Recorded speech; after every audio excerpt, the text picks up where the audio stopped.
My Wife is a Beautiful CEO Chapter 941 to Chapter 1007. As expected, Lin Ruoxi's expression was a little unnatural, but she still forced a smile and looked at Kai Ning with a complicated gaze. At the same time, Kai Ning looked at Lin Ruoxi apologetically and helplessly. The woman pursed her lips and walked to Yang Gongming. She nodded gently and said, "Sir, my mom insisted on coming over today. Please forgive me for disturbing you and causing trouble." Yang Gongming laughed and said, "This isn't a crime. Look at this old man, what's there to forgive? I heard that you're one of the group of 8 of the Yellow Flame Iron Brigade. You're still so young, you're really a talented woman." "That's right." Jiang Shan immediately came forward and said, "Old Marshal Yang, my Ning heir is innocent and doesn't have much confidence. Please take care of her. As her mother, I'm always worried." "Oh right, I came here today to prepare a small gift for you. Please accept it." As she spoke, Jiang Shan placed the red box on the marble table. Yang Qing, who was standing at the side, didn't know whether to laugh or cry. This mother-in-law of his was really good at getting things done. Yang Qing couldn't help but blink at Kai Ning and puckered his lips at Jiang Shan to express his admiration. Kai Ning's beautiful eyes flashed with a gentle light, but she didn't say anything. Actually, from the moment Kai Ning entered the room, Yang Qing could clearly feel that Kai Ning's cultivation had officially entered the Xiantian realm, just like what she said over the phone. Moreover, because the cultivation technique that he had concluded was superior, her foundation was relatively strong. It wouldn't be too difficult for her to steadily improve in the future. And because she had entered the Xiantian realm, Kai Ning was much calmer than before. She was more elegant and tranquil. This made Yang Qing feel gratified. At least the path that he had chosen was right. At the same time, Guoshuahua was responsible for opening the gift that Jiang Shan brought. After removing the red cloth, she realized that there was a thin wild ginseng inside. The ginseng's roots were very small, but they were very long. The box couldn't fit all of them, so it had to be carefully wrapped in the box. Yang Gongming's eyes lit up. "Good ginseng. This should be a wild ginseng from Changbai Mountain. From its appearance, it should be at least 100 years old." Jiang Shan smiled, "Old Marshal, you have good eyes. Not bad, this Changbai Mountain wild ginseng is 110-year-old. It's our family's heirloom, but I'll give it to you as a gift." 110 years? How can it be so incredible? Yang Qing didn't quite believe it. "Son-in-law Yang, you can't say that. Although there are very few real ginseng on the market, this ginseng has been passed down for 2 generations, it can't be fake," Jiang Shan said happily. The word son-in-law Yang made Lin Ruoxi's face puff up. She secretly pinched Yang Qing's waist from behind, wanting to leave on the spot. Yang Qing was helpless. If it wasn't for Lin Ruoxi's presence, he would have gone up to hug Kai Ning, whom he hadn't seen for a long time. He couldn't touch any of the beauties in front of him, it was really tragic. Yang Gongming picked up the ginseng box and praised, "What does a young man know? This ginseng depends on its head, color, and shape. This ginseng has more than 4 circles, so it's definitely not young. In addition, the color is dull and the roots are simple and slender. It's worthy of being 100 years old. I wonder if Old Marshal is satisfied?" Jiang Shan asked with a smile. Such a precious wild ginseng, I don't deserve it," Yang Gongming said politely. Jiang Shan hurriedly said, "Of course not, with Yang Qing around, the Yang family and the Kai family are in-laws. Why would I feel guilty giving my in-laws a wild ginseng?" There were many things that couldn't be said directly, but everyone understood. Jiang Shan was sure that Yang Gongming wouldn't reject having a woman like Kai Ning as his grandson's lover, so there was nothing to be afraid of. Indeed, if it was in the past, the atmosphere of society back then would definitely not allow the children of influential families to indulge in their private lives. But among these influential families, who didn't have any romantic affairs? Thus, he could only turn a blind eye to it. Of course, Yang Gongming had long heard about what happened between Kai Ning and Yang Qing, which was why he let the mother and daughter in easily and was quite fond of Kai Ning. But when he said this, Kai Ning couldn't help but turn her head away shyly, and Yang Qing could only smile bitterly at Lin Ruoxi. If that's the case, I'll accept it, Yang Gongming said as he passed the box to Yan Sanyang and ordered someone to put it away. Jiang Shan was overjoyed.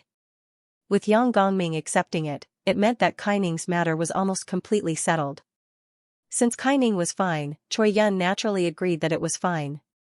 Immediately, Yang Gongming ordered the servants to bring more tea and warmly invited Jiang Shan and her daughter to stay for dinner. Of course, Jiang Shan couldn't wait. She even chatted with Guo Shuihua as she sipped on her tea. It had to be said that even though Jiang Shan acted like a little housewife, it was because of this that people could relax. Guo Shuihua quickly became familiar with her, even though they had only met once or twice in the past. Kaining and Lin Ruoxi sat together and exchanged a few simple greetings. She didn't know what to say. Yang Qing, on the other hand, kept eating pastries and drinking tea. He was thinking of ways to make the relationship between the two women more harmonious, but both of them were cold types, so he really couldn't find a starting point. Just as the two in-laws were chatting passionately, Lin Ruoxi stood up awkwardly and poured tea for everyone at the table. At this moment, Jiang Shan's gaze was fixed on Lin Ruoxi's slender and fair wrist. "Ah, this jade bracelet is really beautiful," Jiang Shan's sharp eyes immediately noticed. Only then did everyone notice that on Lin Ruoxi's wrist, there was an additional jade bracelet that wasn't there when she came. Yang Gongming, Yan Sanyang, and Guo Shuihua naturally knew what it meant. Yang Gongming only glanced at Guo Shuihua with satisfaction and a hint of nostalgia in his eyes. Kaining wasn't a woman who valued jewelry, but when she saw the jade bracelet, she couldn't help but feel a tinge of envy in her eyes. After Yang Qing noticed it, he took a closer look and suddenly noticed something special. He couldn't help but ponder. "Ruoxi, where did this bracelet come from?" Yang Qing asked. Lin Ruoxi wasn't someone who liked to show off. Being stared at like this, she felt a little embarrassed as she touched the precious Fengxiang bracelet and said, "Mom just passed it to me this afternoon." Then, Lin Ruoxi roughly told them what Guo Shuihua said. When she heard that it was an ancestral heirloom for the eldest daughter-in-law of the Yang family, jealousy filled Jiang Shan's eyes. She pondered and asked with a smile, "So it's the treasure of the Yang family, the Fengxiang bracelet. What a nice name, and it looks really good. Shuihua, is this bracelet a single one? And it's a pair?" Hearing such a straightforward question, Guo Shuihua almost broke out in a cold sweat. She smiled stiffly and said, "Of course it's a single one. This is an imperial jade, it's rare in the world. How can it be a pair?" "Oh. That's a pity," Jiang Shan said helplessly and heartache. "My Ning-er has grown up and I, as her mother, have never given her a decent piece of jewelry. Ruoxi is so lucky to have such a good mother-in-law." When she said that, Lin Ruoxi blushed all the way to her ears. She secretly glared at Yang Qing with a hidden bitterness. Yang Qing thought to himself innocently, "What does this have to do with me?" Kaining said, "This bracelet matches Ruoxi's temperament very well. It looks good on her." Lin Ruoxi was stunned for a moment before she smiled and said, "Thank you." This gentle compliment made the relationship between the two women a little more harmonious. Then, Yang Qing thought for a while and looked at Yan Sanyang. He asked, "Grandma Yan, can you see the secret behind this Fengxiang bracelet?" Yan Sanyang asked doubtfully, "Secret? What do you mean, young Master Chen?" Yang Qing thought to himself. With Yan Sanyang's cultivation base, she wouldn't be able to notice anything special about the Fengxiang bracelet. I wonder which expert left this treasure behind. I should really thank that ancestor. It's nothing, it's just that this bracelet is really good. Yang Qing looked deeply at Lin Ruoxi and said, "Wifey, you should always wear it. Don't take it off, it looks good anyway." Lin Ruoxi didn't understand Yang Qing's words. But she had already promised Guo Shuihua that she would wear it before she gave birth, so she nodded in agreement.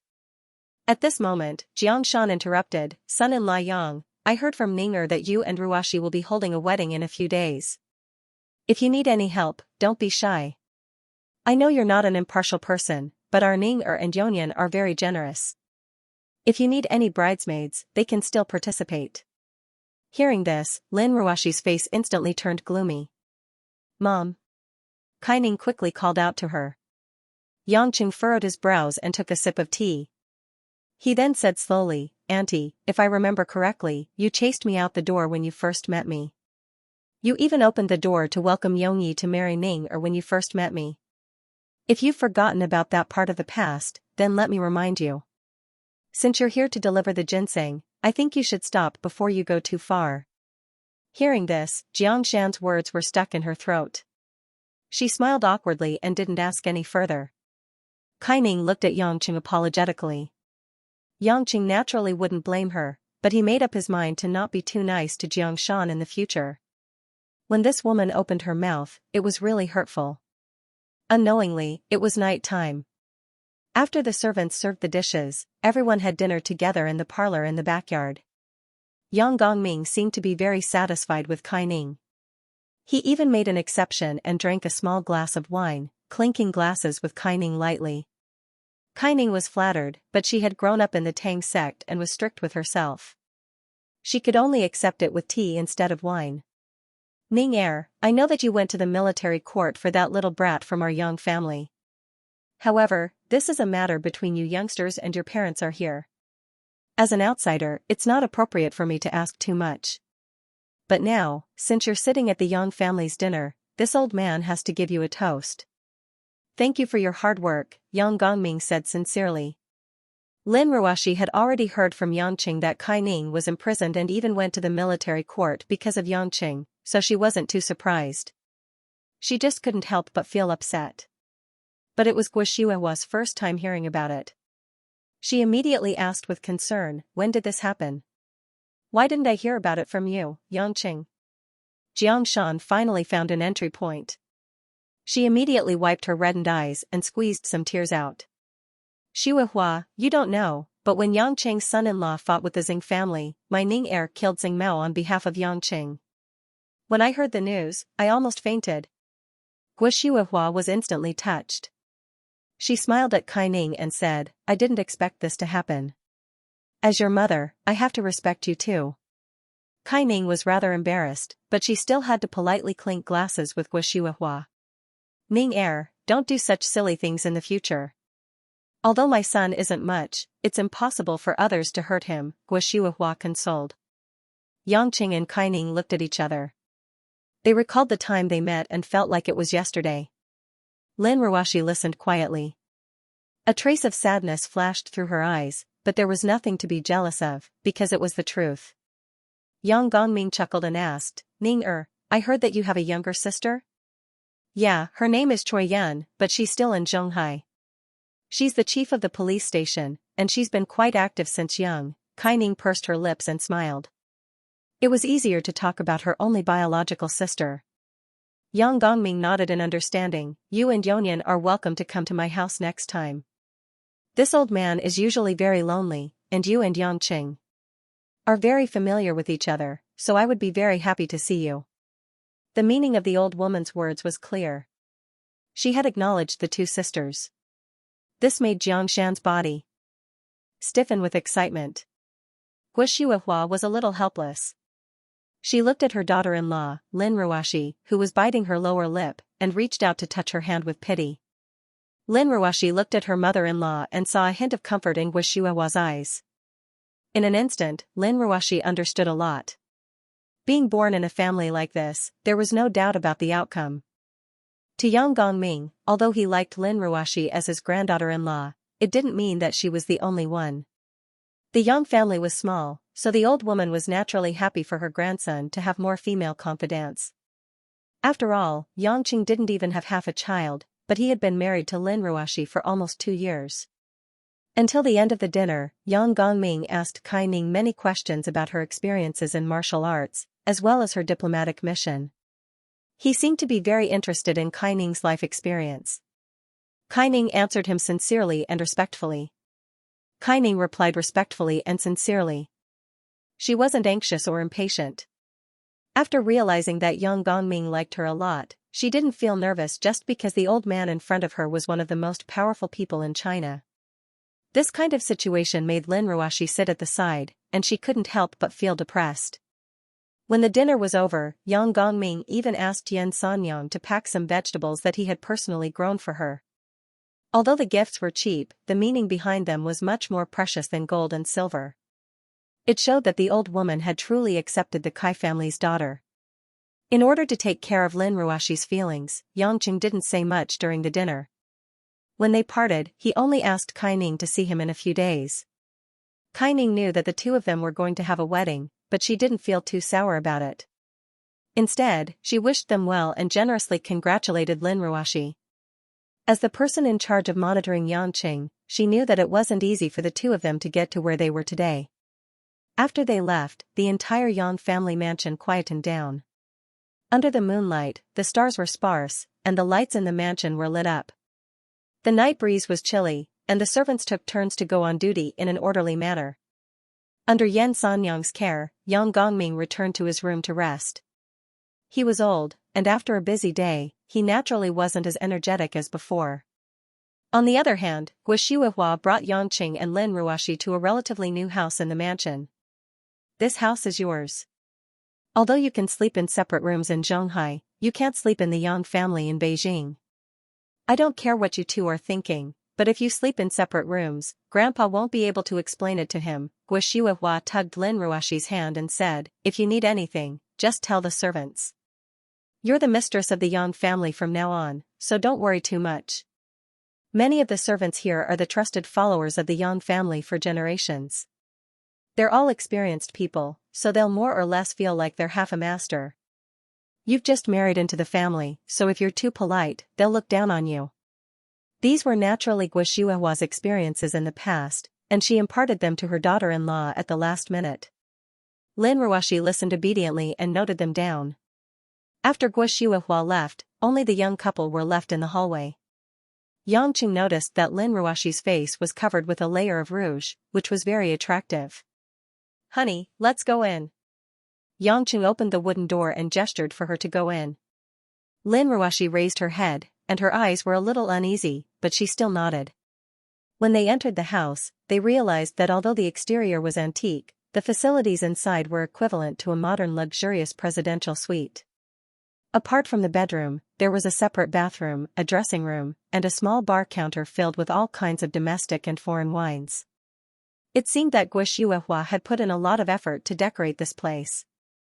But what Lin Ruashi cared about the most was the only king-sized bed. Although it was a custom-made super-size of 3 meters wide, it still meant that the two of them would have to sleep together. If you still think it's weird, I'll sleep on the floor tonight. Yangqing said with a smile from behind. Lin Ruashi turned around and looked at Yangqing's indifferent and understanding expression. She hesitated for a moment, then shook her head. You have to get used to it eventually. Thinking about it carefully, it's actually nothing much. Why don't you go take a bath first? You're busy enough today. Lin Ruashi said gently. Yangqing nodded. He wasn't surprised by this answer. After all, the woman had taken the initiative to say that they wanted to consummate their marriage, so what if they slept together? My body can control itself from sweating, so it's actually not that dirty. Why don't you wash first? Yangqing said. I need to call Qianni and Mingyu, and I need to ask Hong Yan. Although I don't care about the company's situation, I still need to understand it. Lin Ruashi said embarrassedly. Yangqing smiled. It seemed that it was impossible for a workaholic like Lin Ruashi to suddenly become a housewife. She was already preparing for the wedding, yet she was still thinking about the company. 10 minutes later, Yangqing quickly took a shower and came out of the bathroom wearing a pair of loose boxers. Seeing that Lin Ruashi had just hung up the phone, he pointed his thumb at the bathroom and said with a smile, that bathtub is a big bathtub. It seems like Mom is going to let us take a bath together. Darling Ruashi, how about I take another bath with you? Lin Ruashi looked at Yangqing's firm and muscular body. Her cheeks flushed red and she tried her best not to dodge him as she rolled her eyes at him. If you want to bathe, let Sister Kaining accompany you. She's so gentle, she'll definitely be willing. When he said this, Yangqing couldn't help but be stunned for a moment. He grinned and said, you really are jealous. Who? Who's jealous? Lin Ruashi also realized that she had let the cat out of the bag. She gritted her teeth and quickly grabbed the clothes on the bed. She lowered her head and hurriedly ran into the bathroom. Yangqing shouted towards the bathroom, remember to wash up fragrant. I don't want to smell sour and vinegar when I sleep.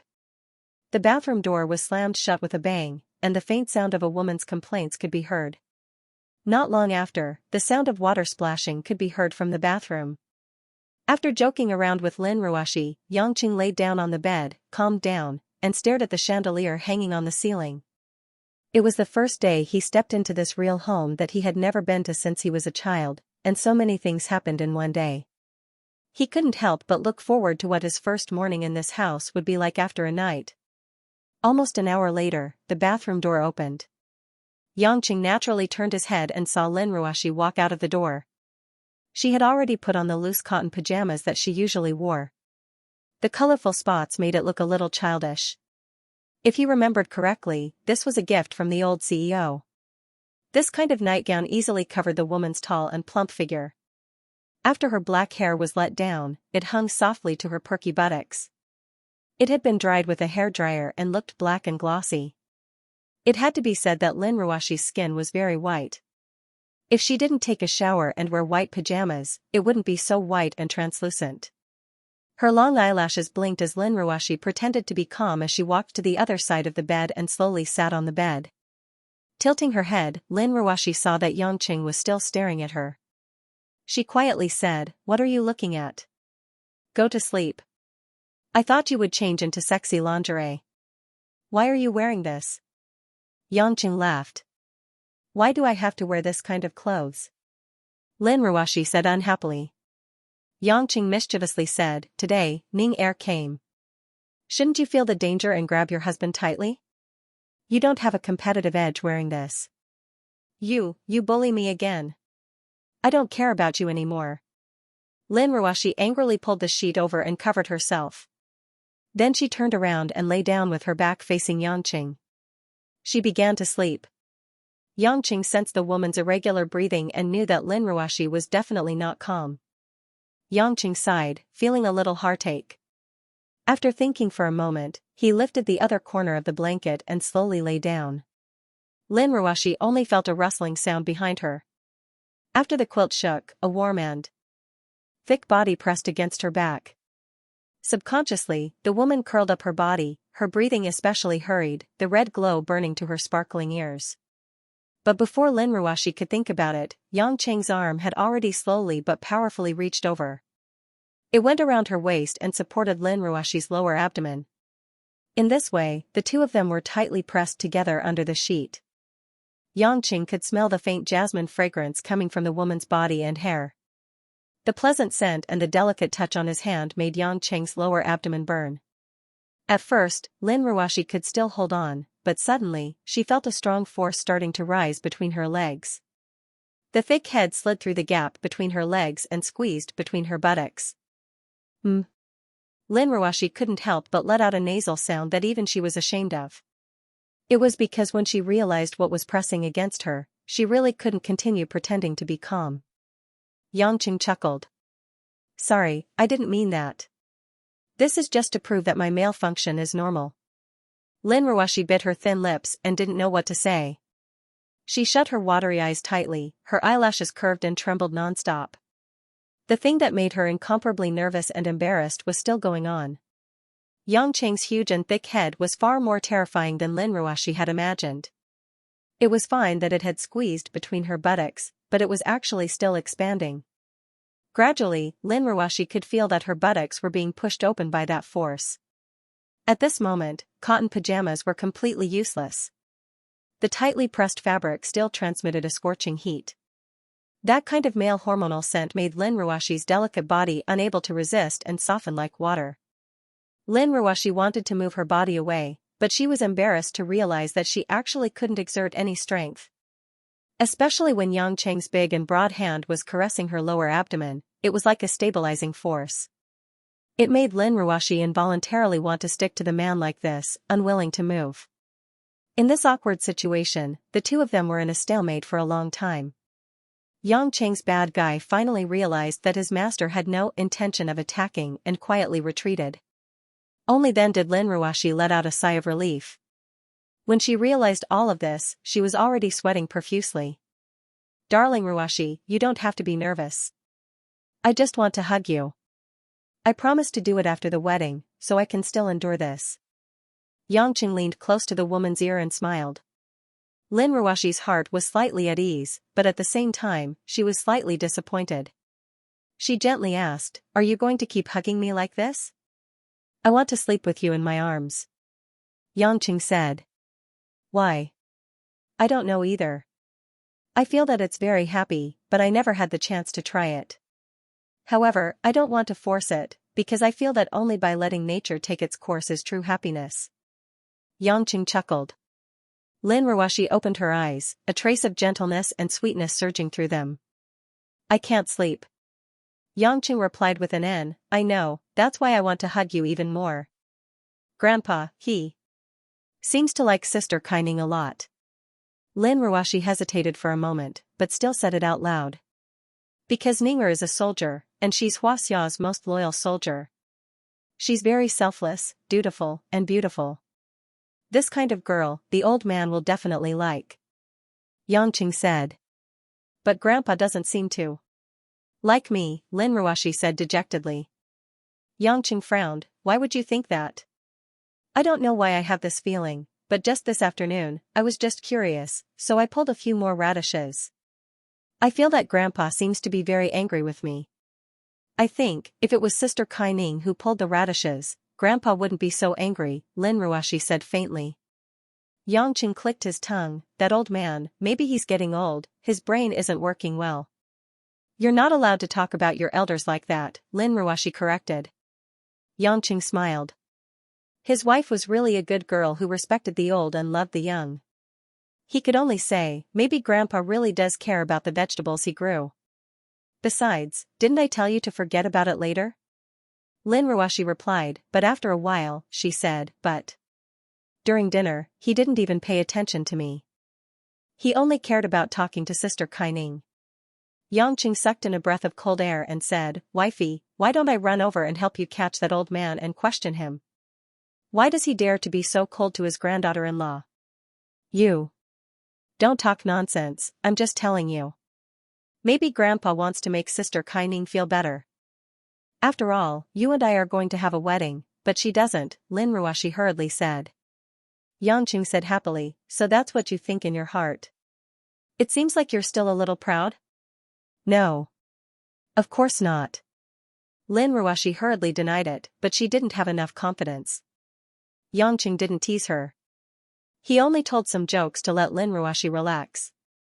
However, it was difficult for the woman to get out of so many lost emotions. After pretending to sleep for a while, she couldn't help but ask, "Hubby, Sister Kaining, is her cultivation already very high?" Yangqing didn't expect the woman to ask this, so he honestly said, "It should be. At her current age, she has already reached the early Xiantian stage. Her foundation is very good, and with my guidance, it won't take her a few years to reach the peak of the Xiantian stage. As for the soul formation stage, that will depend on her luck, but with her perception, she will probably be able to reach it before the age of 35. Lin Ruashi's delicate body couldn't help but tense up. She said in a soft voice, "I feel that I'm useless, I can't help you much, I have to train my body first, I'm not good at housework, I can do business, but you don't need money. When the enemy comes, I will become your burden." At the end of his words, his voice became softer and softer, almost inaudible. Suddenly, Yangqing suddenly lifted the blanket. Lin Ruashi only felt that her body was empty, and then, Yangqing, who was behind her, suddenly sat up. He raised his hand high and swung it down, hitting the woman's soft buttocks. Pa! Through her pajamas, her buttocks trembled, making a crisp sound. Lin Ruashi was shocked. She hurriedly dodged and sat up. She was embarrassed and angry at being spanked for no reason. She questioned, "Why did you hit me?" As the lights were turned off, only a few rays of dim yellow light from the corridor shone in. Yangqing's expression was very calm. "Why not? Just like you said, you're so useless. You can't practice martial arts, do housework, and make money from your business." "I don't lack money. When the enemy comes, you'll be the first to be captured, and I'll have to spend a lot of effort to save you." Yangqing said, tell me, you're so useless, if I don't hit you, who else should I hit? When Lin Ruoshi heard this, she clenched her fists miserably. Her eyes were red, but she resisted the sourness. In the dark, sitting on the bed, Lin Ruoshi smiled bitterly, these are the words in your heart, right? You've always thought this way, and you've been tired of me for a long time, haven't you? This isn't what I said, you're the one who told me that you have so many faults. Yangqing said lightly. Lin Ruoshi snorted, I can understand even if you don't say it. You said that I pulled you out of the abyss, but you were just fooling me. How do you know that I was fooling you? Yangqing's lips curled into a curious smile. Lin Ruoshi lowered her eyebrows and tangled her hands on the quilt, I don't have the ability to help you at all, I'll only be a burden. How could I have the ability to help you out of the abyss? A woman like Sister Kai Ning who can help you is probably the one you want to marry the most. Then why do you think I brought you here now? Why did I prepare for our wedding for more than half a year? Why haven't we separated until now? It's not like there aren't any other women I can choose to be my wife, why do I have to choose you who can't do anything? Yangqing asked. Lin Ruoshi thought hard for a while, but even she couldn't figure it out. How would I know what you're thinking? You're someone who hides everything in your heart. If you don't say it, how would I know? Lin Ruoshi snorted in disdain. Yangqing sighed and tapped Lin Ruoshi's forehead. Don't touch me. Lin Ruoshi hurriedly dodged. She was extremely annoyed. Because I am happy. His sudden words caused Lin Ruoshi's pouting expression to freeze on the spot. Yangqing said with a sincere expression, if you can't tell. Then I'll tell you. It's because I feel very happy. Not only when I'm hugging you, but even when I'm looking at you, I feel very happy. This kind of feeling, compared to being with anyone else, is much clearer and more palpable. Lin Ruoshi swore that at this moment, she really wanted to take a scalpel and cut open this man's heart to see what kind of structure it was. This sudden turn of events caught her off guard and rendered her speechless. After staring blankly for a long time, Lin Ruoshi lowered her head unnaturally and said, I don't believe it. How could it be so simple? You're trying to fool me again. It's that simple. Also, if I didn't think that way, why would I waste my energy to explain it to you? Yangqing smiled bitterly and powerlessly. Lin Ruoshi pouted, her hands kneading the corner of her pajamas. Yangqing was exasperated. He reached out to support Lin Ruoshi's shoulder and solemnly said, raise your head and look at me. Lin Ruoshi pouted, still unwilling. If you don't listen to me, I'll pick you up, stick up your butt, and spank you 100 times. Yangqing threatened. When Lin Ruoshi heard this, she immediately raised her head with a face full of resentment. Her pair of watery eyes stared at Yangqing in shame and indignation. Yangqing was amused by the woman's bullied expression, but he still held back his laughter and made himself look serious. Madam Lin Ruoshi, I will only say it once today, and I will only say it once in my life. Listen carefully. I hope to truly become a husband and wife with you, and continue to walk down this path. First of all, it's not because I want to give you so much beauty and make you so happy. Lin Ruoshi almost stopped breathing. She couldn't believe that Yangqing would really say that. Not to make himself happy? What was that? Yangqing paused for a moment, took a deep breath and said, it's because I'm very happy with you.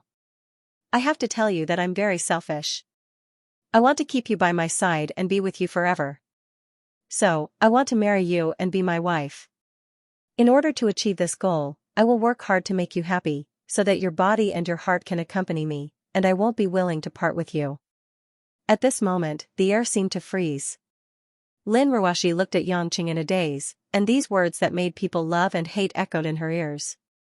A trickle of sour, sweet, bitter, and spicy feelings made her purse her lips and scold him with a smile, scoundrel, you're a complete scoundrel. Yangqing laughed heartily and said, who said it wasn't? That's why I said that I'll only say these words once in my life. I will remember it for the rest of my life.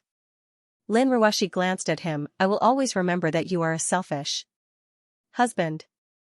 Once the knot in his heart was untied, it was as if all the pressure and confusion had been easily resolved. Lin Ruoshi felt as if she was floating in the air. An unprecedented sense of security and satisfaction made her feel a little dizzy. Yangqing hugged her and lay down.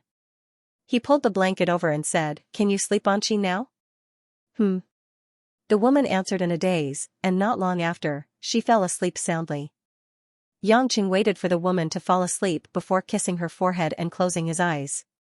The next morning, in the Yang family's courtyard, it was filled with the sound of birds and the fragrance of flowers. Guo personally came to the door and knocked until Yangqing, who was wearing a pair of pants, opened the door with his upper body bare. Seeing her son dressed like this, Guo couldn't help but glance at Lin Ruoxi, who was still hugging the blanket and sleeping on the big bed. Ruoxi is still sleeping. Doesn't she usually wake up very early? Yangqing smiled helplessly and said, "Mom, did you forget? She has her phone alarm on at home. She doesn't have to go to work today, so this lazy cat won't wake up." Oh. Guo suddenly understood and couldn't help but smile ambiguously. "Bad boy, tell Mom, what happened last night?" Yangqing thought about it carefully and nodded. "Something did happen." "What is it?" "Tell me, don't worry, we are mother and son, it's not a big deal." Guo smile became even wider. Yangqing said seriously, "Mom, there's something wrong with your daughter-in-law's sleeping posture. I pulled the blanket at least 10 times at night, but in the end, she took it all away. She even hugged the blanket like a shrimp and curled up there. I didn't even cover myself with the quilt. Fortunately, I'm strong, otherwise I would have gotten sick." Guo smile disappeared and she glanced at Yangqing unhappily. "Serves you right." At this moment, Lin Ruoxi, who was hugging the quilt on the bed with her legs curled up, rolled twice and faced the direction of the door. Originally, Guo thought it was quite interesting, but then, in her sleep, Lin Ruoxi subconsciously used the quilt to wipe the sparkling liquid that flowed out from the corner of her mouth. Following that, the woman's pink lips even clicked, as if she was eating some delicious glutinous rice ball in her dream. The woman stood at the door, her expression instantly stiff, while Yangqing didn't know whether to laugh or cry. More than half an hour later. After being woken up by Yangqing, Lin Ruoxi washed up and followed Yangqing to the dining room for breakfast. Yang Gongming and Guo had been waiting for a long time. They waited for the young couple to sit down before they started serving the meal. During the meal, Guo couldn't help but glance at her daughter-in-law from time to time. At this moment, she was already wearing a white dress, looking elegant and refined. This made Lin Ruoxi feel strange, but she couldn't figure it out. When they were almost done eating, Yang Gongming asked, "Yangqing, you haven't told me the specific arrangements for your wedding. How many days are you staying in Beijing, and who are you planning to invite to attend?" Hearing this question, Lin Ruoxi also glanced at Yangqing curiously.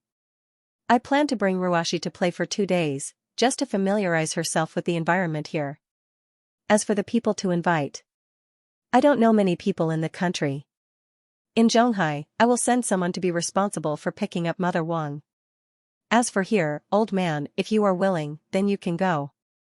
Mom will definitely go. As for the others, there's no need. We are going to the place where we are going to hold the wedding, so it's not suitable for too many people to go." Yangqing said. "Child, why are you still keeping us in suspense?" Guo jokingly scolded. Yang Gongming chuckled, "If you want to sell it, then sell it.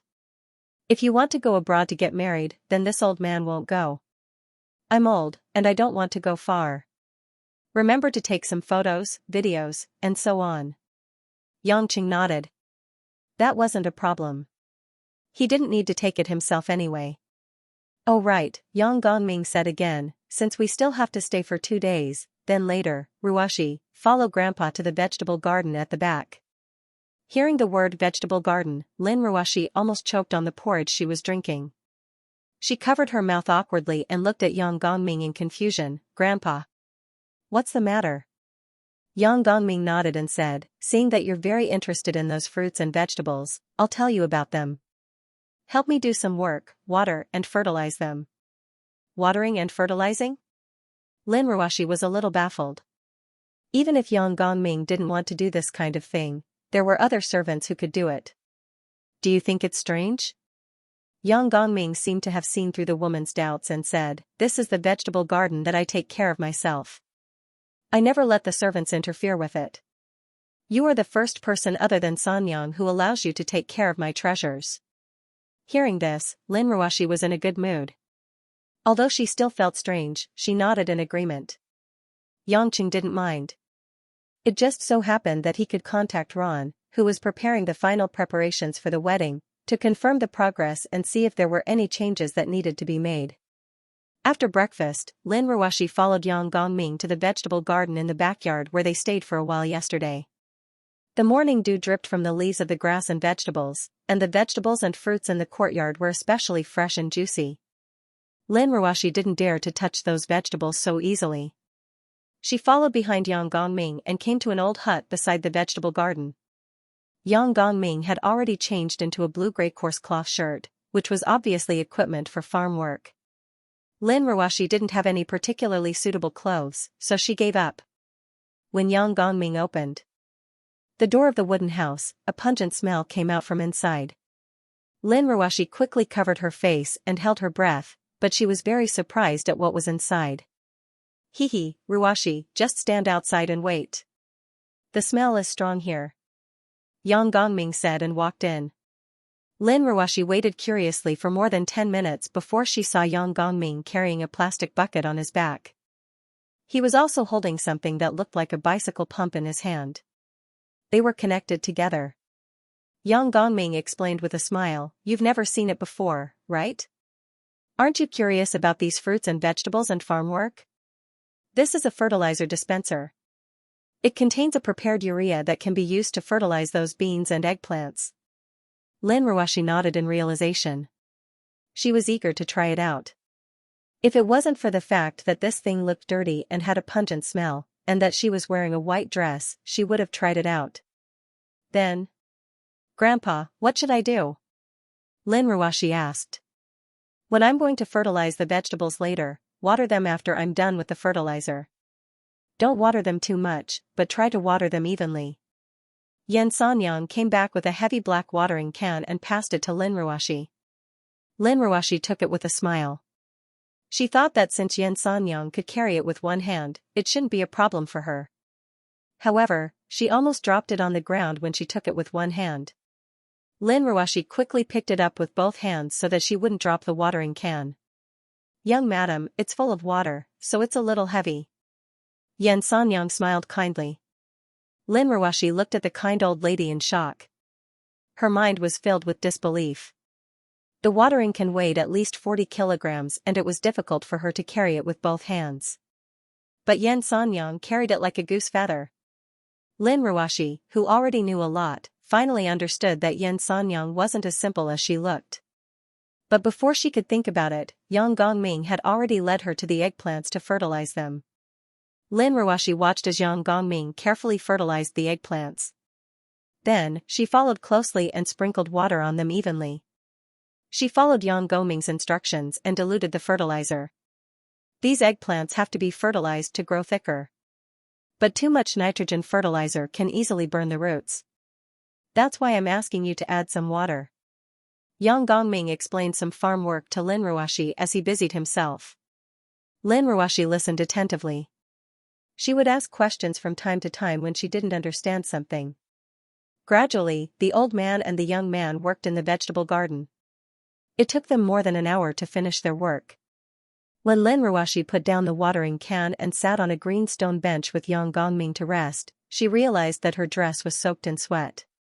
Her face was red and her hair was slightly messy. A few strands of hair were stuck to her forehead. She panted and looked a little embarrassed. Xianxia brought some herbal tea over. Lin Ruoshi took it and gulped it down in an unladylike manner. When she realized that the two elders were looking at her with a smile, the woman lowered her head in embarrassment, feeling a little embarrassed. "Hee, what's there to be shy about? This is good, very good." Yang Gongming smiled in satisfaction. Lin Ruoshi was puzzled. She didn't know what the old man was talking about, but it seemed like he was praising her. Xianxia smiled. "Master, when I saw young madam working, I couldn't help but think of Miss working a long time ago." "Miss?" Lin Ruoshi was puzzled. Who was that? Could it be Yang Gongming's daughter, Yang Jiu? But why a long time ago?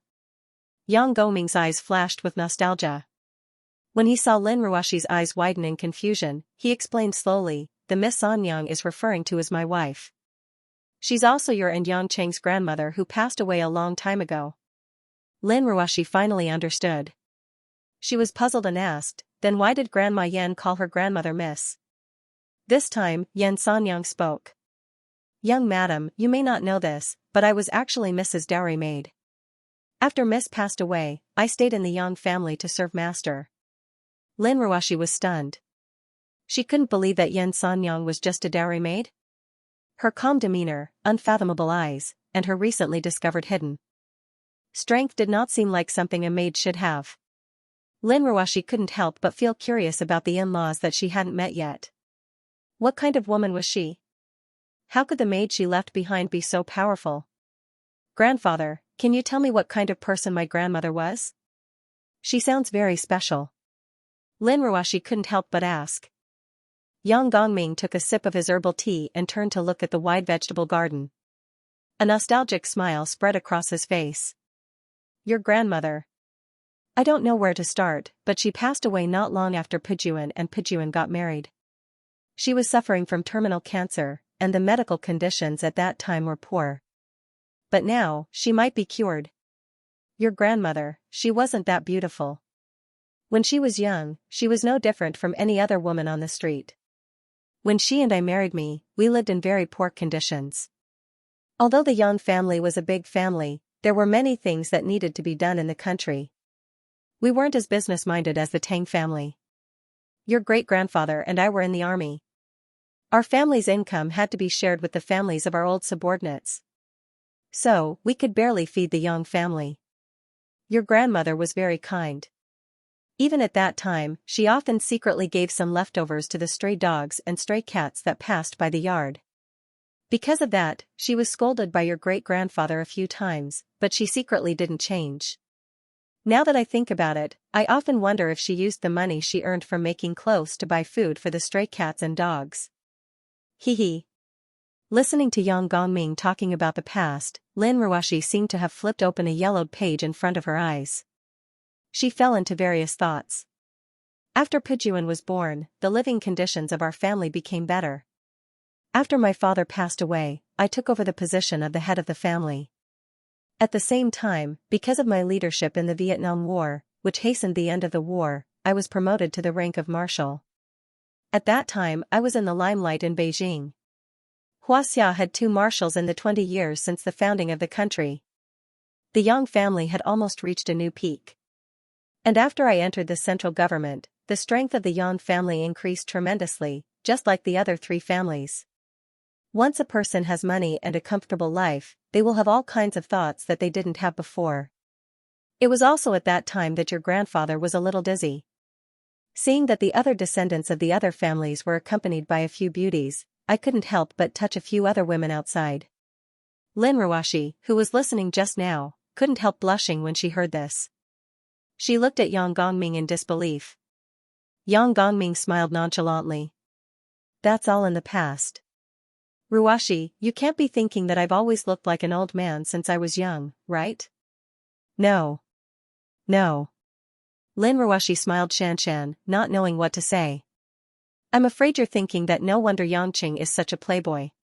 So it's because he's a playboy, isn't it?" Yang Gongming said mischievously. Lin Ruashi's face reddened because she was guessed correctly. I wasn't the same back then as I am now.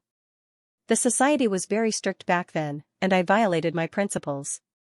Unlike Yang Chen, he's living happily now." Yang Gongming shook his head and smiled. "Grandpa, let's not talk about this." "Did Grandma find out?" Lin Ruashi quickly interrupted. She didn't want Yang Gongming's image to be completely destroyed. Yang Gongming said guiltily, "Even if I die, I won't forget that scene.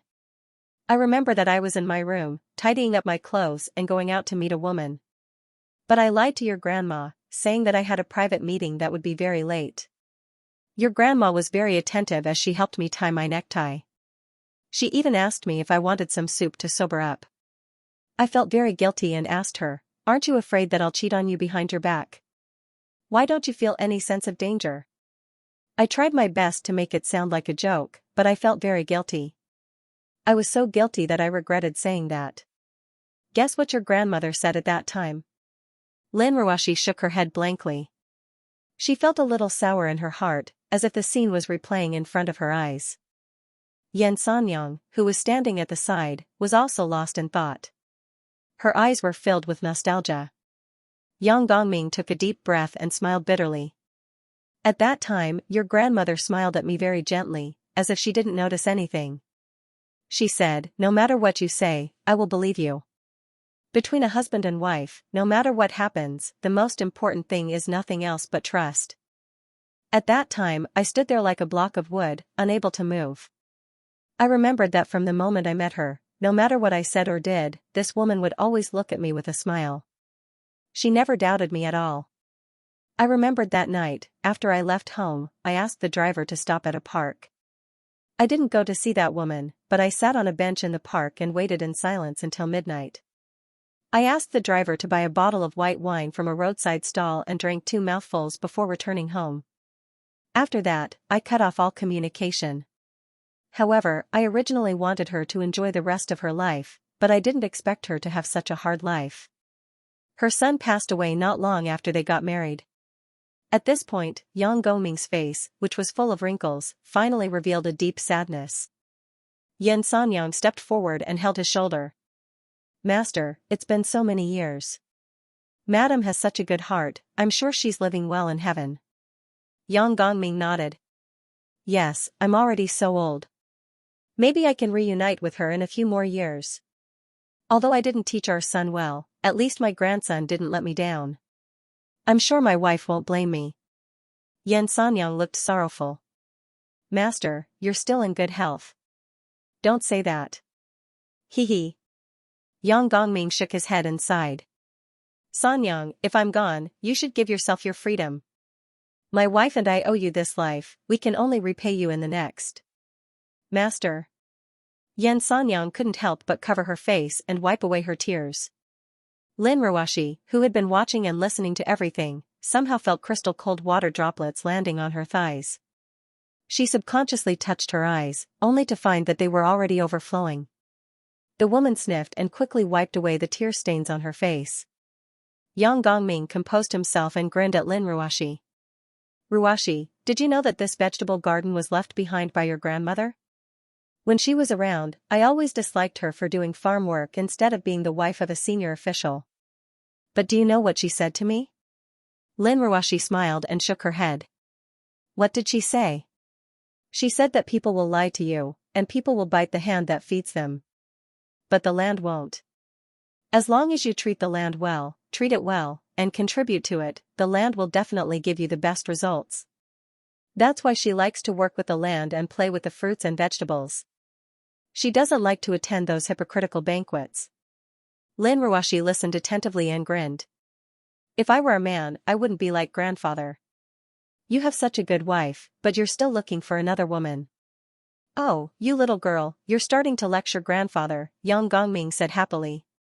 Lin Ruoshi's beautiful eyes were filled with warmth.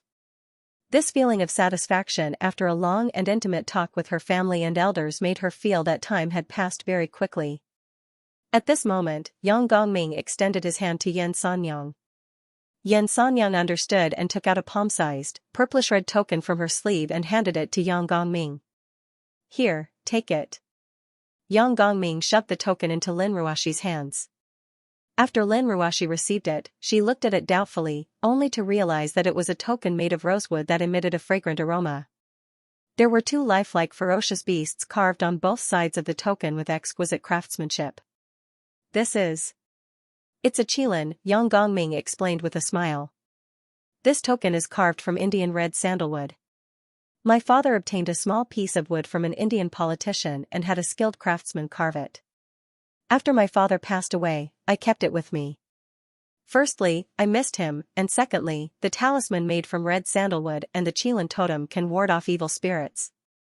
It's a good memento." India's red sandalwood was almost completely cut down during the Ming dynasty and it didn't recover until the Qing dynasty. Now, it's even more precious. When Lin Ruoshi heard that it was passed down from Marshal Yongyi, she quickly declined. "Grandpa, please take it back. It's too precious. Sigh, just take it. Yang Gongming smiled. Grandpa knows that you must be uncomfortable with my attitude towards Kai Ning yesterday. I didn't mean to give you the cold shoulder. It's just that Kai Ning has suffered a lot for Yangqing. I can't treat her badly. Moreover, you're doing it honorably while she doesn't have a status. Of course, I have to comfort her to create a harmonious atmosphere. This red sandalwood talisman is a token of my appreciation. I know that Yangqing doesn't lack money. It's tacky to give him jewelry. Just accept this talisman. Lin Ruoshi blushed when she heard this. Grandpa, I'm sorry. I didn't think too much. I thought you didn't like me. If I didn't like you, I wouldn't have let you into this house. Yang Gongming laughed. I don't care if you become Yang Cheng's lover. But I can't just let a girl who wants to enter the Yang family's genealogy. Lin Ruoshi heaved a sigh of relief. She felt as if she had eaten honey. Young madam, this red sandalwood talisman has been with the Yang family for 2 generations. Many old generals in the military can recognize it. If you need it in the future, you can use this talisman to request for troops from all the military regions in Xianxia. Of course, with young Master Chen around, I'm afraid you won't have a chance to use it. Lin Ruoshi looked at the fragrant talisman in her hand. She felt a little heavier. When it was lunchtime, Lin Ruoshi felt more comfortable after she took a shower and changed her clothes. When she was having lunch with Yang Gongming, Yangqing suddenly said, Dear, what do you want to do in the afternoon and evening? I'll promise you anything today. Lin Ruoshi didn't understand. She said in disbelief, Why are you being so nice for no reason? Are you trying to play your fake democracy with me again? No. Yangqing said gloomily, When I was counting the days, I realized that today is the 6th of August, the 7th of the 7th month of the lunar calendar. It happens to be the Chinese Valentine's Day. We didn't celebrate Valentine's Day in February. I'll make it up to you this Valentine's Day.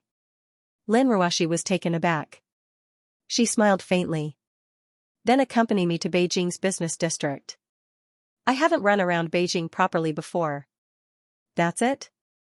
Yes. Lin Ruoshi nodded. She didn't want much to begin with. Yangqing was about to agree when a servant ran in and reported, Master, someone from the Ning family is here to deliver an invitation. Ning family? Hearing this, Lin Ruoshi's rosy cheeks instantly turned pale. She had a complicated look in her eyes and subconsciously tightened her body. Yangqing frowned. Without waiting for Yang Gongming to speak, he asked, What invitation? The servant quickly turned around and said, Young master, it's an invitation from Ning Wodong from the Ning family.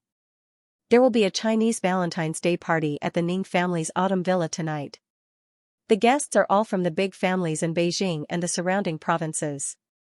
The invitation clearly states that young master and young madam are invited to the party. Yangqing took the invitation from the servant and looked at it. It was true, the couple's names were written on it. He's quite considerate. Yangqing sneered. The last time he met Ning Guodong was when he was accompanying the Kai sisters at a nightclub. At that time, Ning Guodong was humiliated by him and knelt on the ground. This time, he still dared to send an invitation. It was obvious that he was up to no good.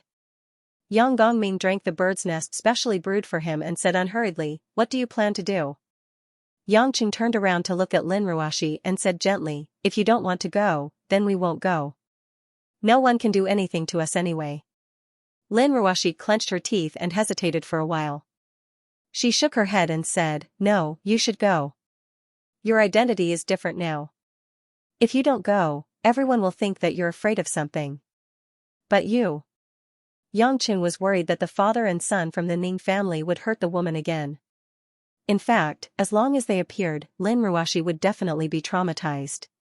Lin Ruoshi forced a smile and said, Didn't you always say that there are some things that you can't avoid just because you want to? I'm the same. Besides, I've never participated in such a party in Beijing.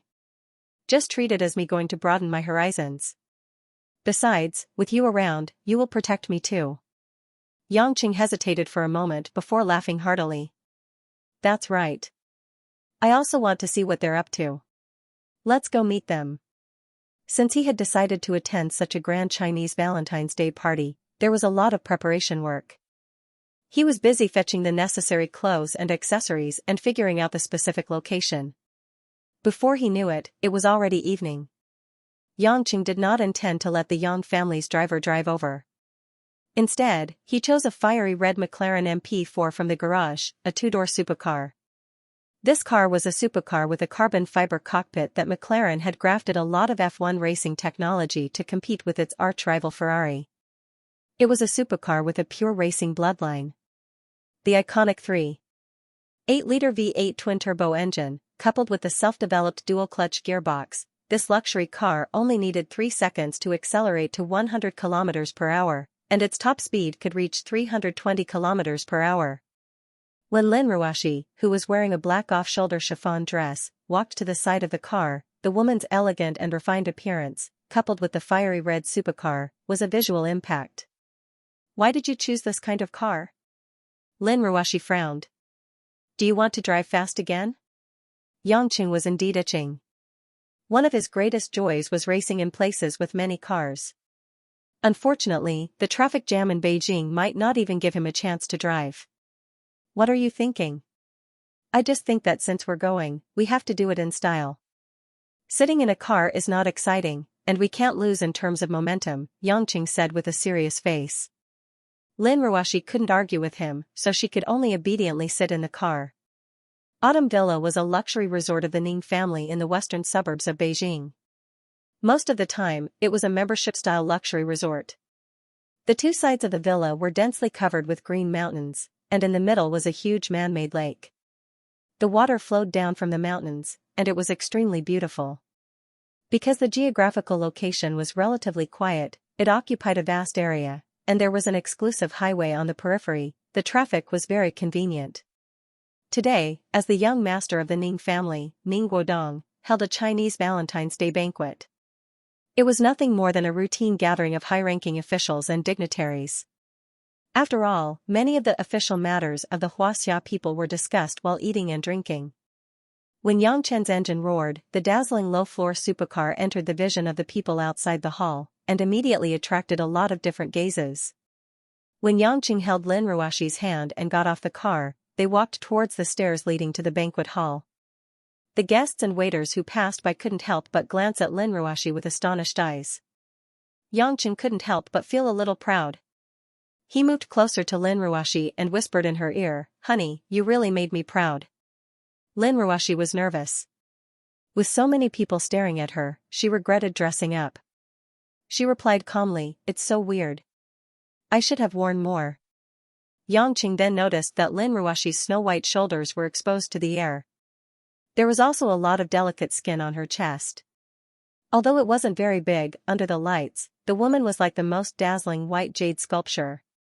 Many men tried their best to peel off the chiffon dress with their eyes. I miscalculated." Yangqing suddenly felt a little jealous. He took off his suit jacket, leaving only a white shirt.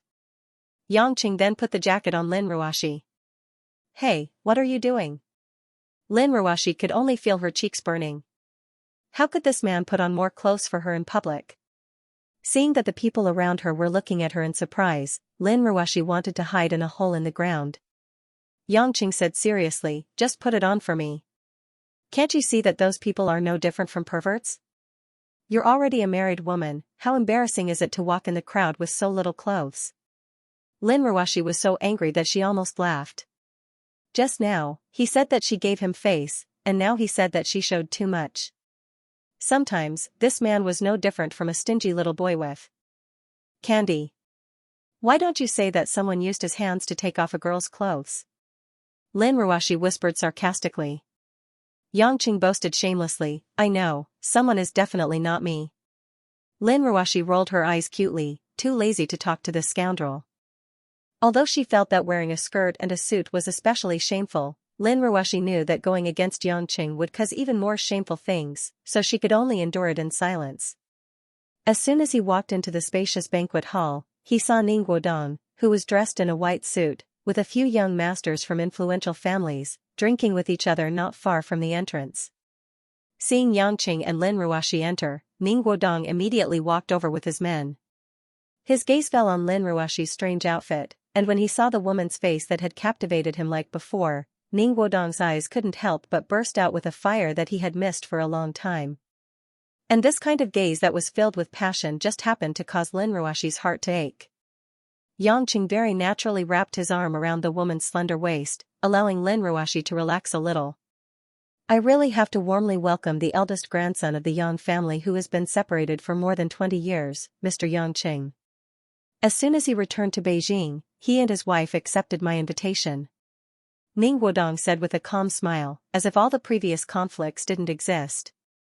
With Ning Guodong's mention, the surrounding people finally knew who this unfamiliar young man and woman were. A lot of people couldn't help but look over. Many of them were considering if they should greet him before morning. After all, judging from the current situation, Yang Gongming obviously valued Yang Chen more than Yang Lai. Moreover, the matter of Yang Pejuan being hospitalized was not a secret, so the outside world had always been guessing about the change in power in the Yang family. Yangqing sneered and looked at Ning Guodong's knees mockingly, saying, as expected of someone who will be in politics in the future. You're really good at pretending. Why, have you forgotten about the time I made you kneel down so quickly? Or are you deliberately pretending that this is the first time we've met? The surrounding guests all sucked in a breath of cold air. They had also heard that Ning Guodong had been forced to kneel down in a nightclub, but because of the pressure from the Ning family, they didn't dare to spread it too much. Unexpectedly, that matter was actually caused by Yangqing. Lin Ruoxi didn't know about this, and couldn't help but look at Yangqing with worry. Ning Guodong's expression changed, but he quickly said, it's just a young man playing in a nightclub. Brother Yang likes to joke too much. Today's occasion can't be as casual as last time. I think Brother Yang should pay attention to his words, so as not to cause unnecessary misunderstanding. Yangqing saw that this guy was thick-skinned, so he didn't waste his effort. After all, the main purpose of this party was to go through the motions and officially show his face. As for making a name for himself in Beijing's upper-class society, Yangqing wasn't interested at all. At this moment, a somewhat familiar tall figure walked over. Hi, Mr. Yang, we meet again.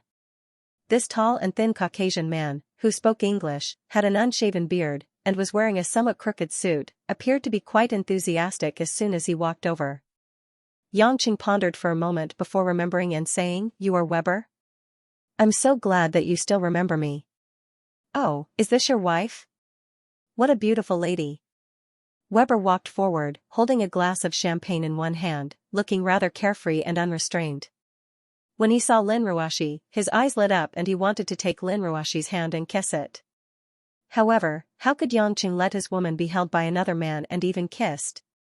He directly pulled Lin Ruoxi behind him, causing Weber to miss. Oh, God, I forgot, this is Xianxia. Weber laughed awkwardly. Lin Ruoxi asked with lingering fear, Hubby, who is he? He's an F1 racer from Austria's Red Bull racing team, Weber. Previously in Shanghai, he competed with me in the car club under the Maple Group, Yangqing said. When Lin Ruoxi heard this, she couldn't help but snort lightly, I think you're going to make a woman happy. Of course, he was referring to Tang Wan. Yangqing pretended not to hear and asked doubtfully, Why are you here? Weber took a sip of champagne and said, The F1 Grand Prix in Shanghai has just ended. August is a free period, and the Belgian Grand Prix will only be held at the end of the month. I was invited, so naturally, I came over to see my old friend. At this time, Ning Guodong walked over and said with a friendly smile, Weber has always been a little unwilling to lose to Brother Yang last time. Today, I came here to compete with Brother Yang. Not bad, Mr. Yang. I've been in a better state recently. I've practiced some new cornering techniques. How about we compete in a round? Weber said excitedly. Lin Ruoxi quickly pulled on Yangqing's sleeve and whispered, Don't go, I don't want to stay here alone. Yangqing patted the woman's hand. He had some understanding in his heart. He smiled evilly and said, If we compete just because you say so, then wouldn't I be degrading myself? I'm here on behalf of the Yang family today. I can't possibly tarnish the reputation of my old man. Webb scratched his head.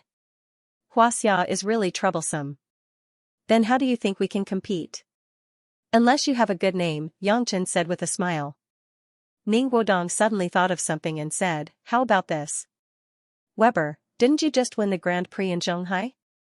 Why don't you use your prize money as a wager? Many people around them liked racing, so they naturally liked this kind of situation. They hurriedly chimed in. But as soon as these words came out, Wilbur looked embarrassed. Why are you being so stingy?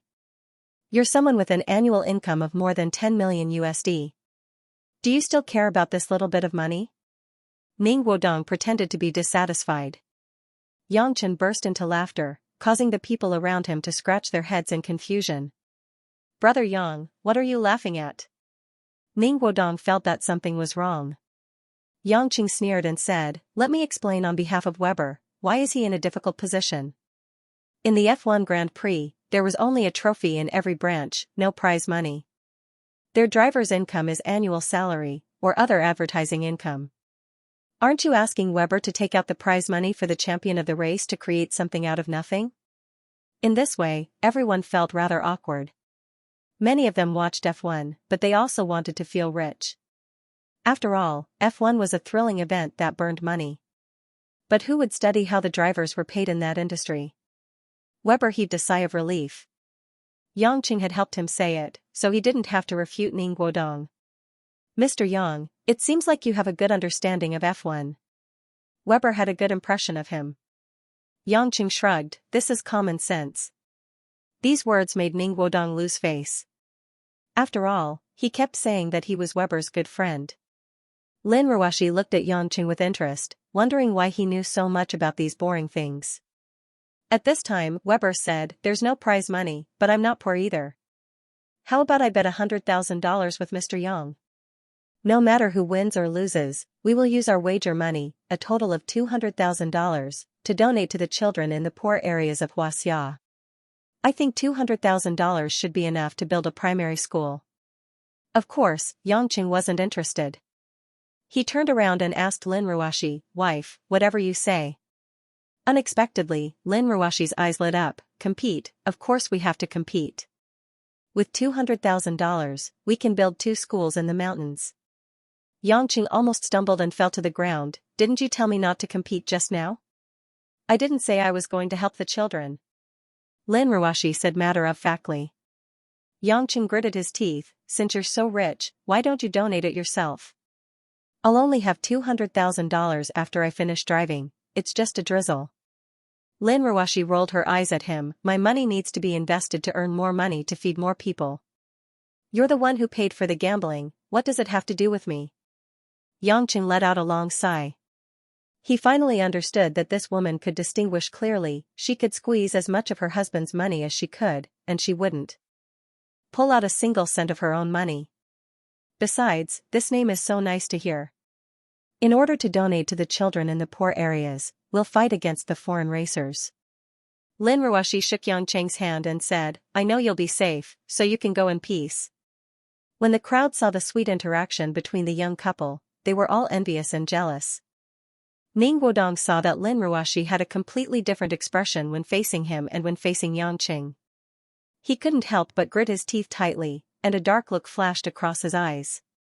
In the end, Yangchen couldn't resist his wife's overflowing love and could only compete with Weber in a charity match that was bound to be at a loss. The Qixi song and dance performance that was about to start at the evening party was also postponed. After all, watching a road race would be more attractive. The location of the competition was set on the circular road of the villa and the highway outside. Since this entire area was the territory of the Ning family, it was only a matter of a word to seal the road. Yangchen sighed in his heart. As expected, being a high official of Huaxia was the most fulfilling thing.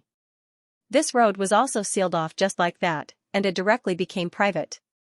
In order to let everyone see the competition clearly, the villa also specially let the filming team board 2 helicopters, and at the same time, the broadcast signal was connected to the big TV screen in the party hall. The car used by Weber was a yellow Ferrari 458 lent to him by Ning Guodong. This 8-cylinder 2-door supercar was launched 3 years ago, and it had a larger displacement than Yangchen's McLaren, but its overall strength was comparable. When everything was ready, the starter fired the gun. Boom! Boom! The sound of the Ferrari's engine was particularly loud, and it violently shot out with a yellow lightning bolt. Xianxia's McLaren's reaction was slightly slower. After all, compared with the long-term training of a professional driver, Xianxia was always lacking in some details. But soon, because the McLaren's acceleration was slightly faster, the red lightning immediately kept pace with the yellow car. In the party hall of the villa, everyone looked at the big screen on the clear image taken by the helicopter at low altitude, and couldn't help but be in an uproar. This kind of entertainment project, which required a large amount of manpower and material resources, could only be played by the children of big families in Yanjing. Lin Ruoshi also stood nervously in the middle of the crowd. Xianxia was not there, and she subconsciously tightened the suit jacket around her, and then a little regretful. If she had known earlier, she would have let him compete. It was a little cold standing alone among so many strangers. At this time, a pretty waitress came over with a plate of cocktails, and asked with a formal smile, "Miss, would you like some wine?" Lin Ruoshi shook her head slightly. She was not a person who often drank. The waitress nodded and walked past Lin Ruoshi. However, because of her high heels, she accidentally slipped on the floor, lost her balance, and fell toward Lin Ruoshi. Lin Ruoshi had no time to dodge, and saw the girl completely fall on her, and the plate of wine spilled out, splashing all over her. "Ah. I'm sorry. The waitress grabbed onto Lin Ruoshi so that she didn't fall to the ground, and repeatedly begged to apologize. "I'm sorry, Mississippi. I just came, and I don't wear high heels before. Please forgive me." The men and women here were not to be underestimated. She, as a waitress, naturally did not dare to offend them, for fear of angering them. Lin Ruoshi looked at the wine all over her body, and the smell of alcohol wafted out. It was wet and stuck to her body, and she immediately frowned. She was going to question why a newbie came to work without any training. After all, this wasn't some low-class place. But looking at the pretty waitress's face that was about to collapse with tears in her eyes, Lin Ruoshi felt that she was probably a girl in her 20s and it was inevitable that she would be nervous for a new job, so she couldn't bear to see her like this. "Forget it, be more careful next time. Tell me where the washroom is." Lin Ruoshi planned to tidy up her clothes, at least she couldn't be completely wet. The waitress hurriedly said, "Let me bring you there. I can also help you find a set of clean clothes because some customers need to change their dirty clothes occasionally." Lin Ruoshi looked at the car race that had just started on the big screen and thought that it would take at least 10 minutes for Xianxia to return. Although she didn't bring her phone, she wasn't afraid that she wouldn't be able to find it, so she nodded and agreed. Under the waitress's lead, they bypassed the crowd and Lin Ruoshi walked into a heavy red wooden door at the side of the banquet hall. Walking along the luxuriously decorated corridor, stepping on the soft carpet, Lin Ruoshi followed the waitress to the secluded entrance of the ladies' washroom. "Miss, please come in, I'll get you some clothes," the waitress said guiltily. Lin Ruoshi nodded at her politely and walked into the washroom. As soon as she walked in, the waitress standing at the door raised her head, her innocent eyes turned gloomy and a cold smile appeared on her face. The washroom was filled with a faint lemon fragrance. After all, it was a high-class banquet hall, the washroom was cleaned every hour and there wasn't a single trace of dirt. What made Lin Ruoshi a little surprised was that there weren't any other women in such a big washroom, but she thought that maybe it was because the banquet had just started and no one needed it yet, so she didn't bother too much. This made things easier for her. After taking off Xianxia's suit, Lin Ruoshi stood in front of the mirror and started to wash her arms that were stained by the wine and used a tissue to wipe the wine off her dress. Just as she was busy, a fiery red figure suddenly appeared in the mirror. It was a charming woman who looked young but was full of charm. She wore a low-cut red gown with a big round neck, but it was a sexy wraparound miniskirt design. Her buttocks perked up, and her breasts were plump. Her entire body was like a ripe peach. Lin Ruoshi was shocked. She didn't even hear a single sound when this woman came in, and then she appeared behind her inexplicably. "Your skin is really pink and tender," the woman said with a seductive smile. Lin Ruoshi clutched her chest and looked at the woman in fear. Who are you?" The woman giggled, "You don't recognize me?" Lin Ruoshi frowned and shook her head blankly. "I recognize you." The woman smiled sinisterly. "Especially your husband." Lin Ruoshi suddenly realized that the visitor did not come with good intentions. She subconsciously moved towards the bathroom door. What are you trying to do? Lin Ruoshi tried her best to ask calmly. The woman approached her aggressively, and an evil smile appeared on the corner of her lips. My precious son is very interested in you, but he suffered so much and still couldn't get anything out of it. As his mother, of course I have to help him. Son. Lin Ruoshi mumbled a few times, and suddenly thought of something. She said in disbelief, You're Luo Tsueshan? Ah, such a smart girl, no wonder my Guodong likes you. Luo Tsueshan smiled charmingly. Impossible. Lin Ruoshi retreated, aren't you dead? How did you grow up like this? Although the woman in front of her had the charm of a mature woman, she looked like a young woman in her 20s. She was actually the dead Luo Tsueshan. The previous Luo Tsueshan is indeed dead, but the new Luo Tsueshan is alive and well. Lin Ruoshi only felt that it was extremely terrifying. She subconsciously turned around and was about to run out. However, a tall and straight figure was already at the door, blocking the entrance. It's you. Why, Miss Lin doesn't want to see me that much. Ning Guodong smiled elegantly. Lin Ruoshi finally understood, all of this was planned. No wonder the waiter coincidentally spilled so much alcohol on her, no wonder there was no one in the bathroom. It was obvious that this was a trap waiting for her to jump into. Lin Ruoshi clenched her teeth, you better not do anything rash, Yangqing will be back soon. Don't worry, before he comes back, we can do it. Ning Guodong said as he walked closer step by step. Lin Ruoshi could only continue to retreat, she was so anxious that her eyes were filled with tears, you. If you dare to do anything to me, my husband will kill all of you. Haha. Luo Tsueshan laughed at the side, so what? If I don't touch you, would Yangqing not kill us mother and son? Our position is destined to be one of life and death. Instead of getting any benefits, why not do all the good things and fight with Yangqing? Wouldn't that be more interesting? Lin Ruoshi didn't expect Luo Tsueshan to have such thoughts, and her face immediately turned ashen. Ning Guodong began to pull off his tie, then took off his white suit and threw them to the side. Ruoshi. I've been waiting for this moment for too long. Don't worry, Yangqing will need at least 10 minutes to find this place. Before that, I'll let you experience something special. Lin Ruoshi gradually retreated to the corner of the wall, and quickly shook her head, You can't do that. You can't do that to me. Why can't I? Even a bastard like Yangqing can do it, why can't I, Ning Guodong? Ning Guodong's hands were firmly pressed against the wall, confining Lin Ruoshi in a small area, and slowly approaching. At the side, Luo Tsueshan chuckled and said, Son, you have to hurry up. Let Mom see a good show, then Mom can leave on Xin. Ning Guodong turned around and smiled evilly, Mom, I'm planning to wait for Yangqing to come, just in time for the show to start, so I have to slowly enjoy it. Hee hee. Since that's the case, then Mom will wait patiently. After saying that, Luo Tsueshan waved towards the outside of the bathroom. The waitress who had brought Lin Ruoshi over earlier respectfully came forward, Madam, what are your orders? Where is Ning Guanyao? Premier Ning will arrive at the venue in 5 minutes, the woman replied. A trace of excitement flashed across Luo Tsueshan's eyes.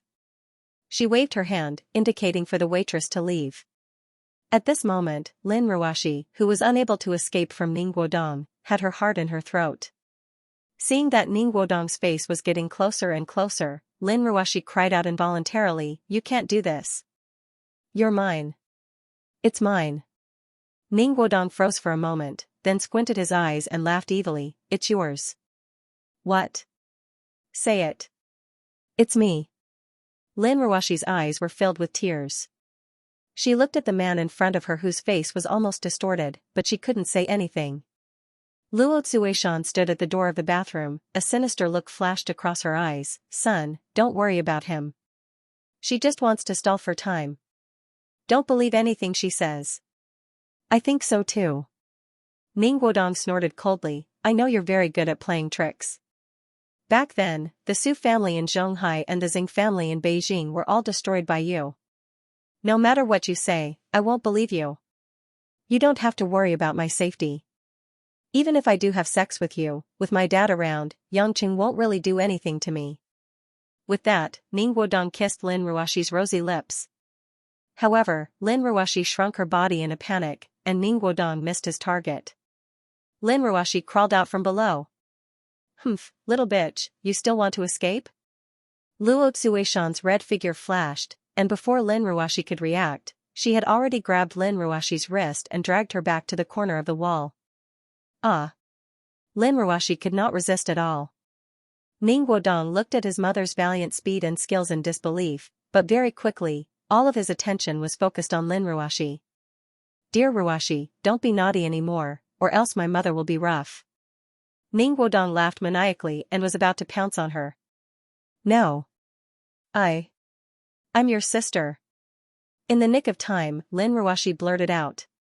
Ning Guodong's posture stiffened, his face was filled with astonishment, while Luo Tsuishan, who was at the door, was furious. Guodong. What are you spacing out for? Quickly get on top of her. Why do you care about this little slut's words? Luo Tsuishan scolded. Lin Ruoxi shook her head forcefully and said with tears in her eyes, I'm serious. Don't listen to her, I'm related to you by blood. It was as if a heavy bell had been struck in Ning Guodong's mind. He stood there stiffly with a blank face. Guodong.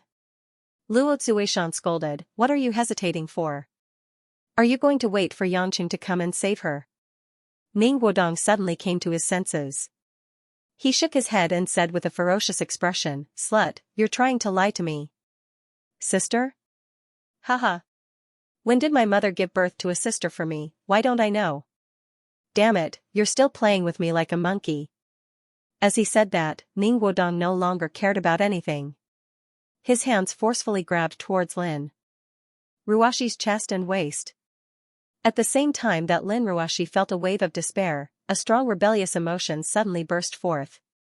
As if it had been summoned by something, the Fengxiang bracelet on the woman's wrist suddenly let out a phoenix cry that pierced through the clouds. A dark green glow was emitted from the bracelet. Like a mist, it surrounded Lin Ruoxi. Bam! An irresistible force pushed Ning Guodong, who was about to touch Lin Ruoxi, into the air. Ah! With a painful cry, Ning Guodong flew backwards with a pale face. Luo Tsuishan reacted quickly and rushed forward to catch her son so that Ning Guodong did not fall to the ground with bruises all over his face. Even so, the sudden burst of dark green mist from Lin Ruoxi's body stunned both mother and son. What was that? It looked like a cloud of mist, but it also looked like a swirling flame. But what kind of flame was dark green? Lin Ruoxi was shocked as well. She looked at the Fengxiang bangle on her wrist, which was emitting a green flame. It felt like a dream. Suddenly, Lin Ruoxi recalled the mysterious words that Yangqing said to her yesterday. Wifey, you should wear it from now on. Don't take it off. So he already knew that this bangle could protect her? While Lin Ruoxi felt relieved, she was also annoyed. This guy kept everything from her. Why couldn't he just tell her that this bangle was a magical weapon? What Lin Ruoxi did not know was that the reason why Yangqing did not tell her was because this Fengxiang bangle was not only a magical weapon but also a treasure that could not be detected by anyone below the tribulation stage. This was also the reason why Yan Sanyang did not know that this bangle was special even though she had stayed in the Yan family for more than 10 years. Yangqing could tell that this bangle was similar to the Qianyuan Tiangang bangle. At the same time, he vaguely realized that such a high-end magical weapon might be a superior one. It might even be a celestial item that was passed down from the ancient times, like Xiao Qiqing said. So, instead of making everyone feel uneasy, it was better to let Lin Ruoxi wear it to protect Lin Ruoxi. As long as the wearer felt a sense of danger, this Fengxiang bangle would activate the restriction. Guodong, are you alright? Luo Tsuishan asked with concern as she hugged her son. Ning Guodong wiped the blood from the corner of his mouth and shook his head, I'm fine. Mom, there's something wrong with that bitch. Humph, Yangqing must have predicted something. She's not that capable. Then how do I get close to her? Ning Guodong asked anxiously. Luo Tsuishan clenched her teeth and in a flash, she appeared in front of Lin Ruoxi. The green flames that were surrounding Lin Ruoxi and were about to disappear suddenly rose again. This time, because Luo Zuishan's attack was more intense, the flame's counterattack was stronger too. Lin Ruoshi only closed her eyes tightly and stretched out her hand with the jadeite bangle in front of her. The moment Luo Zuishan's hand entered the flames, she felt a scorching heat coming towards her. At the same time, it was even harder to resist the powerful force of the protective barrier. Boom! Luo Zuishan was also sent flying. But now that she was reborn, her skills were better than others and her physique was excellent. She somersaulted in midair and landed steadily. Seeing that she was still fine, Lin Ruoshi's heart was at ease. She nervously confronted each other, not daring to slack off. At the same time, the green flame slowly descended again and returned to the Fengxiang bracelet. Damn it, it seems like that strange thing was caused by the bracelet on her hand. Mom can't get close to her either. Luo Zuishan said angrily. Ning Wudong said anxiously, Mom, there's not enough time. Yangqing will be back soon. Didn't you say that Dad would come here to protect me? Where is he? Luo Zuishan glared at Lin Ruoshi unwillingly and reached out to touch Ning Wudong's cheek, saying, he must have arrived at the villa. As long as you walk out, you will naturally see him. Ning Wudong nodded, all right, I understand. Then what about this woman? Luo Zuishan sneered, you didn't even see her come to the bathroom, so why do you care what she does? Ning Wudong had a look of understanding on his face. He grinned evilly and nodded, I know what to do. Luo. Zuishan chuckled a few times and didn't say anything else. With a flash of red, she left the scene. Ning Wudong looked at the empty corridor. He was still a little unused to his mother's current whereabouts, but he quickly regained his senses. After entering the bathroom, he glanced at Lin Ruoshi, who was still very nervous in the corner. With a chuckle, Ning Wudong grabbed his tie and suit, and left as he put them on. Seeing Ning Wudong walk out of the bathroom, Lin Ruoshi's body went limp and she leaned against the wall, gasping for breath. Before that, on the highway outside the Autumn Water Villa, 2 streaks of lightning, one red and one yellow, flashed past. Yangqing and Weber, who had already finished running from the outer racetrack and entered the last big bend, were still neck and neck. In fact, on such a large track with only 2 cars, it was already very difficult to determine the victor. In addition, Yangqing felt that he had to donate money whether he won or lost, so he didn't have much of a competitive heart. As long as he didn't lose to Weber, Yangqing would be happy to accept it. Finally, a minute later, amidst the loud roar of the motor, Yangqing's McLaren and Weber's Ferrari crossed the finish line side by side. The guests who were watching the results outside the banquet hall all applauded the two of them as they got out of the car. Especially some of the guests who wanted to curry favor with Yangqing and wanted to get to know him, they continuously flattered Yangqing. Even more people had heard the news that Yangqing had killed 2 of the higher-ups who opposed him in the Yang family yesterday. They were so afraid that they didn't dare to step forward. Weber shook hands with Yangqing and sighed, I'm very curious. Why is Mr. Yang able to drive so well even though he's not a racer? Is it because Mr. Yang used to be a special forces soldier? Yangqing smiled and said, why are you driving? To put it nicely, it's for my career. To be honest, it's for money. Weber was also direct. Yangqing smiled meaningfully and said, I'm driving for my life. My starting point is much higher than yours. Weber was stunned. Although he didn't understand, he still smiled and nodded. Following that, the two of them wrote a check for the $100,000 that they were going to donate. Only then did this entertaining racing bet come to an end. When he returned to the banquet hall, Yangqing realized that Lin Ruoshi was nowhere to be seen. At the same time, Ning Wudong was nowhere to be seen. With a hint of coldness in his eyes, Yangqing's gaze turned to a door at the side of the hall. At this moment, Ning Wudong was walking out of the room in a suit. Everyone's gazes converged on Ning Wudong as he walked onto the stage of the banquet hall. Ning Wudong said to the microphone in a graceful manner, everyone, it seems that the charity race has been very enjoyable. Next, I won't say much. I announce that the performance of the Qixi party has officially begun. Thunderous applause rang out in the banquet hall. The music started, and the lights began to dim. A large number of spotlights fell on the stage, and the dancers filed out. The entire banquet hall had entered the true moment of the party. As for the host, Ning Guodong, after the announcement, he silently sat at the front row of the table, as if nothing had happened. Yangqing spread out his divine sense and searched the entire venue. His face darkened, and he quickly walked to the door that Ning Guodong had just come out from. Entering the corridor, he saw Lin Ruoxi, who was still wearing her suit, but there were a lot of wine stains on her skirt. Her eyes were red, and she was walking over in low spirits. Yangqing's eyes were filled with pity, but he wasn't very excited. All of this was actually within his expectations. Did you say it out loud? Yangqing asked. Lin Ruoxi slowly raised her head and looked at the man with a calm face and gentle gaze. You thought of all of this, didn't you? Lin Ruoxi asked faintly. The car race deliberately lured you away, and you deliberately let yourself fall into their trap so that they would let their guard down. Then, using the advantage that I have the Fengxiang bracelet and nothing will happen to me, you let them plot against me? Yangqing sighed. I only guessed some intentions, but I didn't think too much about it. I also don't know what Ning Guodong will do. Of course, I also hope that he won't do anything senseless.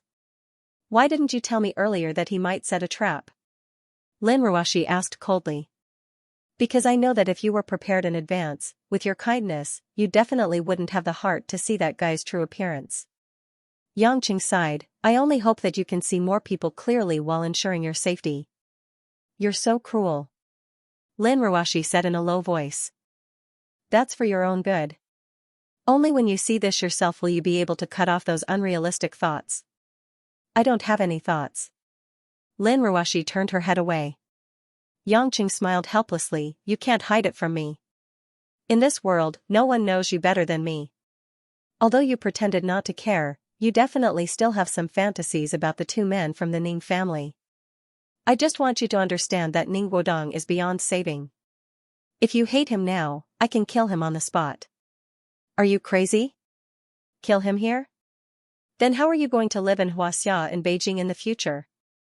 Lin Ruoxi said anxiously. Yangqing smiled casually. To me, the only thing I have to consider is whether or not my wife will get hurt, angry, complain, and leave a shadow in her heart. As for the rest, I don't care at all. Looking at the man who said these words so casually, Lin Ruoxi had mixed feelings for a moment. Sweetness and sourness surged through her heart, and she struggled in contradiction, not knowing how to open her mouth. I don't know. Lin Ruoxi shook her head blankly. My mind is in a mess right now. It's like my eyes are filled with mist when I wake up in the morning. I know the road is right in front of me, but I still don't dare to take the first step. That's because there's no light in front of you. Yangqing patted his chest. If your light can't guide you, you can borrow mine. Lin Ruoxi smiled sadly. How can a person's heart be borrowed? Forget it. Yangqing walked forward, held one of the woman's hands, and said, If I go out and kill Ning Guodong now, how long will you be sad? No. Lin Ruoxi hurriedly shook her head and said, Don't do such a stupid thing, okay? Just now, Luo Zuishan said that she had already sent someone to call Premier Ning over. They will be here soon. If you make a move, it will be a complete mess. What? Luo Zuishan? Yangqing was a little surprised. Yes. Lin Ruoxi frowned and said, It was Luo Zuishan who helped Ning Guodong plan it. She became so young, and her speed and strength are so strong. It seems like she has gone through some kind of huge improvement. Yangqing sneered. Yan Buwen really has some skills. He saved the dead, and he can even transform a woman with no foundation into a superwoman. Yangqing was not surprised by Luo Zuishan's resurrection. He already knew the whole story when he was at the Tang sect. However, even Luo Zuishan could be modified to have strength, so Yangqing was a little surprised. It seemed that Yan Buwen's genetic technology had already reached a whole new level. It wasn't easy for a person with no physical attributes to become stronger. First of all, whether the genes in the body could fuse with powerful genes was an extremely difficult problem. If Luo Zuishan's body was also modified by his own genes, it would be very difficult to find her without seeing her. However, Yangqing was relieved about one thing. Since godhood was needed to recreate the gods, Luo Zuishan, who already had her own personality, should not be transformed into a god with the ability of the law of space. In that case, her threat was limited to her physical body. What are you going to do? Luo Zuishan seems to be here for revenge, Lin Ruoshi said worriedly. I'm not afraid of her coming. I'm just afraid that she won't be willing to see me when she comes. Yangqing smiled in relief, you just have to take care of yourself. Let's go out. As he spoke, he pulled Lin Ruoshi's hand and walked out. However, after taking 2 steps, he realized that Lin Ruoshi didn't want to move. Yangqing turned around and said helplessly, Darling, you can't not go out just because you don't want to see that father and son pair, right? If you really don't want to see them, why stop me from killing them? Them? Lin Ruoshi paled and said, You even want to be the premier? Yangqing said indifferently, as long as he dares to hurt you, I will dare to kill him. If it wasn't for your feelings, I might have already made a move against him. Thinking back to their previous meeting, when Ning Guanyao refused to acknowledge Lin Ruoshi, Yangqing gnashed his teeth in hatred. Lin Ruoshi took a deep breath, pursed her lips and said, Let's go home directly. Don't worry about them. I have nothing to do right now anyway. After tonight's party is over, I won't meet them again. That might not be the case. Ning Wodong will definitely come looking for you. Yangqing said. Lin Ruoshi stubbornly said, Just listen to me. Could it be that killing 2 generations of the #1 family in Yanjing is such a casual matter? Yangqing couldn't do anything to her, so he could only temporarily put down the idea of going all out. When the 2 of them walked back to the banquet hall hand in hand, they didn't go to the front row of the banquet and directly walked out of the main door. When the surrounding guests saw the pair of attention leaving just like that, they were more or less puzzled. After all, the banquet had just started. At this moment, a few black Audi A8 stopped at the entrance. A group of bodyguards cautiously got out of the car in an orderly manner. After looking around, they opened the rear door of the car in the middle. Ning Guanyao slowly got out of the car with a calm expression and a smile on his face. It's Premier Ning? The Premier is also here today. I didn't receive any notice. The banquet hall suddenly became chaotic. When Ning Wodong saw Yangqing coming out, his heart tightened. But now that he saw Ning Guanyao was here, the smile on his face became very relaxed.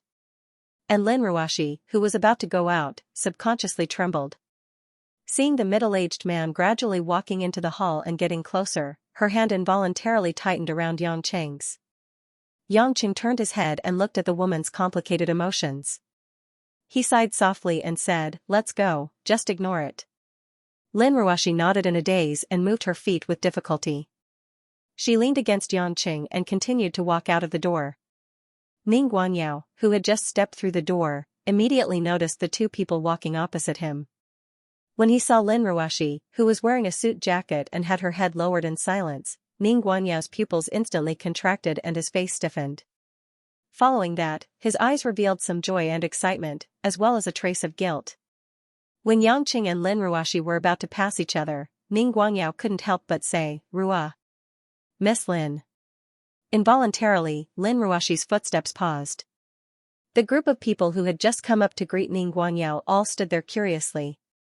At most, they only knew that Lin Ruoshi was the CEO of Yulei International. But in Beijing, the CEO of a multinational company was nothing at all. Why would this young madam of the Yang family make Premier Ning Guanyao look at her differently? After all, if Ning Guanyao wanted to greet someone, he should start with Yangqing. Yangqing furrowed his brows. Seeing that Lin Ruoshi was biting her thin lips and standing there motionlessly, he couldn't help but raise his head and look at Ning Guanyao coldly. Premier Ning, what's the matter? Only then did Ning Guanyao shift his attention to Yangqing. Of course, he knew about Yangqing's return to Beijing. After calming down his chaotic emotions, Ning Guanyao smiled and said, Congratulations on returning to the Yang family. There should be more opportunities to meet in the future. Don't think too highly of yourself. In my opinion, meeting people like you often isn't something worth congratulating, Yangqing said bluntly. For a moment, the atmosphere of the entire scene was strange and tense. Everyone present felt their hearts beating in their throats. This was simply a direct confrontation between the Yang family and the Ning family. Furthermore, it was the young master of the Yang family who was unceremoniously provoking Ning Guanyao. Although they didn't understand why, everyone tactfully shut their mouths and watched. Ning Guanyao's face darkened at first, but it disappeared in the blink of an eye. He chuckled and said, "Looks like Elder Yang has a successor. I've known your father for decades, but I've never heard him say something like that." "I don't even know the person you're talking about," Yangqing said indifferently. "I'm bringing my wife to celebrate Chinese Valentine's Day with us. You guys can continue with your opera." After saying that, Yangqing tugged on Lin Ruoxi's hand. Lin Ruoxi came back to her senses and continued to follow him out of the door. "Wait, don't be in such a hurry to leave." Ning Guodong's voice sounded from behind. Yangqing turned around and saw Ning Guodong with a sinister smile on his face. He was holding a glass of champagne as he walked in front of him. His gaze was like a venomous snake staring at Lin Ruoxi, who had her head lowered. "Both of you are VIPs today. No matter what, you have to have a drink before you leave. Besides, my father is here too. The Ning family and the Yan family have been friends for generations, so we have to have a toast no matter what. Otherwise, wouldn't it seem like our Ning family is too unreasonable?" As he said that, Ning Guodong asked the waiter to serve the wine and handed it to Ning Guanyao and Yangqing. Seeing that Yangqing and Lin Ruoxi were unmoved, Ning Guodong pretended to be curious and asked, "What's wrong? Brother Yang was so generous just now. Why do you look like you're going to back down after drinking a glass?" Without waiting for Yangqing to pick up the glass, Lin Ruoxi suddenly raised her head and picked up the 2 glasses of wine. She placed one in Yangqing's hand and turned her head to look at Ning Guodong coldly. "Let's drink, it's nothing." Yangqing looked at Lin Ruoxi in surprise. He didn't know why this woman suddenly pulled herself together. Ning Guanyao glanced at his son with a strange expression, but Ning Guodong didn't respond. When he looked at Lin Ruoxi, he found that the woman didn't have any intention of meeting his eyes. Sighing in his heart, Ning Guanyao still raised his glass and clinked it with Yangqing and his wife, as well as Ning Guodong. Just at the moment when they clinked their glasses, Ning Guodong, who seemed as if nothing had happened, suddenly said in a low voice, "Happy Chinese Valentine's Day, sister, brother-in-law." Bang! The wine glass in Lin Ruoxi's hand fell to the ground almost at the same time as her voice fell. Wine spilled everywhere. The woman's face was as cold as ice. After Ning Guanyao's face revealed a hint of shock, he suddenly turned his head, looked at Ning Guodong's ferocious face, and his eyes widened.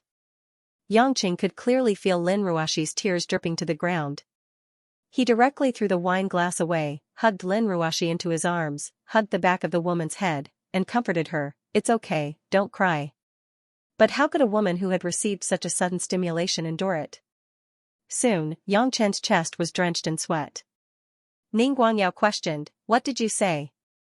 Ning Guodong's eyes were a little red, and his veins were popping out as he met his father's gaze and said, "Why are you guys reacting so strongly? Did I see through something?" The surrounding crowd was in an uproar. Because they didn't dare to get too close, none of them heard Ning Guodong's words. However, seeing the wine glass shatter, and Ning Guanyao seemed to be particularly dissatisfied with Ning Guodong, it was inevitable that the scene was in an uproar. Ning Guanyao's heart skipped a beat, and when he came back to his senses, he knew that it was actually Ning Guodong's test. "How dare you play tricks on me?" Ning Guanyao gritted his teeth as he looked at his only son. Ning Guodong sneered, "If you don't want people to know, then don't do it." "Father, it seems that what I said is right." "Shut up." Ning Guanyao waved his hand and ordered the bodyguards, "Immediately disband the party, everyone leave through the back door, no one is allowed to take even half a step closer. The Ning family and the Yang family have something to discuss." Because this group of guests were practically all of the younger generation, they naturally obeyed Ning Guanyao's words. With a wave of his hand, they immediately left obediently. As the guests left one after another, the 4 people at the entrance did not show any signs of moving. Ning Guanyao rubbed his forehead and thought for a moment before asking Ning Guodong, "That woman came back to find you, didn't she?" "Which woman?" Ning Guodong sneered. "Your mother. Luo Tsuishan." Ning Guanyao growled. "Haha," Ning Guodong laughed and said, "Isn't mother already dead?" "Dad, you didn't drink and you're already so drunk?" "If she didn't tell you, then who told you?" "And she was the one who sent me the letter." Ning Guanyao clenched his fists, trembling. "Tell me, where is she?" Ning Guodong sneered and said, Dad, why are you so agitated? Wouldn't it be better if Mom was alive? You unfilial son. What do you know? If I ask you, answer immediately. I don't understand. I don't understand. Ning Guodong shouted back, if I had known earlier, I wouldn't have been tricked by you like an idiot. Tears of pain. What did you say? Ning Guangyao looked at his son in pain. Ning Guodong looked at Lin Ruoxi, who was leaning against Yang Cheng's embrace. His chest heaved up and down as he said, I didn't believe it at first, but now everything is true. No wonder you wouldn't let me touch this woman no matter what. No wonder you wouldn't even let me think about it. So, this woman. You and another woman gave birth to AB*TCH. Shut up. Ning Guangyao was furious. Yang Cheng raised his head and looked at Ning Guodong coldly. Am I wrong? No wonder you pointed a gun at me. I thought it was because of an outsider woman. It turned out to be because of your own daughter. Ning Guodong smiled bitterly, since you see her so important, why don't you acknowledge her? Is it hard to talk about it? Do you think that being the Prime Minister is so great, so open and above board? Are you done? Not finished. Ning Guodong pointed at his chest, in your eyes, what am I, your son? Why do I have to bear all the pain? For the first time in more than 10 years, I yearned for a woman so much, but after torturing me to the point of pain, you tell me that it's not because she has a husband, but because she is my sister. Pa. A loud slap. Ning Guangyao slapped his son hard and said coldly, I didn't hear anything. You better forget everything. Ning Guodong looked at him fiercely and sneered with a twisted face, you hit me again. Why don't you kill me? Anyway, now that you have a daughter who can inherit the family business for you, you might as well merge the Ning family and the Yang family. Isn't she already married to the bastard of the Yang family? A bastard marrying a bastard, what a good match. You're courting death. Yang Cheng didn't want to listen anymore. He raised his leg and kicked Ning Guodong's side. Bang! A heavy blow. Ning Guodong couldn't dodge at all. He rolled a few times and fell to the ground more than 10 meters away. Ning Guodong howled in pain. The arm that was kicked had completely broken bones. The surrounding bodyguards immediately tensed up and surrounded Yang Cheng. You. Yang Cheng, stop. Although Ning Guangyao had slapped his son, how could he watch as Ning Guodong was seriously injured by Yang Cheng? Stop? I'm using my feet, Yang Cheng said calmly. You. Ning Guangyao gritted his teeth but didn't know what to say. Lin Ruoxi got up from Yang Cheng's arms and wiped the corner of her eyes. She turned around and looked at Ning Guodong who was howling in pain. A trace of sadness flashed in her eyes. Forget it, let's go. Lin Ruoxi pulled on Yang Cheng's sleeve. Yang Cheng let out a heavy sigh and nodded. Just as he was about to turn around and leave, Ning Guodong struggled to stand up. His eyes were filled with hatred as he roared, Ning Guangyao. Are you still the Prime Minister? Are you even worthy of being the head of the Ning family? Your son's hand was broken by that bastard Yang. But you didn't even dare to fart there. You're a good for nothing. Ning Guangyao was so angry that he gritted his teeth and his face darkened. You unfilial son, shut up. Don't you see who's pleading for you? Pleading for me. Why do I need that whore to plead for me? She's the bitch that you and Shui Zijing gave birth to. Even if half of the blood in her body is the same as mine, even if she's my sister, I'll still *CK her next time. Ha ha ha ha. Ning Guodong, who was shouting like a madman, seemed to have let go of everything and laughed wildly on the spot. Just as Ning Guangyao was enraged, an earth-shattering aura of death swept in from outside the door. Yang Cheng's figure was like a monster immersed in the shadow of a huge demon. The moment he slowly turned around, one could even see the tragedy of Shura hell in his eyes. It seems like you're tired of living. Do you really think that I don't dare to kill you? Lin Ruoxi, who was originally enduring the heart-wrenching pain, felt that something was wrong. When she turned around to look at Yang Cheng, the woman was stunned. Ning Guangyao cried out in his heart, but it was already too late. Yang Cheng crazily teleported, and in the blink of an eye, he had already grabbed Ning Guodong's neck with one hand and pulled him up from the ground. After grabbing him high up, Ning Guodong was like a grasshopper, his legs flailing wildly, but he had no strength left. Xianxia looked at the crazed man who looked like a puppet that could be crushed at any moment. He turned to look at Ning Guangyao and sneered. All of you deserve to die. At that moment, Ning Guodong finally realized the mistake he had made. He could clearly feel the killing intent coming from Xianxia's body. It was not a threat at all. No. The moment when Xianxia was about to exert force, Lin Ruoxi screamed out. Don't kill anyone. Lin Ruoxi shook her head vigorously, tears flowing down her cheeks. No. Xianxia's movements paused and he looked at Lin Ruoxi stiffly. As for Ning Guodong, he was trying his best to catch his breath, his eyes filled with hysterical fear.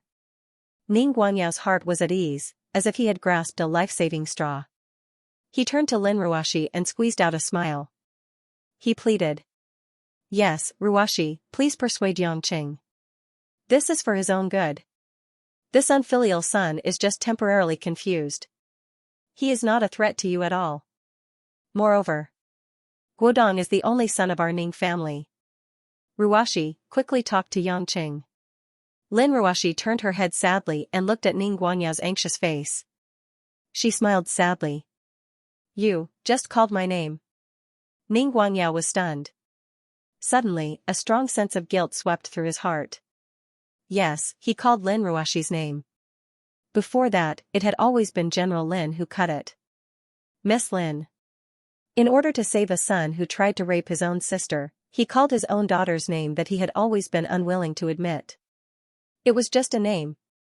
Xianxia's eyes were burning with anger. Now that things have come to this, you want to beg my woman. Do you think it's useful? But Lin Ruoxi suddenly turned her head and said, let him go. Xianxia was stunned. He looked at the woman in disbelief. What did you say? Hubby. Lin Ruoxi looked at Xianxia pleadingly. This is the last time. This is the last time, I beg you. Don't kill him, okay? If there is a next time, I will never stop you. Next time? Didn't you hear what he said just now? What did he call us just now? Xianxia couldn't help raising his voice. Lin Ruoxi sobbed a few times. She looked at Ning Guangyao, who was full of hope. As if she had made up her mind, the woman said with difficulty, if you kill him today, I will never forgive you for today. For a moment, the entire hall seemed to be dead silent. It was as if the violent aura that had just been like a mountain torrent and tsunami had returned to calmness in an instant. It had come and gone quickly. After a moment of stagnation, Xianxia's hand subconsciously loosened, allowing Ning Guodong to fall to the ground. Ning Guodong had escaped from the calamity.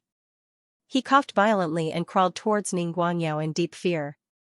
Xianxia's eyes were filled with darkness and abyss-like pain. Then, a bitter and painful smile appeared on the corner of his mouth. Lin Ruoxi, you're actually threatening me for this bastard? Threatening your husband? Lin Ruoxi was filled with guilt and could not bear it. She begged in a low, hoarse voice, no. I know it's very unfair to you, but this is the last time. Okay. The gazes of the two of them intersected in the short span of a dozen meters. A few seconds seemed as long as dozens of centuries.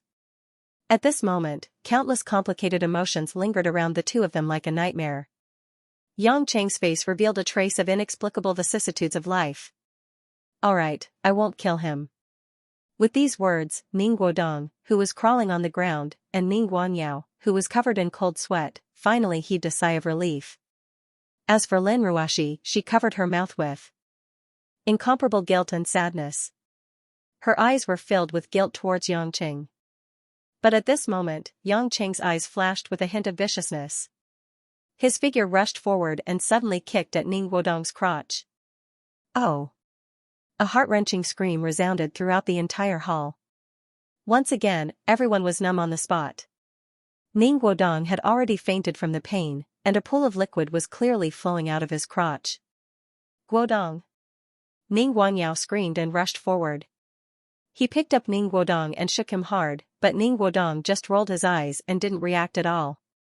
Lin Ruoxi was stunned as she looked at the expressionless Xianxia. I won't kill him, but that doesn't mean I won't make him pay. Xianxia said coldly and walked past Ning Guangyao. Arriving in front of the wooden Linruashi, Yangqing said in a low voice, "Do you want to stay, or come with me?" Linruashi raised her head and gulped. "Why? Stay or go?" Yangqing asked again. Linruashi looked at Ning Guangyao, who was hugging his son and crying. After a deep sense of loss, she took a deep breath and reached out her hand to hold Yangqing's arm. "Let's go." Only then did Yangqing's gaze soften a little. He brought the woman and walked out of the hall. Although the bodyguards were incomparably hostile, they didn't dare to go forward. After all, they knew that it would be useless even if they went forward. Instead, they would be reprimanded by the premier. Just as Yangqing and Linruashi walked a short distance, Ning Guangyao suddenly turned around and shouted, "Yangqing! If anything happens to my son, I will definitely not let you off." Ning Guangyao's eyes were bloodshot, like a beast choosing a person to devour. He had always been gentle and refined. When he finally realized that his only son might be crippled, the wildness in his heart exploded. Yangqing turned a deaf ear to him and brought Linruashi back to the car. After silently starting the car, Yangqing drove back to the Yang family as if nothing had happened. Linruashi sat on the side, tightly gripping the hem of her skirt. From time to time, she would glance at the expressionless man, her eyes filled with worry. "Are you still angry at me?" Linruashi asked faintly. Yangqing said indifferently, "No. There is clearly one." Linruashi whispered, "Can't we just forget about today's matter? We won't see them again." Yangqing said without changing his tone, "Don't think too much about it." "No, no." Linruashi shook her head and said, "You lied to me. You must be restraining yourself right now. If you want to get angry at me, feel free to vent. I can take it." Yangqing unknowingly stepped on the accelerator and the roar of the car's engine became louder. "Why would I get angry at you? You didn't do anything wrong," Yangqing said in a low voice. Linruashi bit her lips. She had no choice but to keep quiet. Half an hour later, the two of them arrived at the Yang family. Yang Gongming was already waiting in the backyard. Guo Shuihua was drinking tea with her father-in-law, while Yan Sanyang was standing by the side with a smile on her face. Guo Shuihua was the first to wake up when she saw the young couple, one with a sour expression and the other with a gloomy expression. What's wrong, son? What's with your and Ruashi's expressions?" Guo Shuihua asked curiously. Yang Chen's lips curled into a smile. "It's fine, it's just a little boring." Yang Gongming looked at him and smiled. "It seems like the two of you are having an argument?" Linruashi lowered her head nervously and did not dare to speak. "Old man, instead of worrying about this, why don't you think about how to deal with the Ning family? Ning Guodong has become a eunuch because of me. If I'm not mistaken, he will completely break ties with the Ning family. If you can't solve it, I will. I will take responsibility for what I've done." After that, Yangqing walked back to his room without looking back. "What?" Guo Shuihua exclaimed. "Yangqing, what did you do? You silly child. Even if you want to throw a tantrum, you should have a limit. Explain yourself." Yang Gongming knocked on the table. Guo Shuihua immediately shut up. She smiled awkwardly and sat down, but she still looked anxious. Then, Yang Gongming looked at Linruashi, who was still standing in front of him, and asked with a smile, "Ruashi, tell me what happened." Linruashi raised her head, her eyes filled with tears. "I'm sorry, Grandpa," Linruashi sobbed. "It's all my fault. Yangqing is angry at me. Crying won't solve the problem." "Calm down and tell me the whole story," Yang Gongming said calmly. As if influenced by the old man, Linruashi nodded and restrained her complicated emotions in a short period of time. Then, she told him what happened before and after the party. After listening, Yang Gongming's face was calm, as if he wouldn't panic even if he poked a hole in the sky. Guo Shuihua was very anxious. "Dad, what should we do? Ning Guangyao isn't a rabbit, he's a sleeping tiger and wolf. If Ning Guodong is really crippled, then the Ning family will definitely go against us. After all, she had a good relationship with Ning Guangyao when they were young, so Guo Shuihua knew Ning Guanyao's nature very well." Yang Gongming thought for a while, Then he raised his head and said to Lin Ruashi, Ruashi, go back to your room and accompany Yangqing. Don't worry about this. But Grandpa won't blame you. You didn't do anything wrong. No one did anything wrong. This is life, Yang Gongming said with a smile. Lin Ruashi was stunned for a moment. She finally nodded and walked towards the direction of the room with light steps. After Lin Ruashi left, Guo lamented, Ning Guanyao really has a heart of stone. Why is our Ruashi inferior to others? Why doesn't he acknowledge her as his daughter? I wish she was my own daughter. Humph, Yang Gongming said, what are you talking about? You want your own daughter to marry your own son? Guo Xianxia smiled. Dad, you know that I'm just making an example. Yang Gongming glanced at her, then knocked on the table and said, I already knew that Ruashi was the descendant of the Ning family. I'm afraid that the two old fellows from the Li family and Tang family just kept quiet about it. This matter had been hidden for so many years, and very few people knew about it. As long as Ning Guanyao didn't admit it, it was useless no matter who said it. Therefore, it was understandable that Ning Guanyao didn't want to admit it. His Ning family. There were many talents, and he wasn't the only one who could be the head of the family. If he ruined his reputation because he had an illegitimate daughter, then everything he had would be for naught. Guo nodded, that's true. Men aren't good people. Is power that important? That position, isn't it for you to sit in for these few years? After a few years, it will be your turn. But children, they are your own flesh and blood. If it was in ancient times, when you died, you would have to rely on your child to carry your head into the coffin. She was naturally complaining about the two men, Yang Pejuan and Ning Guanyao. However, as soon as she finished speaking, she felt that Yang Gongming was looking at her in displeasure. Dad. Of course I'm not talking about you, Guo said with an embarrassed smile. Yang Gongming was a little helpless at his daughter-in-law's blabbering. I really hope that you can be like before, doing your charity all over the country. When you come back home and let you serve this old man, I'll be angered by you several times a day. Guo shrunk her head in shame. In front of the old man, she was still a child even though she was a mother. Yang Gongming sighed deeply and said, Ning Guanyao is someone who won't act rashly unless he's fully confident. This is his strength, but also his weakness. Since Yangqing has already fallen out with him, we can only deal with it as it comes. As he spoke, Yang Gongming turned to Yan Sanyang and said, Sanyang, cut off all the projects that the Yang family and the Ning family are collaborating on. From today onwards, tell the public that I'm not seeing any guests. Yan Sanyang nodded and said, Master, do you want me to send someone to keep an eye on the Ning family's movements? Yang Gongming waved his hand. Now that things have come to this, two tigers cannot live on the same mountain. There are only two possibilities in the future. The Ning family will give in. Or they will fight to the death. As for the latter, it will depend on Yangqing's capabilities. As an old man, I can only try my best to buy him some time and see how far he can go. Yan Sanyang nodded slowly, an indescribable sense of anticipation in her eyes. Under the curtain of night, Lin Ruashi, who had returned to her room, carefully stepped through the door. The light in the room was a little dim. Yangqing only turned on a bedside lamp and sat on the wide bed. His figure seemed to have sunk into the shadows. Yangqing didn't seem to feel anything when Lin Ruashi entered the room. He didn't move at all. Lin Ruashi felt a wave of heartache and sourness. She tried her best to squeeze out a gentle smile and asked softly, Hubby, do you want me to make you a cup of tea? Yangqing didn't move and continued to sit there. Lin Ruashi nimbly walked to Yangqing's side and sat down. How about I help you get some hot water and take a bath? I saw that the servants have prepared bath salts or something. Take a hot bath and relax, maybe you'll feel much better. Yangqing took a deep breath and laughed self-deprecatingly. You don't have to deliberately please me. This is something I often do to you. I don't need it myself. Lin Ruashi tried her best to smile and said, I didn't do it on purpose. Isn't this what I should do?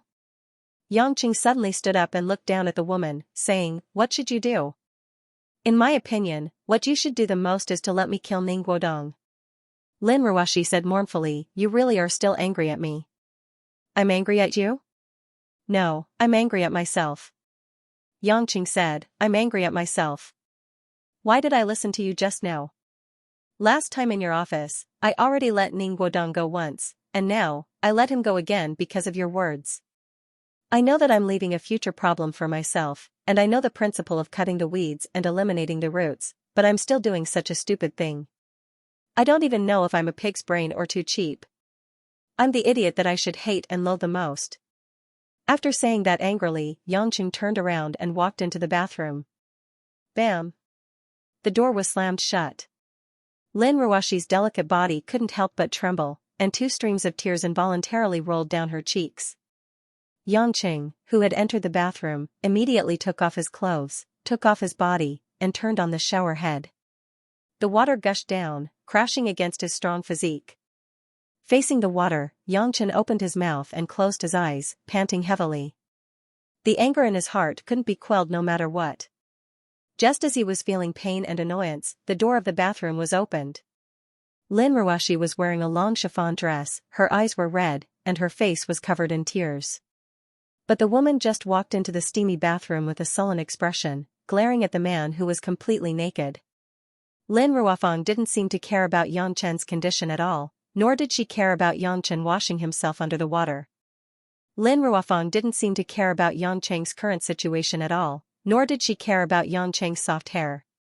In an instant, the gushing water stained Lin Ruoshi's body, drenching her long dress and silky hair. However, Lin Ruoshi didn't care at all. You. What are you doing? Yangqing actually cowered a little, because the situation was too unusual. Lin Ruoshi stared at Yangqing with her watery eyes and coldly asked, What right do you have to treat me like this? Yangqing was stunned. What do you mean? I humbly beg you to be nicer to you so that you can forgive me.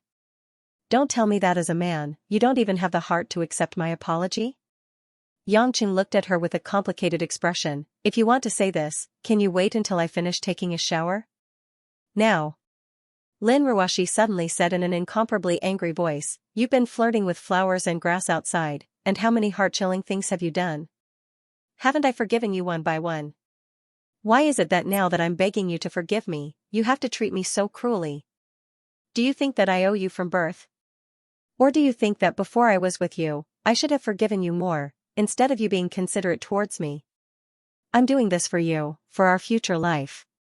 Don't you understand that the father and son of the Ning family can no longer be saved? Yangqing said. Angrily. That's why I said this is the last time. The last time, do you understand? Lin Ruoshi cried out miserably. Yangqing looked at the grief-stricken woman, his heart twitching, and he was speechless. Lin Ruoshi's hand brushed her cheek, and her hair was already wet and stuck to her delicate face. You also have a father, you also have brothers, although you don't recognize them, and they are not good to you, but they are indeed, aren't they?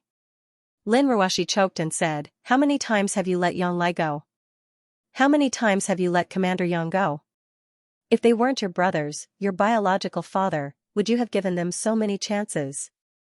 If they weren't related to you by blood, with your temper, would you have let them live until today?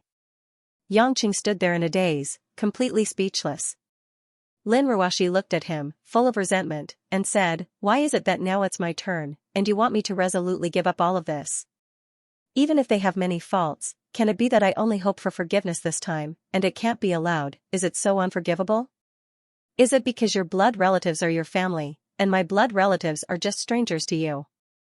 Yangqing was silent, his expression was full of gloominess.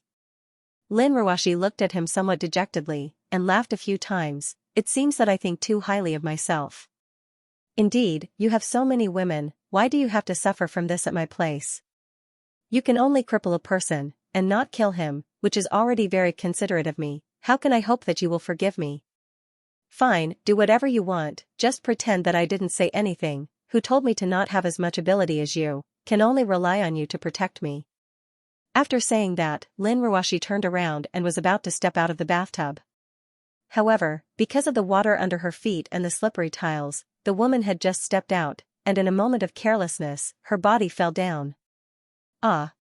Right at this moment, Yangqing's arms stretched forward, supporting the woman's back and slender waist. Without any explanation, Yangqing carried the woman back into the bathtub and pressed her tightly against his body, pressing them together.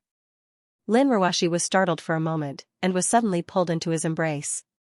She was a little dazed. When she raised her head and looked at Yangqing, Lin Ruoxi discovered that the man was actually smiling strangely at her. "You. Are you trying to laugh at me?" Lin Ruoxi awkwardly pretended to be calm and said. However, Yangqing glanced down and said with a smile, "It seems that the size has increased." Lin Ruoxi was a little puzzled at first, but when she looked down, her cheeks immediately blushed like a ripe peach. It turned out that in the intense conversation just now, the water had already completely soaked the woman's group. The wet chiffon dress directly stuck closely to Lin Ruoxi's skin. Especially the translucent feeling in front of her chest, it made her pair of perky peaks stand out in an especially proud manner. At this moment, after being hugged tightly by Yangqing, not only was his lower abdomen and other parts of his chest squeezed flat, all of them rubbing together with Yangqing's body. "Yeah." Lin Ruoxi let out a soft moan and turned her head away shyly. This was because there was already a strong response from Yangqing's lower body. A hot and thick feeling actually squeezed between her legs, gently trembling on the inside of the soft flesh on her legs. "Say, you can come in at any time, but you have to come when I'm in such an awkward situation. What should I do now? My little brother can't get down." Yangqing smiled evilly. Lin Ruoxi bit her thin lips and said, "I'm about to go crazy from anger, how can I care about this?" "You're mad at me? Aren't you the one who's being overbearing?" Yangqing smiled bitterly. You used cold violence on me. You are abusing women." Lin Ruoxi didn't even know what she was saying, so she retorted without any confidence. Yangqing didn't want to argue with her.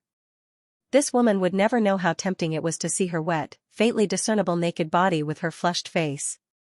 "If you don't go out now, I won't be able to stop myself from doing it here before the wedding." Yangqing licked his lips and said. "Ah. No. When?" Lin Ruoxi heard this, she quickly tiptoed out of the bathtub. Ignoring the water still dripping from her body, she ran out of the bathroom. Only then did Yangqing let out a sigh of relief. He lowered his head to look at his furious second brother and smiled bitterly, "Endure it for a few more days. At that time, let this woman who can teach us a lesson see what a man is." On one side, Yangqing's jealousy and self-encouragement had finally vented the anger and conflicting emotions that had accumulated in the young couple's chests. On the other side, in the special ward of the first hospital of Yanjing, Ning Guanyao was extremely angry. "You'd better explain to me clearly, what do you mean? What do you mean by powerless?" Under the white light, Ning Guanyao faced a bespectacled chief surgeon and asked loudly. The doctor was very timid, but he said helplessly, Premier, we really tried our best. But Department Director Ning, his entire reproductive system, external organs, and internal organs have all suffered serious damage to the point of being unable to recover. This. Even if Hua Tuo was reincarnated and BNK was reborn, they would still be unable to cure him. Don't talk nonsense with me. Ning Guanya's face was ashen as he said, I'll ask you one last time. Is there a way, or? There's no way. The doctor looked at Ning Guanya's eyes that looked like he wanted to eat someone. He wanted to run away, but how could he escape? In the end, he gritted his teeth and could only shake his head. Really? Please. Premier, please understand. Understand? The muscles on Ning Guanya's face twitched as he nodded and laughed strangely. I turn a blind eye to the funds that are spent on you group of white coats every year. But that money is not used to let you ask for understanding at a time like this. The doctor broke out in a cold sweat, Premier. There's really no other way. I know you have no way, so I've decided to understand you. Ning Guanya's eyes shone sharply. In order for you medical staff to not be so tired, I've decided to let you be free as soon as possible. After saying that, without waiting for the old doctor's doubts, Ning Guanyao gave the bodyguard at the door a look. After the bodyguard nodded, he directly stepped forward, stretched out his arm, grabbed the doctor's neck, and instantly twisted. Crack crack. With a crisp sound of bones, the doctor immediately stopped breathing and rolled his eyes, as if he didn't understand what was going on before he died. Ning Guanyao ordered in a deep voice, all medical personnel who know about your young master's condition, don't leave a single one behind. Do it cleanly. The bodyguards looked at each other and nodded without hesitation. After a group of bodyguards left to deal with the rest of the work, Ning Guanyao let out a long sigh. She turned around and looked at Ning Guodong, who was frowning in a coma on the hospital bed. Her eyes were filled with heartache and anger. Walking to the bedside, Ning Guanyao held up one of his son's hands and shook it.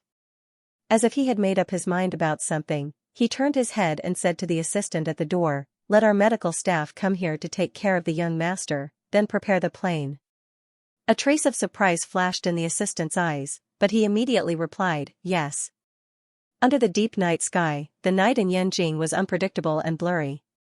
The flying cars shuttling on the highway were like fireflies.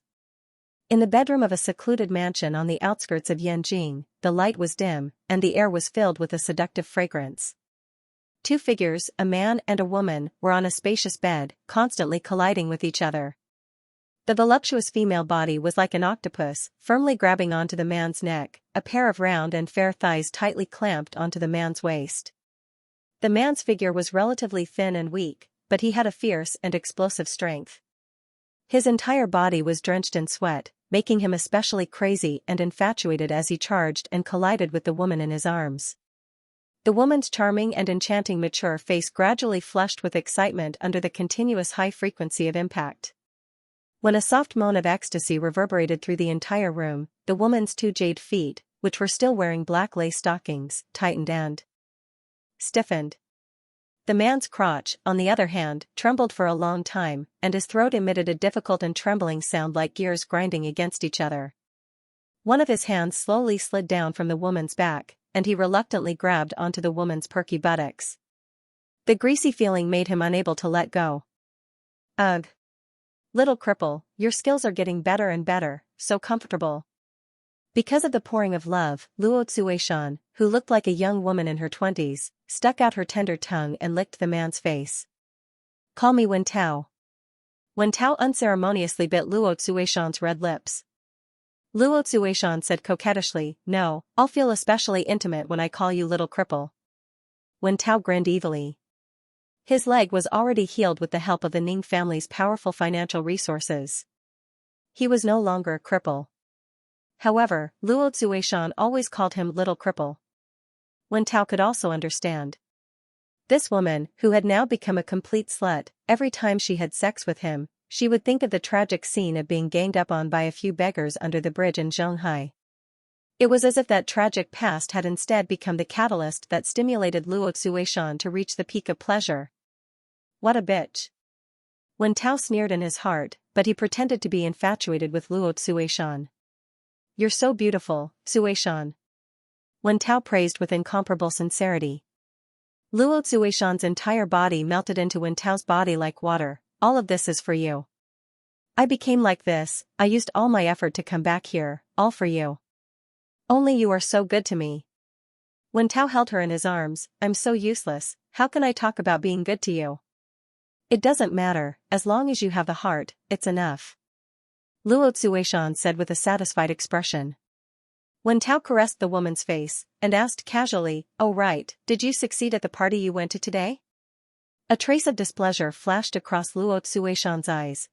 That Yangqing was already prepared, he gave his wife a protective item, but failed. "But it doesn't matter, I have plenty of time. I'm not the only one who wants to torture Yangqing. Sooner or later, I'll exhaust him to death." Wen Tao said with a face full of regret, "How hateful, I can't help you at all. If only I could become as powerful as you." Luo Tsuishan seemed to be shaking her head in fear. "Don't be like me, you just have to stay by my side." "Like me, I'm not a human, I'm not a ghost, I don't even know if I'm alive or dead.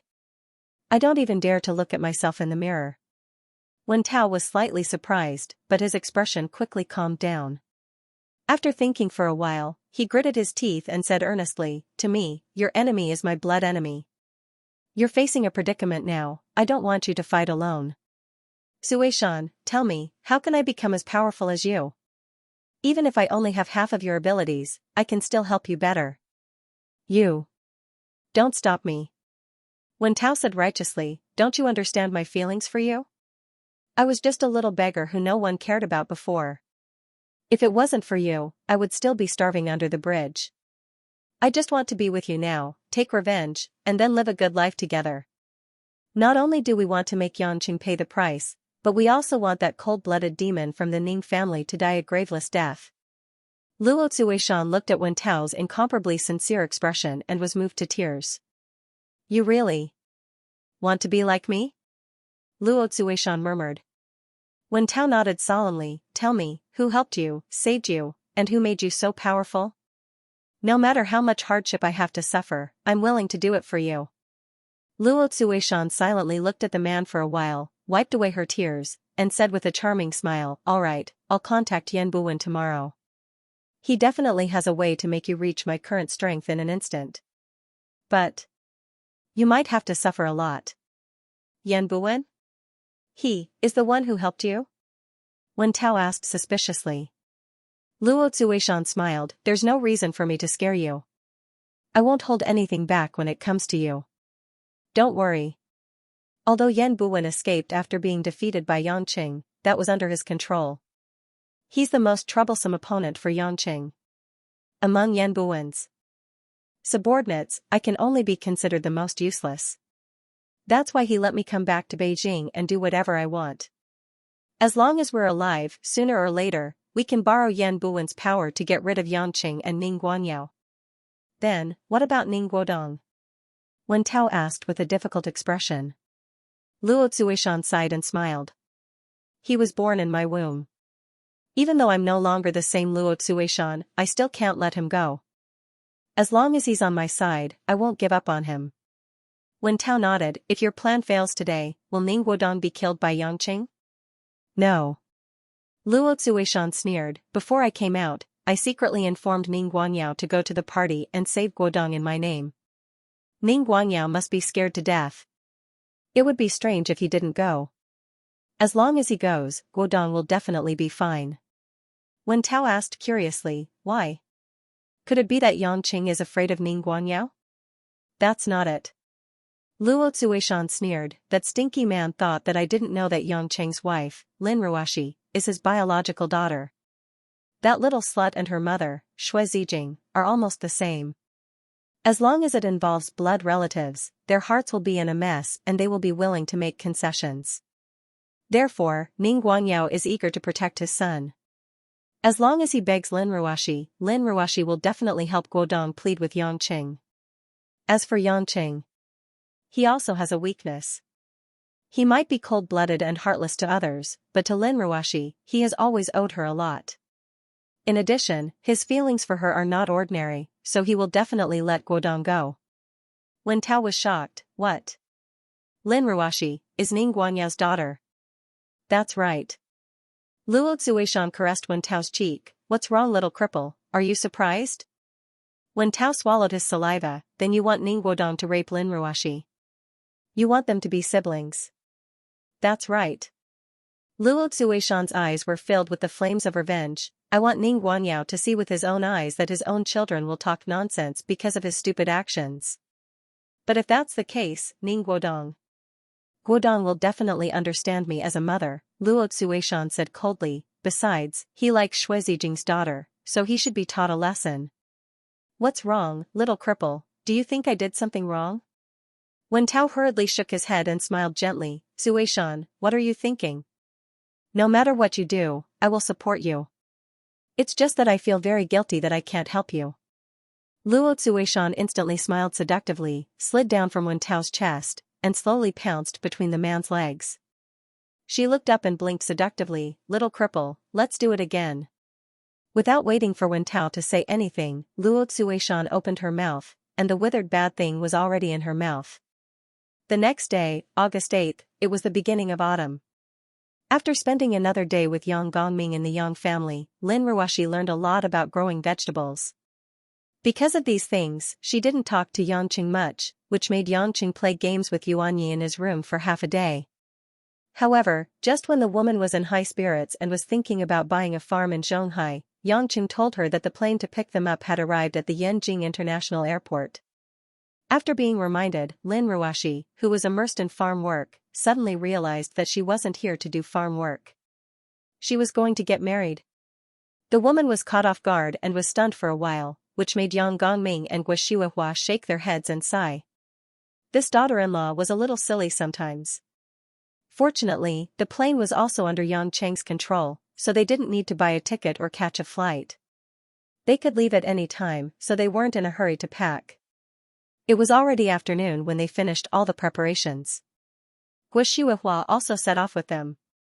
As for Yang Gongming, as mentioned before, he was too lazy to move when he was old, so he just needed to watch the video. After saying goodbye to the old man, Yang Qing brought his mother and wife to the international airport. On the way, Lin Ruoshi sorted out her thoughts and asked, "Honey, have you sent someone to pick up Mother Wang?" Yang Qing nodded and said, "Don't worry, Mother Wang will be picked up by someone. You will see her when you arrive at the destination." Lin Ruoshi couldn't help but ask curiously for the first time, "Where are we going?" Guo was also very excited and looked at Yang Qing with a puzzled look. Yang Qing smiled mysteriously and said, "I'll tell you when we get on the plane." Guo laughed and scolded, "You're playing dumb with your mother. I'm afraid I'm the only mother who doesn't know where her son is getting married." An hour later, the three of them walked to the private boarding area from the exclusive VIP passage. Leading the three of them were two tall, graceful, and soft-spoken Caucasian women. Although they were wearing navy blue stewardess uniforms, they looked like European and American fashion models in terms of appearance. Lin Ruoshi couldn't help but feel a little nervous. She got closer to Yang Qing and whispered, "Don't tell me they have that kind of relationship with you." Yang Qing pinched the woman's face and said, "What are you thinking? They are of my subordinates. They are specially dressed as stewardesses to attend my wedding." "Your subordinates? What are their real jobs?" Lin Ruoshi asked in confusion. Yang Chen thought for a while. "I can't really remember. Anyway, she's either an assassin or a mercenary. Aya, she can't be a decent girl. She's very wild. She's just acting for you." Lin Ruoshi was speechless. She looked at the two elegant figures in front of her and felt even more confused. After 5 or 6 minutes, they finally arrived at the parking lot. When a giant plane that was 6 or 7 stories high and almost 100 meters long with a wingspan that was even longer appeared in front of them, Lin Ruoshi and Guo were a little dumbfounded.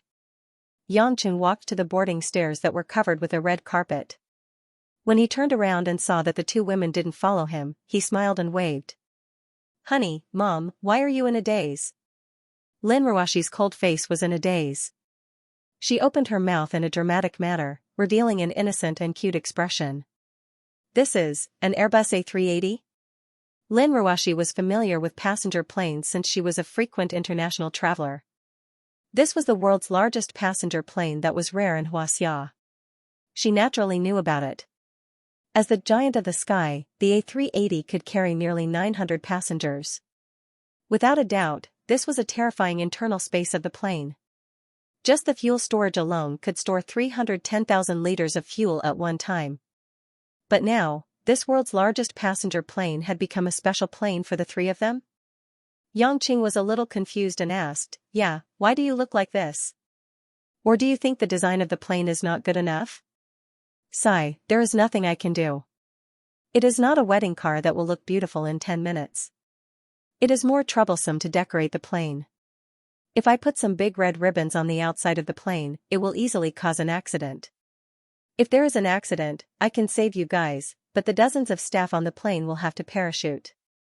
It is so troublesome to parachute. Maybe when we reach the shark area, I will have to kill sharks for a long time. If you want to spray paint something, I don't think it is necessary. Anyway, it will only be used twice. It will be weird to fly around with all kinds of colors in the future." Listening to Yang Cheng's nonsensical explanation, Guo, who had recovered from the shock, went forward and pulled her daughter-in-law's hand. She said, "Ruoshi, let's go up." Yang Cheng's brain structure might be a little special. Lin Ruoshi looked at her husband, who was talking about something completely unrelated, and nodded in agreement. However, there was no doubt that Lin Ruoshi, who had just taken the first step of the wedding, was looking forward to what was going to happen next. As they entered the cabin with Yang Qing, Lin Ruoshi and Guo were amazed by the built-in scenery that appeared in front of them. This was completely different from the decoration of an ordinary A380. The cabin, which was supposed to have 2 floors, was directly set to only 1 floor. The high cabin roof made the entire interior of the huge fuselage exceptionally spacious and bright. The entire structure was built with mahogany and elk leather as the main materials. Many of the details were handled with expensive materials such as crystals and gems. Not only was it beautiful, but it also ensured the integrity of the entire decoration. The lights hanging down from the top were all beautiful European-style crystal chandeliers. Near many of the cabin doors, there were also many fresh potted plants fixed on protruding brackets. On the luxurious Persian carpet, there were all kinds of leather sofas, couches, tables, and chairs. A bar filled with all kinds of wine was set up in the middle. As for electronic equipment such as televisions and computers, they could be seen everywhere. It could be said that this was completely a luxurious private clubhouse. There were about 20 to 30 tall ladies dressed in blue stewardess uniforms with different skin colors. After bowing respectfully to Yang Chen and the others, they immediately welcomed them to their seats. Yang Qing spoke to a group of girls in a strange foreign language that Lin Ruoxi and Guo couldn't understand. The girls then served a variety of snacks, drinks, and tropical fruits that they had never seen before. After Yang Chen had his eyes on most of the items, he waved his hand, and the ladies immediately left the main hall. From a pile of drinks, Yang Chen took a glass of maroon wine and sent it to Guo. He smiled and said, "Mom, try this. It's a vanilla wine from Ibiza Island. It should be more suitable for you." Guo took it and smelled it curiously. Her eyes lit up. "Is this really wine? Why does it smell so fresh? Why would I lie to you?"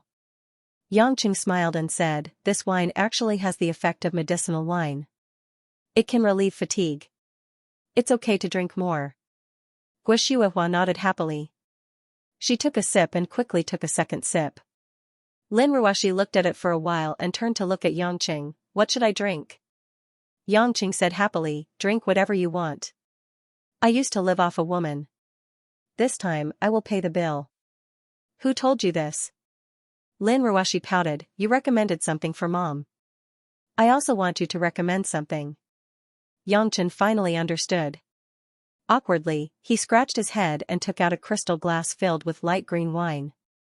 This is absinthe produced on the Mediterranean coast. When translated into Huaxia language, it should be absinthe. You can try it. I like the taste very much. After Lin Ruoxi took it, she said with some worry, "I heard that the alcohol content of absinthe is around 45 or 50%. Will I get drunk?" "Don't worry.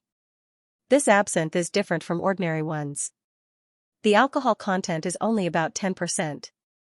Honey is added, so the taste of the fennel is very refreshing and not bitter." Yang Qing smiled. Lin Ruoxi was relieved and took a sip. It really tasted good. Her mouth was full of fragrance. "How is it? Your husband still has some skills." Yang Qing picked up a glass of white wine and said proudly, "It's okay." Lin Ruoxi took another sip and looked up. "Now tell us where we are going." Yang Qing said regretfully, "Why are you in such a hurry? It's going to be a long journey. It'll be boring if you don't enjoy the delicacies I prepared for you." "How far?" Lin Ruoxi asked curiously.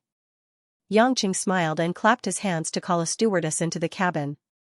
After the stewardess came in, Yang Qing spoke to her in fluent Italian. The stewardess replied awkwardly. Lin Ruoxi and Yang Qing couldn't understand what she was saying. The stewardess looked at them with pleading eyes. Yang Qing sighed. She said that it's not convenient to turn on the satellite image when we're about to take off. "I see. Forget it then." Lin Ruoxi smiled at the stewardess in a friendly manner. Yang Qing gave the stewardess a few more instructions. The stewardess understood and left the cabin. Yang Qing said, "I'll get the captain to play the image of the map after the plane takes off. I'll explain it to you then." "You're so full of twists and turns," Guo jokingly scolded. 10 minutes later, the gigantic Airbus took off from the Beijing International Airport. After entering the stratosphere, the behemoth appeared to be exceptionally stable and smooth. On the huge LED screen in the main cabin, a detailed satellite navigation map appeared. Yangchen stood up and gestured for his wife and mother to walk in front of the screen. He pointed at a white route that stretched from Beijing all the way to a certain area in Europe. He nodded and said, "This is our destination." Lin Ruoshi took a closer look and asked hesitantly, "This is the Mediterranean Sea?" "To be exact, it's the Ionian Sea and the Mediterranean Sea," Yangqing smiled. "Where is that?" "I've never heard of it," Guo was puzzled. Yangqing said, "The Ionian Sea is a bay in the Mediterranean Sea. To the north is the Adriatic Sea, to the west is Italy and Sicily, and to the east is Albania and Greece." Because of the collision of the tectonic plates, there were many underwater volcanoes in this area, and it was also an area where earthquakes occurred frequently all year round. But because of this, the temperature is very mild all year round, and the scenery is very pleasant. "Son, don't tell me you're going to leave us at sea to hold the wedding." Guo didn't know whether to laugh or cry. Yangqing smiled mysteriously and pointed at a gray dot at the center of the Ionian Sea. "What is that?"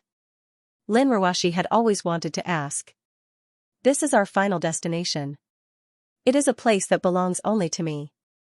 It's called the Forgotten Realms, Forgotten Realms." Lin Ruoshi repeated it twice, but still couldn't believe it. She asked, "You said, it's yours? That no one else can go there?" Yangqing shook his head and explained, "Actually, there were some natives of the Mediterranean Sea a long time ago. They belonged to Britain, and they mainly built some prisons to hold those heinous criminals. But during World War II, because of the chaos and turmoil in Europe, the prisoners in these prisons escaped and then occupied this place. Just like the Italian mafia in Sicily, they were entrenched there, and no one could touch them. Therefore, many people called Ionians, who were vagrants and exiles, had no relatives or friends. After being unable to exist in ordinary society, they successively ascended to that place. Gradually, the people on this place formed their own system. There was no so-called government, no so-called law, and no one was kind. However, there were no conflicts of interest, and they just wanted to live a stable life. In the end, it became an independent small world. They only accepted those who were not accepted by the secular world, and the condition for entering and enjoying the rest of their lives was to give up the bloodshed outside. "Son. You mean, the people up there, are all evildoers?" Guo asked stiffly. Yangqing smiled and said, "Mom, you're thinking too much. The first people were indeed prisoners who escaped from the prison, but those people are long dead. Now, apart from the natives, most of the people living there are from the organizations that submitted to me. They were tired of fighting and went there to enjoy a free life alone or with their families. They may indeed have a past that is not accepted by others, but now they are just ordinary residents." Guo felt a little on sheen, and then asked suspiciously, "According to what you said, this place should be quite famous. Why haven't I heard of it?" Lin Ruoshi also looked at Yangqing curiously. "As I said before, this used to belong to Britain. Later, after I saved the British Welsh royal family, they chose to give it to me as their personal property. At that time, I was worried about settling some of my subordinates who wanted to retire and find a place to live a stable life, so I took it.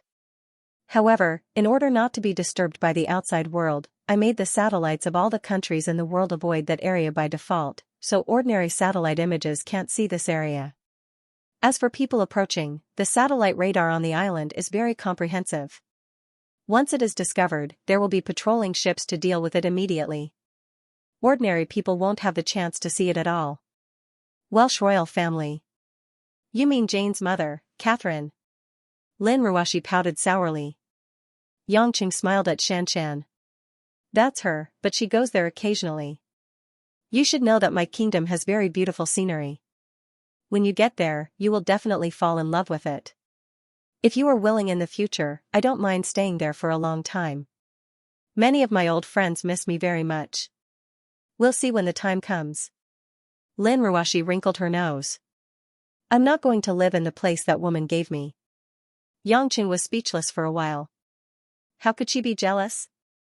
Guo said in surprise, "Yangqing, you said that the governments of all the countries are willing to help you wipe this off the map? Is it really that amazing?" Obviously, she didn't dare to believe her son's authority. Mom, do you think the United States thinks that their New York or my island is more important? Of course it's their own New York. Guo said immediately. Yangqing shrugged. I don't think they will fall out with me over such a small island.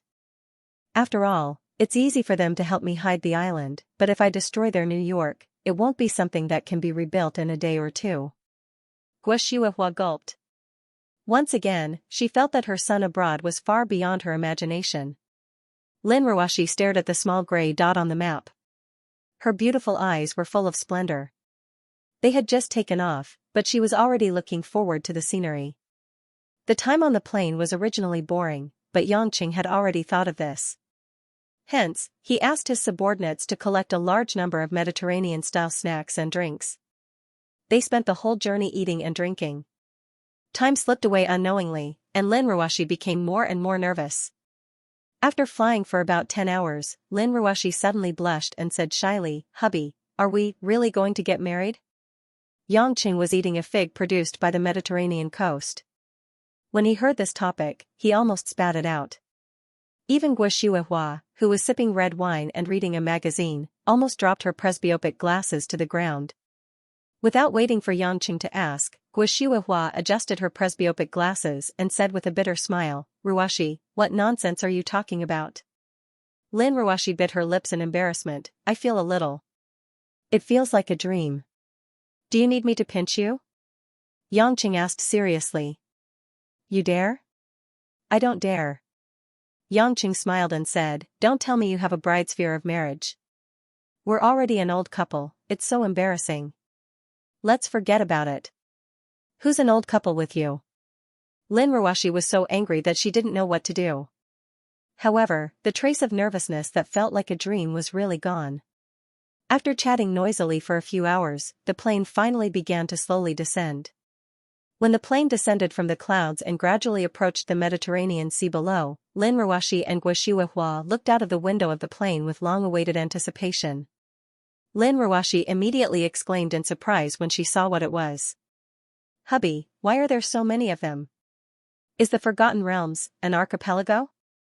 Yangqing walked behind the woman and held Lin Ruoshi's shoulder. He looked at the familiar scenery from the sky and smiled. "You can say that, but there's only one main thing, which is our wedding venue." Lin Ruoshi nodded and gazed at it with a dazzling look in her eyes. It was as if someone had scattered strings of sparkling pearls on the Ionian Sea, and the reefs were scattered all over. The sky was a piece of blue jade, and the sea was a piece of emerald. From afar, the water and the sky were connected, and the combination of emerald and blue jade was spectacular. As the A380 slowly spiraled down, the scenery below became clearer. On the vast sea, white sand surrounded the emerald green, and the winding scenery didn't seem like it belonged to the human world. As the scenery below became clearer, Lin Ruoshi also saw many houses, fields, and crisscrossing, winding roads. She could even see many airships, jets, and gliders shuttling back and forth. Fortunately, the place where the Airbus was going to land was a large airport that extended from the sea, so they didn't have to worry about being disturbed by these small airships. More than 20 minutes later, the plane landed smoothly at the airport outside the huge island. White sand surrounded the entire airport, and a wide and straight road made of granite led to the depths of the main island. The moment Lin Ruoshi stepped out of the plane, she smelled the fresh scent of the sea and the sun. The air seemed to carry some pleasant and relaxing particles, and all the tiredness from the journey instantly disappeared.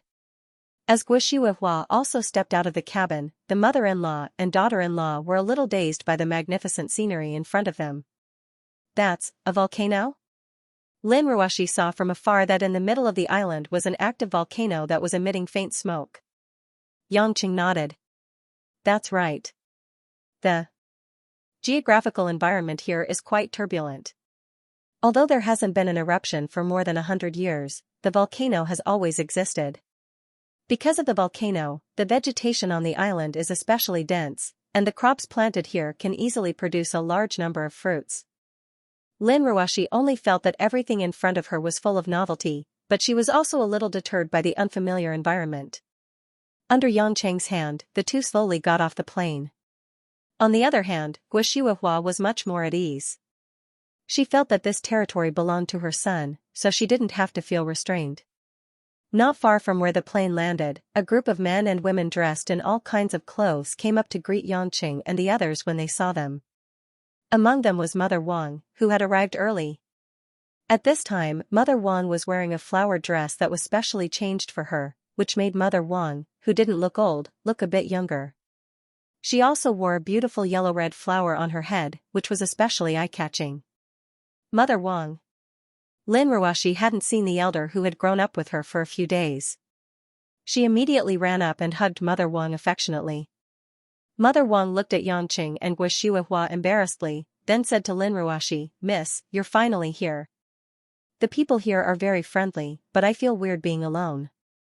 "Yulan, it's fine if you're dressed like this, but why are you wearing flowers?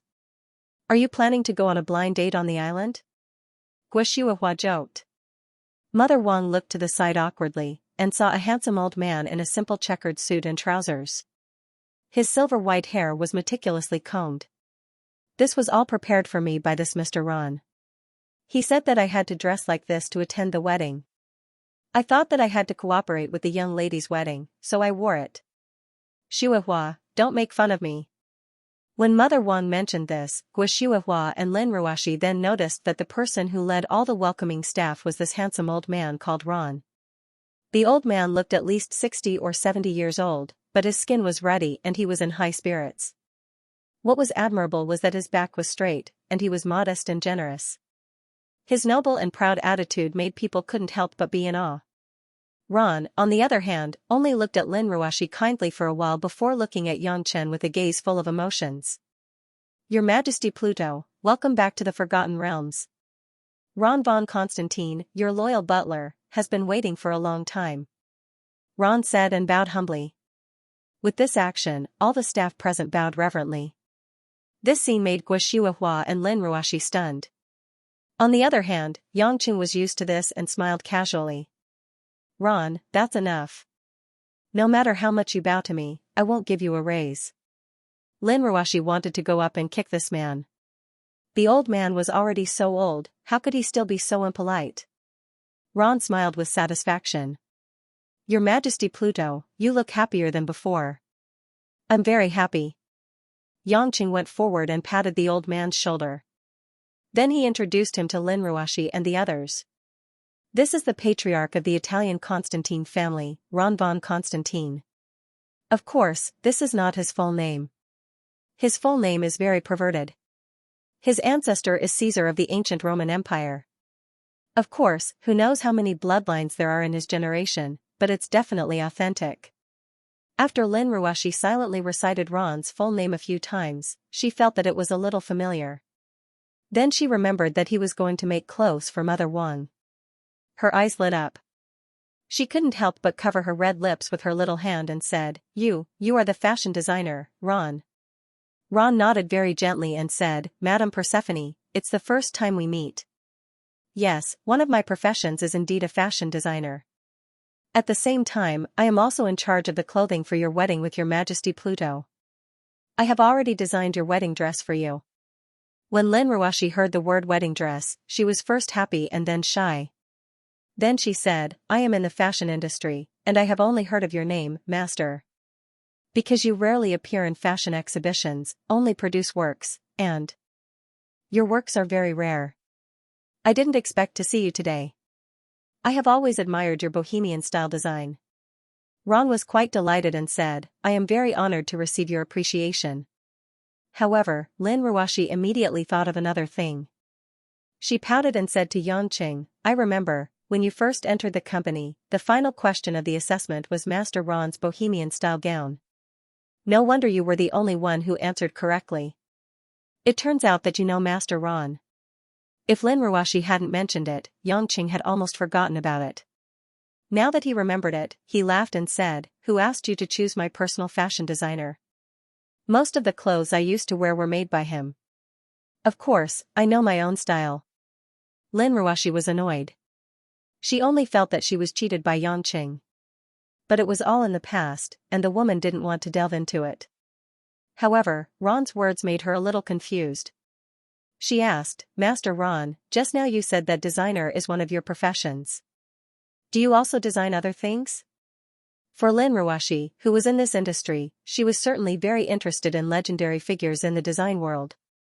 Ron smiled a little shyly and looked at Yangqing, wanting to ask if he should say it. Yangqing nodded and said, "Go ahead. We are all on the same side." Ron nodded and replied, "To tell you the truth, Madame Persephone, the Constantine family I belong to is the leading family of the Italian mafia." As soon as this was said, not only did Guo Hua and Mother Wang say it, but Lin Ruashi's little face stiffened. Such a kind old man turned out to be a mafia member. The mafia also designed clothes. Yangqing felt that the woman's expression was particularly interesting. He continued, "Not only is he the patriarch of the mafia family, but Ron is also the lifetime honorary president of the Sicilian Mafia Alliance." Another explosion, making Lin Ruashi feel that the world was full of absurdity. Ron hurriedly said gratefully, "That was in the past. When the special forces of Britain, France, and Italy besieged Sicily, it was thanks to Your Majesty Pluto that I was able to turn the tide. It gave me the opportunity to lead several big families of the mafia out of trouble, and I was pursued by everyone. If it weren't for your grace of rebirth, I wouldn't be here today. That's all in the past. Now, I'm just an old butler in the Forgotten Kingdom." Yangqing looked at the old man who fell into a state of nostalgia and was quite helpless. He patted Ron on the shoulder and said, "All right, old friend, get in the car. Those guys on the island must have been waiting for a long time." Perhaps it was because when one got older, no matter how mighty and domineering they were in the past, they would become a little talkative. After the four of them sat in the extended convertible SUV that was specially designed for sightseeing on the island, Ron still sat in the front passenger seat, talking about the things that he had been holding back for a long time. "Madame Persephone, the wedding is scheduled for tomorrow. After lunch, please follow me to my room and try on the wedding dress that was specially tailored for you. Oh, by the way, you may be curious, how did I know your size? Actually, this old man has a little ability. I can calculate all the required sizes through photos and images." Listening to the old man ramble on about his proud work progress, Lin Ruashi could only smile and listen carefully, while Mother Wang and Guo Hua looked at each other and smiled bitterly, feeling that this old man was quite cute. "Come on, Ron," Yangqing couldn't help but interrupt, "you're always pretending to be young with your presbyopia, refusing to admit that you're old and refusing to wear glasses. How accurate can you be with that kind of eyesight? It's obvious that your assistant told you." Ron hurriedly waved his hand and said, "Your Majesty Pluto, you are really too outdated." "What? Don't you know that presbyopia can also wear contact lenses?" Ron pointed at his pupils. "Look, it's still colored, silver gray." Yangqing took a closer look, and this guy's eyes really changed color. As the old man spoke in Huaxia language fluently, everyone in the car could understand, and the three women all burst out laughing. Lin Ruashi said, "Mr. Ron, can you just call me by my name, that long name? It's very strange." For a contemporary woman, being called the name of an ancient Greek mythological character, Lin Ruashi was indeed not used to it. "Of course, Miss Lin." Ron continued to smile. "Where was I just now? Oh, yes, I was talking about your wedding dress. I think Miss Lin won't doubt my taste, but because it's my first time designing a woman's wedding dress, there are some things I need to learn. In order to design my first and last wedding dress, I even went to New York to meet my friend, Ms. Vera Wang, and asked her for advice." Lin Ruashi said excitedly, "Are you talking about the queen of wedding dresses, Madame Wang Weiwei?" "Yes, she's an expert in wedding dresses, but she's not as good as me in other aspects. I just asked her how to handle a few details, and I did the rest myself." "Oh, I can't wait to see Miss Lin wear the white gift I prepared for you." Yangqing pursed his lips and said, "Ron, don't use all my gems and diamonds on the wedding dress. It's only meant to be worn once. It's too heavy if you put too much on it. There's no need." Hearing this, Lin Ruashi rolled her eyes at the man angrily and muttered, "Stingy." Ron smiled amiably and said, "Don't worry, Your Majesty Pluto. To be honest, you've left too many jewels with me.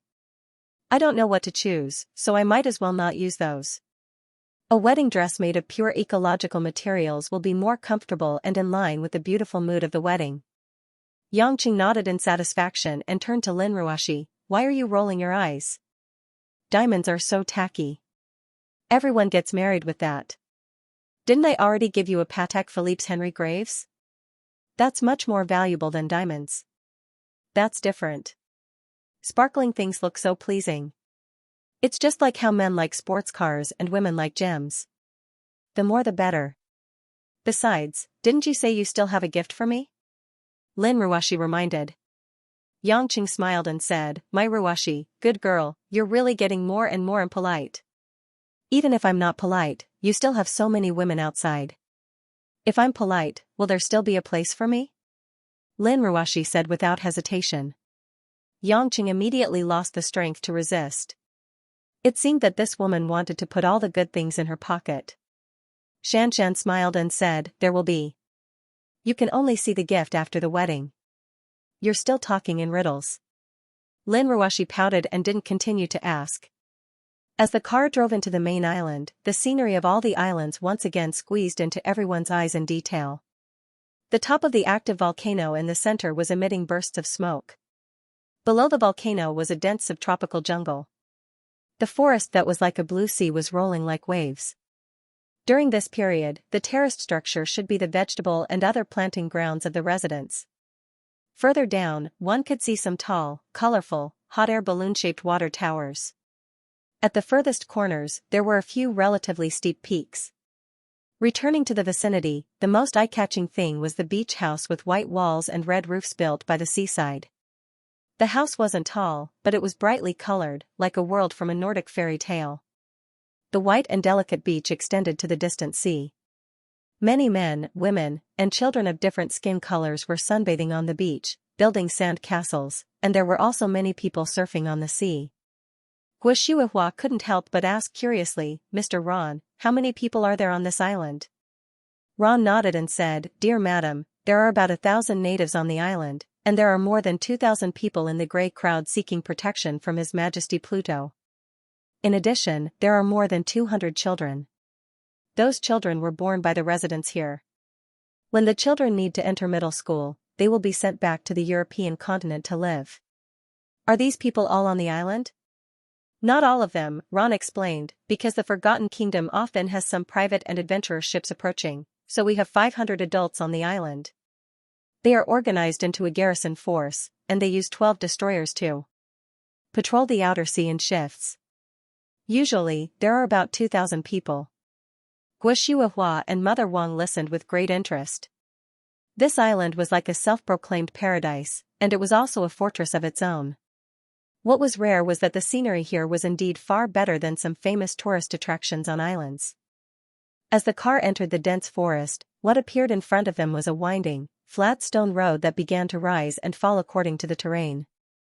The use of stone slabs instead of asphalt, cement, etc., was obviously to protect the environment, making it look more natural.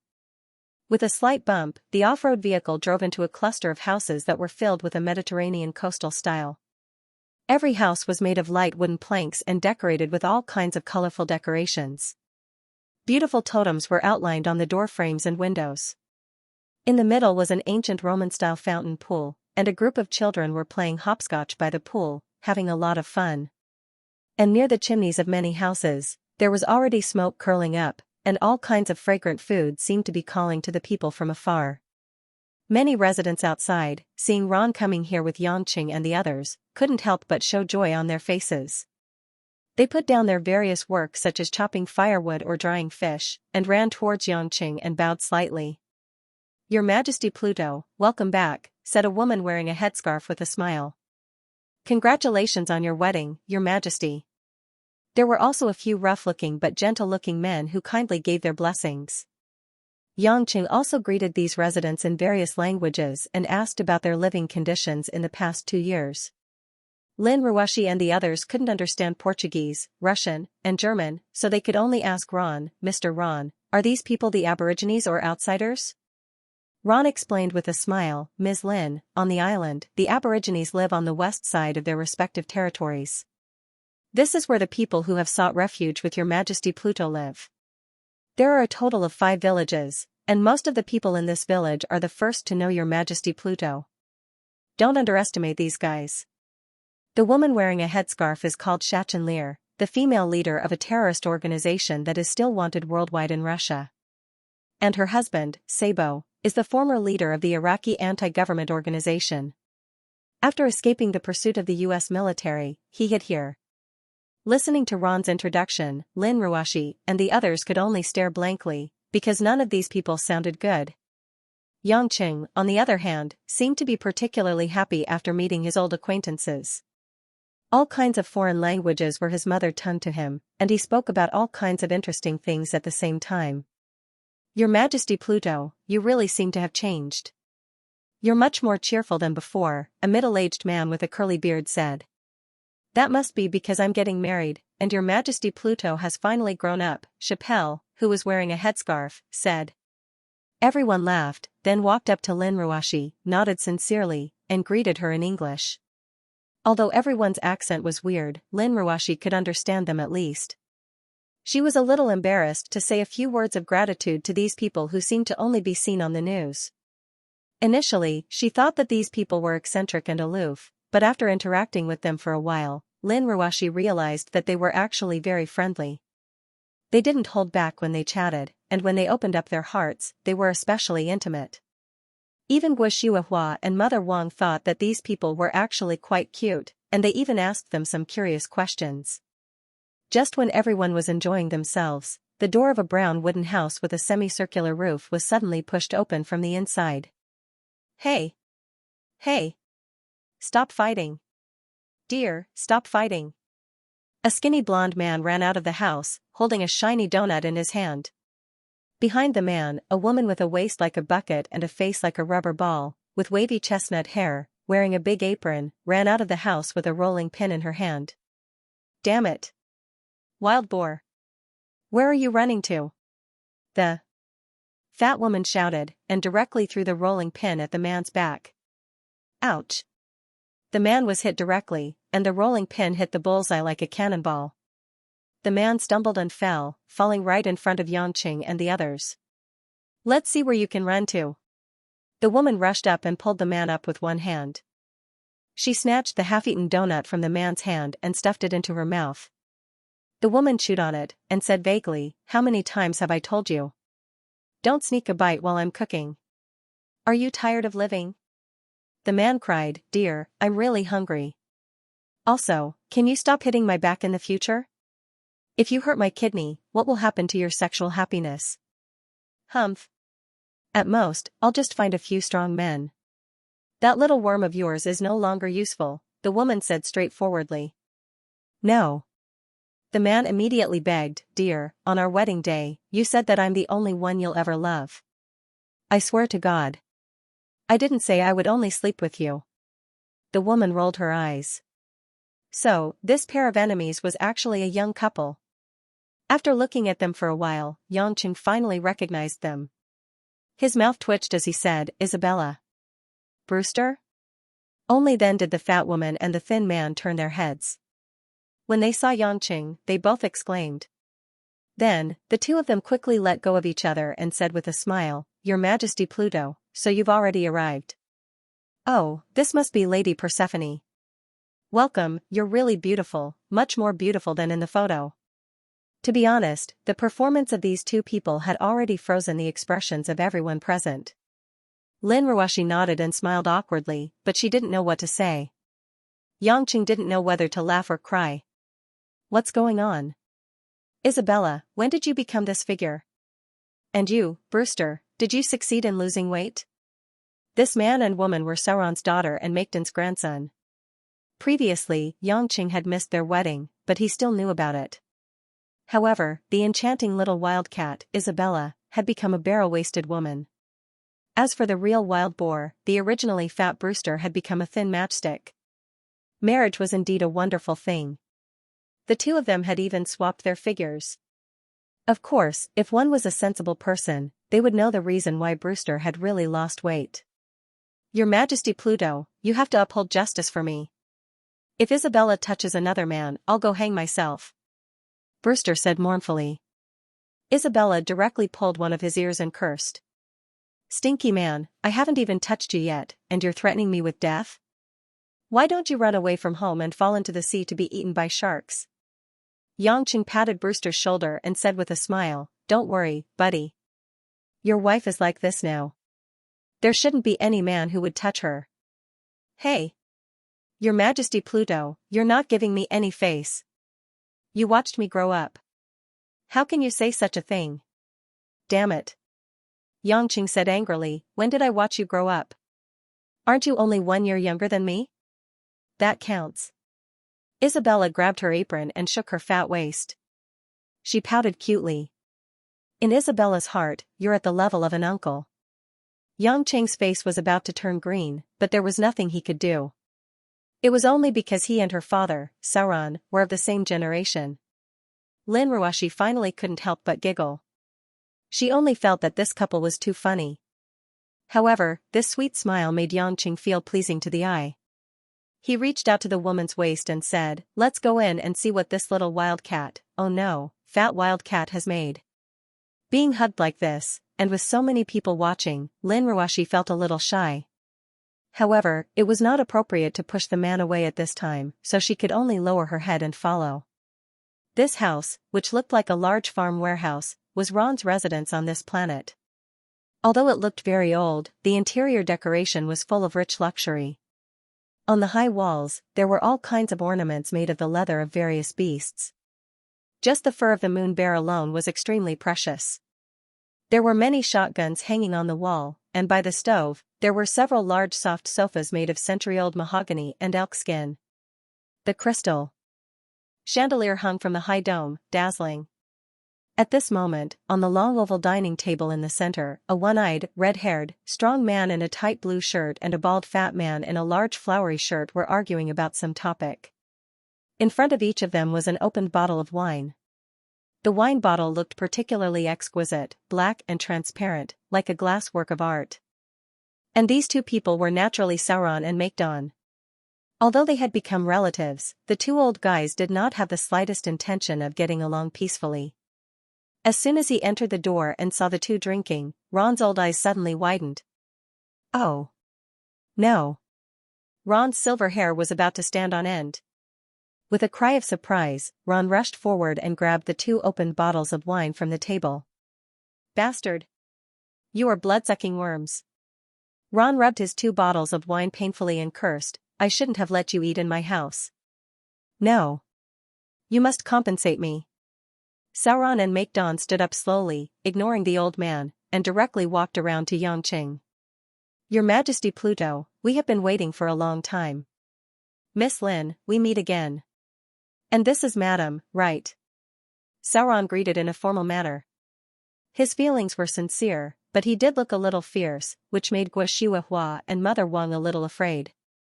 Maekdon was much more comical, and said cheerfully, "What a wonderful time, I can't wait to see tomorrow's wedding." "Your Majesty Pluto, I have to thank you. If it wasn't for your arrival this time, neither I nor the red-haired eagle would have known that this old guy Ron actually hid a collection of Louis XIII black pearls next to his fireplace." "Well, I agree with that. Ron is too cunning and doesn't know how to share," Sauron made a cold joke. Yangqing raised his eyebrows, only then did he remember what kind of wine that beautiful bottle was. No wonder Ron was so excited. One must know that only the wine produced in Cognac in the southwest of France could be called real Cognac wine. The large and small Champagne regions where Cognac grapes were produced were divided into equal numbers. The large Champagne region's grapes were scarce, but the quality was extremely high. Therefore, most of the cognac was made from a small part of the large Champagne region's grapes and the small Champagne region's grapes. Generally, the top cognac had at most 80% of the grapes from the large Champagne region. The Louis XIII Black Pearl was completely made from the top grapes from the large Champagne region. The distillation process of brewing was quite special, absorbing the rich fragrance of the sediments left behind by the fermented grapes, making the wine particularly mellow. The Louis XIII Black Pearl Magnum was taken from the oldest and most precious of the Remy Martin family's private cellar, the Tircan cask. During the fermentation process, a unique golden color was added to make the wine more mellow. The bartenders mixed more than 1,200 kinds of original wines from the large Champagne region to complete the brewing. Finally, the crystal wine bottle was handmade by the crystal master Baccarat.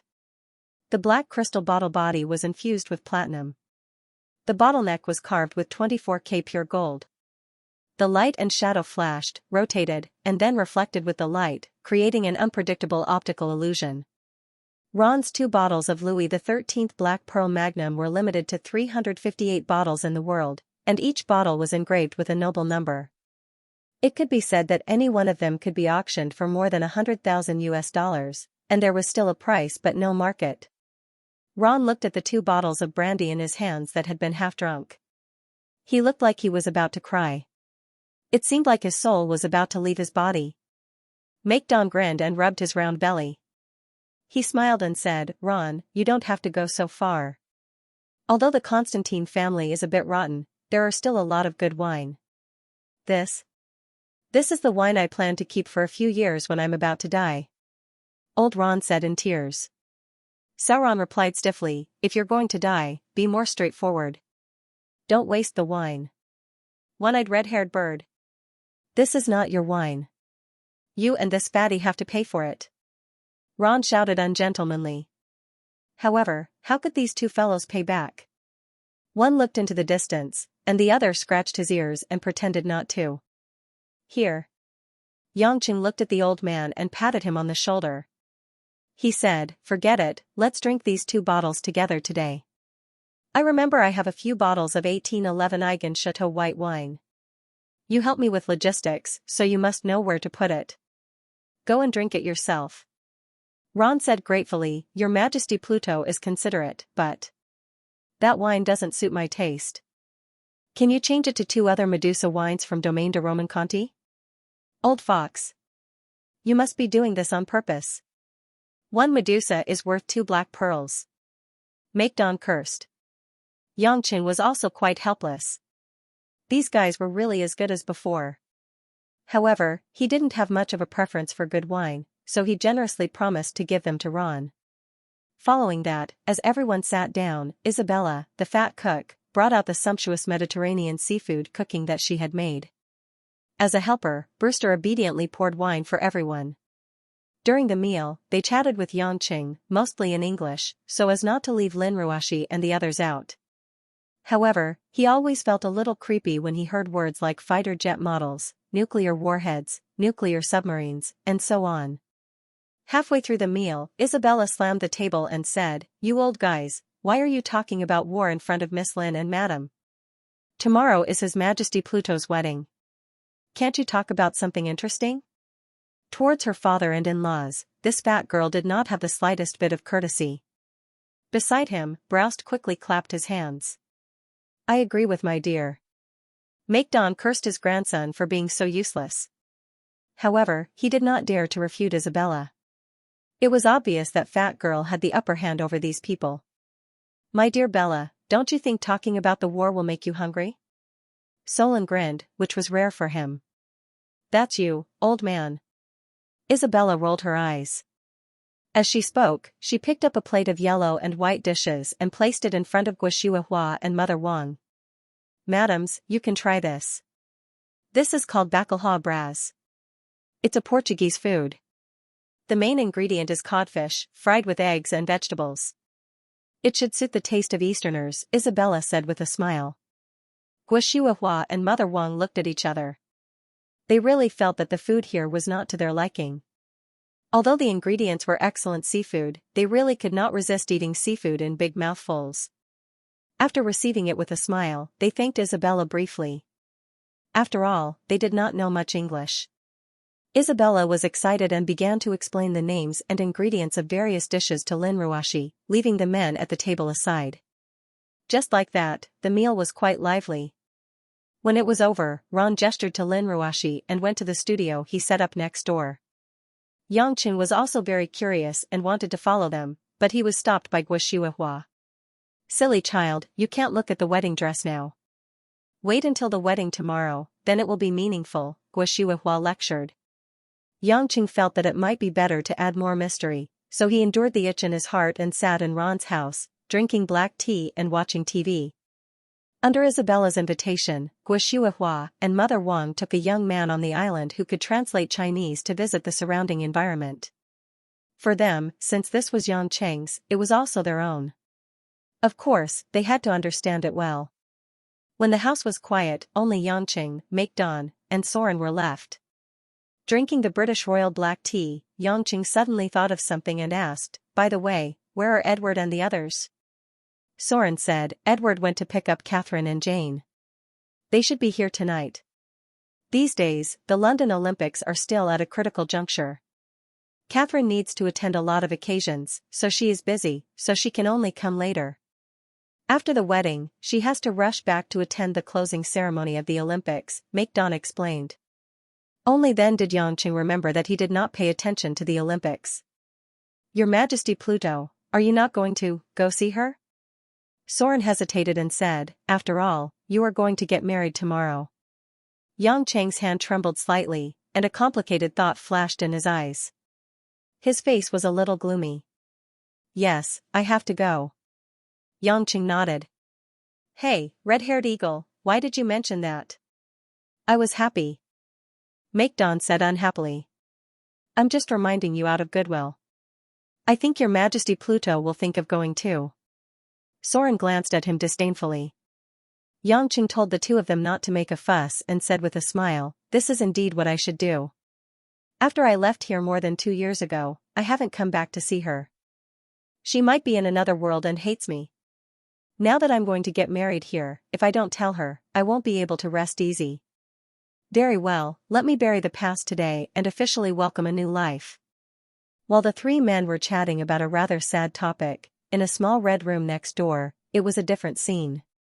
This was Ron's usual workshop, and its purpose was naturally to design and display all of his works. The entire workshop was surrounded by luxurious bohemian women's dresses, and the rich and luxurious atmosphere assaulted one's nostrils. At this moment, Ron was standing outside the fitting room, looking nervously and expectantly at the coffee-colored curtain that was covering it.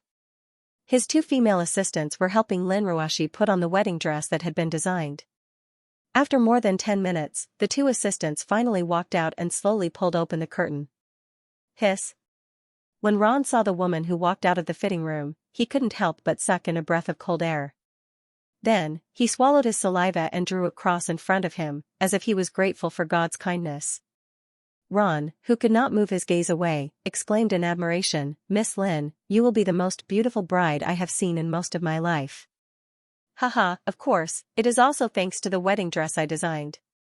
Lin Ruoshi looked at herself in the mirror, her small hands holding the hem of her skirt, and she also looked a little incredulous.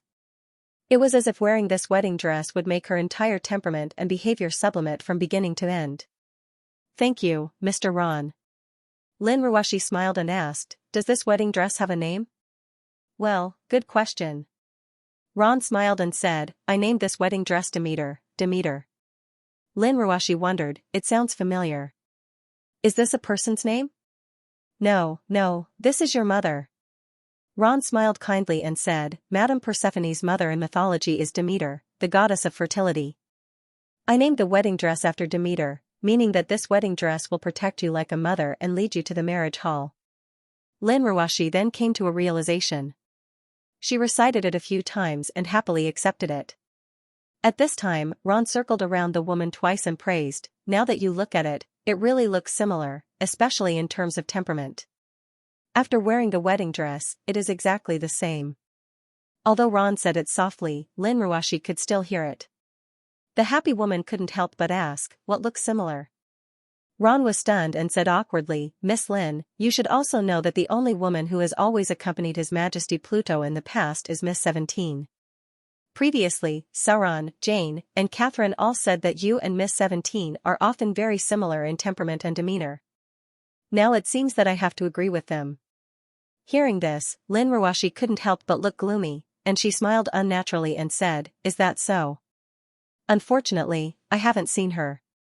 Ron quickly waved his hand and said, "Miss Lin, don't think that His Majesty Pluto did so much for you because you look like Miss 17. Although I don't know him very well, I know that he is not a man who would do so much for a woman who looks like him. I can see that in his eyes. You are yourself, and not some substitute. Perhaps a female companion can be substituted, but a wife is definitely not." Lin Ruoshi's gloomy expression turned bright, and she smiled faintly. At this moment, someone knocked on the door of the studio. One of Ron's assistants walked over and opened the door. He nodded at the person outside and turned around, saying, "Sir, Miss Lin, His Majesty Pluto sent someone to inform you that he wants to ask if Miss Lin has finished the fitting. He is going out for a while and wants to talk to Miss Lin face to face." Lin Ruashi was slightly puzzled, but Ron seemed to understand and said, "Miss Lin, let's go out. Don't let His Majesty Pluto wait for too long. Help Miss Lin take off her wedding dress and put it on. Tomorrow." The wedding dress had to be put on and taken off carefully, for fear of any damage, which took a lot of time. After waiting for more than 10 minutes, Lin Ruashi and Ron returned to the room next door. Yangqing was watching the Olympic swimming competition with Sauron. Seeing Lin Ruashi coming back, he smiled and stood up. "How is it? Is the bride satisfied with the wedding dress?" Lin Ruashi looked at the man and thought of what Ron had just said. She was slightly lost in thought at first, then she pursed her lips and nodded. "Well, Master Ron's design is still very amazing." "Hee, you flatter me." Ron nodded. Yangqing breathed a sigh of relief, hesitated for a moment, and said sincerely, "I'm going to a mountain in the southwest to see 17. So I wanted to tell you." 17. Lin Ruashi's mind went blank, and her delicate body trembled slightly. She clenched her hands tightly and asked in a suppressed voice, "What do you mean?" Yangqing tried to be relaxed. "It's 17th cenotaph. When she left, I couldn't find her. Well, when I built her tomb, I could only put her belongings inside. I haven't visited her for more than 2 years. Just take it as a farewell to the past. I think I should go." Lin Ruashi's eyes were a little watery, but after thinking for a moment, she faintly smiled and said, "Of course I should go, but I have a request." "What?"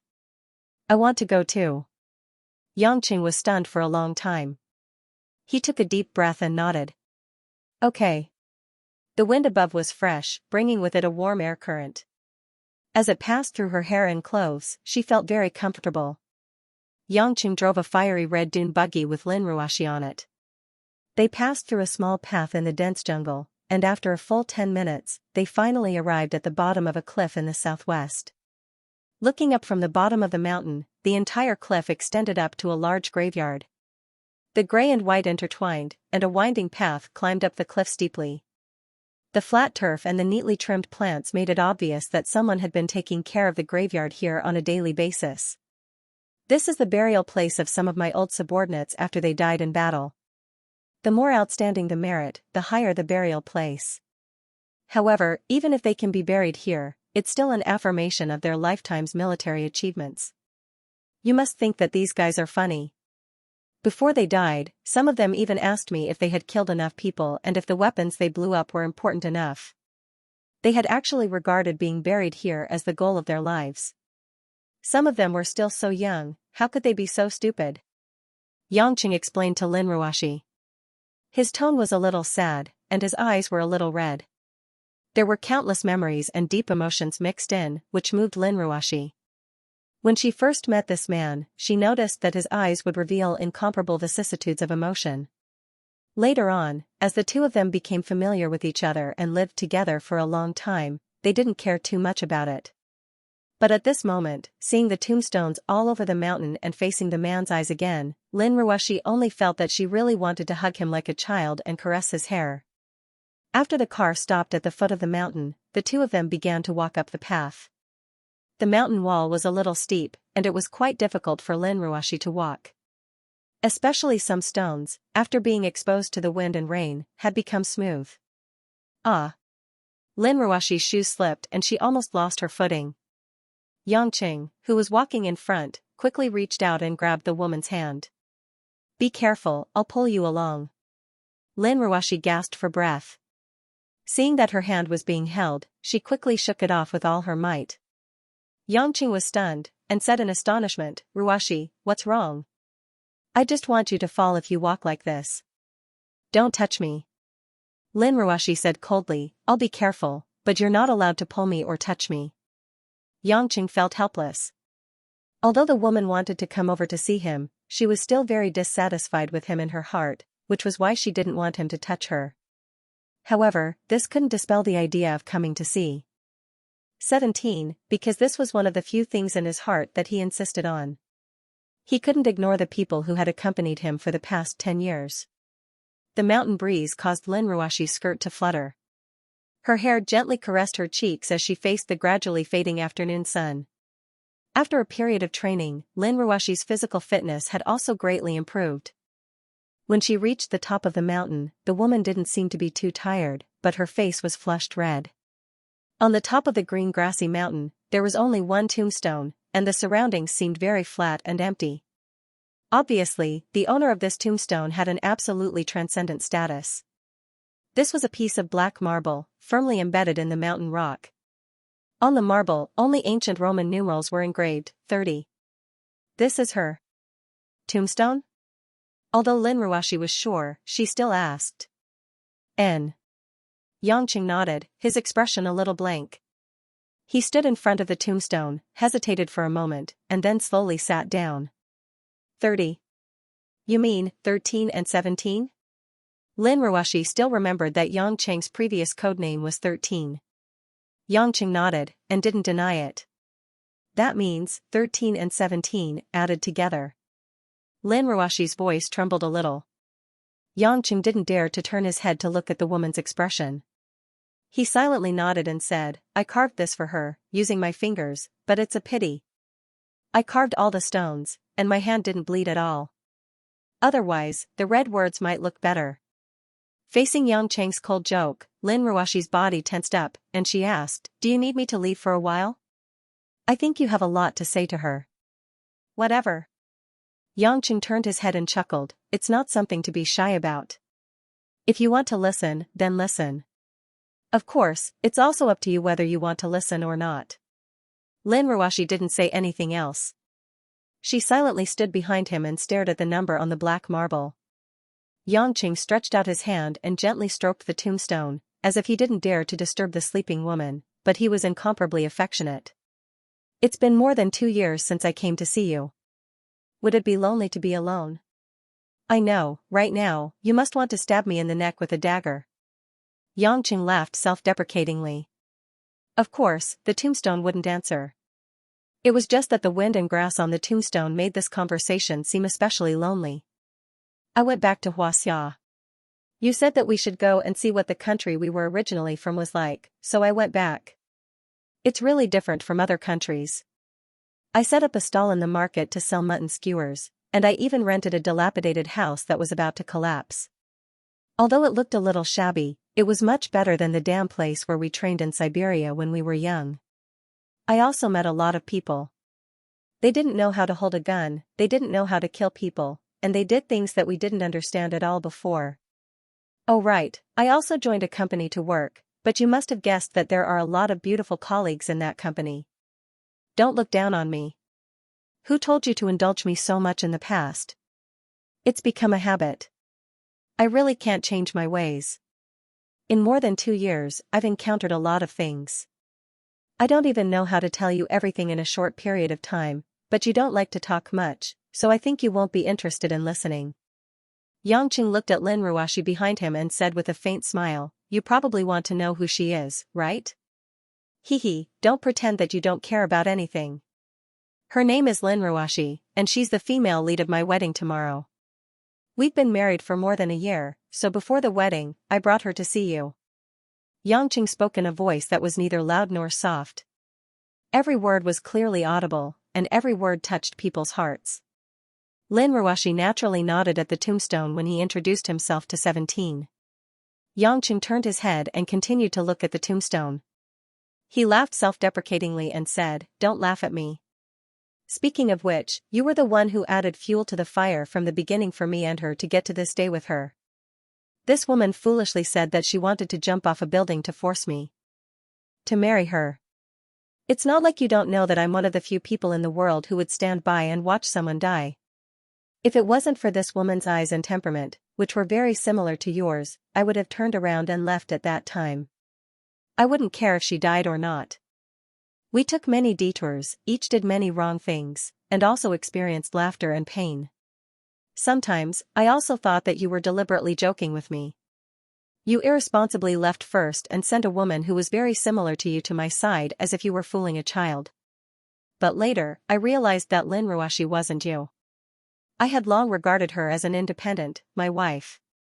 In order to sort out this matter, we even quarreled in the process. At this point, Yangqing turned his head and smiled at Lin Ruashi. Lin Ruashi also looked down at the man with a faint smile. Yangqing sighed and slowly stood up. He patted the dust off his pants. 17. I should say these words in front of you. I think you would also hope that I would make such a choice. Although I will always feel deeply guilty towards you, in order to be fair to my current wife, I must bury you in my heart forever. I can't let you out anymore because I will spend the rest of my life with a woman by my side now. Facing the tombstone, Yangqing finished speaking with a serious expression. Lin Ruashi's eyes were a little red. She raised her head and took a deep breath with tears in her eyes before she managed to control her emotions. Yangqing turned around and asked, "Are we going down?" Lin Ruashi shook her head. "Can I talk to her?" Yangqing smiled and nodded. "Of course. I've already said what I wanted to say." "Thank you." Lin Ruashi took a step forward, and Yangqing tactfully took a few steps back, watching quietly from behind. The woman faced the marble tombstone and silently stared at it for a long time before bowing slightly. "Hello, I'm Lin Ruashi. Although it's my first time here and I'm a little presumptuous, I still have to say. I love the man who was once the most important person to you. You knew him first and loved him first. I can't argue with you. So, I also know that you will always be in this man's heart. There was a period of time when I was jealous of you, who occupied his heart. I felt that I was your substitute, but my pride wouldn't allow it. However, there would be no such jealousy now. Because you saved this man. You were the one who made him turn back and let him return to that country. Then, I met this man who survived and fell in love with him. I wanted to be like an ordinary girl in her 20s, yearning for a beautiful love and cherishing marriage.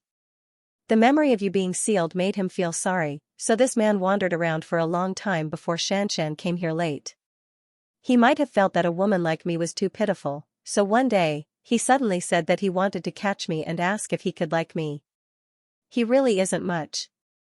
He has a lot of shortcomings, and it's hard to even find a few good points, but I just can't refuse. Perhaps this is what people say, true love is that there is no reason. Alright, in short, today. I want to make an agreement with this man, with you, who saved this man. As she spoke softly, Lin Ruashi turned around and looked at Yangqing affectionately. Yangqing bit his lower lip. The woman's words made it impossible for him to remain calm. Lin Ruashi didn't feel anything and continued to smile at the tombstone. Miss 17, I promise you, when I leave this world, in another world, I will let this man return to your side. But, when I'm alive, I've decided to keep him by my side. And now, in front of you, on the top of the mountain, at the foot of the mountain, I won't let this man touch my body, not at all. This is the only thing I can do for you now. Ruashi. Yangqing called out in a trembling voice. He finally understood why the woman didn't let him hold her hand or touch her. His heart throbbed, and Yangqing couldn't help but choke with sobs. Lin Ruashi didn't seem to hear him. After wiping the corners of her eyes, she smiled at the tombstone and said, "By the way, I forgot to tell you, I won't let him forget you. I will let him come to see you, whenever he wants. But I won't come here again. I will only accompany him to the foot of the mountain, and when the sun sets, I will silently wait for him to go down the mountain and return to my side." The mountain breeze blew, and the woman's words seemed to be floating in the wind. After saying this, Lin Ruashi bowed slightly to the tombstone again, then turned around and said to Yangqing, "Let's go, we can go down the mountain now."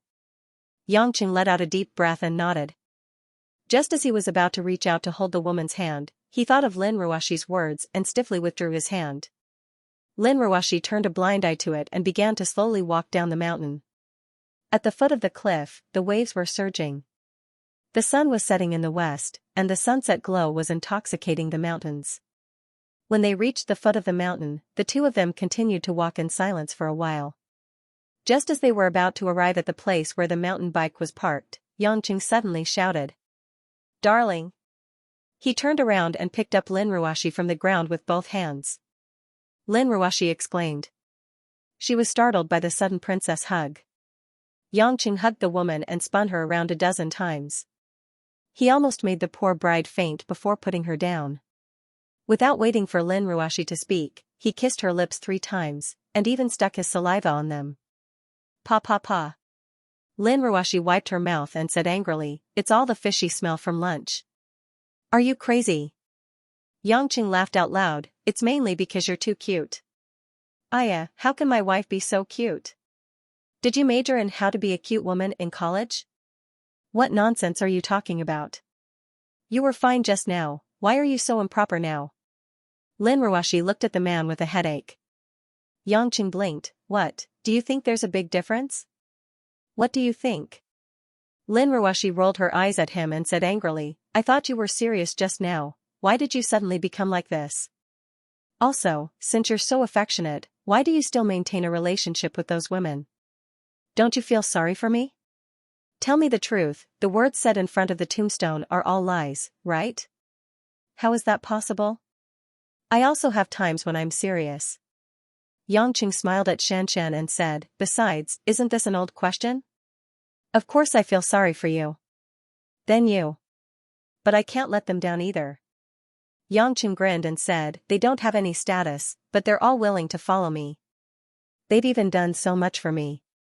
It's not like they don't want anyone and can only choose me. Besides, I can't lie to my own heart. I do like them too. It doesn't matter if you call me a playboy or shameless. There are some things that can't be thought of too rationally, because it's an emotional thing to begin with. But as I said just now, fate has made you and I become a couple, so you just need to enjoy tomorrow's wedding and the rest of your life. Even if you want to throw a tantrum with me for the sake of other girls, you should at least wait until the wedding is over. But let me say it first, you can hit me and scold me, but you can't divorce me or anything like that, because remarriage is too expensive." Lin Ruashi was so angry that her teeth itched. She glared at the man and said, "No wonder they didn't come to the wedding. I'm afraid they didn't want to be angered to death by you." Yangqing said indifferently, "Anyway, that's what I meant." Hee, alright, let's go back to Ron's place first. It's getting dark. After dinner, you, Mom, and Mother Wang should all have a good rest. I'll go confirm all the steps for tomorrow. I'll let them arrange the rooms to sleep in tonight. As for the wedding room that I specially ordered someone to renovate, I'll show it to you after the wedding tomorrow. There's even a wedding room? Silly girl, aren't you spouting nonsense? You're the fool. Everything was settled just like that. Yangqing pushed the woman back to the mountain bike without any explanation and leisurely returned. Early the next morning, there were many more white clouds in the sky. The sun penetrated the clouds and shone on the Ionian Sea. Seabirds spread their wings and soared over the bay where the white tide rolled. In the middle of the sea was a large flat area with green grass. Usually, there would be indigenous people playing traditional boomerangs here, and there would also be foreign residents playing football and throwing frisbees. It was used as a sports ground for people. But today, this spacious grassland was blooming with flowers. Colorful tropical flowers were meticulously decorated on the entire grassland, clustered together to form all kinds of joyful and beautiful totems. Among them, a long passage paved with white lilies on both sides led directly to a high platform in the center. On the high platform, modern electronic equipment had been installed. All kinds of microphones and speakers had been decorated with many flower decorations. The people coming and going were indigenous people and gray residents. But because they lived together all year round, there was no distinction between them. All the families were familiar with each other. Everyone was talking and laughing, busy moving the vine tables and chairs, placing the flower baskets, and carrying the fine wine from other places to enjoy later at the wedding banquet. A white woman with long amber hair, wearing a simple pink tunic, stood in the middle of the venue. She was meticulously using various languages, holding a microphone, and directing everyone present to place all the items in the appropriate position. She was also in charge of the entire wedding banquet's design and layout. This person was naturally Jane, who came to the banquet last night. Move those tables away. Don't be too close. It will be crowded if there are too many people. Don't break those flowers over there. Please arrange them properly. At the northernmost side, bring more high-alcohol coconut milk wine. Don't just bring fruit wine. Some people don't drink fruit wine. Only Jane could control the overall situation, grasp the aesthetics, and be proficient in all kinds of languages. Therefore, everyone admired her and obeyed her. Beside Jane was a well-endowed noblewoman in a red gown. She was playfully teasing a house-raised guinea pig that came out of nowhere. Guinea pigs were also known as Dutch pigs. Many people raised them because they were chubby and adorable. Children loved to play with these small animals.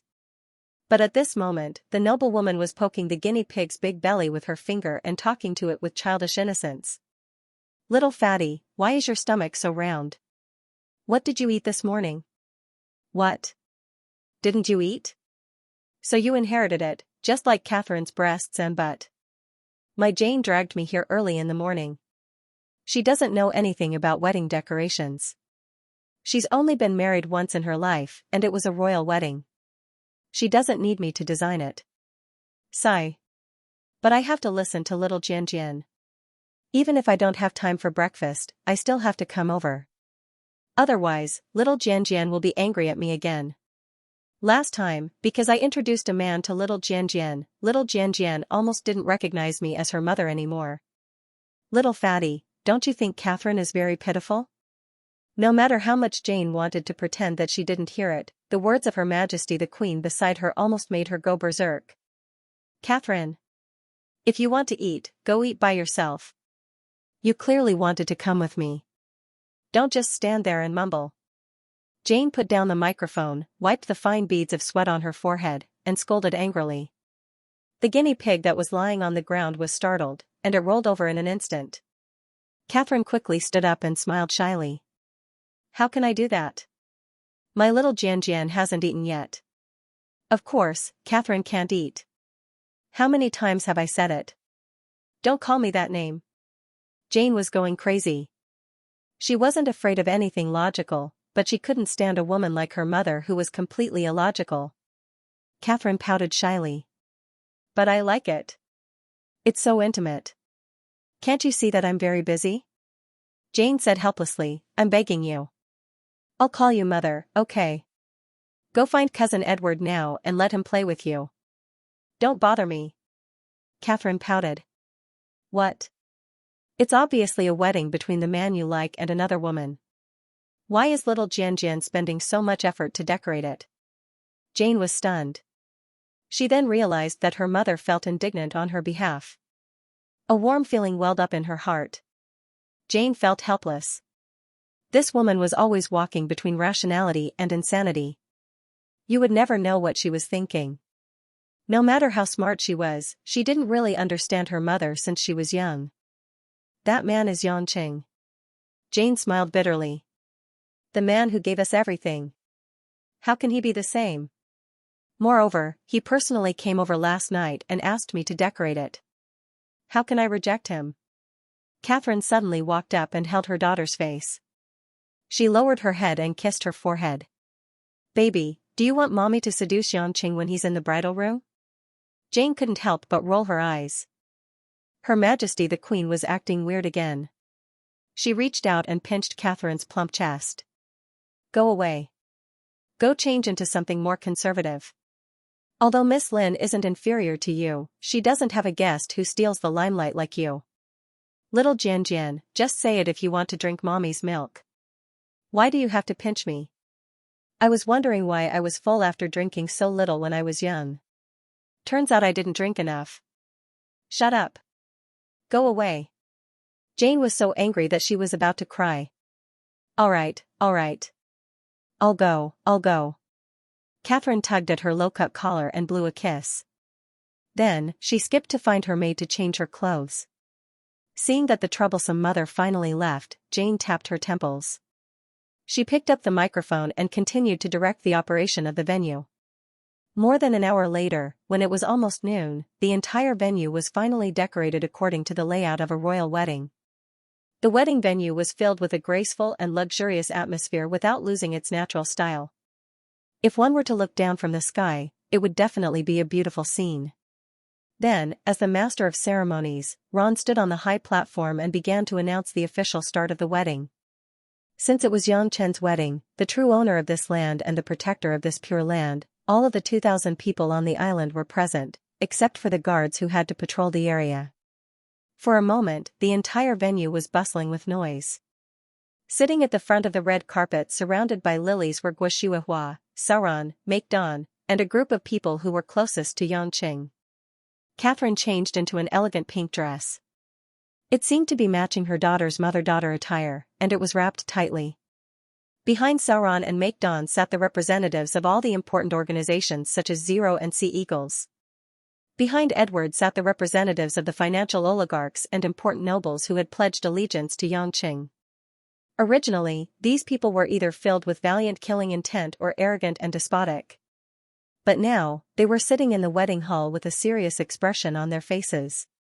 This was because the owner of the wedding was the reason why they could maintain their arrogance in the outside world. Seeing that the venue was full of people sitting and standing, Ron nodded in satisfaction and said to the microphone, "Now, everyone, please pay attention. According to His Majesty Pluto's request, he will host this wedding himself on the stage." After that, Ron took the lead to applaud and slowly walked off the stage. Everyone present was a little puzzled. What did this mean? Host it himself? What was even more puzzling was that Yangqing's people didn't come out of nowhere. Someone shouted, "Look up!" With this shout, all the residents attending the wedding raised their heads. This glance caused everyone present to be dumbfounded, and their expressions were rather interesting. They saw Yangqing, who was wearing a well-ironed suit and a red bow tie, combed his hair for once, looking energetic and smiling brightly, actually descended from the sky. However, he was not parachuting, nor was he falling from a great height. There was a red string tied around Yangqing's waist, and on the red string was a huge hydrogen balloon in the shape of a heart and the word love. However, because the balloon's levitation force was designed to be less than the gravity of the human body, Yangqing was able to land lightly on the stage. What was even more shocking was that Yangqing even waved his hands at the audience in all directions, full of pride. This really looked silly, and they didn't know whether to laugh or cry, which made the audience present dumbfounded. Seeing this scene, Catherine quietly said to Jane next to her, "Little Jane, Mom is so glad that the one who married this weird man is not you." Jane didn't refute this time because she was also sympathizing with the bride, Lin Ruashi. Guoshuihua touched her face and silently said, "Pretend I didn't see it, pretend I didn't see it." Yangqing saw the reactions of these people below the stage, and all of them took it as praise for him. After untying the love balloon from his waist, Yangqing landed lightly on the stage, looked at the wedding guests, and walked to the microphone. In the first sentence of the opening, Yangqing even cleared his throat and said, "First of all, I want to thank everyone for their support. I can understand everyone's eyes. I know that everyone is impressed by my wonderful idea and the great way I made my entrance." The audience suddenly fell silent. Guoshuihua, who was sitting in the front row, clenched her floral dress tightly. Today was her son's wedding, and she had specially dressed up to look happy. But at this time, her dignified face was covered in cold sweat. What was this brat trying to do? Guoshuihua was about to roll her eyes. However, Yangqing, who was standing on the high platform, was completely unaware of it. He had a smile on his face and was very pleased with himself. Many people must find it strange. How can the groom be the host of the wedding? This question is also bothering me. Yangqing paused for a moment, then shook his head helplessly. Logically speaking, the person who presides over the wedding should announce all the procedures. But in that case, wouldn't it be like that I have to listen to a witness to command me to get married? It's not that I can't listen to other people's commands, but this host is very difficult to choose. The people who can command me are my mother and my wife, but it's not convenient for them to do so, so I can only do it myself. Hearing this reason, everyone present was once again speechless. Ron chuckled and said to Guoshuihua, "Madam, His Majesty Pluto is really humorous." Guoshuihua glanced at the old man. "Where did you see that?" Ron still chuckled and did not answer. "There's one more thing." Yangqing raised his voice into the microphone. "Everyone might have noticed that we don't have a witness today." Everyone looked left and right. Indeed, they had not noticed before. Why was there not even a single witness or priest? Xianxia snorted and said, I've always felt that I definitely don't need this priest and witness. Whenever I see some of you getting married, you have to call a priest or an elder and stand there to announce that you're married. I feel awkward. Marriage is a matter between a man and a woman, a matter between a husband and wife. Why do you need someone else to announce that you're married before you can complete the wedding? I don't care about others, but if I get married, the only one who can prove that I'm married is me. Therefore, there is no priest today, and there is no witness.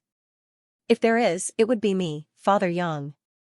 Xianxia pointed at his chest.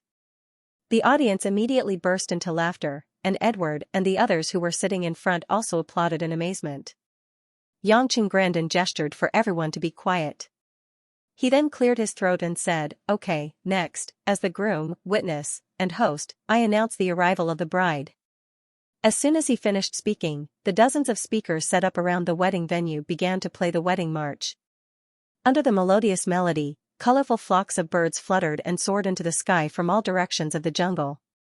For a moment, all the guests at the scene stood up and turned to look at the end of the lily corridor. From the deepest part of the dark green forest, an eye-catching moon-white color was finally reflected in everyone's eyes. When the bride stepped onto the red carpet and gradually walked towards the center of the stage, the audience held their breath and stared fixedly at her. Each layer of the fluffy, flowery, layered dress was decorated with countless complicated handmade rose lace decorations. The moon-white chiffon and silk materials made these light pink patterns look especially gentle and pure. And the smooth and perfect curves, from the corner of the dress that dragged on the ground, presented a beautiful scene as if emerging from a clear pool. Like a moon-white lotus, it quietly bloomed in the green grass, frowning and graceful. The woman's waist was tied with a silk belt that was also rusty with pink flowers. The design of the top clung to the chest, making the proud golden ratio figure not exaggerated, but also a perfect performance. Lin Ruashi's black hair did not have much special decoration, just a simple bun, but it was precisely this simple makeup that complemented the wedding dress. At this moment, everyone only felt that this wedding dress and this woman had completely frozen everything around them. The elegant and refined temperament, set off by the whole wedding dress of peerless craftsmanship, was enough to make people suffocate. Lin Ruashi nervously pursed her thin lips that were slightly smeared with lip gloss, and her little heart was beating fast. In fact, before waiting for the music to start, she was still angry because of the man's nonsense. It was supposed to be a wedding, but why did it have to be so messed up? But when she walked on the lily passage leading to the high stage, she was completely in no mood to care about these things. The eyes of more than 2,000 people gathered on her body, and the pair of white and flawless arms that were exposed to the air even felt a little cold. Fortunately, there was Mother Wang beside Lin Ruashi. As the bride's family, Mother Wang held Lin Ruashi's hand that was wearing a rose-patterned lace glove, and walked beside her with excitement and happiness.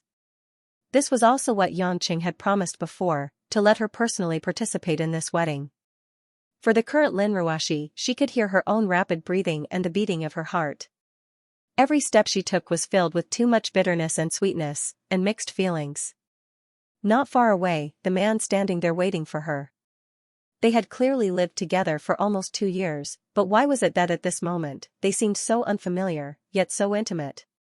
Scenes of meeting and knowing each other appeared in front of her eyes and in her mind, like a dream or fantasy. The music, cheers, the chirping of the birds, and even the sound of the wind in her ears. Lin Ruashi couldn't hear anything, there was only infinite happiness. At this sacred and solemn moment, when everyone was incomparably praising, someone began to frown. Hey, hey, hey! Standing in front of the microphone, Xianxia, after staring at his bride for a while, felt that something was wrong. What are you guys doing? Especially some of you guys. Why are you staring at my wife so hard? Your eyeballs are about to fall out. Don't look like that. This shout directly pulled the atmosphere of the scene to another rhythm. When the people in the front row heard Xianxia's words, a few of them directly collapsed in their seats. Lin Ruashi also pulled back from her thoughts and stared at the man on the stage. She gritted her teeth and wanted to run over and kick him. What kind of thinking was this? However, Xianxia continued to shout very seriously, Everyone, pay attention. Don't stare at my woman so hard. Do you think you can look at my woman like that? Who dares to stare at my baby for more than 10 seconds, especially a man? I'll immediately grab him and throw him into the sea. When Yangqing shouted like this, the men present immediately turned around obediently, not daring to take another look. One must know that to them, Yangqing's words were the golden rule. Guo Shuihua, who was in front, touched her forehead helplessly. She hated herself for being happy too early. It turned out that this silly son had not finished his madness.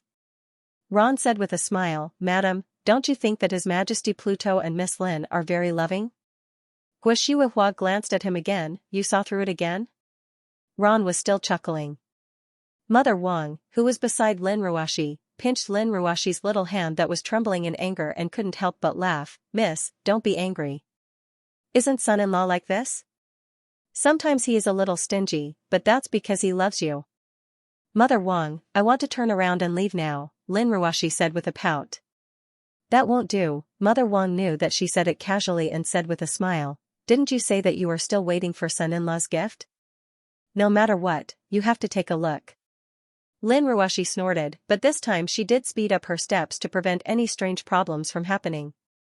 Soon, when Lin Ruoxi walked to the high platform, Mother Wang placed the woman's hand in Yangqing's palm and returned to the seat that was arranged below. When the bride and groom turned around to face the audience, there was a burst of enthusiastic cheers. Yangqing proudly winked at Lin Ruoxi, but Lin Ruoxi was a little shy, and her pretty face was pink. When he felt that the cheers had lasted long enough, Yangchen held Lin Ruoxi's hand and walked in front of the microphone. He announced, "Next, it's time to send the token of love. I've spent a lot of effort to prepare what I'm going to give you. In order to let everyone feast their eyes, I will allow the camera to show the gift to everyone. Everyone, pay attention to the big screen around you." Yang Cheng's words not only aroused the interest of all the guests, but also made Lin Ruoxi's eyes blink again. Originally, under the contrast of this peerless wedding dress, the woman was already beautiful to the point of being out of this world. At this moment, this pair of eyelashes blinked as she stared at Yangqing. A pair of watery eyes that seemed to be able to speak made Yangqing swallow his saliva. He almost pounced on her and kissed her a few times before saying anything else. However, Yangqing still felt that he had to leave the most important step for the bridal chamber, so he gritted his teeth and endured it.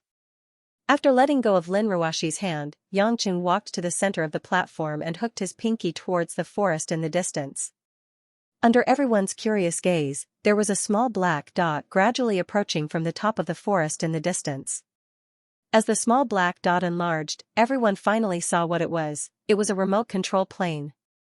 The entire body of the plane was painted pink with festive flowers, and below the plane, there was a flower basket decorated with fresh wildflowers.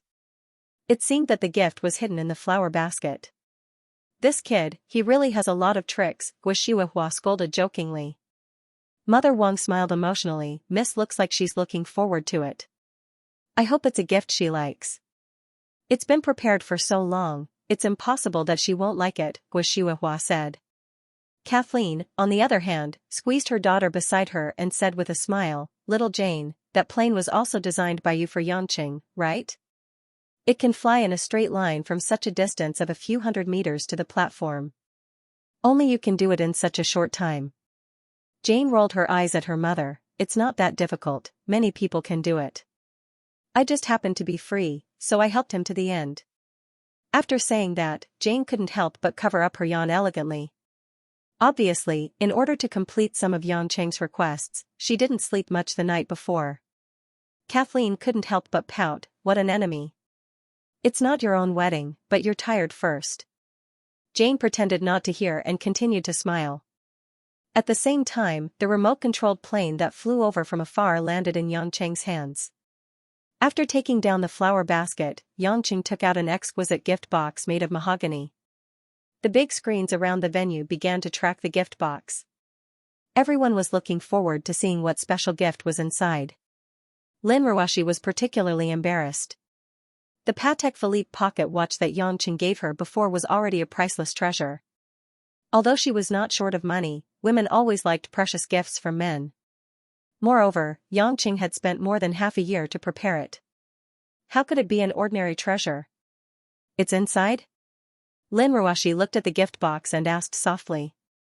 Yangqing nodded, raised his eyebrows, and said with a smile, "Open it yourself." Lin Ruoshi took a deep breath, stepped forward, and carefully opened the platinum button. When the wooden box was opened, a mellow fragrance of glutinous rice wafted out. Lin Ruoshi's expression changed from anticipation, to confusion, to shock, and finally, to a cold glint in her eyes. Her killing intent was revealed. Slowly raising her head, the woman pointed to the box. On a clean white cotton cloth, there was a round glutinous rice ball the size of a human palm. What was worse was that there was a clumsy smiley face drawn with bean paste on the surface of the rice ball. You said that the gift you prepared for me is this glutinous rice ball. Lin Ruoshi almost raised her legs, and her high heels were nailed to the man's body. Yangqing said with a silly smile, "I secretly made this myself last night. Look at the smiley face, it's so charming. What's more, don't you like glutinous rice balls the most? You've always bought them. I personally made the one and only glutinous rice ball in the world, aren't you satisfied?" Lin Ruoshi looked at Yang Cheng's serious expression and felt extremely disappointed, but she didn't know what to say. Looking at the glutinous rice ball lying quietly in the box, she was about to cry.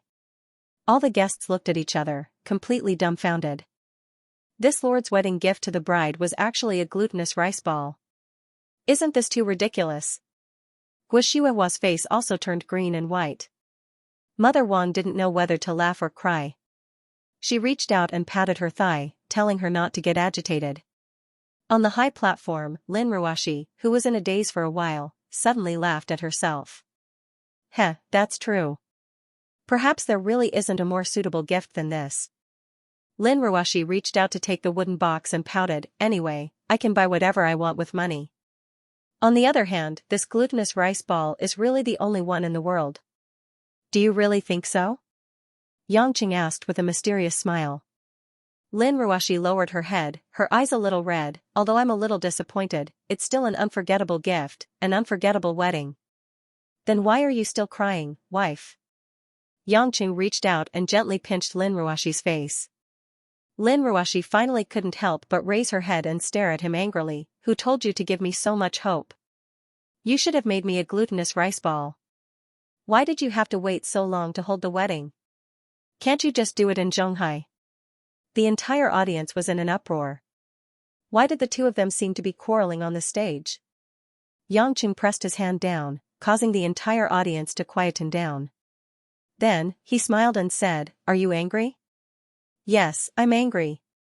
Lin Ruoshi didn't hide it at all. "Then should I continue giving my gift?" Yangqing had a hesitant look on his face. When Lin Ruoshi heard this, she was a little puzzled and mumbled, "What? Continue sending it?" Yangqing helplessly spread out his hands and said, "The glutinous rice ball in your hand is part of the gift I wanted to give you. In order to show that my gift is very solemn, this is just an appetizer. But I didn't expect you to be so angry about the appetizer. Then I have to worry about whether you will be even angrier later." The moment these words came out, Lin Ruoshi wanted to pounce on him and bite him. "You. Is it fun to play with me?" Lin Ruoshi said angrily. Yangqing laughed and said, "How would I dare? I just saw that you didn't seem to be very happy about the glutinous rice ball, so I was a little curious. Okay, I'm going to give you the most important gift."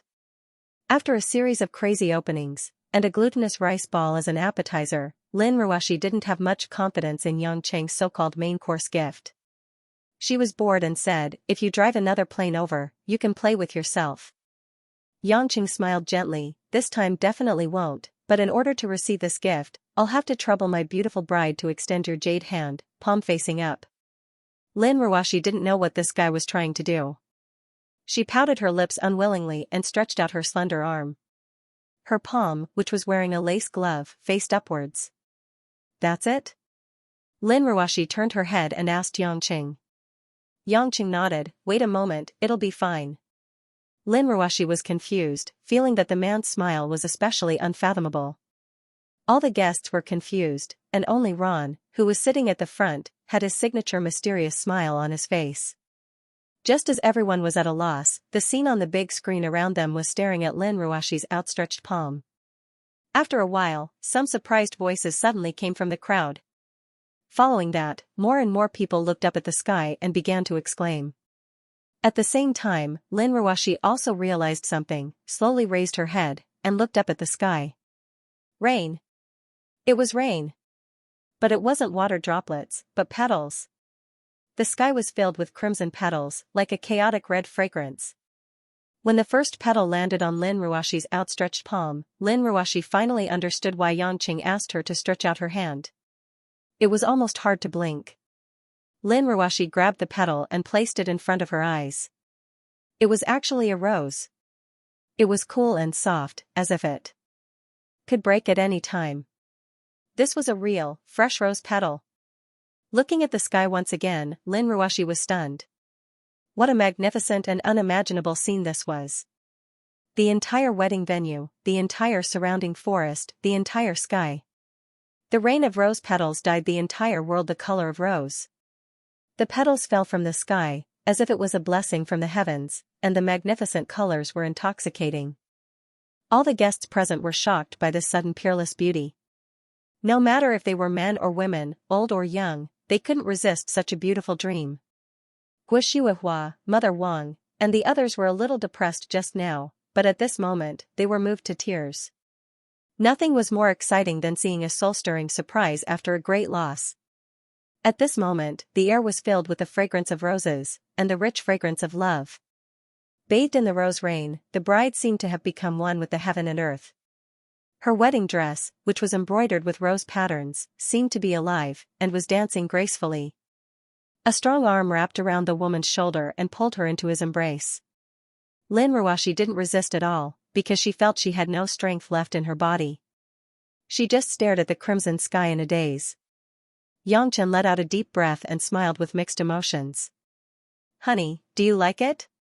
I prepared this gift for you for more than half a year. It's unique in the whole world, and also in history, the rose rain. Lin Ruoshi didn't know how to answer Yangcheng's question. She didn't like it? That was impossible, unless she was crazy. Like? Could this be described as simply liking someone? Lin Ruoshi felt that she should do something to reward this man who had completely satisfied all women's wedding fantasies. Thus, Lin Ruoshi turned around, hooked her arms around Yangcheng's neck, and gave him a sweet kiss. This kiss was not passionate, but it was extremely delicate, warm, and affectionate. On the screen, everyone witnessed this moment of deep love and burst into enthusiastic cheers and applause.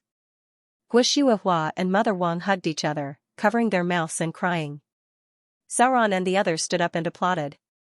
Even Catherine and Jane smiled at this scene, but they couldn't help but feel a little sour. When she let go of Yangqing, Lin Ruoshi's cheeks were flushed. How did you do it? Where did these flowers come from?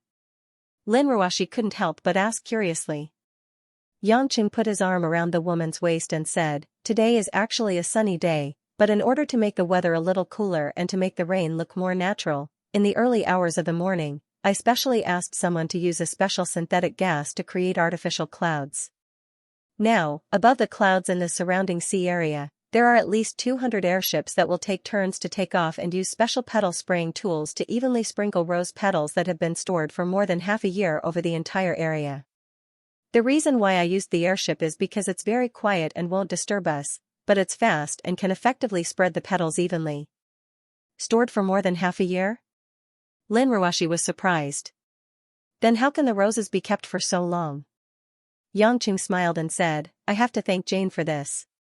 I asked her to help me make a spray that is effective in keeping flowers from wilting and rotting for a year.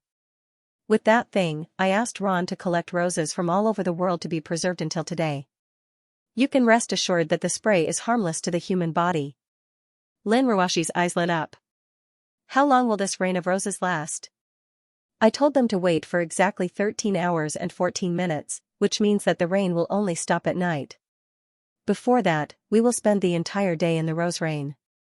Yangqing joked, Of course, if you don't want to eat rose petals while eating, I can also ask them to stop earlier. I don't want to. Let's keep going. Lin Ruoshi silently muttered a few words and suddenly understood. You mean, 13 hours, 14 minutes? Yangqing said happily, did you just understand? Hmm. Lin Ruoshi nodded and said softly, it should be very difficult to collect so many petals, right? Yangqing sighed and said, actually, it's not difficult. It's just that it's tiring for that old man Ron to buy roses all over the world. Wife, you should know that this bunch of rose petals isn't even enough for this 1 square meter of flower rain, let alone for half a day. I heard from Ron that just buying roses cost me more than 5 billion euros, which is almost the total amount of flowers exported by the Netherlands in 2 years. Lin Ruoshi's beautiful eyes widened. She was still a little astonished by the figure of 5 billion euros. Moreover, it was actually to harvest roses from all over the world for half a year. This was not something that could be done with money. Even if other rich people had the money, they wouldn't have the manpower to do this. Not only did the owners of the flower fields have to give face to Yangqing, but also the governments of the important flower exporting countries, such as the Netherlands and Thailand, had to give them their full support. Only Yangqing's deterrence could make them bite the bullet and give him all the roses. Suddenly, Lin Ruoshi thought of something and raised her head, I remember now.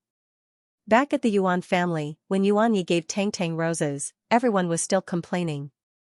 Why did the price of roses soar in half a year, and there was even a shortage of them all over the world? So it's... Yangqing smiled evilly and said, hee, how is it? Didn't I act very well? It's just that you're collecting roses all over the world. You're still pretending that you don't know anything. Lin Ruoshi didn't know whether to laugh or cry. Yangqing hadn't told the woman that when he was in Beijing, that idiot Li Dun had bought white roses to give to Tang Xian in order to save money. It was also because of him, the culprit. Almost all the famous flowers in the world had been bought by Yangqing at a high price. The remaining roses were naturally sold at an exceptionally high price. Now you know why I've never given you a bouquet of roses properly. Yangqing caressed the woman's face, if I want to give it to you, I want to give it to you in a grand manner, so that you will never forget it. Lin Ruoshi wrinkled her nose, congratulations, you did it. Today's glutinous rice ball and rose rain will never be forgotten. Looking at the woman's happy expression, his face became even more radiant. Yangqing couldn't help but plant 2 kisses on her ear and forehead. Then, he said regretfully, this wedding that I prepared should be fine, but I can't invite too many guests. This is a special location and I have to consider other people. Lin Ruoshi nodded and said softly, I understand, everything can't be perfect. Didn't you just say that marriage is a matter of 2 people? Today, with Mom and Mother Wang here, it's enough. Yo, you followed your husband's wishes so quickly. Didn't you almost die of anger just now? Yangqing teased. Lin Ruoshi bared her teeth, give me some color to open the dye shop, alright, you're the witness, hurry up and announce the start of the banquet. Yangqing saw that the guests below the stage were all smiling as they watched the 2 of them chat on the stage. Only then did he remember that if he didn't say anything, this group of people wouldn't dare to eat or drink. Thus, he walked in front of the microphone and announced, everyone, today we will eat from noon until night, from night until late at night. If you want to eat until tomorrow, as long as you don't have diarrhea, you can eat as much as you want. The toilet was behind the forest in each direction, and there was a temporary mobile toilet. As for the wine, today we will only use the island's fruit wine and coconut milk wine, in order to stimulate the development of the local wine industry. Also, some of the female guests, you guys better pay attention, don't get drunk and let the men take advantage of you without knowing. If after attending my wedding, you guys get pregnant, that's not my problem. Everyone was convulsing with laughter, while Guo Xiuehua and the others in the front row looked embarrassed. Lin Ruoshi couldn't stand this guy talking nonsense again, so she quickly poked Yangqing's back to stop him from talking nonsense. Only then did Yangqing officially announce the start of the banquet, causing a burst of cheers from the audience. This was destined to be the most joyous day in the world, and only Yangqing's wedding could make everyone rush back from all directions to attend. From noon until night, everyone was immersed in singing and laughing. A rain of roses covered the entire area, and everyone's body and hair were more or less messy. The warm breeze on the island swept these petals away and eventually fell into the sea. The surrounding ocean was gradually dyed crimson red. Because Lin Ruoshi couldn't hold her liquor, she naturally wouldn't propose a toast to more than 2,000 people in the audience, but after drinking 2 glasses of wine symbolically, she simply sat down and chatted with Guo and Mother Wang. Because of Catherine and Jane's participation, there were also many women who came to participate in the discussion, talking about a series of Yang Cheng's past and embarrassing situations, and the cheers were endless. As the bridegroom, Yang Cheng, of course, didn't care about drinking with the people on the island. The stubborn disease in his brain had disappeared with the improvement of his cultivation, and alcohol wouldn't have any side effects. For Yang Cheng, as long as he didn't want to get drunk, he wouldn't get drunk even if he had 1,000 glasses. The party didn't stop until night fell, and the rain of roses didn't stop on time. The indigenous people on the island also sent the gifts that they had prepared beforehand. Rows of girls in flowery dresses and men in grass skirts formed a circle around the entire wedding venue, dancing the indigenous dance. The fire torches danced like countless stars falling on the island. Lin Ruoshi and Yang Cheng sat together in the middle, and their bodies swayed to the original and moving song and dance. The lively scene lasted until late at night, and more people were stimulated by the alcohol and fell asleep. Naturally, it came to an end. Of course, the cleanup work of the venue did not need Yang Cheng to be in charge. After settling Guo, Mother Wang, and the others, Yang Cheng brought Lin Ruoshi to the wedding room that they had agreed on. Although she should be very tired after a whole day, she was worried that the heavy wedding dress would dirty, and she didn't eat or drink much. However, because Yang Cheng channeled some heaven and earth restoration energy to help Lin Ruoshi recuperate, she was not tired at all.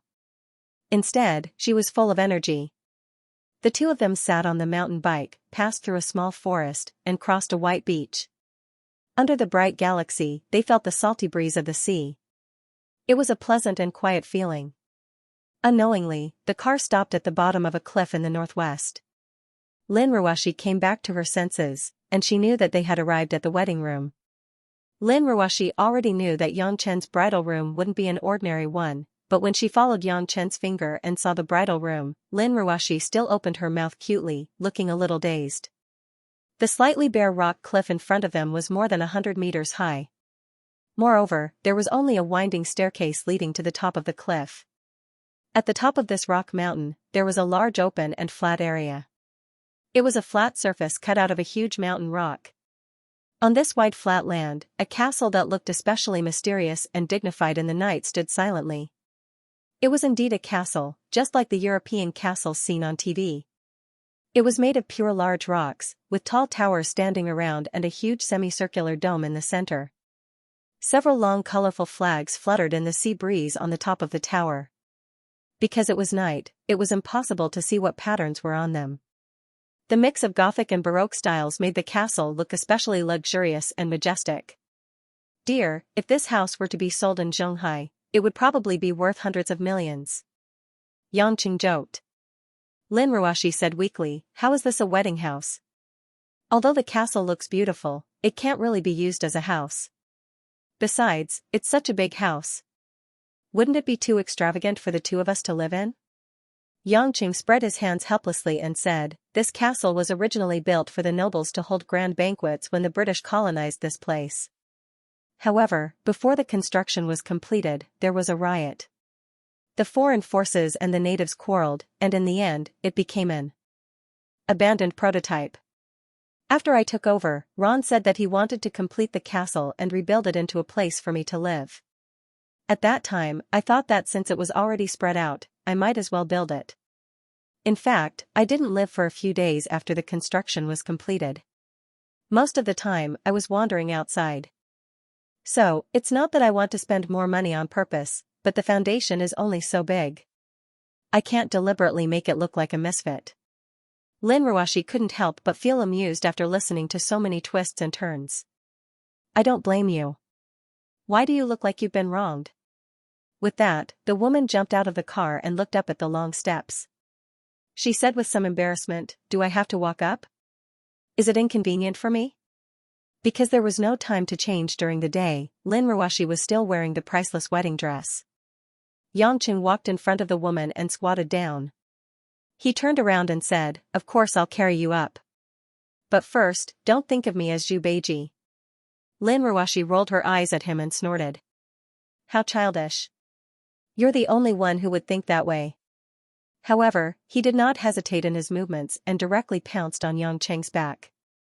In fact, Yangcheng could jump to the top of the hill in one leap, but the process of climbing up step by step with his bride on his back was another kind of enjoyment.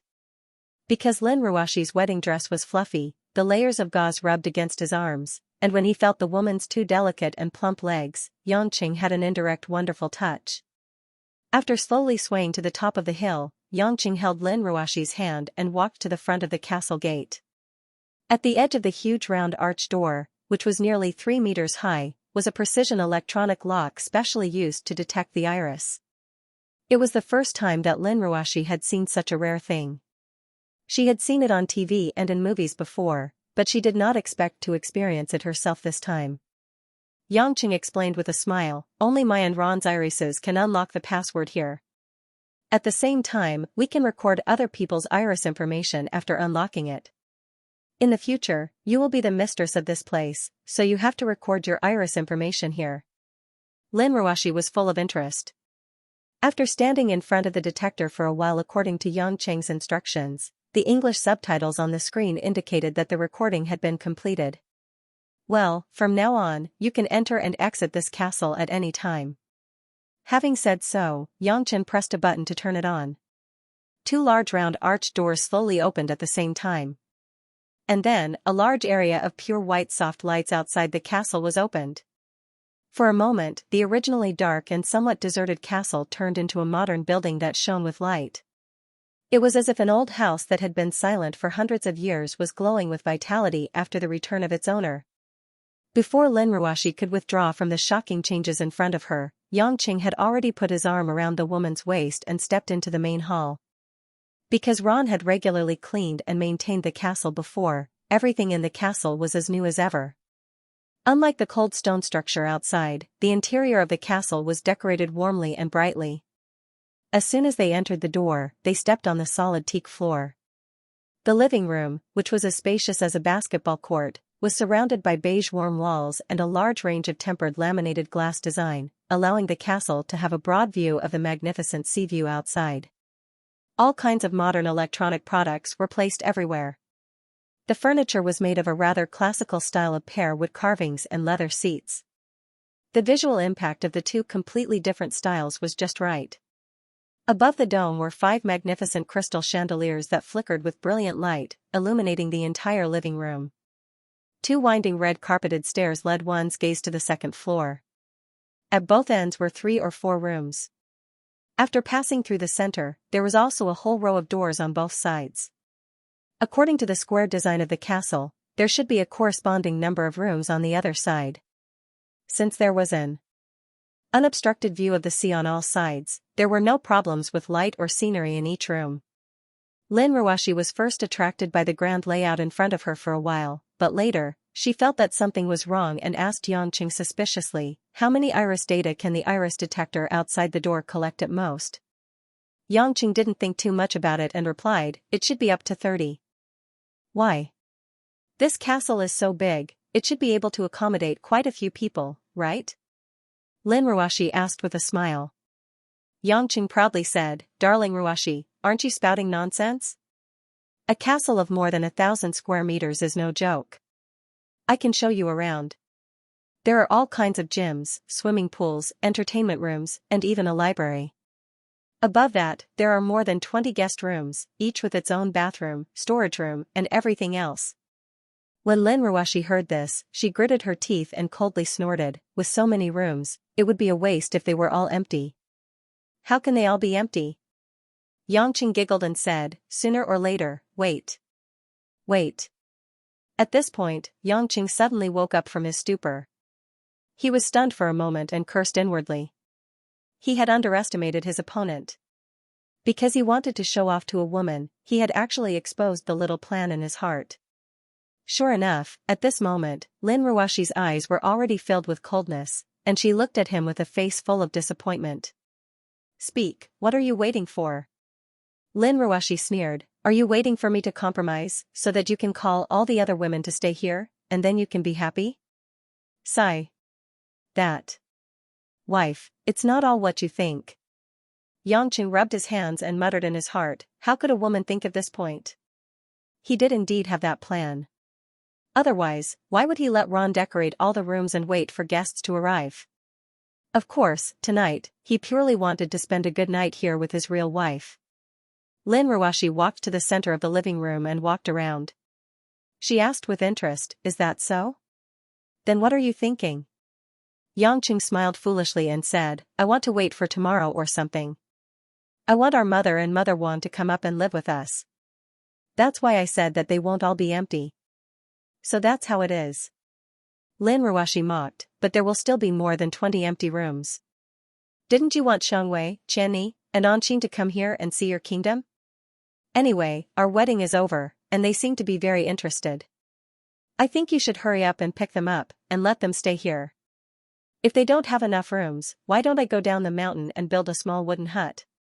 Anyway, I feel that climbing the mountain is very tiring." Hearing the woman's words becoming more and more resentful and angry, Yang Cheng's scalp went numb. He smiled bitterly and said, "My good wife, can we wait until the bridal chamber is over before discussing this problem? It's almost 3 in the morning. If we continue like this, every minute of the spring night will be over." He had been holding it in for an entire day and had been waiting for this moment. At this time, there were signs that he would start to get jealous. How could he take it? Consummation? Lin Ruashi sneered and glanced at Yangqing. "Didn't I do it on the first day I met you? Consummation? It's late. I'm going to bed. Good night." After she finished speaking, Lin Ruashi lifted the hem of her dress and walked upstairs. Yangqing's face fell. He stammered and wanted to say something, but he didn't know where to start. Following behind the woman, Yangqing tried to please her with a smile. "Ruashi, today is such a good day. If we don't do something, it won't be perfect. How can our wedding be regretted?" Lin Ruashi said calmly, "I think it's quite perfect. I've seen it, eaten it, worn it, and got the gift. I'm very satisfied." Yangqing smiled stiffly. "But we haven't done it yet." Lin Ruashi suddenly turned around and said coldly, "If I do it with you, will I get pregnant?" Yangqing looked at Lin Ruashi in surprise and shook his head. "It should be very difficult, almost impossible. Didn't I say before that my physical fitness is too strong? You need to reach the soul formation stage at least to have a chance to get pregnant." When Yangqing's endless resolve restoration scripture was only at the 7th level, he already had a physical fitness of 17, which made her pregnant. Otherwise, with Yangqing's dissolute nature, he would have children all over the world. Now, she had experienced the first level of the 9 heavenly thunder tribulation, the Tai Ching heavenly thunder. Normally, she was at the first level of the tribulation passing stage. It depended on the probability that she could get pregnant in the soul formation stage. After all, this was not the strength of the ordinary tribulation passing stage. Lin Ruashi said, "Since I won't get pregnant after doing that with you, then there won't be a result. I'm not interested in things that don't have a result. Is this even possible?" Yangqing was on the verge of tears. He smiled awkwardly and said, "Honey, are you kidding me? How can a newlywed couple do such a thing just to have a child? Besides, didn't you promise me before? Women are fickle to begin with. Now, I've changed my mind again." Lin Ruashi said indifferently. "Even this is possible. Why not?" Lin Ruashi glanced at him. "Of course, if you want to use force, I can't stop you. Like I said, it's not like I haven't done it before." Yangqing's expression turned serious. "Why do you say that?" "I won't allow you to treat yourself like a toy. You know I won't. If you don't like it, I definitely won't do it." Only then did Lin Ruashi's expression soften a little. She said tiredly, "It's a little too much, but the moment I think about how your mind is filled with women, I feel very annoyed. I don't want to quarrel with you, nor do I want to have a cold war with you, because today is our wedding. But I really don't want to sleep with you at a time like this. I'm afraid that this kind of day will be ruined just like that, even though it's not very comfortable anymore." Yangqing smiled helplessly and said, "Why do you have to think about that? I was just saying that, but I didn't do it yet. Is there a difference?" Lin Ruashi couldn't help but raise her voice a little more. She snappily said, "Right now, as long as I look at these doors, my mind will be filled with your bad thoughts. Make yourself look like an ancient emperor, and I'll tolerate it if you show up in front of me for a while. Do you really intend to squeeze everyone into one place? Yangqing thought to himself, wasn't that his dream? But of course, he had to drag it out at this moment. He coughed lightly and said, Ruashi, listen to my explanation. I never wanted to force you to accept it. If you don't want to, at most, we won't live together in the future. Don't say any more. We've lived together for more than a year. Even if I can't guess everything, I know what you're thinking. Lin Ruashi shook her head and said, originally, I thought that I would turn a blind eye to it. As long as I don't see too much, I can endure it. Since you can't give up on them, and I can't leave you, then let's take a step back. Don't people say that love is mutual tolerance? But when I saw these empty rooms just now, I realized that it wasn't something that could be done just because I wanted to. Seeing the reality was completely different from my ideal life. My heart is in a mess right now. Just treat it as letting me calm down and rest early, okay? Yangqing was completely speechless. The woman had already blocked his words, leaving him no room to maneuver. He couldn't help but smile bitterly and say, then I'll take you to the master bedroom. You can sleep there tonight. I won't make you upset. Just sleep next door. The two of them went upstairs. Yangqing brought Lin Ruashi into the most spacious bedroom. The special thing about this bedroom was that it was hard to avoid the protruding design, causing the entire bedroom to be sealed by tempered glass on 3 sides. From the outside, these transparent glasses would only be greenish-black, blending into the colors of the castle. From the inside, one could see the magnificent view of the sea outside. However, such a beautiful design didn't make Lin Ruashi excited. At this moment, her gaze only fell on the bed in the room that she couldn't ignore. The size of this bed was at least 5 meters long and wide. It was obvious that it had been customized through special requirements. On the huge bed, there were soft velvet blankets and a few large soft pillows. Lin Ruashi, whose breath was a little cold, slowly raised her head and stared at Yangqing. She said coldly, "You're really thoughtful." Yangqing wanted to hit his head on the ground. How could he forget about this again? This was a super large bed that he had specially asked Ron to import from Myanmar in order to roll the sheets with women. After carving it, he had pieced it together into a super large bed. Originally, it was a treasure that was exciting to think about, but now, it had become a weapon that angered Lin Ruashi even more. That.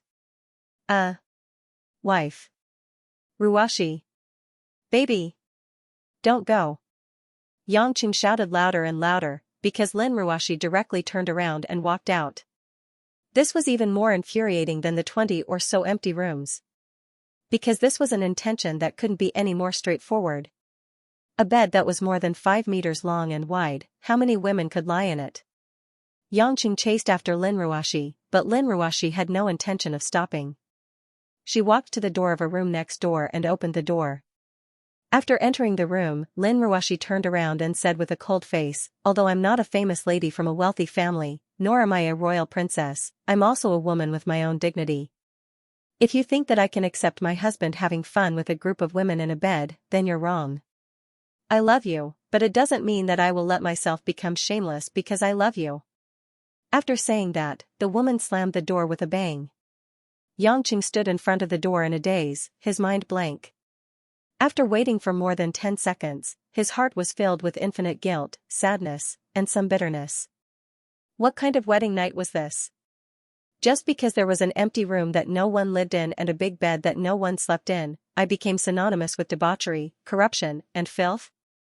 He didn't know if he was blaming himself for not thinking it through, or if he was blaming Lin Ruashi for being sensitive and not listening to his explanation, but Yangqing wanted to rush out and jump into the cold sea to roar.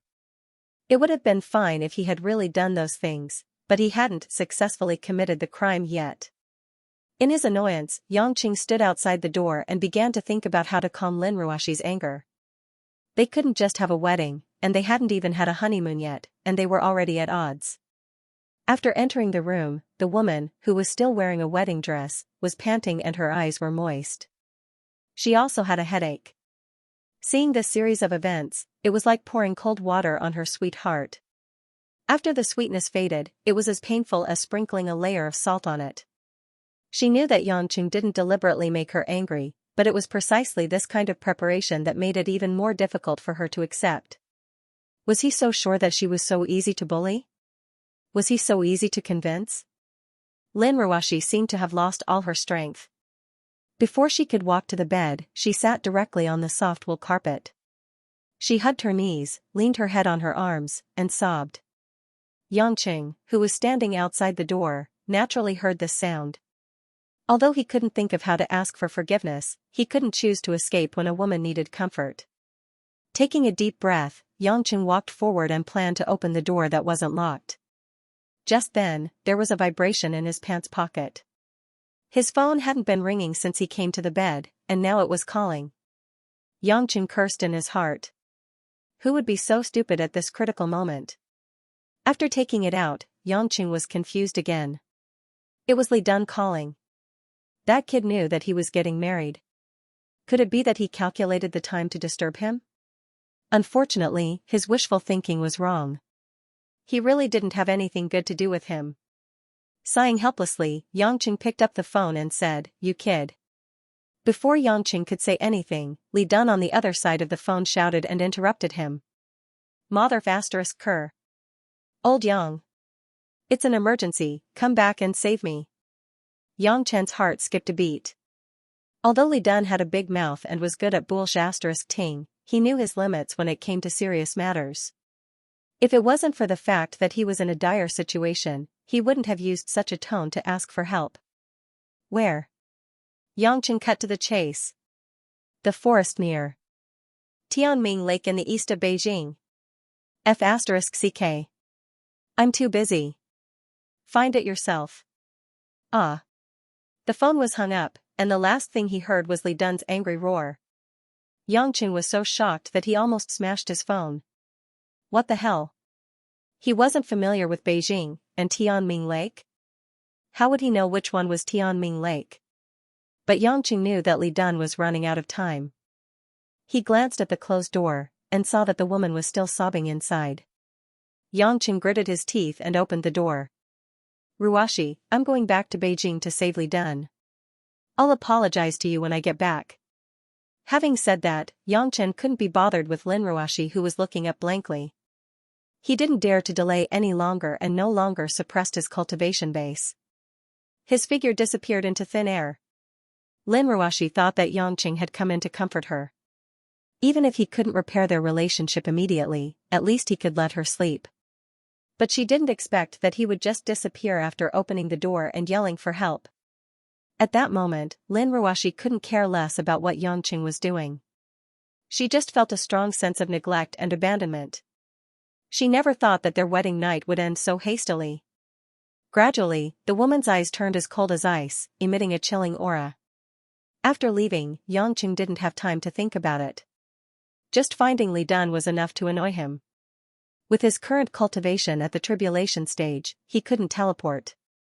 However, it was only a matter of minutes for him to return to Huaxiajianjing from the Mediterranean Sea.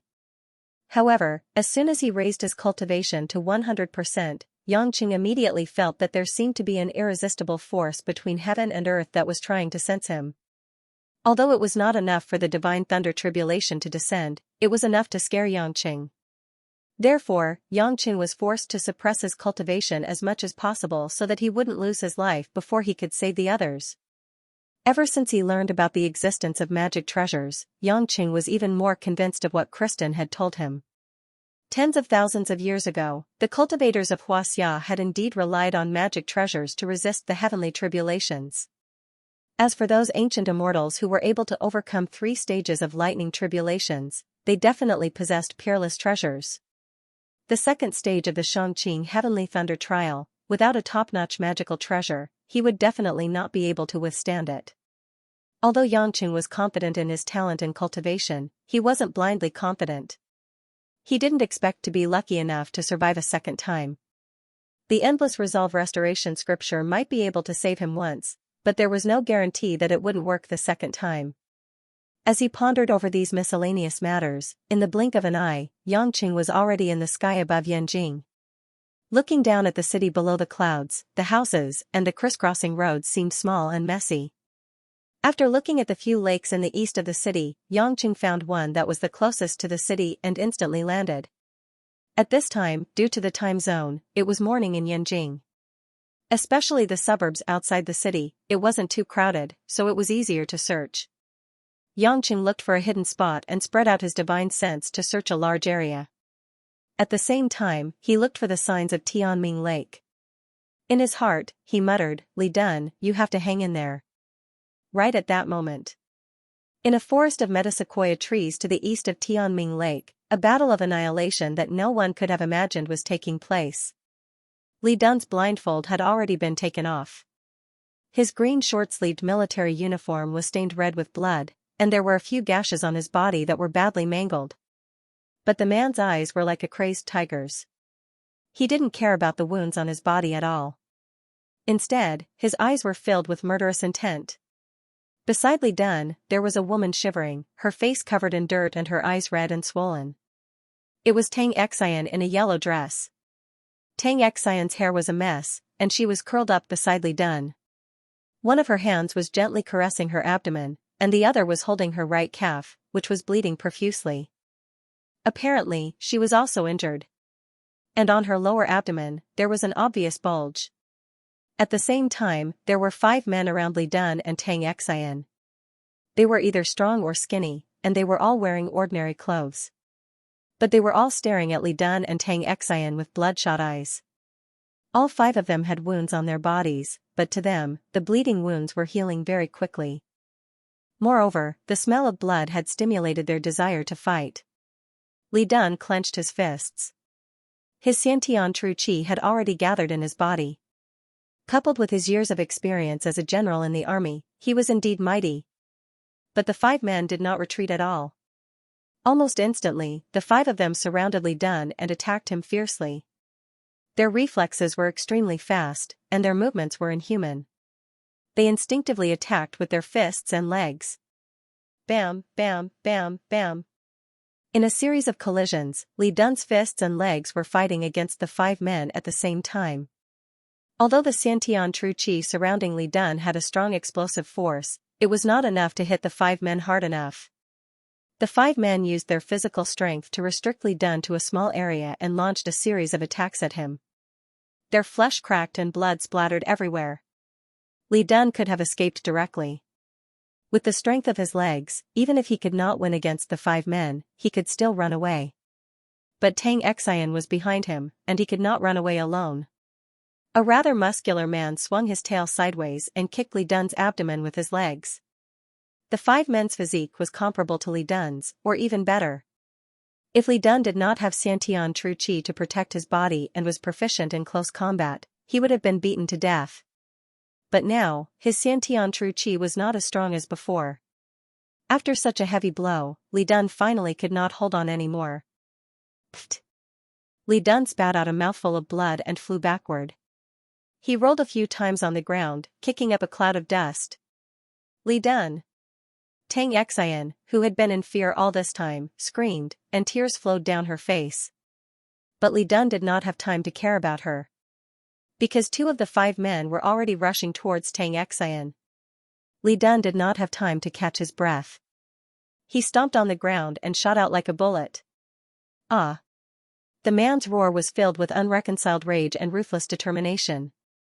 After a headbutt landed on one of the men's chest, Li Dun hugged the man, and like a scorpion, he kicked the other man's chest. Li Dun's legs were like scissors, and he clamped the man's neck. Go to hell!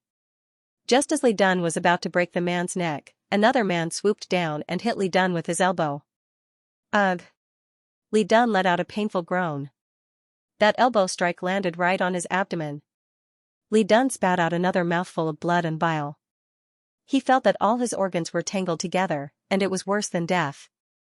His legs lost all strength, and he fell to the ground.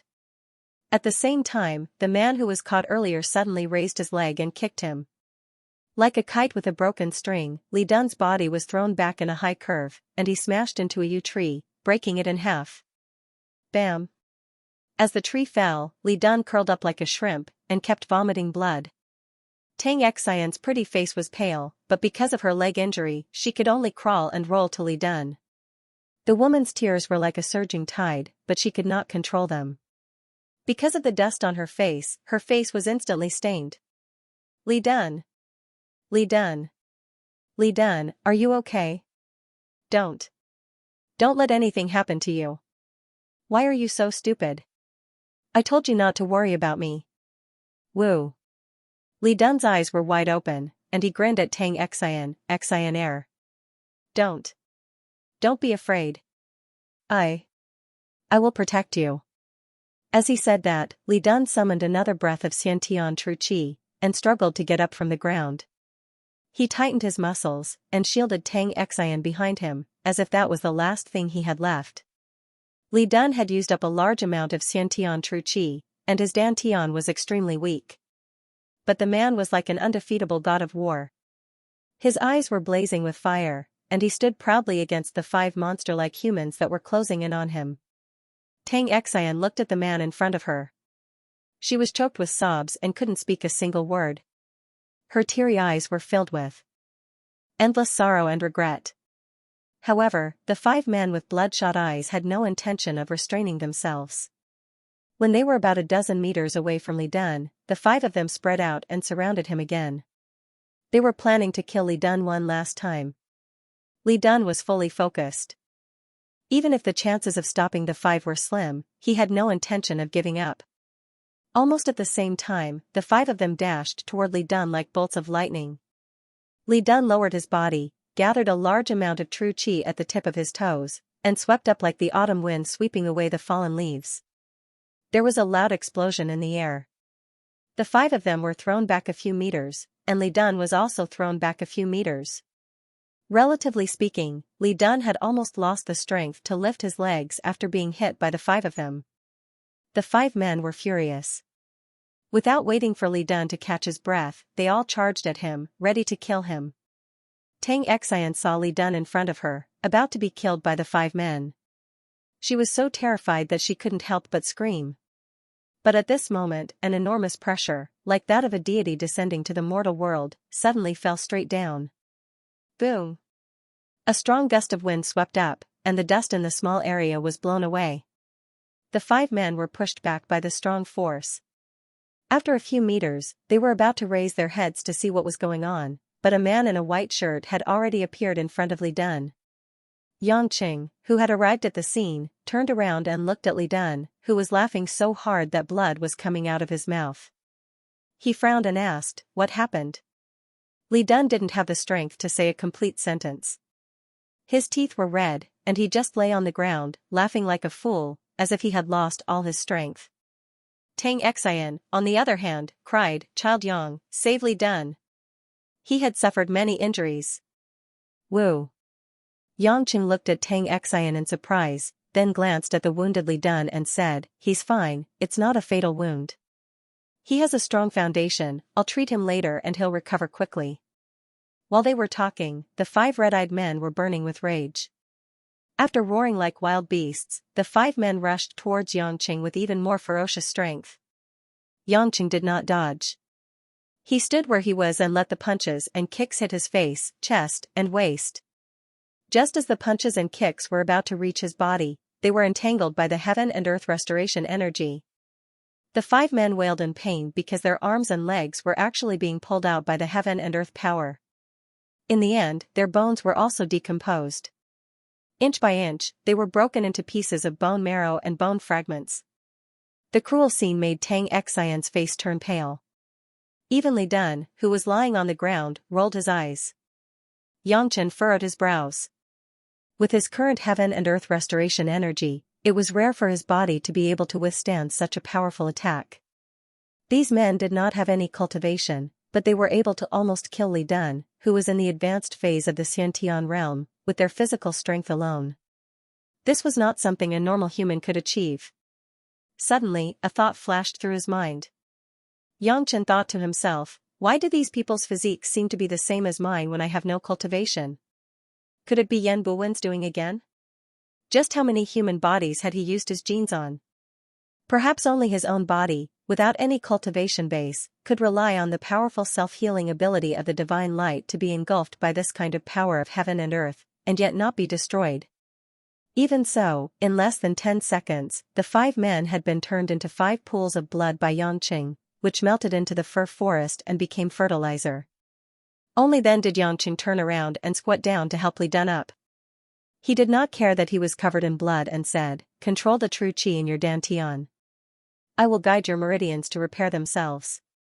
This way, you should be able to recover in no time." Li Dun was no longer laughing. His face was contorted in pain, but he forced himself to nod and sit down with his legs crossed.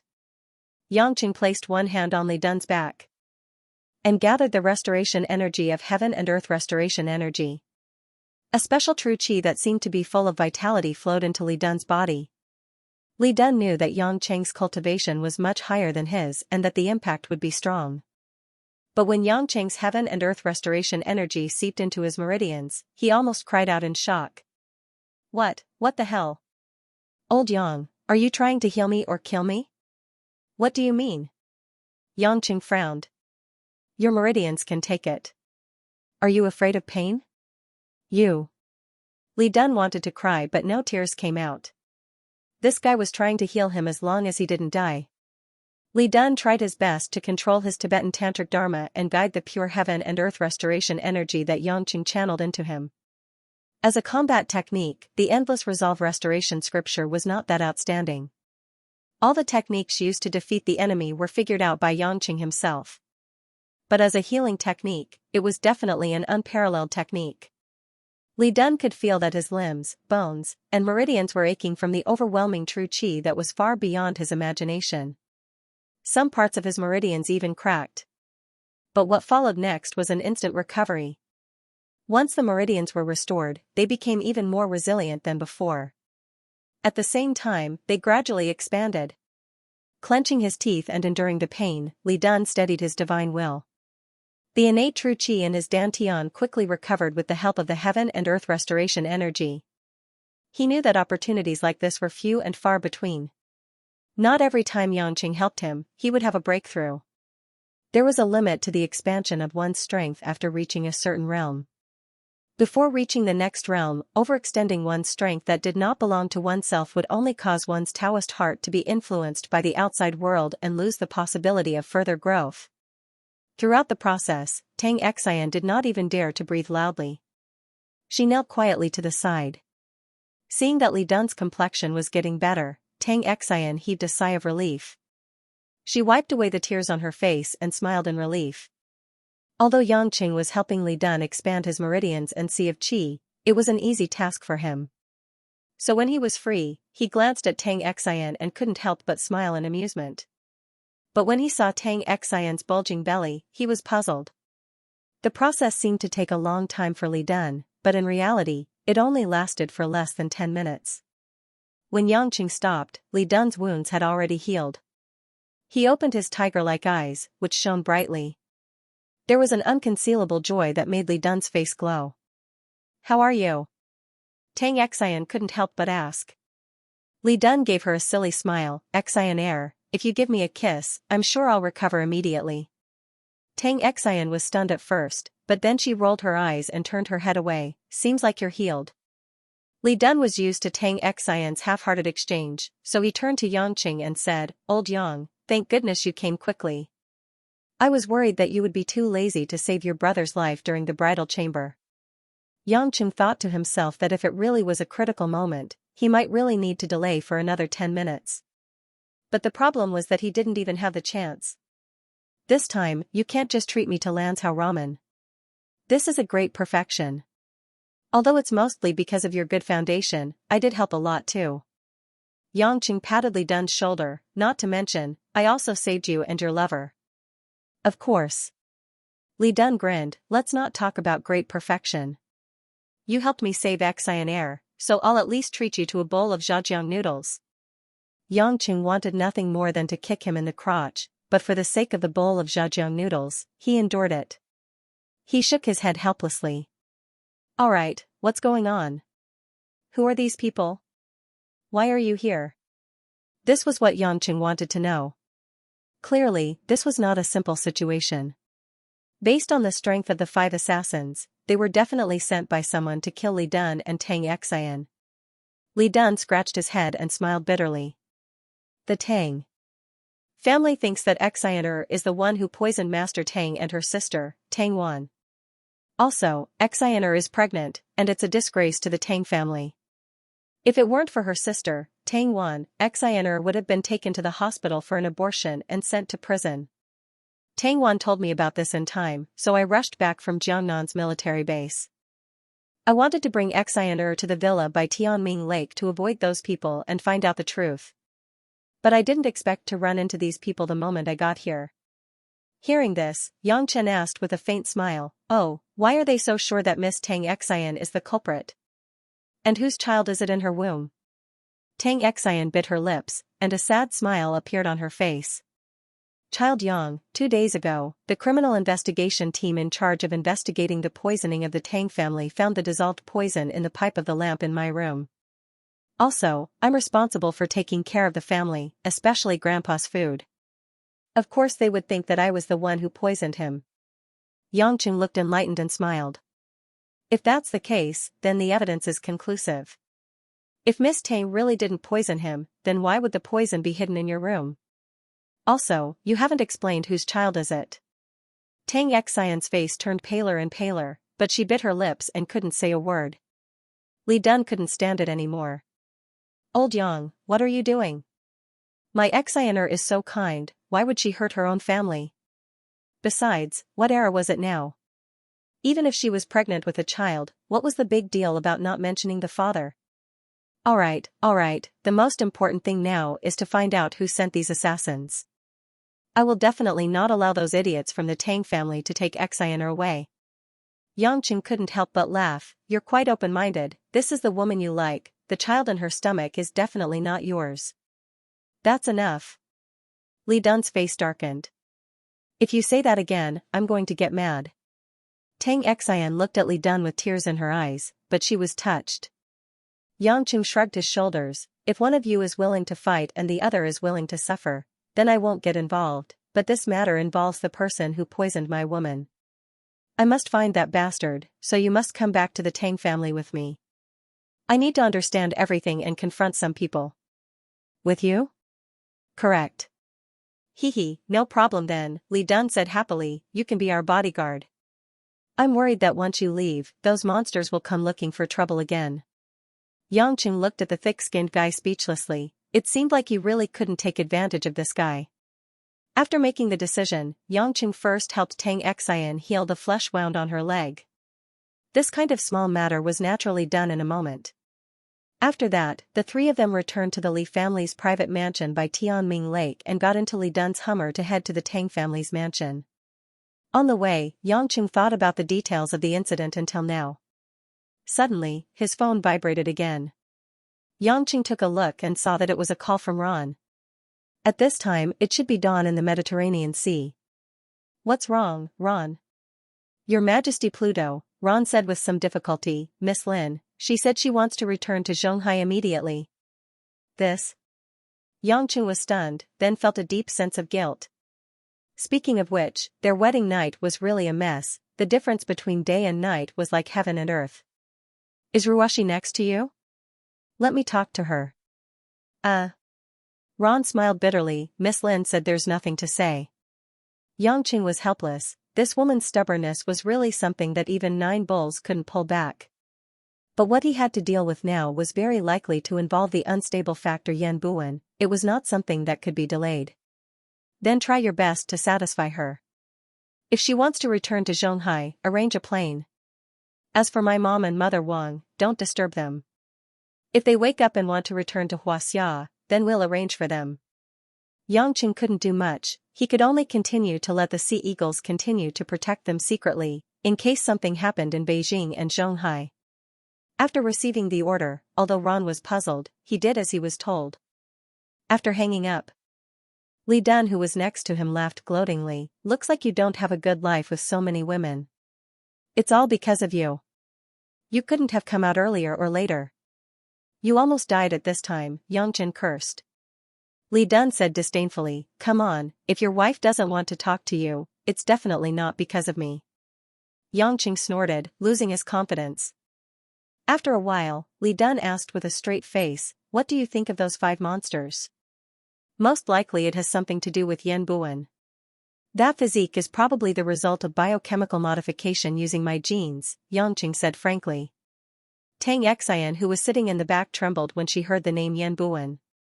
Yangqing noticed it through the rearview mirror, but he didn't point it out. Li Dun also frowned, so that's the case. Don't tell me that Yan Buan used your genes on an army?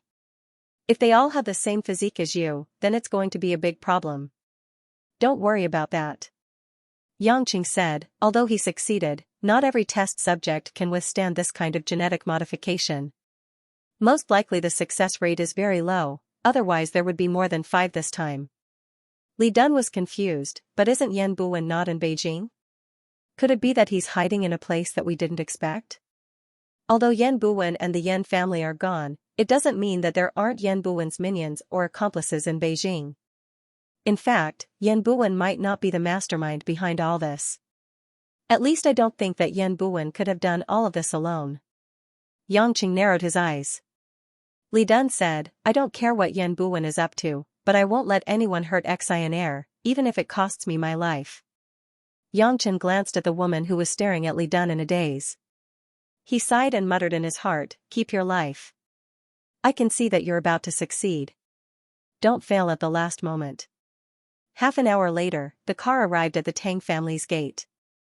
The servants had already rushed in to report the situation. The entire Tang family was in a mess when they heard that Yangqing and Li Dun had brought Tang Xian back. The news that Tang Xian was the culprit who poisoned Yan Buan and had an affair with another man had spread like wildfire in the Tang family. Everyone looked at her with disdain. However, at this time, 2 heirs of the Yang and Li families had stepped forward to bring her back. The meaning of this made some of the Tang family members scratch their heads in confusion. Tang Xian's face was pale and haggard, but she had no choice but to follow Li Dun back to the Tang family's residence. Just then, a few black cars with military license plates arrived outside the Tang family's residence. There were military off-road vehicles in front and behind them, and a group of solemn Special Forces soldiers came out. 2 of the black bulletproof cars came out, and Yangqing and Li Dun stopped at the gate.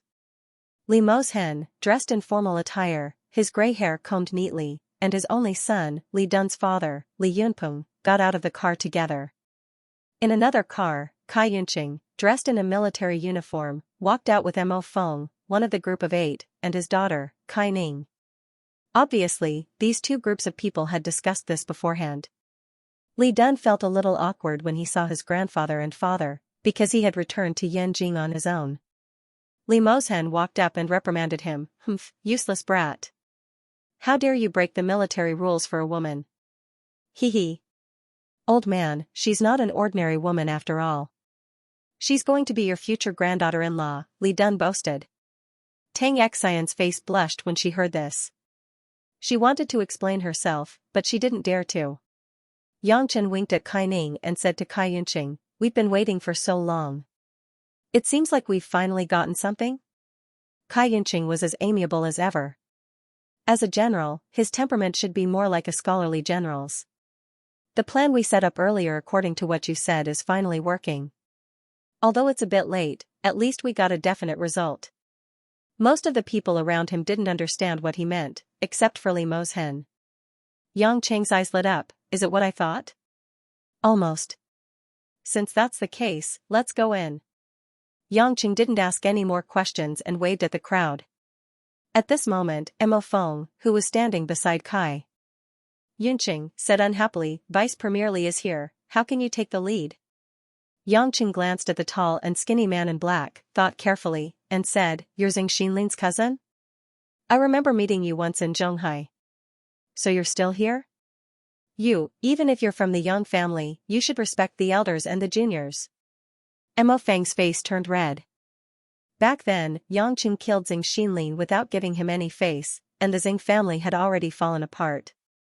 As a member of the group of 8, although he wasn't affected, his background was completely gone. Although the one who killed Xing Mao was Kai Ning from the Kai family, he put all his anger on Yangqing. Normally, he wouldn't dare to say this to Yangqing. But now that the Li family was here, Li Mozhen was Yangqing's elder and the most important person in the crowd. Since Yangqing was the leader, he obviously wouldn't let go of this opportunity. He wanted to use Li Mozhen's face to give Yangqing a taste of his own medicine. However, Mo Feng was just a fighter with decent martial arts skills, so his brain wasn't that good. His words made Cai Yunqing and Li Mozhen frown. He came here to do something, but he took every opportunity to find trouble with Yang Chen. Wasn't he courting death by eating arsenic? Sure enough, after Yang Chen looked him up and down with a strange look, he stood on the stairs and kicked him in the chest without hesitation.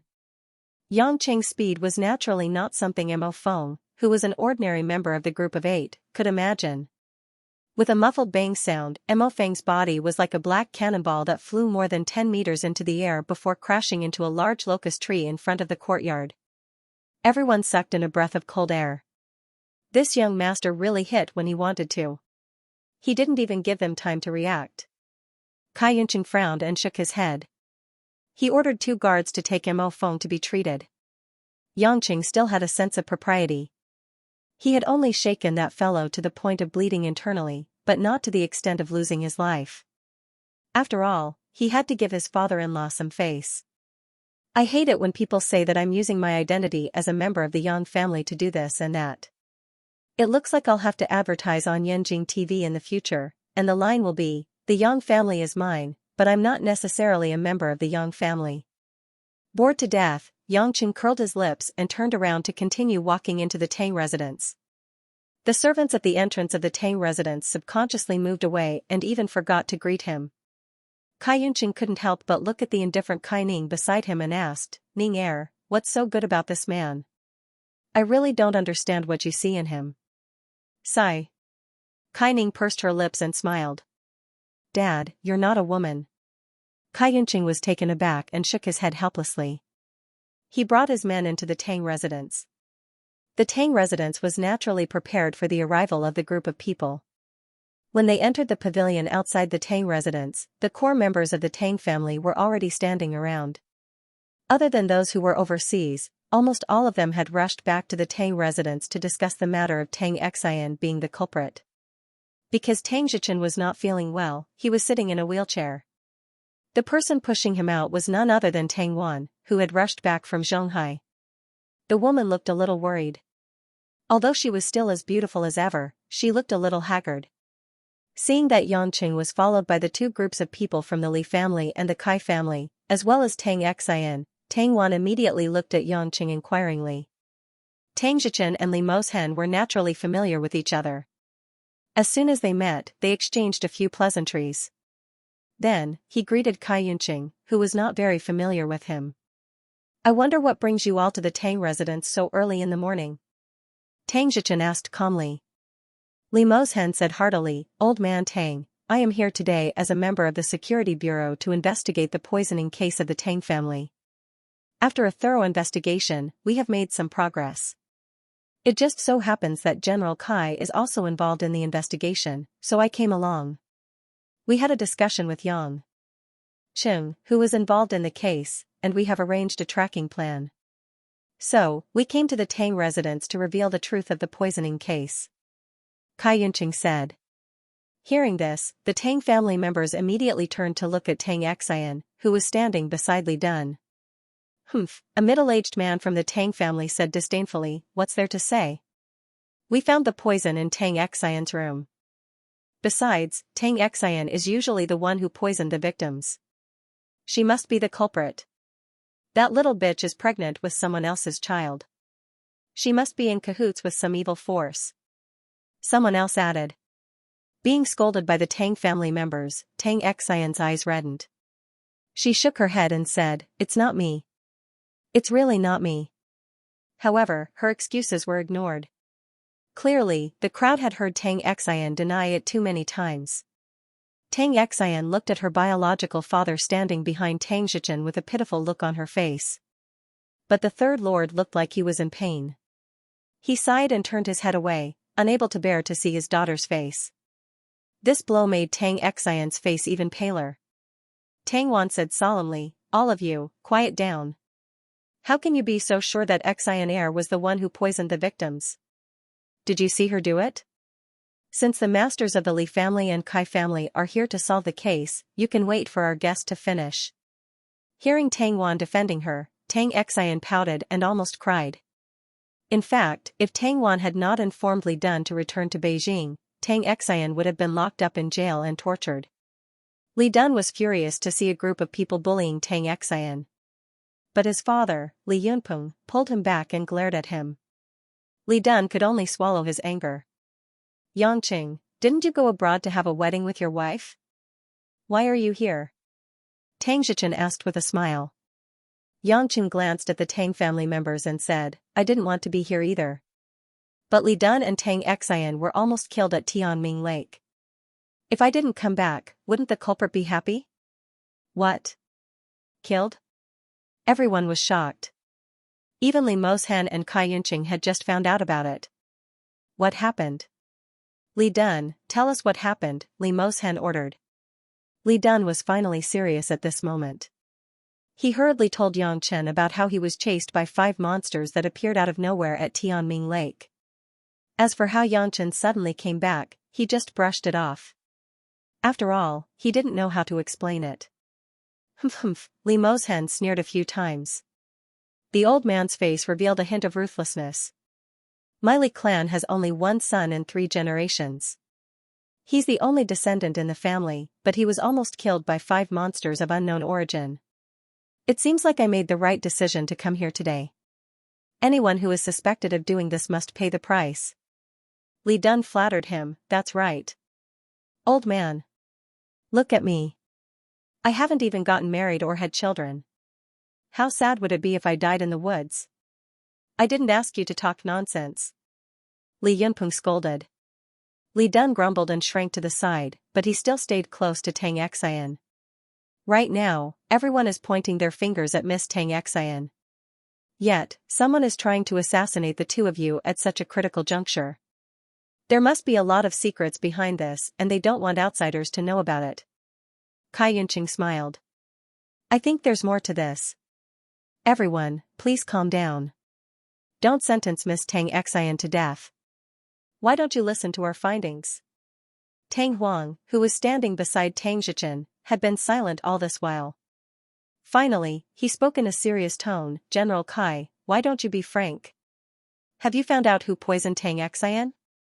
Has she been framed? Or is she guilty? As one of the 2 contenders for the position of heir, Tang Huang asked on behalf of Tang Zhichen, who was in poor health. Kai Yunqing nodded. Do you remember that in order to find out if there are any spies or traitors in the Tang family, we specially installed surveillance cameras outside the residences of the main members of the Tang family? Of course we remember. Those cameras are still there. But we didn't install them in her room. Even if Tang Xian got the poison from somewhere else and hid it in her room, we wouldn't be able to find out. Someone pointed out. Kai Yunqing smiled. When we installed the cameras, we did point out where we placed them. But what you don't know is that we actually installed another batch of surveillance cameras. As soon as he said that, everyone in the Tang clan's expression changed. What do you mean? Even if it's the Security Bureau, the Li family and the Kai family, you don't have the right to install additional surveillance cameras without the consent of the Tang family. Are you trying to spy on the Tang family's internal affairs? Someone immediately shouted. Yangqing, who had been quiet all this while, grinned. Don't scold the wrong way. I was the one who installed those surveillance cameras. The people of the Tang clan immediately turned to look at Yangqing. Many of them were already filled with anger. Yangqing, what is the meaning of this? Do you think the Tang family is a pushover? The group was furious. After all, it was not a good thing to be spied on, especially when the Tang family was not in a peaceful state. Tang Wan was also a little surprised, because Yangqing had never revealed anything about this matter to her. He was also involved in it. Tang Zhichen raised his hand to signal the family to quiet down. He said with a deep look in his eyes, let's not talk about this first. Since Yangqing has installed additional hidden surveillance cameras, what did you see that we don't know? Before we solve this mystery, I think it's necessary to inform everyone of the total number of hidden surveillance cameras installed, Yangqing said. Number? That's right. Yangqing raised a finger. I only installed one more, and it's only in one of the rooms. It's a pocket surveillance camera made of nanotechnology. So, there's no need to be angry. I'm not interested in what you guys are doing in the room. I'm just installing surveillance cameras on the only person I suspect the most. Everyone looked to their left and right. Tang Huang was the first to speak. Don't tell me you suspect Tang Xian too? Yes, Tang Xian, Yangqing said honestly. For a moment, everyone was stunned, but they couldn't help but laugh. Li Dun was also puzzled. Old Yang, who are you helping? You've confused me. Haha, so it's all back to Tang Xian. That B*TCH is really shameless. Tang Xian, on the other hand, looked at Yang Chen with a disappointed expression. Yangqing waved his hand and said, I haven't even finished speaking. How do you know it's Tang Xian? I installed surveillance cameras in the room, but it doesn't mean that I think Tang Xian is the one who poisoned the room. The members of the Tang clan were even more confused now. They couldn't figure out what was going on. Yangqing took 2 steps to organize his thoughts. He looked up and said, Tang Wan, do you remember when you brought me to the Ivy Sanatorium in Zhonghai and I found a very advanced listening device in the courtyard? Tang Wan nodded. Of course I remember. I even brought you to my office and home to check. There were also listening devices. We were wondering if there was a spy among our friends. Who else could it be? It was Tang Xian, someone said disdainfully. Yangqing ignored it and continued, I thought so too. I went into Tang Wan's office, then into Tang Wan's house in Zhonghai. I felt that Tang Xian was the most suspicious. However, the thing that made me suspect her the most was that when we found the listening device, Tang Xian came to the scene. However, she didn't seem to notice that there was a listening device beside her. She acted as if she didn't see it. If Tang Xian was just an ordinary girl in her 20s who was responsible for taking care of old Master Tang, how could she see such advanced listening devices and not mention them at all? Everyone was stunned. This was indeed abnormal. After all, listening devices were around them. Tang Xian's face tensed up. Her hands gripped her skirt tightly and her body trembled. If you say that, doesn't it prove that Tang Xian is the spy? Don Huang frowned. Yangqing shook his head. No, I thought about it carefully. Because of this, it's almost impossible for Tang Xian to be the one who poisoned the room. What are you trying to say? You're beating around the bush. Everyone was dissatisfied. Yangchen smiled faintly. The reason why Tang Xian didn't mention anything about the listening device, other than knowing about its existence, was because she didn't want us to associate it with her. That's why Tang Xian chose to avoid talking about it. But because of her poor acting skills, I can't help but suspect that she's the one responsible for the listening devices. But if she's so good at hiding, it's impossible for her to be responsible for poisoning old Master Tang and Tang Wan without being discovered every day. I understand now.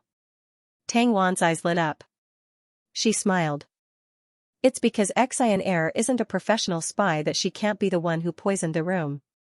But she must have some clues on her. Only after hearing this did the group of people come to a sudden realization. Tang Xian's mouth was slightly agape. She didn't expect Yangqing to have his eyes on her just because she didn't mention the listening devices on purpose. If that's the case, then who poisoned the room? What does it have to do with Tang Xian? Tang Wan asked anxiously. Li Mozhen instructed the accompanying agents to bring a thin notebook to the center of the crowd. This is a video recording of the person who brought the poison into Tang Xian's room. Old Tang, after you've watched it, you should hand the person over. I'm here today to give you face, Li Mozhen said meaningfully. Tang Zhichen's eyes flashed with a hint of confusion, but his expression was calm. Under everyone's nervous gaze, the agent opened his laptop and clicked on the play of the video. A picture taken by a pinhole camera and recorded the specific time was displayed. On the screen, an old man who looked like he was taking a stroll opened Tang Xian's room door from the outside. After entering the room, he tampered with the poison and stuffed it into the electrical pipe of the lamp on Tang Xian's desk. The duration of the process was less than 3 minutes, probably during the day when Tang Xian wasn't around. Everyone couldn't believe their eyes when they saw the person in the video. "It's Dad?" Third Master Tang exclaimed. "How is that possible?" "It's Old Master?" The Tang family was in an uproar. Tang Xian, on the other hand, was as pale as a sheet. She looked at Tang Zhichen in disbelief. "Grandpa, it's you?" Tang Wan, who was holding on to the wheelchair, almost lost her balance. She had to rely on the support of the other family members to prevent herself from falling backwards. "How did this happen?" Tang Wan looked at the silent old man in the wheelchair with teary eyes. Kai Yunqing said seriously, "Old Master Tang, we respect you. That's why Lord Li and I came here personally to ask you to cooperate with us. The poisoning incident in the Tang family might have something to do with Yan Buwen's experiment. Since you're the mastermind behind it, you have to give us an explanation. Old man Tang, we've known each other for many years.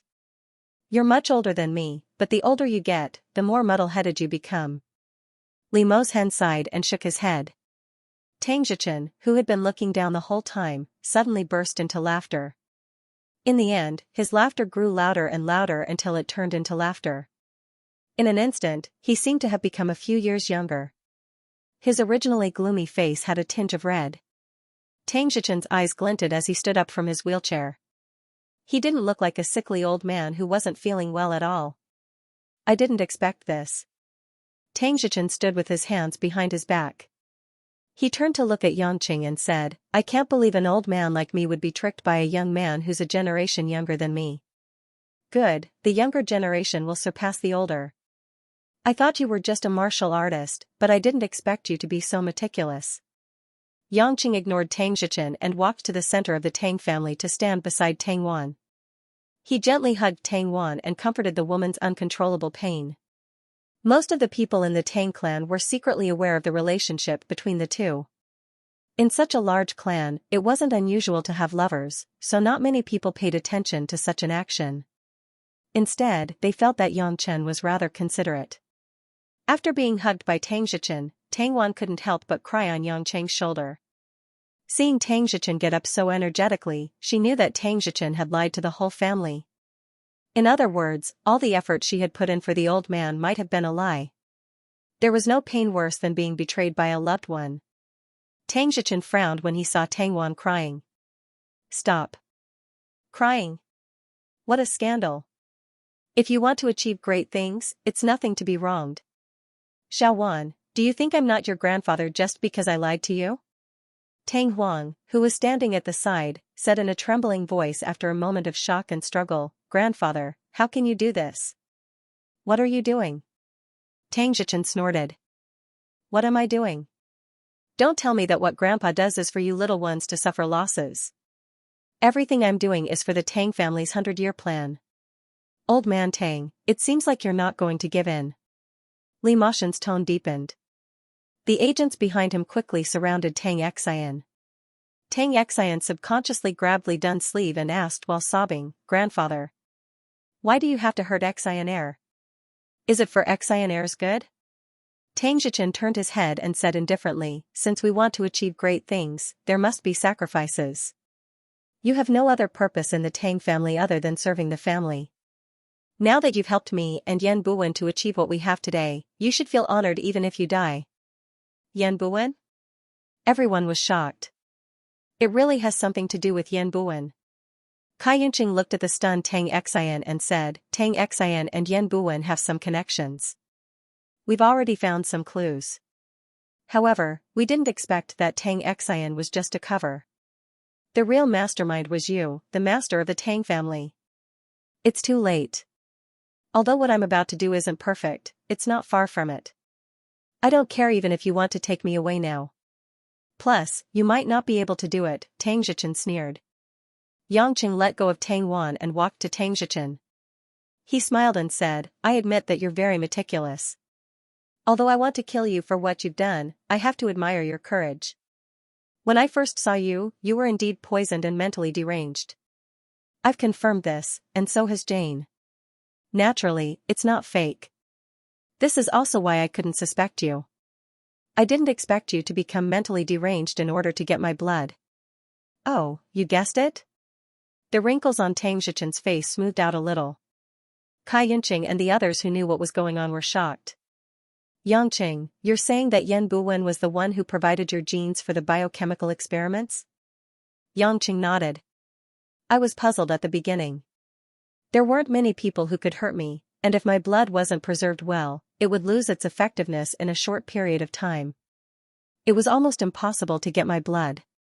I thought about it and realized that only I would use some of my blood to treat my women, but they wouldn't betray me. Now, I can finally connect all the dots.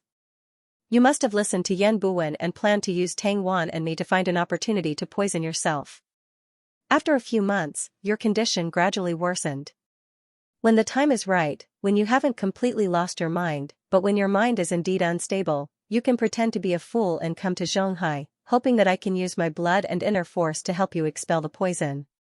Unfortunately, you missed one point. You wanted to keep your sanity to get my blood, so your condition wasn't as serious as Tang Wan's. That's why Tang Wan invited Professor Andre to treat you. You found out that I wasn't the one who was treating you, so you sent people to assassinate Andre. These people were naturally provided to you by Yan Buwen. They were all men of sacrifice, so they wouldn't be able to trace it back to you.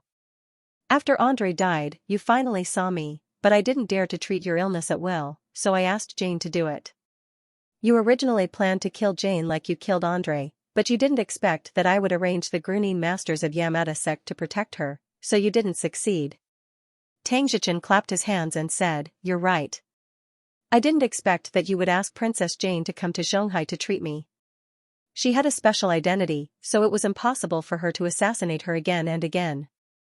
I could only give up. But judging from your cautiousness of not daring to treat me rashly, you do care a lot about our Lil Wan. Seeing that Tang Zhichen was still in the mood to make sarcastic remarks, the people around him were shocked. They couldn't understand why the old man could be so calm in such a tense situation. Then, those eavesdropping devices and the mess in the family. Are they all? Tang Xian's father, the third Lord Tang, didn't dare to continue the thought. Yangqing sighed and said, That's right.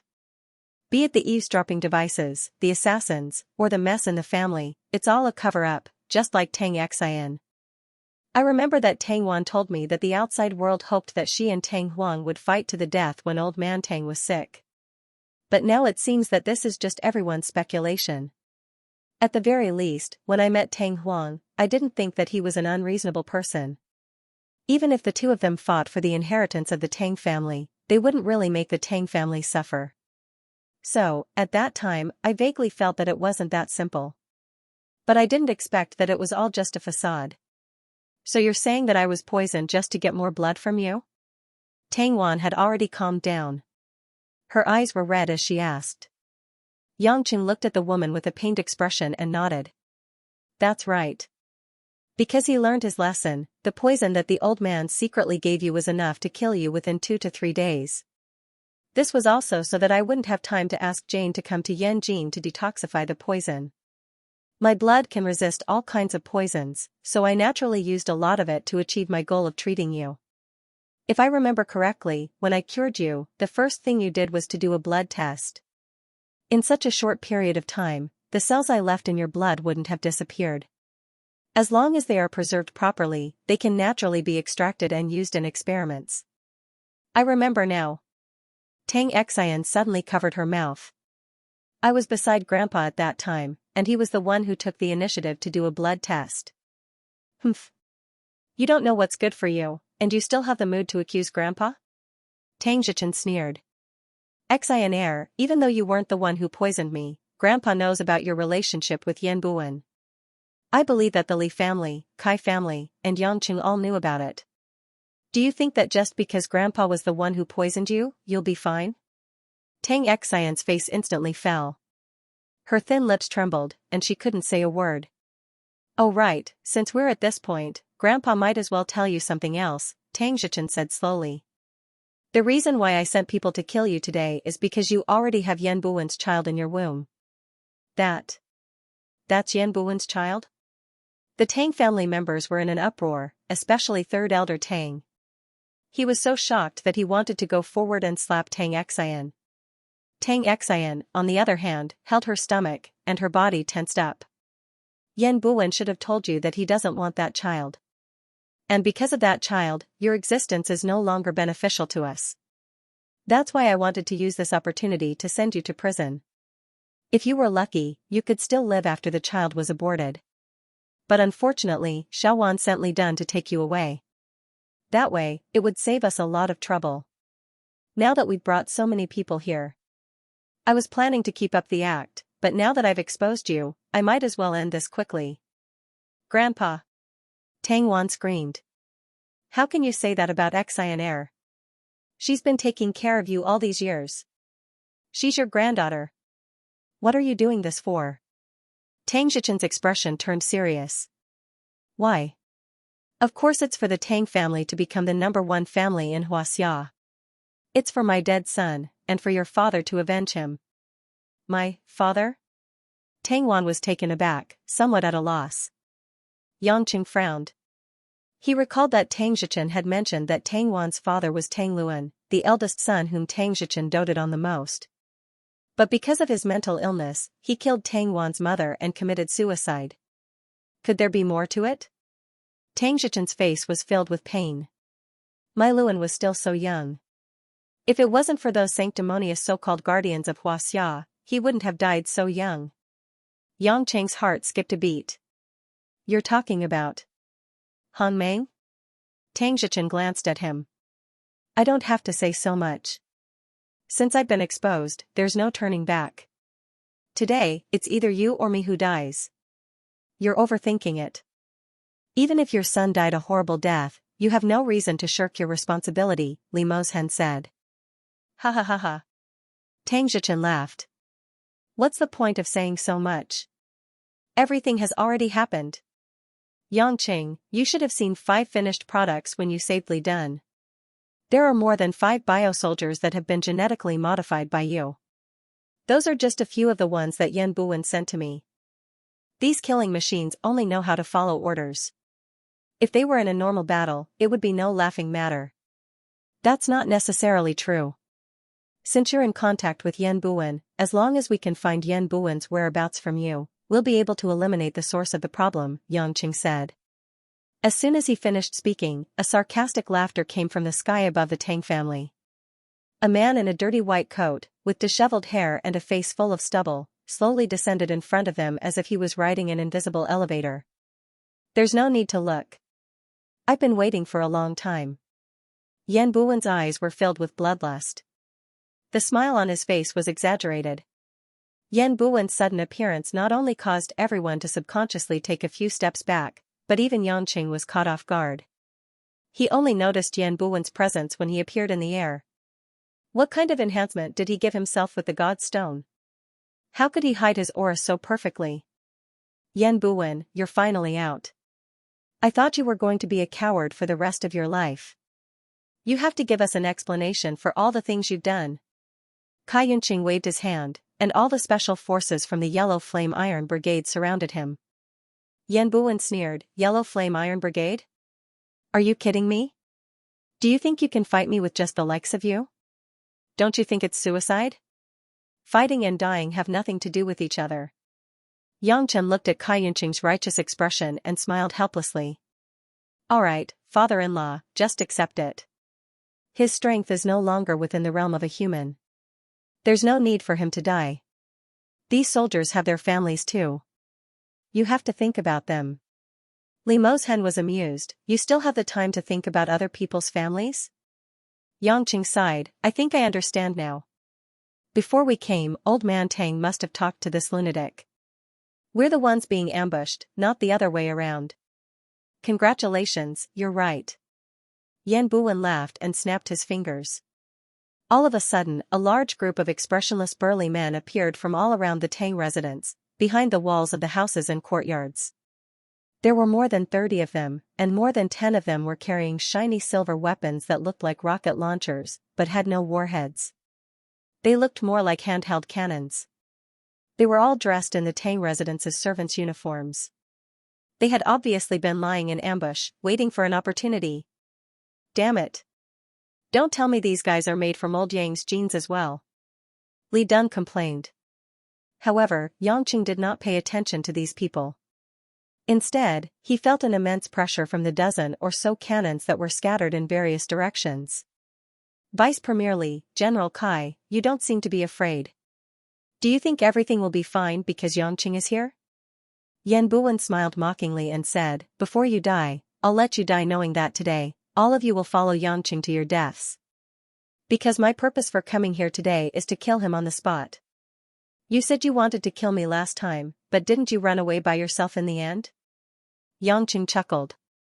But you can't deny that I already hurt you last time. Yan Buwen's eyes were filled with malevolence. You should be very curious about the power of the God Stone that I used.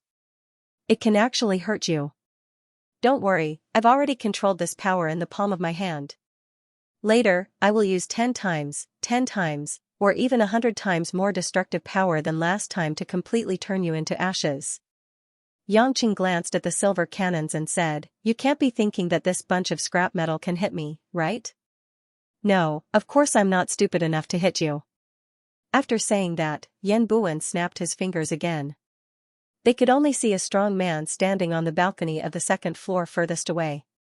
The muzzle of the silver cannon in his hand was flashing with a silver-gray halo. Boom! After a loud commotion that shook the entire space, a beam of silver-gray light that resembled a scalpel abruptly pierced through several servants of the Tang family who were closest to it. The 3 servants were still in a state of shock, but for some reason, after being pierced by the ray, their bodies started to shrivel and distort from the point of impact. In the end, they became mummified corpses and quickly disintegrated on the ground, leaving behind a pile of clothes in the end. The silver-gray ray pierced through the 3 servants and landed on the ground. From the soil to the rock stratum below, it went straight through and created a bottomless hole the size of a bowl. Yangqing's eyes widened. He was all too familiar with this power. Last time, Yan Buwen used this power to injure him. But because his cultivation was much higher than Yan Buwen's, he was able to forcefully suppress him with the heaven and earth restoration energy. But now, Yan Buwen had used this power to create more than 10 cannons. If these cannons were fired at the same time, and they were aimed at ordinary people, even if they were Xiantian realm cultivators like Kai Ning and Li Dun, they would not be able to withstand this terrifying power unless they dodged. Kai Yinqing, Li Mo's hen, and the others looked solemn.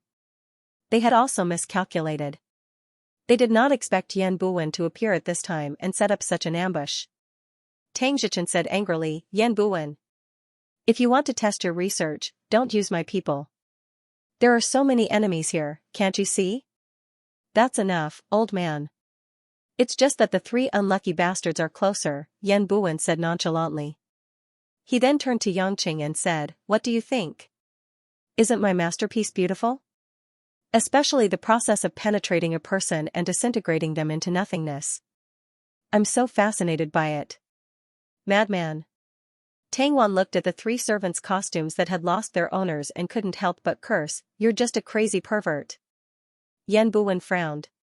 Oh, this is the daughter of the Tang family. TSK, I heard that you're also Yangqing's woman. What do you think Yangqing will do if I shoot you with a cannon? That's enough. Tang Zhichen said angrily, I'm going to kill those bastards today. Don't you dare scare my granddaughter.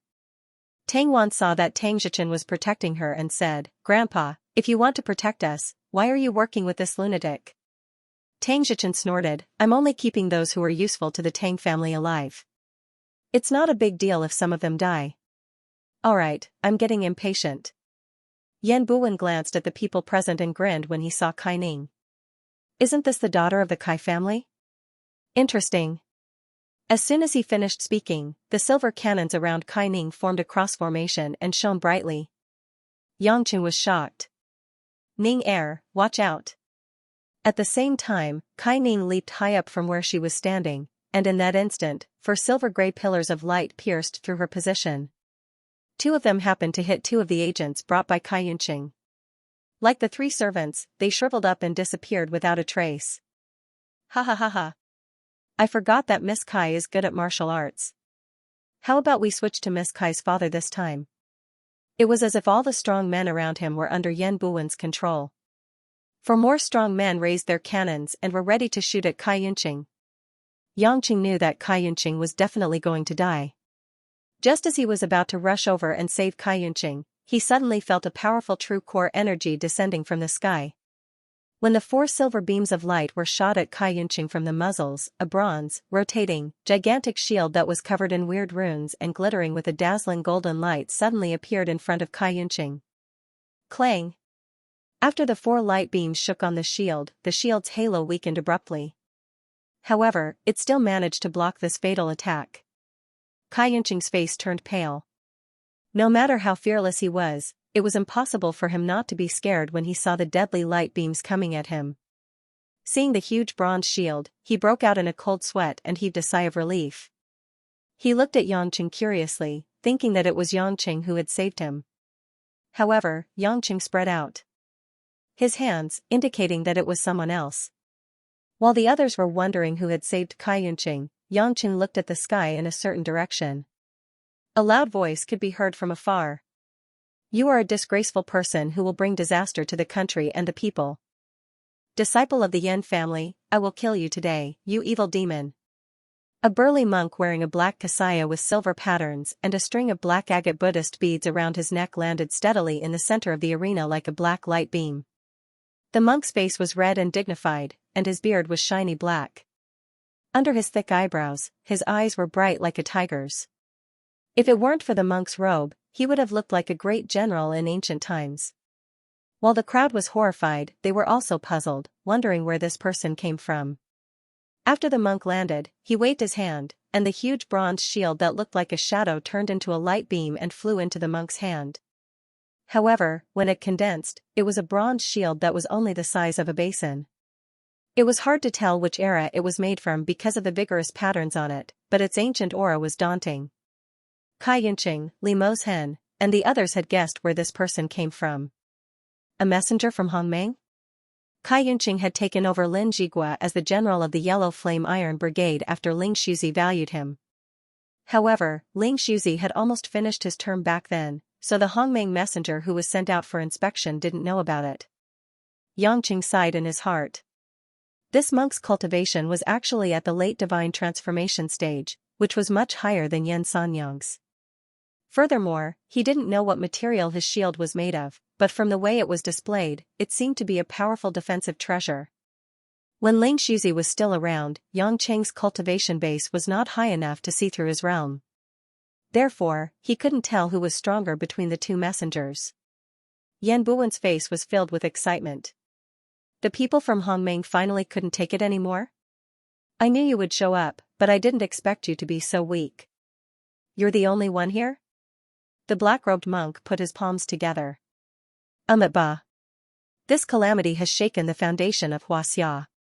If you succeed, the people will be plunged into misery and suffering, and the military will be in chaos.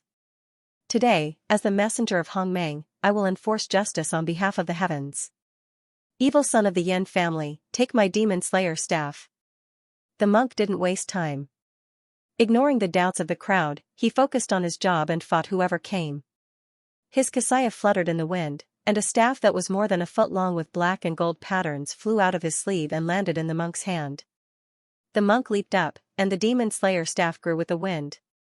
In the blink of an eye, the demon slayer staff was more than 2 meters long and as thick as the mouth of a bull. The black and gold body of the staff shone with a mysterious light. Yan Buwen snorted coldly. His body surged with the strange silver-gray energy of the god stone, and he met the attack head-on. Yan Buwen's body turned into a silver-gray sculpture. Every move he made was filled with violent ripples in the air. When the demon slayer staff came into contact with it, the light suddenly weakened. Clang! When the demon slayer staff came into contact with Yan Buwen's arm was directly split into 2. Good. You're indeed the messenger of Hongmeng. Kai Yunqing and the rest shouted in surprise. However, Yangqing frowned. It was too early for them to be happy. Yan Buwen's arm was broken, but he didn't react at all. Instead, his body continued to move closer to the monk, and a silver-gray shockwave erupted from his body. Screech! The monk's true core energy surged, resisting the impact of the shockwave. However, he was still unable to resist it and was sent flying more than 100 meters. The energy of the shockwave ate away the pale gold true core energy of the monk before it gradually dissipated. At that moment, Yan Buwen's broken arm disappeared in midair and returned to Yan Buwen's arm. Before anyone could see it, it had already completely healed. On the contrary, the monk's true core energy was weakened, and he looked at Yan Buwen in disbelief. Yangchen thought to himself that Yan Buwen had indeed improved a lot. Yan Buwen's recovery speed wasn't as fast as before, but his energy wasn't as weak as before. At the very least, his strength had leaped to a whole new level. However, Yangchen had no intention of helping the monk. After all, he could hold on for a while. Moreover, whether the monk died or not did not matter to him. On the other hand, Yangchen didn't dare to be careless with the 30 or so modified bio-warriors surrounding them. Those silver cannons were not to be taken lightly. Among the people present, other than Tang Wan and Kai Ning, Li Dun was also someone to be taken care of. However, compared to Tang Wan, the other two had a certain level of self-defense. Yangchen did not bat an eyelid. In a flash, he appeared behind one of the bio-soldiers that was holding a silver cannon.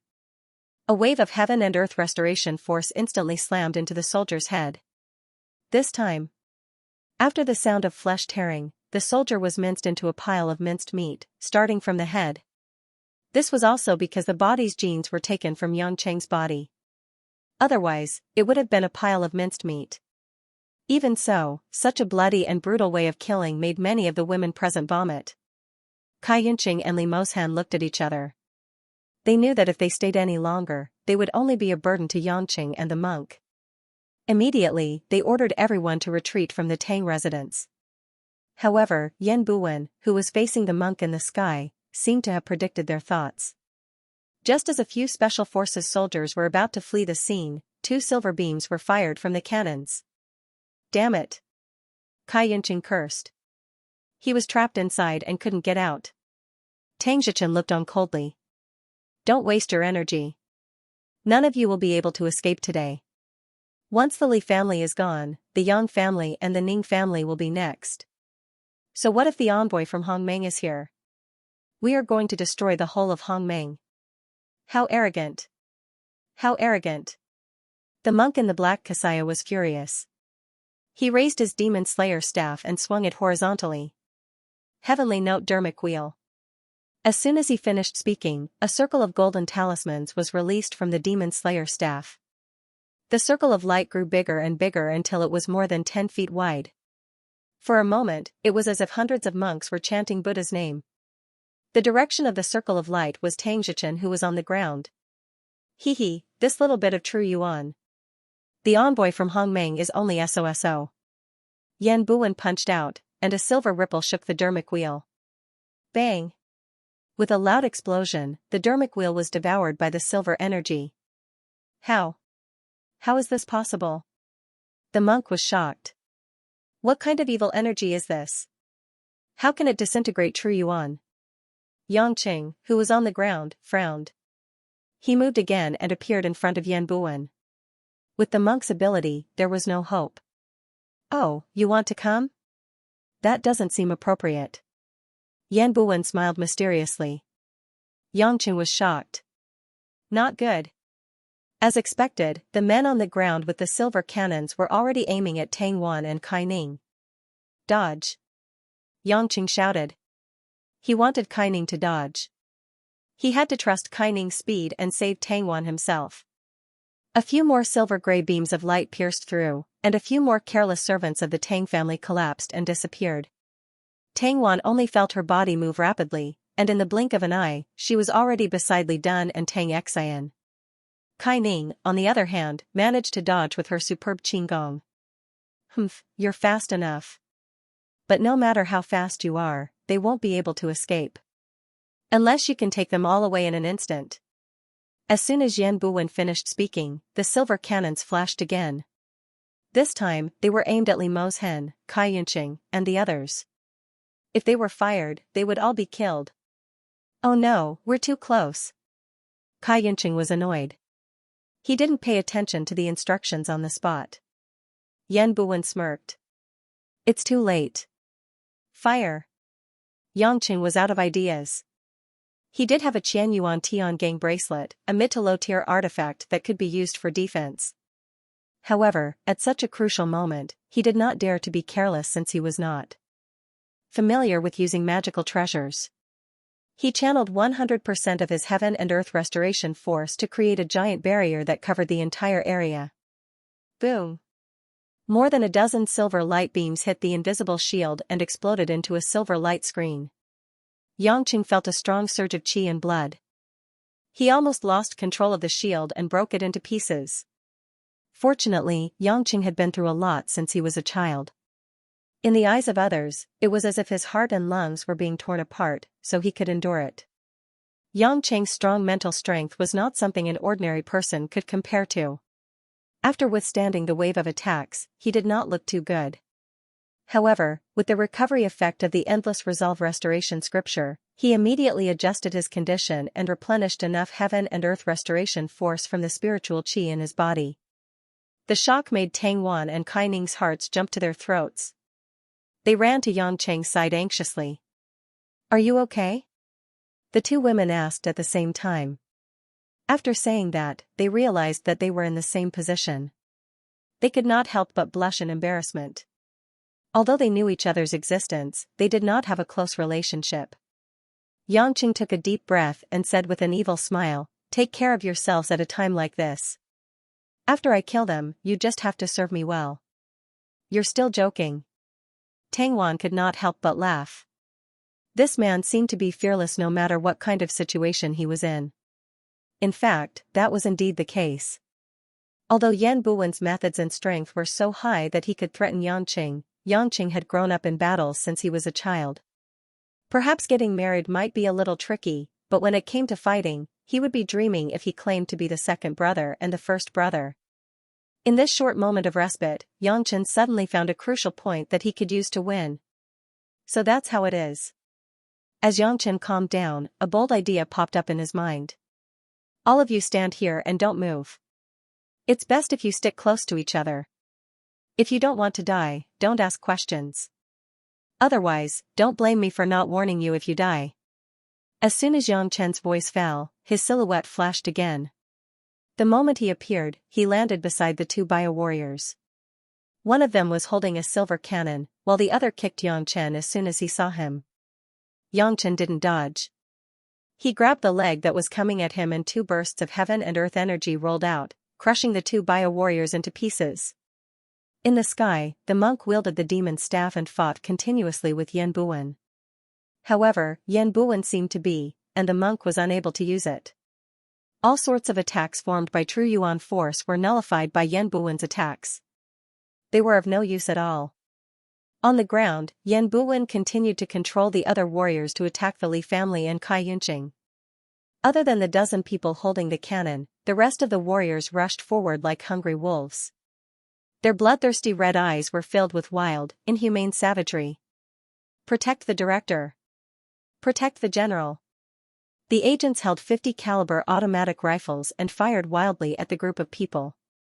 However, when the bullets touched the bodies of these monsters, they only created sparks and did not have any effect. "Damn, I finally understand how despicable Yang Dun is. This is not a human body. Monster." Li Dun yelled at the top of his lungs. Kai Ning was not happy with him talking bad about her lover. She said coldly, "Instead of talking about this, why don't you think about how to hold them off for a while? We have to share some of the burden with Yangqing." "Hee, your lover is not happy about it." "Humph," Kai Ning snorted coldly and did not bother to reply.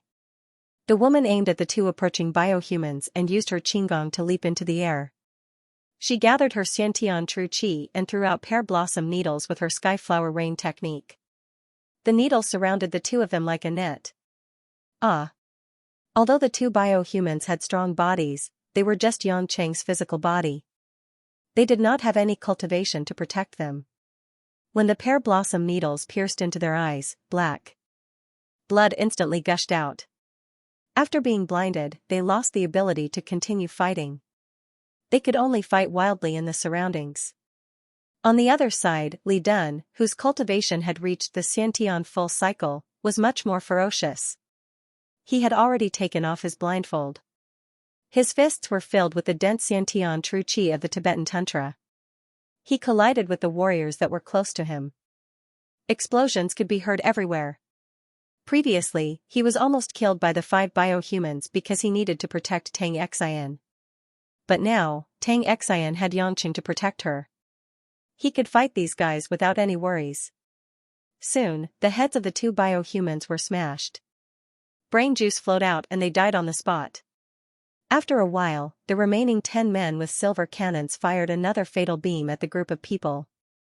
After Li Dun and Kaining escaped, Yang Cheng's figure returned to the group of people. After a 100% power barrier was erected, it once again forcefully blocked this wave of attacks. I understand now. Li Mozhen was pleasantly surprised. Although these weapons are extremely powerful, they also require a certain amount of time to accumulate their energy. If we can eliminate these modified warriors during this time, we will naturally be able to defeat them. Old man, your reaction is not bad. A drop of cold sweat dripped down Yang Cheng's forehead.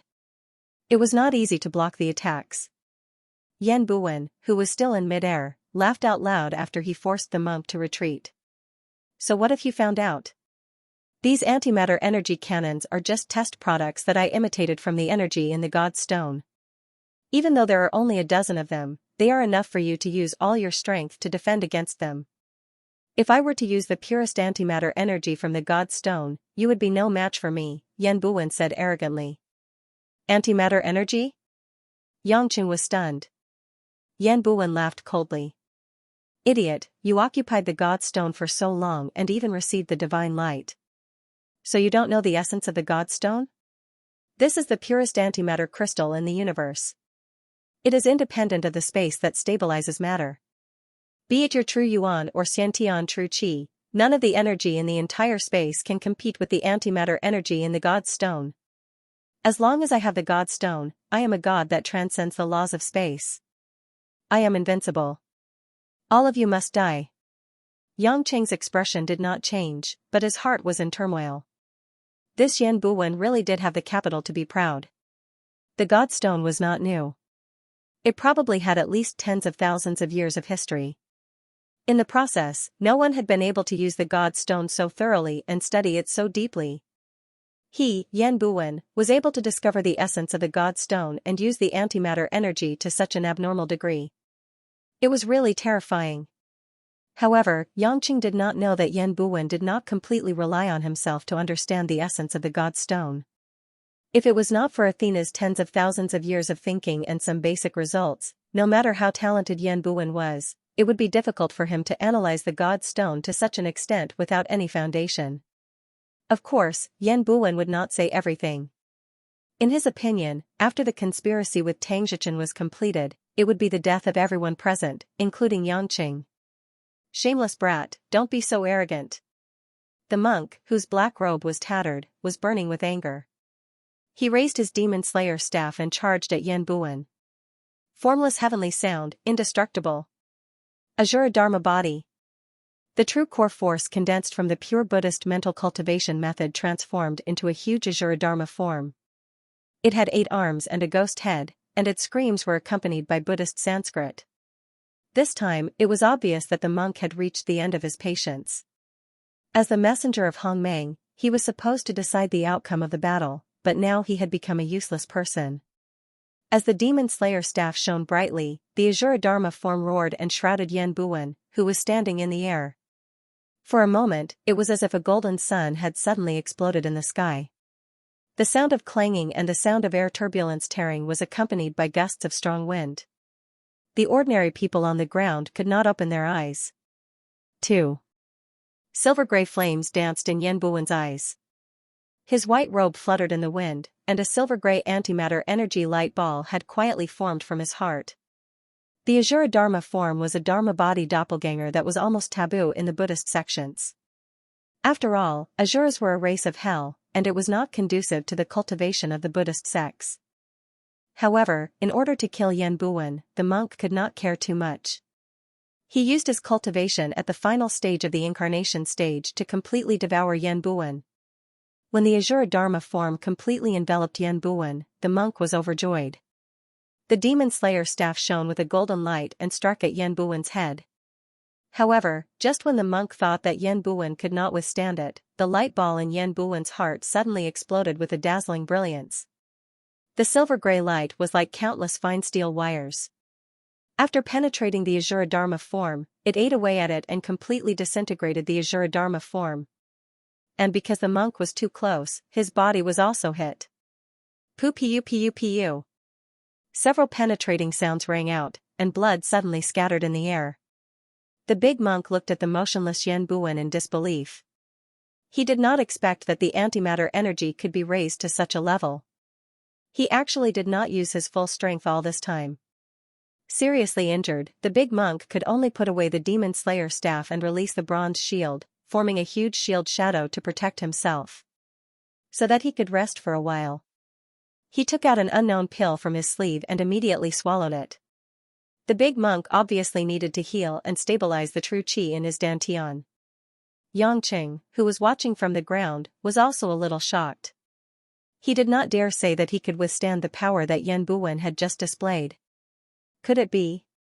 Yan Buwen was not in a hurry to attack the big monk. He looked down at Yangqing and the others on the ground and said, "Why, are you afraid? I want you to walk bit by bit into the abyss of fear. You will find that you will become more and more desperate." Fire. The remaining 7 or 8 warriors activated the antimatter energy cannons again. Yangqing opened his shield and was hit by another round of silver-gray antimatter energy. After a while, his face turned pale, and he quickly replenished his heaven and earth energy. Then, together with Kai Ning and Li Dun, they went up and killed a few more of these warriors. Seeing that the number of warriors on the ground gradually decreased, especially those with the antimatter energy cannons, there were only 5 of them left. Yan Buwen was not nervous at all. Well, it seems that these experimental subjects are not reliable. There is still a lot of room for improvement. Yan Buwen seemed to be inspecting something. He leisurely strolled a few steps in the air and glanced at the big monk who was healing behind the shield. He grinned and said, "Bald donkey, your Hongmeng only sent you here. Aren't you afraid that no one will report to you if you die?" The big monk's beard trembled. "Yan family's kid, this poor monk will send you into the 6 paths of reincarnation."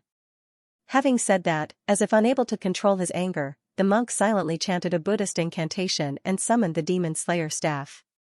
At the same time, he pushed the bronze shield towards Yan Buwen. The huge shield shone brightly. Amidst the vigorous and deep roar, it formed a huge and aggressive wave. The monk followed closely behind the giant shield. The Demon Slayer staff in his hand was like a flood dragon emerging from the sea. It was obvious that he wanted to coordinate with the giant shield and the Demon Slayer staff to form a double attack. This was a good idea. If Yan Buwen was arrogant and dared to clash head-on, he might be able to take the opportunity to deal a heavy blow. As for Yan Buwen, the corners of his mouth curled up into a cold smile. Clearly, he had no intention of dodging. Yan Buwen raised his hand, and in his palm, a silver-gray antimatter energy spot flashed directly. Boom! With a loud bang, the spot of light suddenly burst out into a pillar of light that was as thick as a millstone, constantly expanding. This pillar of light was many times more powerful than the one shot by the antimatter energy cannons. Even the combined power of the dozen or so energy cannons wouldn't be as powerful as this. The big monk didn't even have time to touch it before he was engulfed by the entire pillar of light. It was as if the sky had been dyed with a silver-gray color. When the enchanting color gradually dimmed, only then did everyone realize, covered in cold sweat, that the big monk had already disappeared. Of the 2 Dharma treasures, one was the bronze shield, which had shattered into pieces of scrap metal and fell to the ground. As for the Demon Slayer staff, it seemed to have been corroded by countless droplets of water, losing its luster and shattering into powder after falling to the ground. Floating in the air, a few pieces of the black cassaya with silver patterns landed in the courtyard of the Tang family. Instant kill. It was actually an instant kill. A late-stage soul formation cultivator with protective Dharma treasures was actually instantly killed just like that. Only then did everyone wake up from their daze. This Yan Buwen was clearly just messing around. After giving everyone hope, he directly threw it into the abyss. Yangqing was even more certain of his guess. The antimatter energy contained in those antimatter energy cannons was all filled with the energy in your body. You are the source of this energy. Yan Buwen blew on his palms and lowered his head with a smile. I'm not afraid to tell you that right now. I am God's stone, and God's stone is me. As he spoke, Yan Buwen suddenly pulled open his white coat. A soul-stirring scene appeared. In Yan Buwen's chest, there was an area the size of a heart. It was pitch black inside, as if a living thing was constantly wriggling inside. God's stone.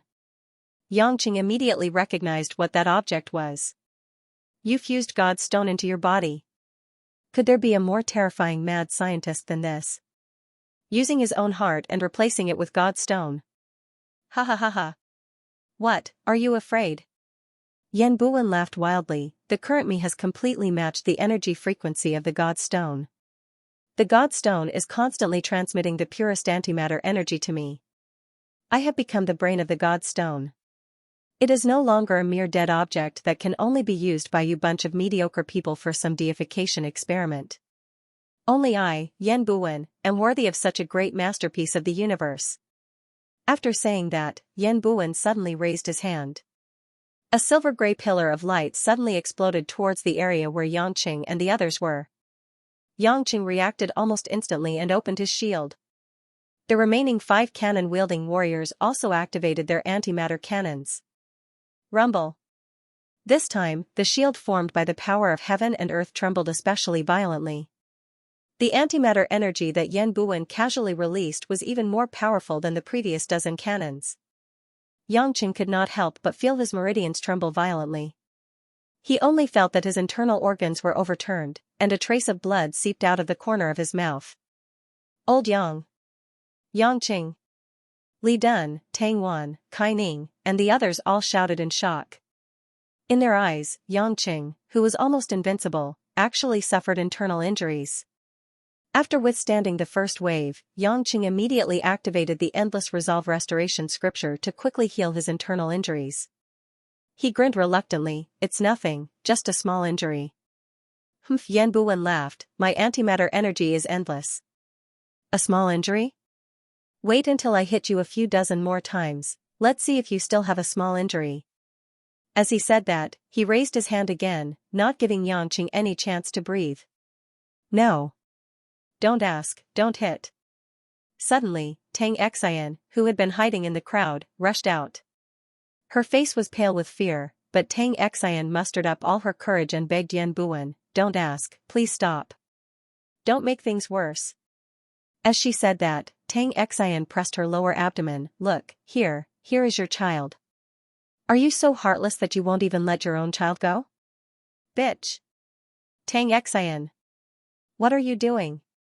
Xian air. Among the crowd, some of them did not know that the father of the child in Tang Xian's stomach was Yan Buwen, so they couldn't help but scream. Li Dun, on the other hand, had a look of pity and endless anger on his face. Tang Zhichen looked on coldly, as if it had nothing to do with him, waiting for the final result. Yan Buwen narrowed his eyes and sneered, you bitch, so you're still alive? What? Tang Xian couldn't believe what she was hearing. I said you're a bitch, didn't you hear me? Bitch, is that clear enough? Yan Buwen grinned, do you really think you're a human? Ever since old man Tang arranged for me to get to know you, you've only been a false spy used to create a smokescreen. In my eyes, your body is just a venting bucket that I can play with whenever I want. If you're not a bitch, what are you? Shut up. Li Dun was furious. He rushed forward and hugged Tang Xian. You're a lunatic. You killed your own child, you're the animal. Humph, Yan Buwen snorted, child? Only when I give birth to a human child is a child. A bitch that got pregnant because of a little training from me, is that a child? If you want to play with this bitch, I'll give it to you. Tang Xian staggered, her legs were no longer steady, and tears flowed down her cheeks like rain. Her eyes were lifeless. She saw that the strongest of them, Yangqing, was in a tight spot, so she wanted to buy some time, hoping that Yan Buwen would show mercy. She only had a sliver of hope that Yan Buwen would show mercy, and she knew that Yan Buwen would not take her seriously. After all, he already knew that she had a child, but she did not expect that the result would be so much worse. Yan Buwen, cut the crap. You've already killed the people from Hongmeng. What's next is to kill these people from the Security Bureau and Yellow Flame Iron Brigade. After that, you'll kill Yangqing and annihilate the Yang family and Ning family. When that time comes, the people from Hongmeng won't be able to do anything. What's the point of caring about these people?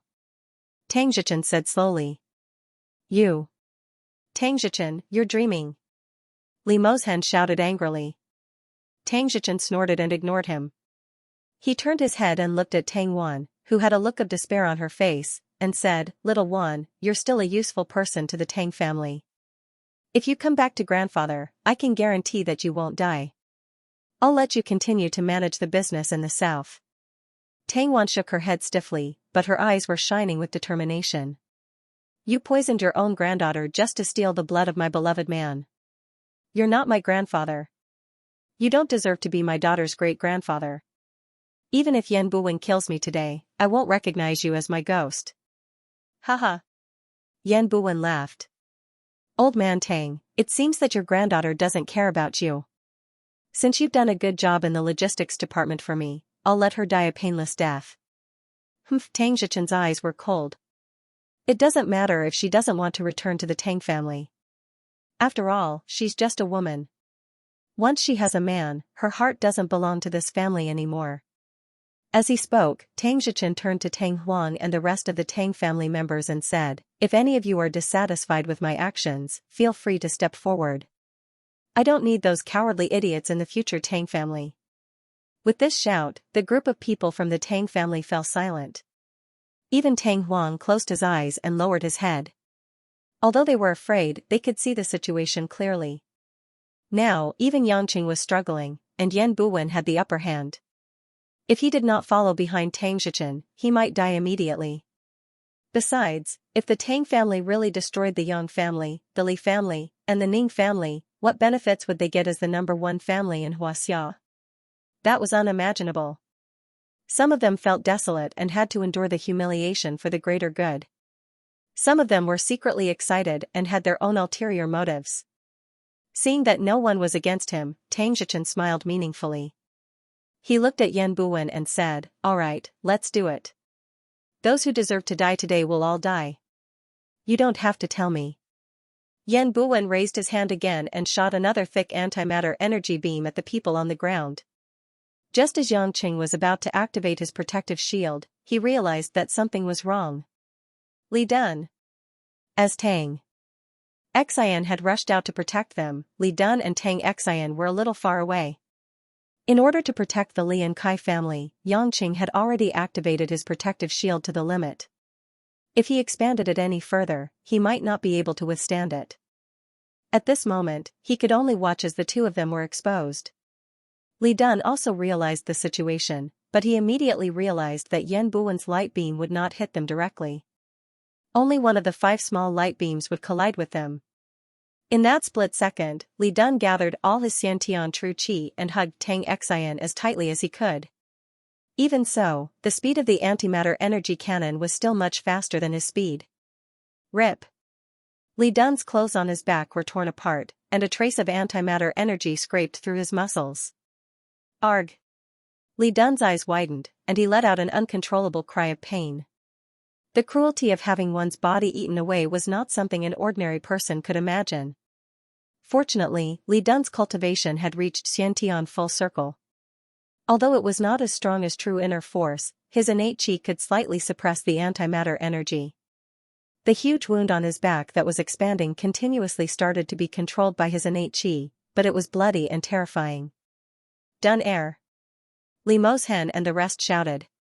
This was the only child of the Li family, how could they not be worried? Tang Xian felt that at that moment, Li Dun had actually used his own body to save her, and she could not help but be completely stunned. Although she had always known that Li Dun was trying his best to protect her, and that morning in the forest, he had also done the same to protect her. However, this was the first time she had felt the man's unreserved love for her so clearly and intuitively. What was even more unimaginable and unacceptable to Tang Xian was that she had admitted that the father of her child was Yan Buwen's enemy, and under such circumstances, Li Dun, he was still willing to protect her. Unable to think of anything else, Tang Xian felt Li Dun's hand slipping away from her due to weakness. She could not help but turn around. Li Dun, the landlord, was crying on the ground. Li Dun. Li Dun, why are you so stupid? Li Dun's lips were pale as he tried to control his injuries, but he could not say anything. Yangqing was furious, but he did not lose his mind because of Li Dun's injury. Taking advantage of this empty space, he continuously flashed past the 5 soldiers with the cannons. Bang bang bang. A series of explosions were heard. It was Yang Chen who had used all of his power to shatter the heads of the 5 remaining biochemical warriors. The remaining few did not have weapons, so at least Kai Ning and a group of agents would not be able to kill the people on the ground. Yang Qing did not have much time to deal with Li Dun's injuries, because Yan Buwen, who was floating in the air, was the most important target at this time. Even so, he did not have 100% confidence. Yan Buwen seemed to be enjoying the grief on the ground. When he saw Yang Qing rushing into the air and confronting him, he turned his head. You should know that you are no longer my opponent. I am going to destroy Hongmeng and become the strongest man in the world. Yan Buwen proudly raised his head. If you submit to me now and become my subordinate or slave, I can let you live for a few more days. Yang Qing clenched his fists and looked at the people on the ground with serious expressions. Although I don't know if I can kill you, I still haven't found the person who treated you like a dog behind your back. How can you die so quickly? What did you say? Yan Buwen's eyes were full of fierceness. Am I wrong? I have to admit that you have been hiding well and your strength has increased to a level that I did not expect.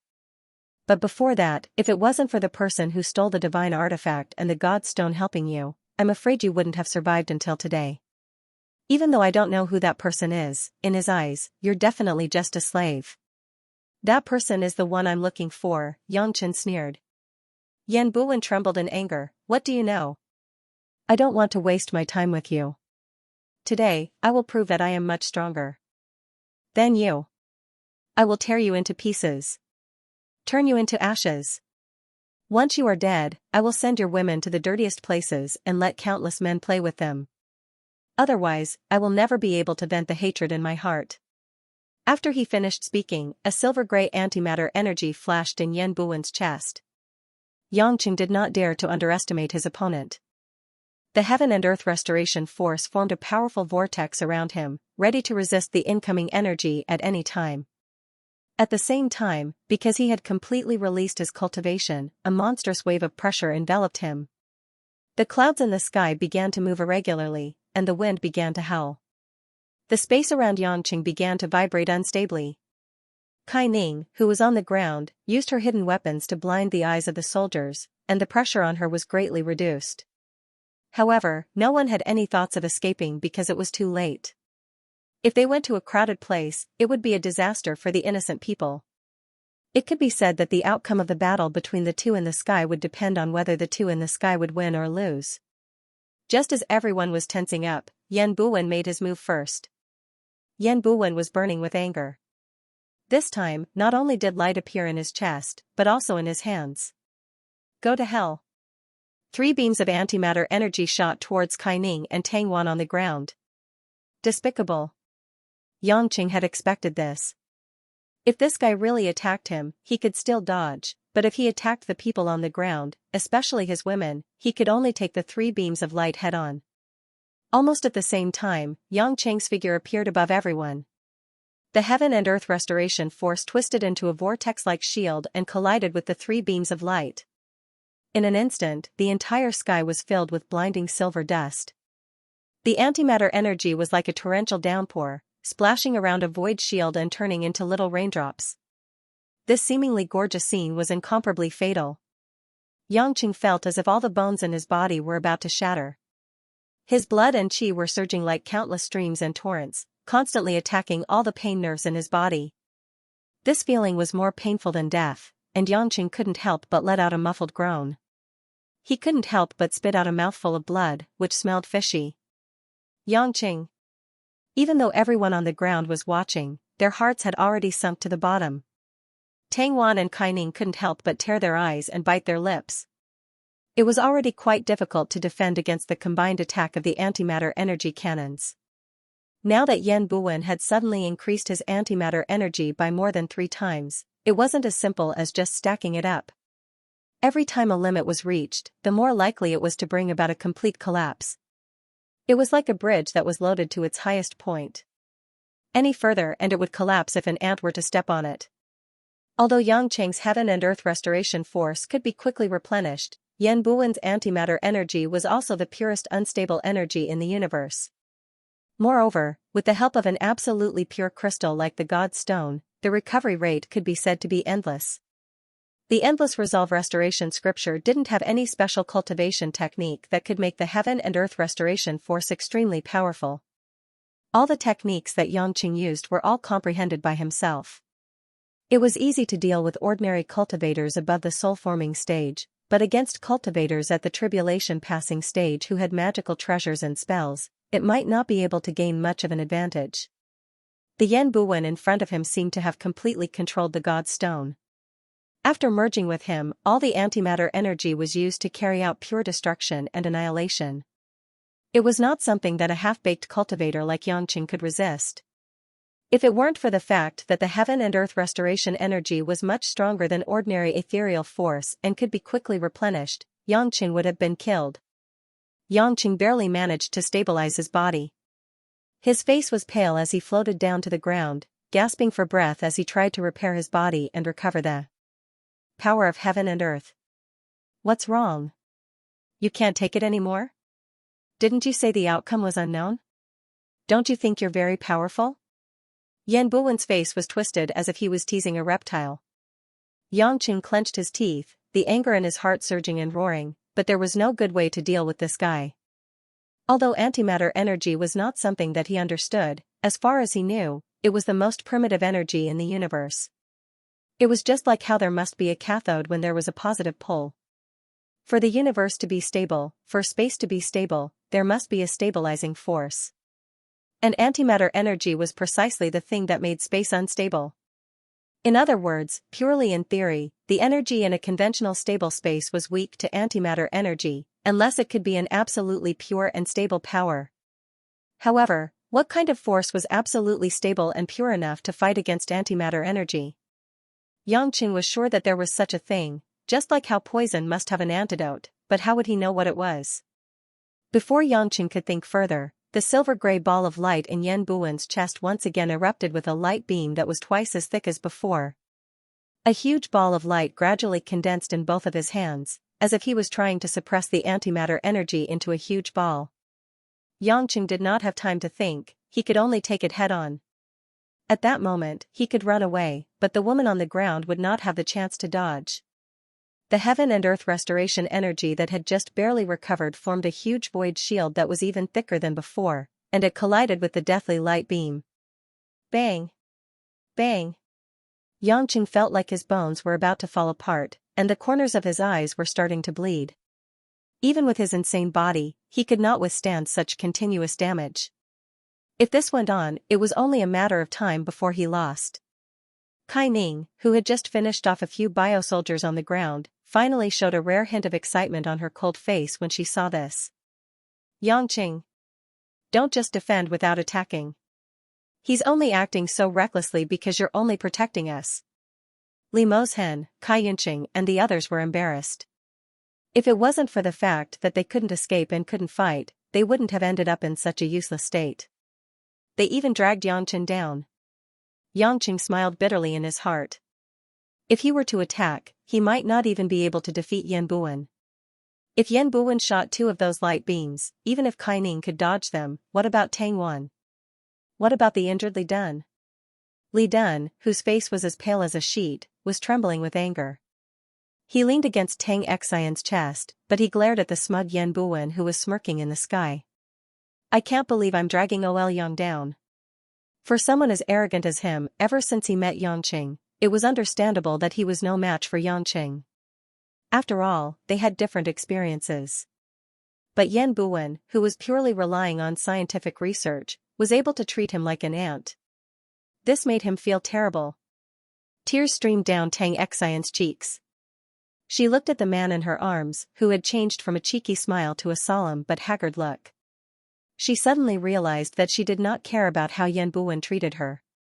Instead, she felt as if her heart was being stabbed by a knife. Yan Buwen looked down at everyone and sneered. What a bunch of stupid bugs. I can only say that I'm too lazy to waste my time with you. If I was more diligent, I would have killed you all long ago. I wouldn't have needed to use this trick to gather you all together. If you have any last words, say them now.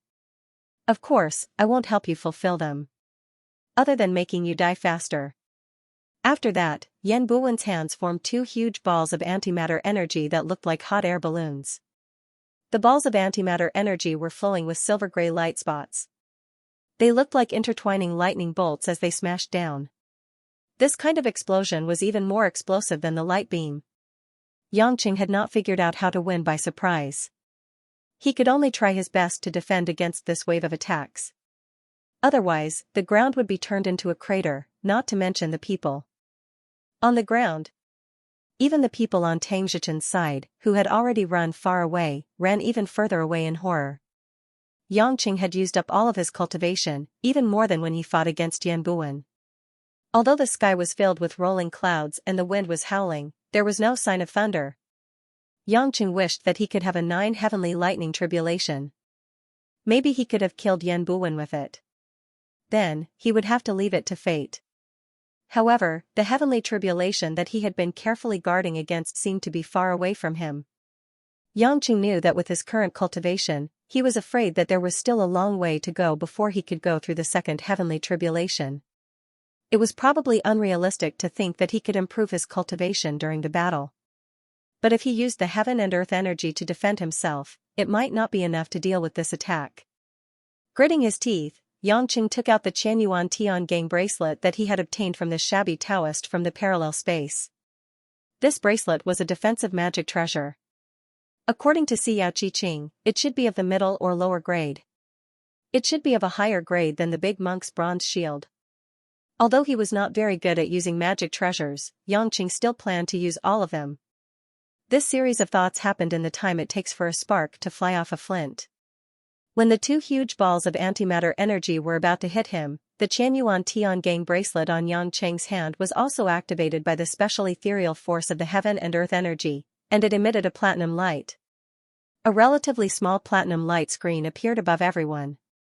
All of Yangqing's heaven and earth restoration energy formed a second layer of shield, and once again, it covered everyone. When the collision was about to happen, everyone felt as if their ears had gone deaf. Most of them closed their eyes, not daring to look at the cruel scene that was about to happen. Tang Wan and Kai Ning, on the other hand, stared at Yangqing intently. When they realized that the two balls of energy had been depleted, they were delighted at first, but then they screamed in shock. Yangqing's body trembled, and then he suddenly fell. In midair, after using everything he had to resist the two balls of antimatter energy, Yangqing felt as if his body and mind had been struck by lightning, his internal organs twisting. When he realized that his Dantian Sea of Qi was empty, Yangqing could no longer support his body. His vision darkened, as if he had been blown off the clouds by a gust of wind. Yangqing felt a huge pulling force pulling him down vertically. It was as if he could hear cries, roars, and ear-piercing, wild laughter. But none of this seemed important. Yangqing felt so tired that he didn't want to think about anything. Was he going to die? Wasn't he already incomparably familiar with death?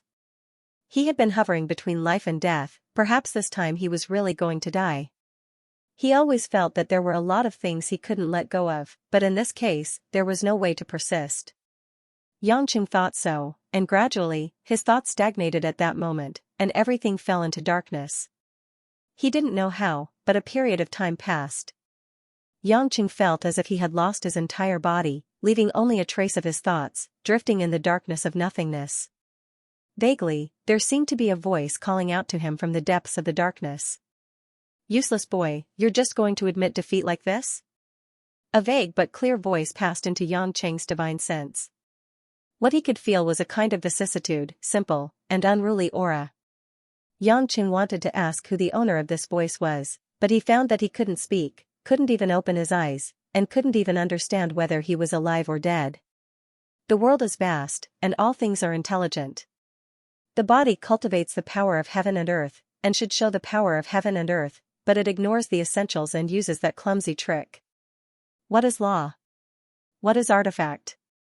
It's ridiculous, borrowing the power of heaven and earth. It's better to be the world and transform into the universe. Power is not power, but the power of heaven is power. This voice that shook the soul slowly narrated, causing Yang Qing to fall into a deep thought that he had never had before. For a moment, Yang Qing forgot to find out who this person was, nor did he care about what had happened to him. Force, influence? Yang Qing seemed to have some enlightenment, but he couldn't grasp it, couldn't touch it. This was a very mysterious thing. Yang Qing always felt that it was a door that he had never experienced before. Once it was opened, it would be another vast sea and blue sky. Finally, after saying a lot of mysterious words, there was a slight change in the voice. Fine, I'll reluctantly help you this once. How much you can endure will depend on your comprehension. In the middle of the Tang family's courtyard, after Yang Qing's body fell from the sky, Kai Ning leaped up like the wind, hugged Yang Qing, and landed in front of everyone. When Yang Qing's body finally landed, everyone sucked in a breath of cold air. This was not the usual Yang Qing's appearance.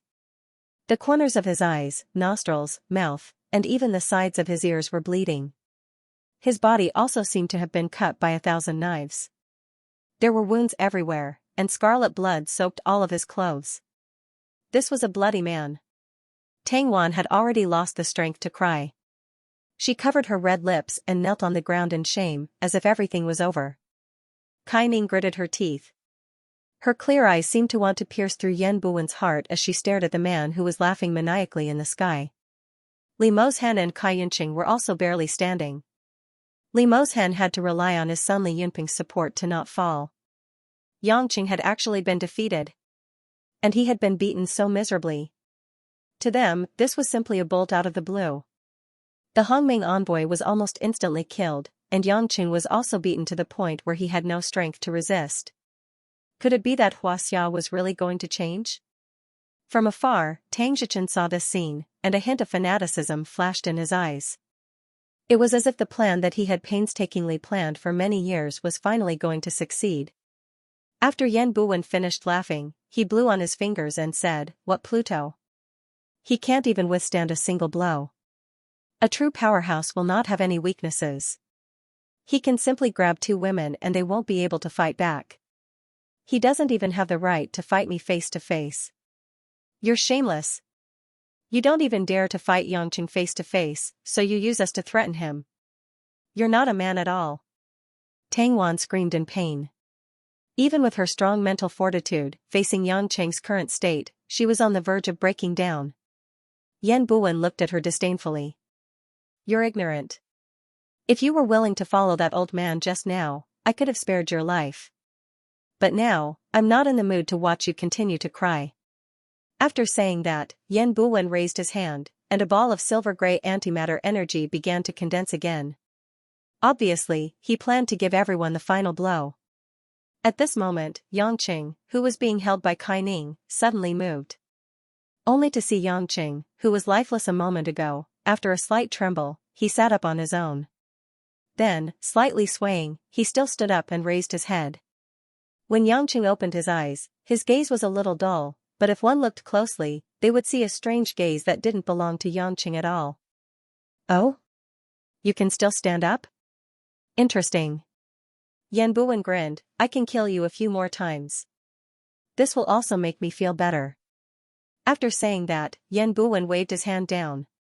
A beam of antimatter energy shot towards Yang Qing again. "No!" Kai Ning exclaimed. How could Yang Qing, who had just stood up and was still covered in blood, block such destructive power? Without hesitation, Kai Ning didn't even have time to think about it. She flew in front of Yang Qing. The woman closed her beautiful eyes, and tears fell. When Kai Yunqing saw that his daughter was actually going to block the beam for Yang Qing, his heart almost flew out of his chest. Just at this moment, when everyone thought that Kai Ning was going to die, the situation suddenly changed. The moment the beam of light was about to touch Kai Ning, it miraculously dissipated. It was as if an invisible bottomless pit had appeared in front of Kai Ning. After swallowing all the beams of light, there was no trace of it. Kai Ning was originally prepared to die, but she didn't expect that nothing would happen. She couldn't help but turn around curiously. In the sky, Yan Buwen looked at the strange scene and was stunned on the spot. Antimatter. Energy? Humph. All of a sudden, Yangchen let out a weird chuckle. He silently raised his head, revealing a mysterious smile on his pale face. There are 3,000 paths, but they all lead to the same destination. Even if they're not in this world, they're still in this universe. They're just some turbulent spiritual qi. How dare they call themselves so arrogant? Ridiculous. Yan Buwen furrowed his brows. He vaguely felt that something was wrong, but he couldn't put his finger on it. You've lost to me, but you can still start to brag. Don't tell me you think that bluffing will scare me away? I'll let you see what happens when you play tricks in front of me. Yan Buwen was furious. The antimatter energy in his body skyrocketed again, and 3 giant energy balls gathered in his hands and chest. Yangqing methodically absorbed the heaven and earth restoration energy to repair his body. At the same time, under everyone's watchful eyes, he slowly rose into the sky. This time, I won't give you another chance to recover. I'm going to make you disappear completely. Yan Buwen's facial muscles were trembling. Clearly, he was giving it his all. Yangqing did not panic. He closed his eyes as if he was enjoying the rolling clouds and the howling autumn wind. The more nonchalant he looked, the more humiliated Yan Buwen felt. I'll let you die a quick death. Yan Buwen roared. The 3 giant light balls shot out intense beams of light, and at the same time, the light balls pounced at Yangqing. Everyone was originally on tenterhooks at this moment, but what happened next made everyone dumbfounded. The 3 light balls began to dissipate again. Not only did they turn from big to small, but the originally gray energy also began to surround Yangqing.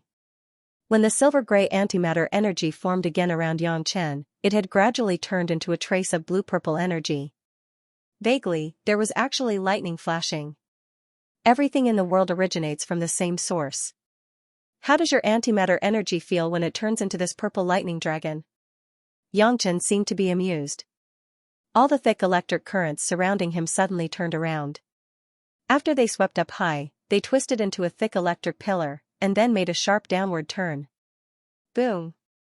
There was a sound that sounded like the roar of a dragon. Before Yan Buwen could blink, a blinding purple-blue electric dragon swallowed him. The speed of the electric dragon was immeasurable. Yan Buwen had already dodged it, but when the electric dragon passed through him, he was still hit. Ah! As if he was hit by a thunderbolt, Yan Buwen's whole body tightened. After a violent tremble, there was a charred smell, and his clothes were blown into a pile of rags. What made him even more painful was that all his internal organs were almost burned. If it weren't for the antimatter energy's healing function, he would have already died. Everyone below was dumbfounded. No one could have imagined that Yangchen not only resolved the strongest bombardment, but also transformed the antimatter energy into his own power after grinding it down. Yangchen, on the other hand, was calm, and smiled lazily. It seems that your antimatter energy, although pure, is a little weak. This time, let's see what I prepared for you. As he spoke, as if following Yangcheng's will, the rolling clouds in the sky became even more turbulent. As the clouds rapidly thickened, there were already traces of electric sparks in the heavy collision. In the blink of an eye, everyone saw that above the dark clouds, the lightning dragon shuttled back and forth, and the sound of thunder exploded. It was as if there were thousands of heavenly soldiers and generals, and the sound of metal clashing was mighty. Yan Buwen couldn't help but raise his head to look at the sky. However, in the face of such a strange scene, other than being stunned, he had no other thoughts. Where are you looking at? Yangqing narrowed his eyes and asked. Yan Buwen turned his head abruptly, only to see that there was a coiling fire snake on Yangcheng's hand. This fire snake was made up of pure golden red flames. It was unknown when it had wrapped around his arm. The blazing high temperature had even made Yan Buwen, who was dozens of meters away, feel the surging power contained in it. However, such a fire snake in Yang Cheng's hand did not cause any discomfort to Yang Cheng at all. The world is vast, the vegetation, water, earth, wind, thunder, lightning, and fire all follow the Tao of Yin and Yang. Although this Nanmingli fire can't be compared to the Samadhi sky fire, it can't be compared to the mysterious karma fire, but it is also the purest fire elemental energy in the world. It's just right to deal with your insignificant skills. As soon as he finished speaking, the fire snake in Yang Cheng's hand suddenly swept up high. Following that, it dove towards Yan Buwen. The moment it left Yang Cheng's arm, the fire snake suddenly expanded. The fire snake, which was originally as thick as an arm, actually expanded to several meters thick in an instant, turning into a proud fire dragon that was dozens of meters long. Yan Buwen originally wanted to avoid it, but he realized that the entire space around him was already filled with fierce fire elemental energy. Other than forcefully resisting it, there was actually no better way. A mass of antimatter energy immediately spread out, and the moment the fire dragon engulfed him, Yan Buwen felt as if his entire scalp was about to be burnt. In the eyes of the people on the ground, the sky was already covered in dark thunderclouds, and under the thunderclouds, there was a fire dragon that looked like it came from ancient myths. It was roaring and roaring, dyeing half the sky into the color of crimson flames. Wherever it passed, it was as if the entire sky had been torn into two. The magnificent scene was like the light of the polar region. It was completely unimaginable that it was a desperate slaughter. Ah!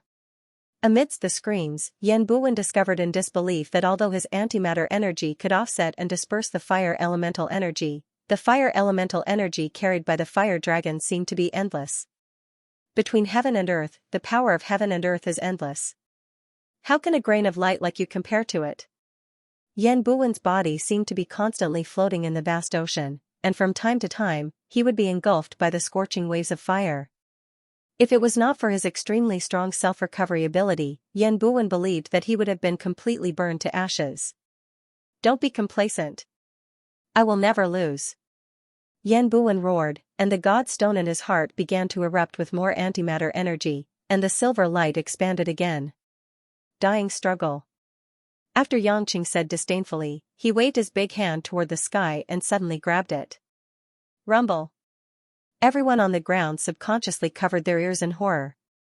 This was because, amidst the surging electric currents, a thick bolt of purplish-blue lightning actually descended from the purplish-gold-colored thunderclouds. This lightning was not like usual, which dissipated after falling, but turned into an electric snake that constantly trembled and hissed, and was held in Yang Cheng's palm. That's right, it was held in his hand. The electric snake that connected heaven and earth was like a dazzling giant whip, obediently dormant in Yang Cheng's hand. Just as Yan Buwen was about to exhaust the power of the fire dragon, Yang Chen made his move again before he could even catch his breath. Tai Ching heavenly lightning. The long whip of divine lightning in his hand that pierced through heaven and earth, almost smashed toward Yan Buwen. The speed of the lightning was not something that Yan Buwen could react to. Even if he wanted to dodge, there was nowhere to hide. Clang clang clang. The space seemed to be split by this lightning, and the blue and purple electric light plunged the whole world into a dazzling halo. After Yan Buwen only felt an energy that he could not understand surge through his body was no longer under his control, and the antimatter energy in his body was completely extinguished under the impact of this pure power of lightning. If Christine, Poseidon, and the others who had seen Yang Cheng's first 9 heavenly lightning tribulation were present, they might look at this scene in even more disbelief. This was because the Tai Ching heavenly lightning, which was originally used for tribulation transcendence, had now become a freely controlled weapon in the hands of Yang Cheng. Yan Buwen's clothes had long been torn to shreds and his body was charred black. The black god stone on his chest was only emitting a weak antimatter energy. It was as if he had been struck by lightning and couldn't even lift his head. Yang Cheng, who was standing proudly in the sky, glanced indifferently at Yan Buwen on the ground. After slowly landing on the ground, Yang Cheng walked to the side of Yan Buwen, and raised a golden-red flame in his hand, like a golden lotus of desire, and slowly landed on Yan Buwen's chest.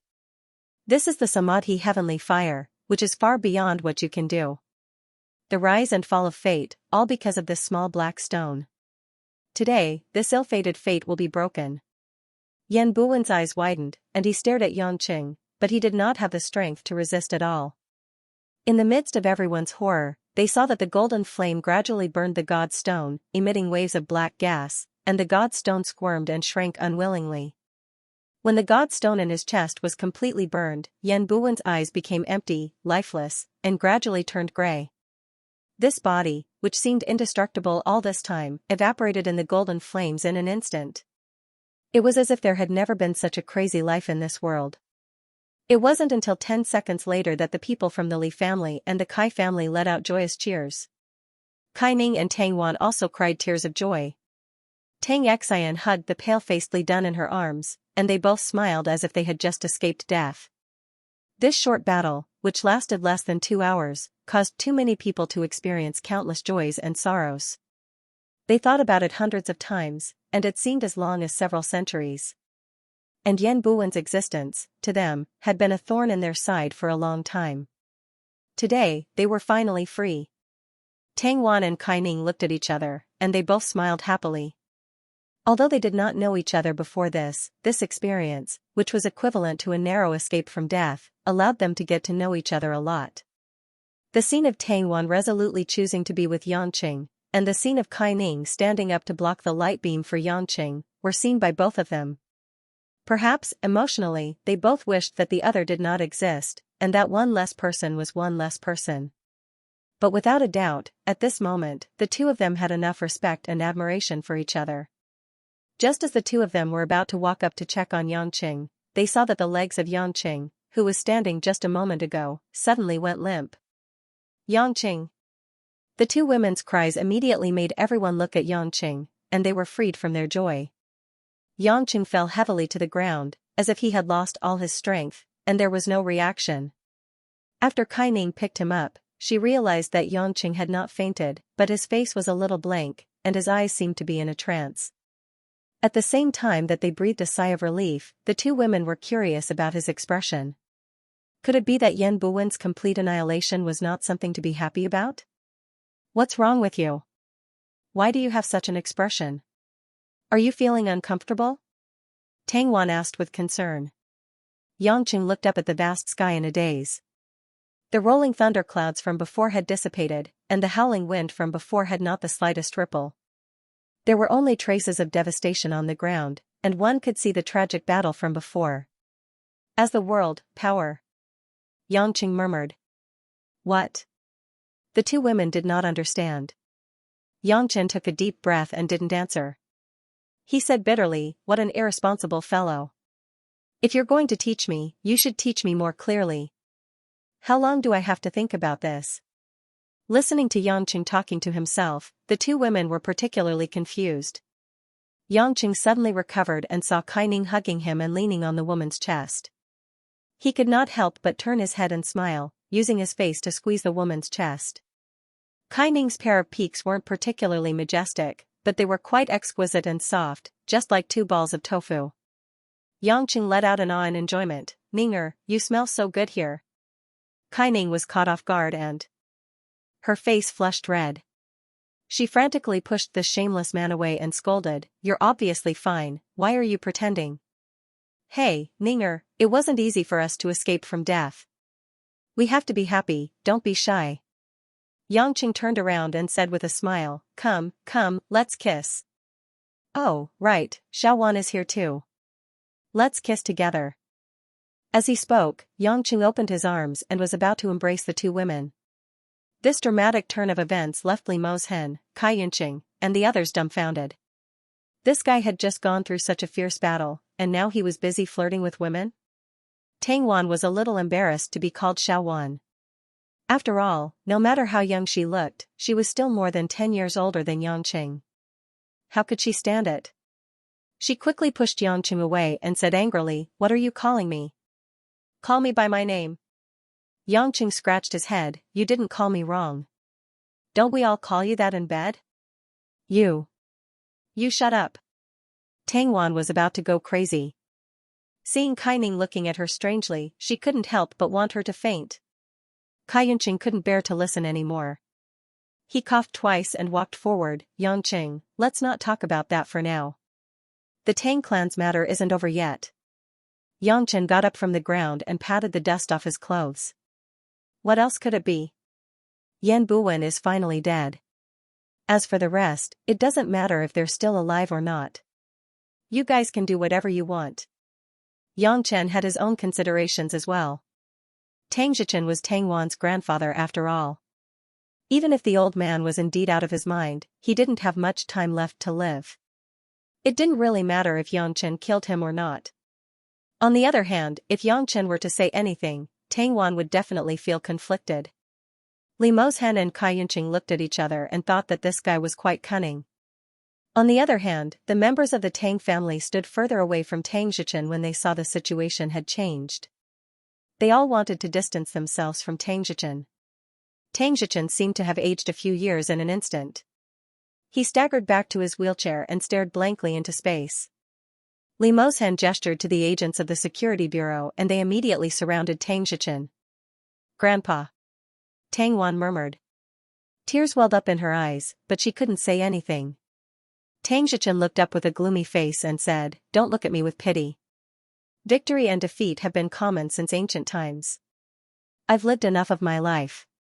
Since I lost today, it means that you and your family members are not doomed to die. However, even if I lost, the Tang clan is still the Tang clan." Tang Zhichen looked at Yangqing sarcastically and said, "Young family boy, even if you defeated Yan Buwen, you are still no match for that person. Sooner or later, you will find that everything you have done is in vain." Yangqing didn't reply because it was meaningless to say anything at this moment. "Humph. I know you very well. As long as Xiaowan is here, you won't do anything to the Tang clan. Moreover, the other members of the Tang clan didn't participate in what I did. I was already prepared for the Tang family to suffer heavy losses. I even thought about whether Xiaowan and Tang Huang would die in this grand plan.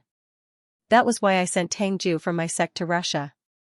But now, it seems that there is no need for many arrangements." When Tang Wan heard that, she immediately exclaimed, "Tang Ju went to Russia, for that reason." She knew that her younger brother went to Russia to manage his business. She thought that it was to train his temper. She didn't expect that Tang Zhichen wanted to leave a legacy behind. "Old man Tang, you are very calculative. Unfortunately, you underestimated the difference between Yangqing and Yan Buwen," Li Mozhen said. "So what? At least I know how to fight against that rotten dog *T Hongming. Unlike you. You only know how to be Hongming's lackey. The whole of Huaxia is controlled by a bunch of evil people who think they are holy," Tang Zhichen said disdainfully. Kai Yunqing frowned. "I think there is no need to say that. Yangqing, what do you think we should do with Tang Zhichen?" "It's none of my business. I'm only here to save him." Yangqing ignored the two and walked to Li Dun. He squatted down and placed his hand on Li Dun's wrist. Tang Xian immediately let go of Li Dun when she saw Yangqing. She stood at the side and looked at Li Dun worriedly. Yangqing had fully recovered. He channeled a stream of heaven and earth restoration energy into Li Dun's body to expel the leftover antimatter energy. Li Dun's wound healed immediately. Li Dun's complexion finally returned to normal. He grinned and said, "Old Yang, how did you get it just now? I thought we were going to fail miserably today." Yangqing pouted. "That wasn't me." "Wasn't you? What do you mean?" Li Dun was puzzled. Yangqing also knew that he could not explain it. The feeling just now was too surreal. He was watching everything, but he did not have control over his body. He could clearly feel the movement of the heaven and earth restoration energy, but he was just watching from the side. He could not fully understand the essence of the energy. Li Dun did not ask any more questions. He stood up and grabbed Tang Xian's hand. "Xian, you don't have any reason to reject me now, right?" Li Dun looked serious. "You were already interested in me. You can't lie to me." Tang Xian did not expect Li Dun to suddenly say this. She struggled and said, "Stop fooling around. It's not over yet." "Who cares? Nothing is more important than me chasing my wife." Li Dun patted his chest and shouted. Li Mozhen and Li Yunping's faces darkened at the commotion. Li Yunping cursed, "You brat. Don't you know where you're at? Is this the time to talk about romance?" I'm looking for a daughter-in-law for you. There's no need for that. Li Dun rolled his eyes at his father and continued to hold on to Tang Xian's hand. Xian, you're the first and last girl I've ever loved. Will you marry me? He asked earnestly. Tang Xian's pretty face was flushed, but her eyes were filled with melancholy and sorrow. I'm just a stupid woman who was used and fooled by others. I'm just a broken shoe that was thrown away. I don't know anything, and I'm not as pretty as most girls. You are the heir of the Li family, and you're so powerful. There will be many girls who are better than me who will like you. Don't waste your precious time on a woman like me. You're just too anxious now. When you calm down, you'll understand the difference between us. Li Dun, I really can't agree to this. I can't hurt you. So, thank you, but I can't accept it. The words made Tang Wan and the others sad. Yang Qing, on the other hand, looked like he was watching a good show. Li Dun was going crazy. You always say that you're not good enough for me, but why did you reject me so righteously? I'm begging you in such a humble manner, but you're not willing. Fine, I just saved your life, so shouldn't you repay me? You can be my wife to repay my kindness. Is that okay? You. How can you do this? Tang Xian looked around awkwardly. Many of the Tang family members looked at the two with envy and indignation. Xian, just promise me that you'll be with me for the rest of your life. Li Dun begged again. I promise that I won't care who you marry in your next life or the life after that. But in this life, you have to be with me. I promise that you'll live a happy life until you die. If you don't believe me, I promise that I'll die later than you. Is that okay? Tears welled up in Tang Xian's eyes. But I'm pregnant. I don't care if you have a child or not. I love you. I don't care if the child in your stomach is mine or not. I love you and the child. 2 streams of tears fell from Tang Xian's eyes. What else could be more heartbreaking than the man in front of her? Crazy, this kid has really gone crazy. Li Mozhen mumbled with a pale face. Li Yunpeng looked helpless as well. Since Li Dun had put it this way, as the elders, they knew that even 100 bulls couldn't pull him back.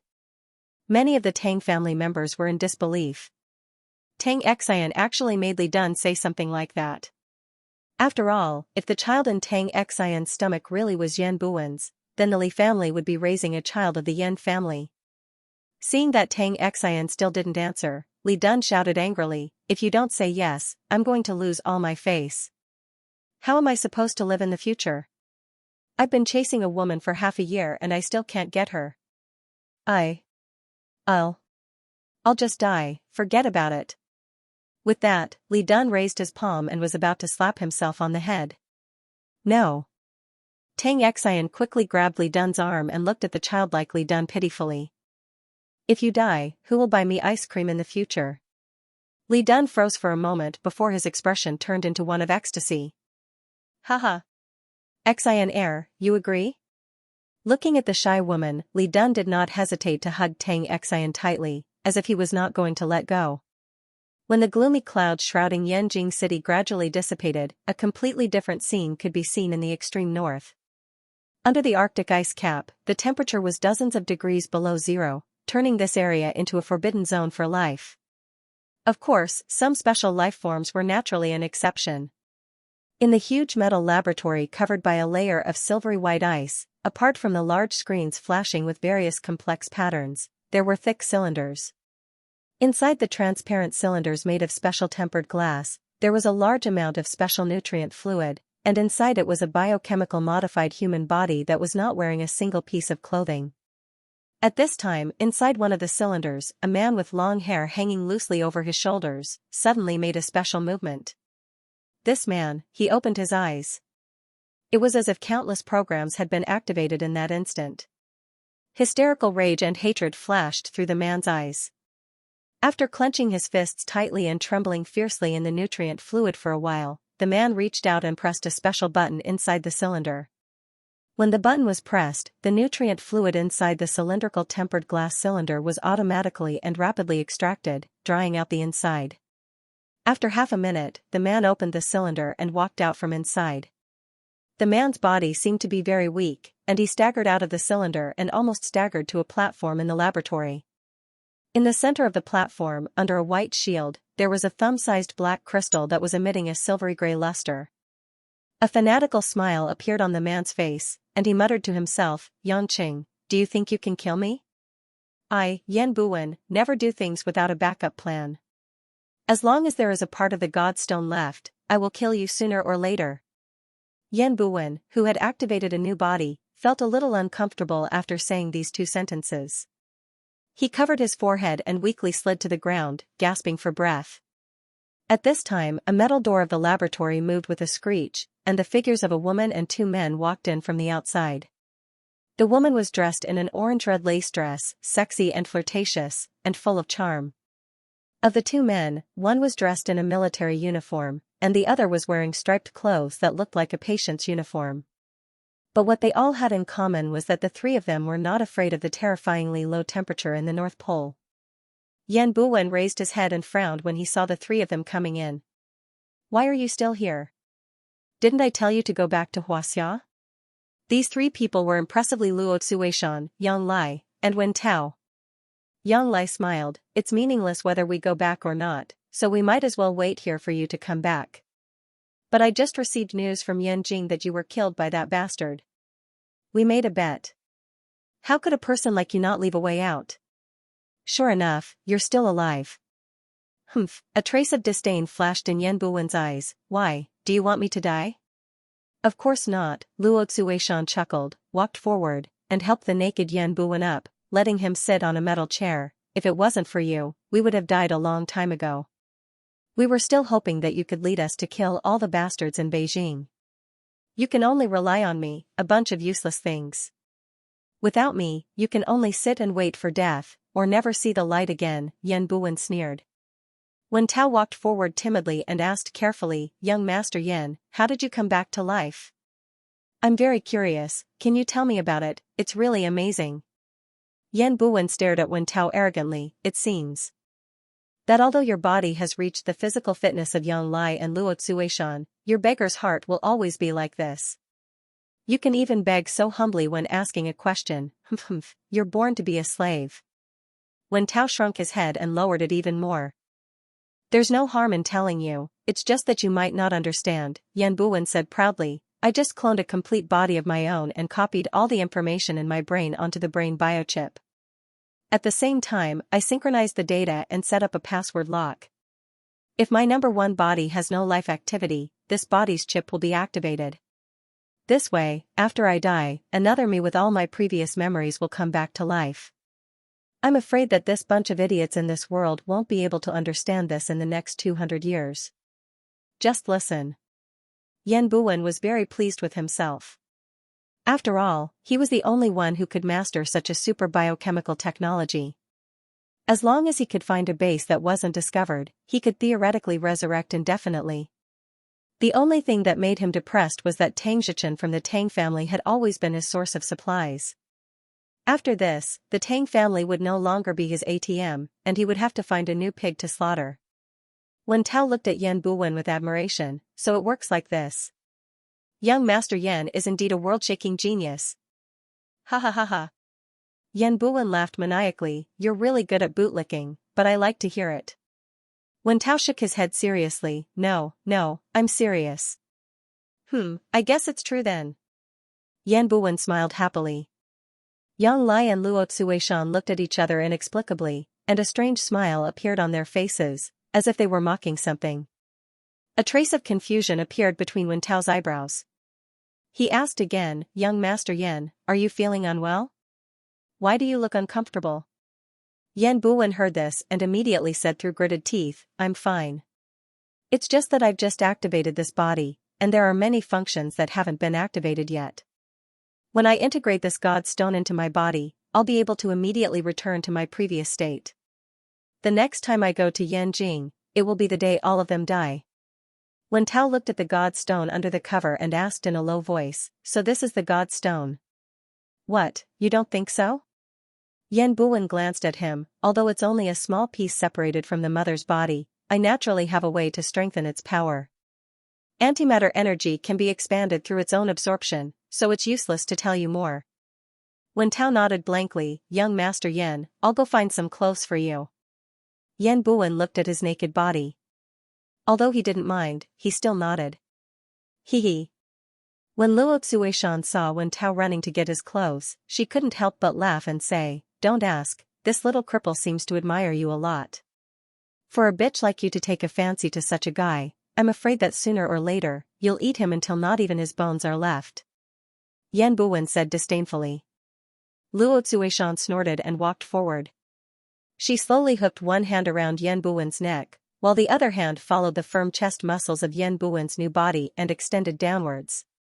Yan Buwen's instinctive reaction made his eyes heat up, and his body began to react. When Luo Tsuishan's hand landed on Yan Buwen's lower abdomen and touched the sturdy pillar, Yan Buwen let out a hoarse voice. Yang Lai, who was at the side, watched calmly, as if he was very interested. Luo Tsuishan blew a mouthful of fragrance into Yan Buwen's ear, her red lips parted into a smile and she said, how is it, am I still a bitch? Humph, Yan Buwen snorted coldly. Although the strength in his hand hadn't recovered, he still grabbed Luo Tsuishan's neck and pressed the woman's head towards his body. Luo Tsuishan didn't resist and obediently squatted between Yan Buwen's legs.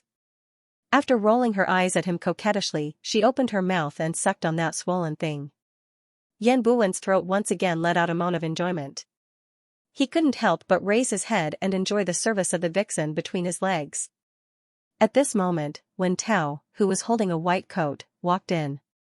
When he saw Luo Tsuishan doing something for Yan Buwen, his pupils shrank for a moment before returning to normal. He carefully walked up the stage and stood behind Yan Buwen. Young Master Yan, let me help you put on your clothes. Yan Buwen was immersed in the soft, warm, and moist feeling between his legs. He nodded indifferently and opened his arms.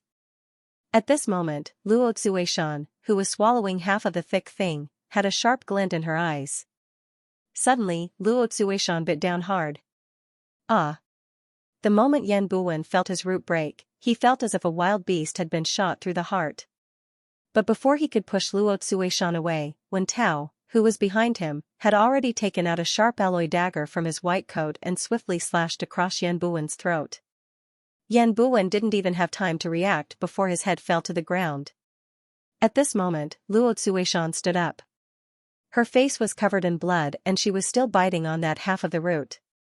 She casually spat it out and spat it onto Yan Buwen's bleeding neck. Luo Tsuishan chuckled sinisterly. Yang Lai, who was standing at the side, clapped his hands and shook his head as he praised, not bad, it was very seamless. I didn't even need any help. Wen Tao's face no longer had the flattering expression from before. His face was cold, cruel, and fanatical. He casually threw the dagger in his hand away and stomped on Yan Buwen's head, turning it into a pile of meat paste. Idiot, you haven't recovered your strength yet and you're already acting like a boss in front of us, Wen Tao sneered, from today onwards, everything you have will be mine. I'm sorry everyone. My spine and head hurt a lot, but I managed to suppress it after sleeping for 2 nights. It's painful to struggle. No matter how much Yan Buwen thought about it, he would never have thought that he would die at the hands of the last person to complete the biochemical transformation. Yangqing also didn't expect that the madman that he had chased for months with the help of a mysterious person wasn't actually killed in front of him. When Wen Tao spat a mouthful of saliva on his remains, it seemed to indicate that the once top genius in Xianxia had finally died. A strange thought flashed through Yang Lai's eyes. Are you sure you can handle Yan Buwen's techniques? He asked. Wen Tao glanced at him and pointed at his head. Did you forget that he said what he relied on to synchronize his memory? Little cripple, you mean the biochip? Luo Tsuishan smiled. That's right. Wen Tao grinned, we just need to take out the biochip in his head and pull out what we need. After that, it won't take much effort to return to Yan Buwen's previous strength. As long as we don't fight with Yangqing head-on like that idiot Yan Buwen, we can play him to death in secret. Yang Lai raised his eyebrows, then I can only hope that you can achieve this plan as soon as possible. As for the logistics, I'll help you settle it. Luo Tsuishan giggled, you've already been excluded by the Yang family. Why, do you still have your own treasury? Humph, Yang Lai sneered, a skinny camel is still bigger than a horse. Besides, I haven't lost yet. Wen Tao and Luo Xueishan looked at each other and smiled. The atmosphere under the ice in the North Pole was extremely strange. Beijing. There was no longer any suspense about the major change in the Tang family. Tang Zhichen had no other way out, but his arrogance made it impossible for him to accept the end of his life. When the old man took out a pistol from his pocket, aimed it at his head and pulled the trigger, Yanqing, the only one present who could react in time, did not choose to stop him. No one would doubt that this was the old man's final correct decision. At the very least, he carried the last shred of dignity of the Tang family patriarch. Although they had been cruelly treated, Tang Wan and Tang Xian were still extremely sad. After all, they would not be able to live a good life in the short term. This made the sweetness between Li Dun and Tang Xian pale in comparison. After losing the backbone that they had always relied on, the most capable people in the Tang family to take over as the head of the family were Tang Wan and Tang Huang. However, the two of them, who had always treated each other as competitors, strangely chose to work together peacefully. Tang Huang was still mainly in charge of the Tang family's businesses in the north, while Tang Wan was still in charge of the businesses in the south. Logically speaking, Tang Zhichen's crime was close to treason, and the Tang family's status as one of the four major families should have been revoked, and most of their businesses should have been nationalized. However, what puzzled the upper class of Yanjin was that apart from Tang Zhichen's death, the Tang family was completely unscathed. Even the Li family, Ning family, and Yang family did not take this opportunity to swallow up a portion of the Tang family's wealth. Only those who were closest to the truth would understand the most important factor. Although the Tang family had lost Tang Zhichen, they still had Tang Wan. Tang Wan was not qualified, but Tang Wan had Yanqing by her side, so the Li family and Ming family did not have the time to think about it. Especially the Li family. No matter how much Li Mozhen wanted to deal with the Tang family, he had to consider if Yanqing was willing to do so, even if Yanqing did not seem to care about it. Moreover, although Tang Zhichen was gone, he left behind many mysteries. First of all, the Tang family had a feud with Hong Meng, and there was a hidden story behind the death of Tang Wan's father, Tang Luan. Secondly, the mysterious veil of Hong Meng had been lifted. The Hong Meng ambassador was killed by Yan Buan, and no one knew what Hong Meng would do next. For Li Mozhen and the others, the upcoming battle was not something they could interfere with. They might need Yanqing's help at critical moments, so they would not find fault with Yanqing. The most awkward one was the Yellow Flame Iron Brigade, which was led by Cai Yunqing. This was the first time they had seen the ambassador sent by Hong Meng, the founder of Hong Meng. They fought with the enemy, but they did not expect the Hong Meng ambassador to die. This made Cai Yunqing very worried. Would people from Hong Meng come to question him in the future and vent their anger on him, even if it had nothing to do with him? Therefore, Cai Yunqing could only hope that Yanqing would help him in the future, seeing that he had given 2 daughters to Tang Zhichen. That afternoon, Tang Zhichen announced his death with the reason that he died of illness. Yanqing calculated the time. Lin Ruoxi would return to Zhonghai by plane at night, so he accompanied Tang Wan to attend the funeral. Tang Wan was not in a good state. She had been close to Tang Zhichen for decades, but she suddenly found out that Tang Zhichen had been using her and did not care about her own life. If it were not for the fact that she was already in her 40s, she would have been devastated. At Tang Zhichen's wedding, other than the people in charge of the Tang family's businesses all over the world, only Tang Tang was not invited back. Tang Wan did not want her daughter to see her so haggard. When night fell, Tang Wan, who was dressed in plain clothes, went back to her house after seeing off the guests who had come to say goodbye to Tang Zhichen's memorial tablet. Everything that had happened that day had happened so quickly that it made her feel like she was dreaming. However, everything had already happened.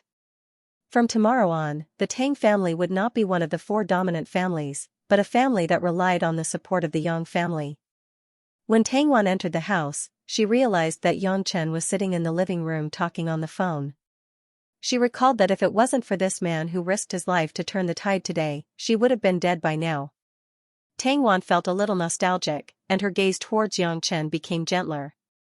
Yang Chen frowned. He heard from Ron that the plane had arrived in Zhonghai, but when he called her, Lin Ruoxi's phone was turned off. When he called home, Mother Wang, who had come home with Lin Ruoxi, told him that Lin Ruoxi had driven out and was not at home. She did not tell him where she was. After calling Lin Ruoxi's office and phone, Yangqing was about to call Molan, who had returned to Zhonghai with him. He wanted to ask him where Lin Ruoxi had gone, but Tang Wan walked in. Seeing the pale-faced beauty smile at him with pursed lips, Yangqing felt a little heartache. He sighed and put down his phone. Are they all gone? Yes. Tang Wan nodded and walked behind Yangqing. She bent down and wrapped her arms around Yangqing's neck. She took a deep breath and said, they said they were here to send you off, but they were actually very happy. It seems that you and Donwan will be under a lot of pressure in the future. Many people will start to think that the Tang family is easy to bully. Let them be. It's just like a fight between masters. Once they start fighting, they will show their flaws. I'm not afraid. It's hard to say who will win. Yangqing touched the woman's smooth face, stood up, and turned to hug Tang Wan tightly. Do you want to stay with you in Beijing for a few days? You came back so suddenly. The bride must hate you. I think you should go back tomorrow morning. Tang Wan also knew that Lin Ruoxi had returned to Zhonghai. Yangqing smiled bitterly in his heart. It wasn't as simple as her hating him. This time, she didn't even give him a chance to explain. You're still considerate of me at a time like this. You're really good at inviting a wife, Yangqing said jokingly. Tang Wan rolled her eyes at him. I'm not just inviting a wife. In the eyes of some people in Beijing, I'm a traitor. Who dares to say that about my Xiao Wan? I'll kill them right now. Yangqing said righteously. Tang Wan chuckled. She finally smiled and said gently, it's good to have someone to rely on at a time like this. Thank you for not going back to Zhonghai immediately. Yangqing patted the woman's back with one hand while his other hand was on Tang Wan's plump buttocks. He really enjoyed the feeling. Although I'm a bit lecherous, I still have a conscience. It's just that sometimes I can't take care of it. Yangqing said with a chuckle. Tang Wan felt her but being needed continuously. Finally, her face turned a little red. She raised her head with her almond-shaped eyes and pecked Yangqing's lips. I want to make love. If he wasn't so close, Yangqing would have suspected that there was something wrong with his ears. After being stunned for a while, Yangqing took a deep breath. How did you become so direct? But I have a request. What? After we're done, I want to return to Zhonghai happily. Tang Wan smiled gently. Yangqing didn't answer. Instead, he unceremoniously tore open the collar of the woman's chest. When a few buttons were broken and fell, Tang Wan cried out in surprise and said with a blushing face, You. Don't be so rough. Woo-woo. Without waiting for her to finish, Yangqing had already fiercely kissed the woman's beautiful red lips. As their lips and tongues intertwined, a fiery passion burst forth. Yangqing forcefully sucked and pecked at the soft, sweet, lilac tongue. In the midst of a hot kiss that almost suffocated Tang Wan, Yangqing tore open Tang Wan's underwear. More than half of her trousers were torn apart, leaving behind a purplish-red lace underwear. When their lips parted, Yangqing had already pressed the woman down in front of the coffee table in the living room that was covered with carpets.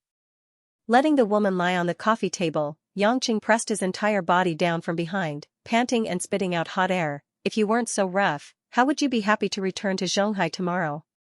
Tang Wan was already in a daze due to the lack of oxygen. She only felt a scorching impact from the tunnel beneath her body. She couldn't think of anything else and subconsciously let out a soft moan that went deep into her bones. The next morning, when Tang Wan and Yangqing returned to Zhonghai, they looked much better. Before they left, Li Dun invited Yangqing to come back to Yanjing to attend his wedding with Tang Xian. Li Mozhen, Li Yunpeng, and the other elders of the Li family couldn't do anything about this guy who had his eyes set on Tang Xian. In fact, Yangqing also found it strange.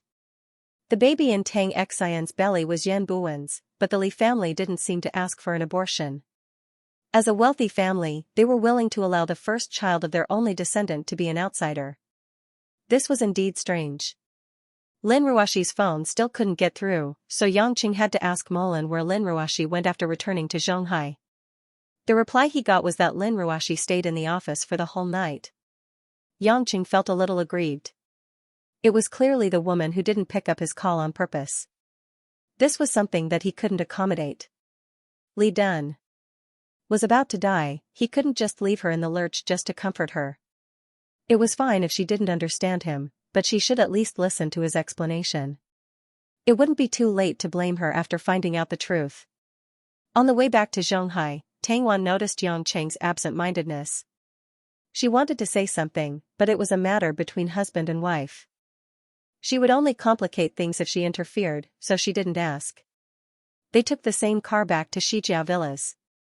Tang Wan went home to see Tang Tang, while Yang Cheng hugged her and said goodbye. Guo Shuihua and Mother Wang both returned to Zhonghai. Since Yang Gongming didn't think she was useful, Guo Shuihua went back to Zhonghai to stay with Yang Cheng. In the afternoon, Guo Shuihua and Mother Wang were washing the dishes in the kitchen. Xianxia, on the other hand, had bought a pile of university reference books and was reading them with great interest. Seeing that Yang Cheng had returned, Xianxia put down her book and said somewhat angrily, "Big brother Yang, what took you so long? Big sister Ruashi hasn't been home all night." Yang Cheng said hesitantly, "It's not like I'm the one who told her not to go home. I'm also having a headache. Seriously, even getting married can be like this. I really admire you guys." Xianxia curled her lips. Being taught a lesson by this little girl made Yang Cheng's head swell. He stepped forward and pinched Xianxia's cheek. "Little girl, what do you know? If it wasn't urgent, would I have gotten into this situation?" Xianxia pouted. "You called me little girl again." Yang Cheng didn't have time to deal with the girl's gritting teeth. Seeing Guo Shuihua and Mother Wang coming out, he said, "Mom, didn't Ruashi say when she's coming back?" Guo Shuihua and Mother Wang looked sad and worried. "You should go to the company quickly. She didn't pick up our calls. It seems like she's really angry. How many wedding nights can a woman have? If you don't fill up the hole you poked this time, it will only get bigger and bigger," Guo Shuihua advised. Mother Wang took out a multi-layered lunchbox and said, "Young master, I prepared some of Mrs.'s favorite dishes. She likes to work non-stop when she's in a bad mood. Maybe she doesn't even eat. I was going to bring it over, but now that you're back, you can bring it over.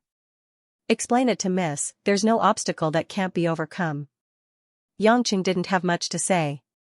It seemed like ever since he got married to Lin Ruashi, he had been constantly repairing their relationship. This made him feel tired and helpless at the same time. Who asked him to like someone without a reason? He could only accept it. At least he was quite happy most of the time, wasn't he? Half an hour later, Yang Cheng drove to the headquarters of Yulei International. He took the elevator all the way to the floor of the CEO's office. As soon as he stepped out of the elevator, he saw Zhao Hongyan walking towards him. The woman in the office uniform was holding a pile of documents. Her hair was tied up high, making her look more gentle and gentle.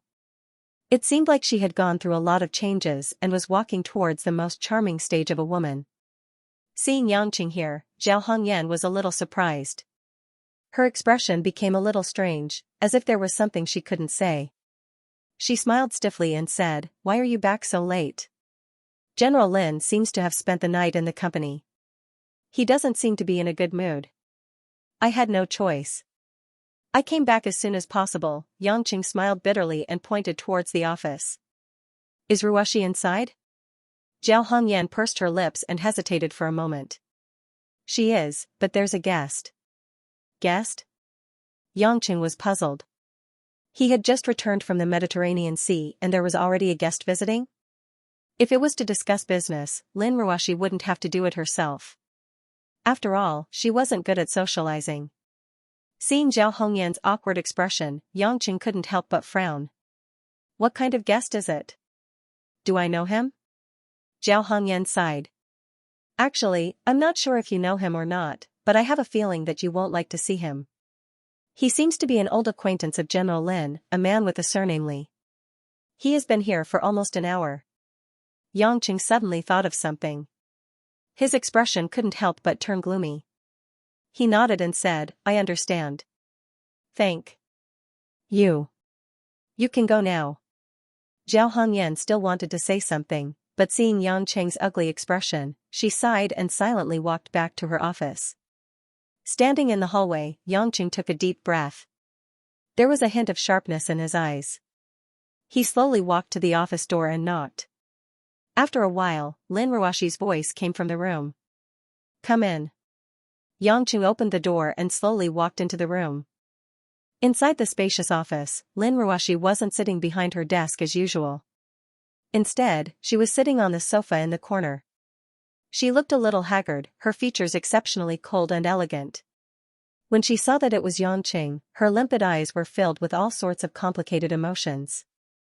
But what made Xianxia narrow his eyes was the man sitting on the sofa to the left of Lin Ruashi.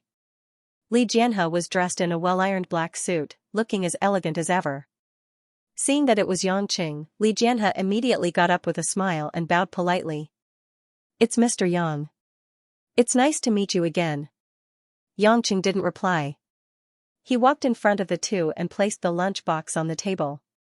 Mother Wan prepared this for you. She was worried that you hadn't eaten, so I brought it for you. Xianxia said gently to Lin Ruashi, as if he didn't see Li Jianhe at all. Li Jianhe was slightly embarrassed, but he smiled and stood there quietly. Lin Ruashi looked at the lunchbox and said, No need, I've already eaten. Li Jianhe hurriedly added, Yes, don't worry Mr. Yang. I saw that Ruashi hadn't eaten just now, so I persuaded her to go to Yulei's restaurant to eat. Xianxia's eyes were exceptionally cold. You had lunch together? Lin Ruashi could hear the anger in his voice. She raised her head and looked straight at Xianxia. That's right. We've known each other for 4 to 5 years. What's so strange about having a meal together? Xianxia looked at Li Jianhe indifferently. The coldness in his eyes sent chills down Li Jianhe's spine. Why are you here? Xianxia asked. Li Jianhe smiled stiffly. Mr. Yang, please don't misunderstand. You know that the Li family is a shareholder of BMW Group. We're planning to build a BMW cultural exhibition hall in Shanghai next year. We'd like to collaborate with Yulei on the exhibition hall and content. That's why I'm here to talk to Ruashi. If it's about work, you can talk to the people in the lower departments. If you see my wife, call her Mrs. Yang or General Lin. Don't call her by her name. Xianxia said in a low voice. Li Jianhe's face paled. He could clearly feel the hostility in Xianxia's eyes. Xianxia. Lin Ruashi frowned and stood up. What right do you have to ask Senior Li to do this? Why do you have to interfere with my work? Because I'm already giving him a lot of face by not killing him. Xianxia roared as he poked Li Jianhe's forehead with all his might. Li Jianhe's legs turned to jelly as he collapsed onto the sofa. Lin Ruashi, on the other hand, covered her chest in shock. She looked at Xianxia in disbelief as his face turned red. Xianxia's face was contorted. You just came back to Shanghai, and it was a sudden one at that. This bastard came to have a meal with you. What business? Who would believe that it was a coincidence? Lin Ruashi's face was pale, her voice trembling. What do you mean by that? What do I mean? Xianxia smirked, looking at the woman, then at Li Jianhe. If you're not trying to get close to her on purpose, then there must be some special connection between the two of you, isn't there? Li Jianhe smiled stiffly, standing up. Mr. Yang, I think you've misunderstood. I really just found out that oh, no. General Lin is at the company, she's here to discuss some business. Do you think I'll believe that? Xianxia asked coldly. Li Jianhe stuttered, not knowing how to continue. Lin Ruashi's eyes were glistening with tears, as though they would fall at any moment. You suspect me? Xianxia didn't have the slightest hint of pity. I saw it with my own eyes and heard it with my own ears. Is that what you call suspecting? We only had lunch together. We're only in the middle of a deal, do you think that's enough for you to show your ugly side? Lin Ruashi retorted. You're saying I'm narrow-minded and ugly? Xianxia was so angry that he laughed. He nodded and said, Looks like I was right. You actually called your husband ugly in front of this guy? At least. He doesn't scare people indiscriminately like you do, nor does he disrespect others like you do. Lin Ruashi stared back fearlessly. Xianxia's fists were clenched tightly, veins popping out, like explosives ready to explode at any moment. Li Jianhe was scared out of his wits. Ever since he found out that Lin Ruashi was married to a descendant of the Yang family, he didn't dare to harbor any ill intentions. He just wanted to use Lin Ruoxi to repair his relationship with Yang Qing. The reason why he requested to meet Lin Ruoxi was probably because he wanted to catch up with her when Yang Chen wasn't around so that he could get some benefits from the Yang clan. He didn't expect Yang Qing to suddenly come back. Moreover, at this very moment, it had clearly become the fuse between husband and wife. Wasn't this his bad luck for 7 or 8 lifetimes? Seeing that Yang Qing was about to explode, Li Jianhe hurried Xianxia to the office door. Then, Mr. Yang, General Lin, I'll go back first. Don't be angry. Don't be angry. Nothing good would come of staying, so of course he slipped away. However, Yang Qing turned his head and glared at him coldly. Li Jianhe froze, unsure if he should continue to leave. Lin Ruoxi gritted her teeth. Senior Li, just leave. He won't do anything. Li Jianhe finally felt a little more on Xin, his body trembling as he finally left the office, closing the door carefully behind him. Soon, the faint sounds of running could be heard. It was Li Jianhe running for his life. Lin Ruoxi looked at the man's solemn expression, silently staring at him for a while, before turning back to her desk. He's already gone. If there's nothing else, please leave. I still have work to do. Yang Chen's gaze turned exceptionally gloomy. You seem to think that I won't dare to do anything. Lin Ruoxi froze, turning back to look at Yang Chen coldly. What do you want to do? An enigmatic smile appeared on Yang Cheng's face. He walked slowly to the woman and said calmly, ever since we met, I've always been lenient to you. As long as you want to do something, I'll do my best to satisfy you. I admit that I've done many things to make you unhappy and sad, I understand that. That's why I won't demand anything from you, and I won't force you to do anything for me. I admit that I wasn't considerate enough to run away on our wedding night. I admit that I was wrong, but I can explain myself. At least I don't think it was a mistake to save 2 people's lives. But no matter how angry you are, you should at least give me a chance to understand and explain. I know you're arrogant and don't want to bow your head. Fine, you want to return to Zhonghai early. You have your own temper and pride, I can accept that. That's why I rushed back to see you after I finished my business in Beijing. I want to explain everything to you. Lin Ruoxi's eyes flickered with anger. Is that all you want to say? Should I be grateful to you for tolerating me, grateful to you for letting me go? No need, that's what I should do. Yang Qing continued indifferently, I'm just curious about how your heart grows. Isn't the structure a little too complicated? It's so complicated that even you don't know what you should be like. Lin Ruoxi felt that the man's unusual calmness was a little strange. What do you mean? I don't understand. Yang Qing shook his head, do you really think that I can tolerate everything you do? Or do you think that I can already give in without a bottom line for you? I can accept you throwing a tantrum, I can accept you locking me out on your wedding night, I can accept you returning to Zhonghai without listening to my explanation, I can also accept you continuing the Cold War with me with cold words. At this point, Yang Cheng's eyes finally became stern. But I can't accept that you're with another man behind my back, especially a man that I can't accept as a husband. Do you think that I'm already so tolerant of you that I'm willing to wear a green hat, or do you think that I'll never be able to raise my head in front of you, just because I found a lover, you can rekindle your old love? Enough.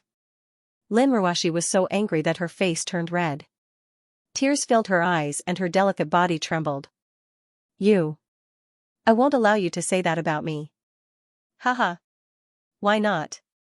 Yang Qing laughed wildly, you can do such a thing, but you won't allow me to say it out loud. Lin Ruoxi, do you really think you're a fairy or a bodhisattva? Let me tell you, when I love you and dote on you, you're a treasure in my eyes. If you piss me off, even if I'm on the street, I can still strip you naked. Don't use my gentleness towards you as a sharp knife that can restrain me. Without me, you're nothing. Lin Ruoxi could no longer listen.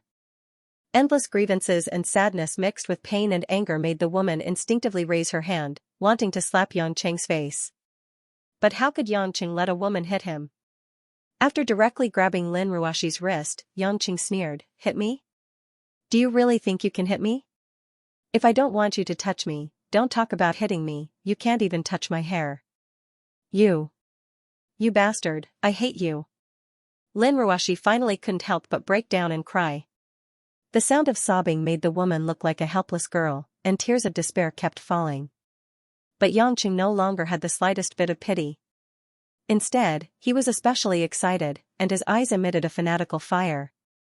I finally understand, so it turns out that I've been wrong all along. Looks like I care too much about you, and it makes you feel that everything is natural. Yangqing's body pressed down, and Lin Ruoshi was pressed down on the desk.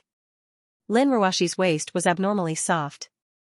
After being tensed up, she was bent 90 degrees, and tightly pressed against the desk. Her face could feel Yangqing's heavy breathing and scorching heat. The two of them looked at each other closely. The woman's face was filled with panic and helplessness, while the man's face was filled with a wicked smile. Lin Ruoshi, let me tell you, I will not give up on any of the women I love, because they are worth it, and I have to protect them. Whether it is Chengwei or Qianni, they are all willing to give up their lives for me. Yonyan, Ming Er can suffer for me, Anqin can leave her biological father for me, Mingyu can give up everything for me, and even suffer injustice. Do you think that they are different from you? Just because they are not as good looking as you, no one wants them? Or do you think that they can only rely on you to steal men? They were born to be despised by you without a name or a share? That's right, I forgot to tell you. Just yesterday, Tang Wan's grandfather, Tang Zhichen, betrayed us, but Tang Wan would rather choose to die with me than accept the chance her grandfather gave her to live. Only at that time would I feel that I am a man who needs to take responsibility, and not a damned coward who has to explain all those boring things to you all day long. They have done so much for me, how can you compete with them for the title of the legal wife? I actually made Ron prepare for more than half a year for a woman like you, and searched the entire world to prepare a rose rain for you. Perhaps you're right, I'm indeed a bastard, a complete bastard. Lin Ruoshi's pretty face was deathly pale. She bit her red lips, and her elegant face was filled with stubborn anger as she struggled in the mud. Since you think they are so good, then don't lie on me. Go find your woman and don't waste your time with me. Lin Ruoshi replied coldly, but only she knew the pain in her heart. The man's words were like the deadliest steel knife, constantly stabbing at her deepest tenderness. He could actually say such cruel words to her. Are you kidding me? I haven't done my business yet. Yangqing suddenly lowered his head and kissed Lin Ruoshi's ear, sucking away the jasmine fragrance. Lin Ruoshi's delicate body trembled, and a burst of dark red quickly flowed past her ears. An unbelievable thought emerged in the woman's mind. Could it be that he was going to? Without waiting for Lin Ruoshi to think about it, Yangqing's eyes had already burst out a burning light. You're my wife that I haven't touched for almost 2 years. Since we've already arranged a wedding, we have to have sex no matter what. Lin Ruoshi's red eyes were filled with panic and loss. Yangqing, you, don't mess around. Mess around? Yangqing grinned and said, how can it be called messing around when a husband and wife is intimate? You're not that kind of person, you're not. Lin Ruoshi begged, don't do such a terrible thing, okay? You can't do that to me. Lin Ruoshi clearly felt that between Yangqing's legs, a majestic hardness had already collided between her thighs. That kind of boiling heat, even through the pants, could deeply feel the power contained in it. This kind of crazy male hormones made Lin Ruoshi both shy and afraid. Yangqing didn't care so much. His hot lips began to kiss the woman's forehead, cheeks, and ears. From time to time, his lips and tongue would intertwine with Lin Ruoshi's red lips. This kind of delicate teasing made Lin Ruoshi extremely breathless, and she started to speak incoherently. Ugh, don't. Yangqing, don't do this, woo-woo. You're so fragrant. Yangqing seemed to be talking in his sleep. The fragrance of the woman under him, and the greed and love that erupted after being suppressed for too long, made him unable to extricate himself. After imprisoning the woman under him, a pair of hands began to move from Lin Ruoshi's waist, along the curve of the waist in 2 different ways. One hand climbed up a peak, and the other hand slid down to the woman's beautiful buttocks. The deep-collared uniform suit made it easy for Yangqing's hand to explore the snow-white skin. After easily unbuttoning a button on the chest, the bright and clean shirt was pulled open. Yangqing's hand easily grasped a lump of plump and supple flesh. That kind of silky smooth touch felt as if there was nothing in his hand, yet it was so full. The moment he touched a tiny acacia bean, he could feel the female body beneath him trembling. Lin Ruoshi was exceptionally sensitive. She unconsciously let out a teasing moan from her throat. That kind of deep, throbbing female voice was enough to make any man go crazy. The flames in Xianxia's eyes burned even brighter, as if he wanted to devour the woman beneath him. Lin Ruoshi could feel the rhythm of her nerves. The man's continuous attacks on her made her weakly give up resisting. In the gradual blurriness, 2 lines of tears fell from the corners of Lin Ruoshi's eyes, but she didn't notice it herself. Because all her energy had been attracted by the sensitive special feeling. Lin Ruoshi was a little ashamed to feel a trace of coolness starting to spread between her legs. This rude and aggrieved man actually made her so disappointing that she instinctively cooperated with him. Lin Ruoshi was annoyed, but more than that, she had the mentality of compromising. It had been almost 2 years. Perhaps she should have given it to him long ago. Forget it, who asked this man to be her husband? Being bullied by him like this, perhaps it was also fate. However, he actually dared to do this to her in the office. She must not easily forgive him. Lin Ruoshi's brain could no longer continue thinking because Xianxia's right hand had already pulled her short skirt down to her knees. His lower body was suddenly empty, and 2 plump but not much round and beautiful legs were intertwined and rubbing against each other. Woo! The 2 of them continued to kiss passionately. Xianxia had already bitten the woman's small tongue and continuously sucked the sweet juice. At the same time, one of Xianxia's hands tyrannically squeezed open the gap between her legs. When he touched a large wet area along the inside of her thighs, Xianxia's hands started to knead even more absurdly. Lin Ruoshi only felt a burst of hot blood crazily rushing through her cheeks. That extremely private part was constantly teased by the man, and the frequency of her delicate body trembling became faster and faster. And what followed closely was even more spring water. Lin Ruoshi never knew that she could be so out of control. She, who was extremely bashful, was already sobbing in the wet kiss. Xianxia finally loosened his tongue and grinned evilly. I really didn't expect that my baby wife would actually be this sensitive. Your lower part is almost like a waterfall. Ing. Lin Ruoshi turned her head away and bit her thin lips. Her long eyelashes trembled, not daring to listen, much less look at the man. Xianxia sucked hard on the woman's fiery face, only to feel that it was full of elasticity. The first time I did it with you, I couldn't maintain my rationality even after drinking. I don't know what it felt like that night. I think you're the same. Today, you have to be more sober. I want you to completely understand that angering me is definitely a painful and happy thing.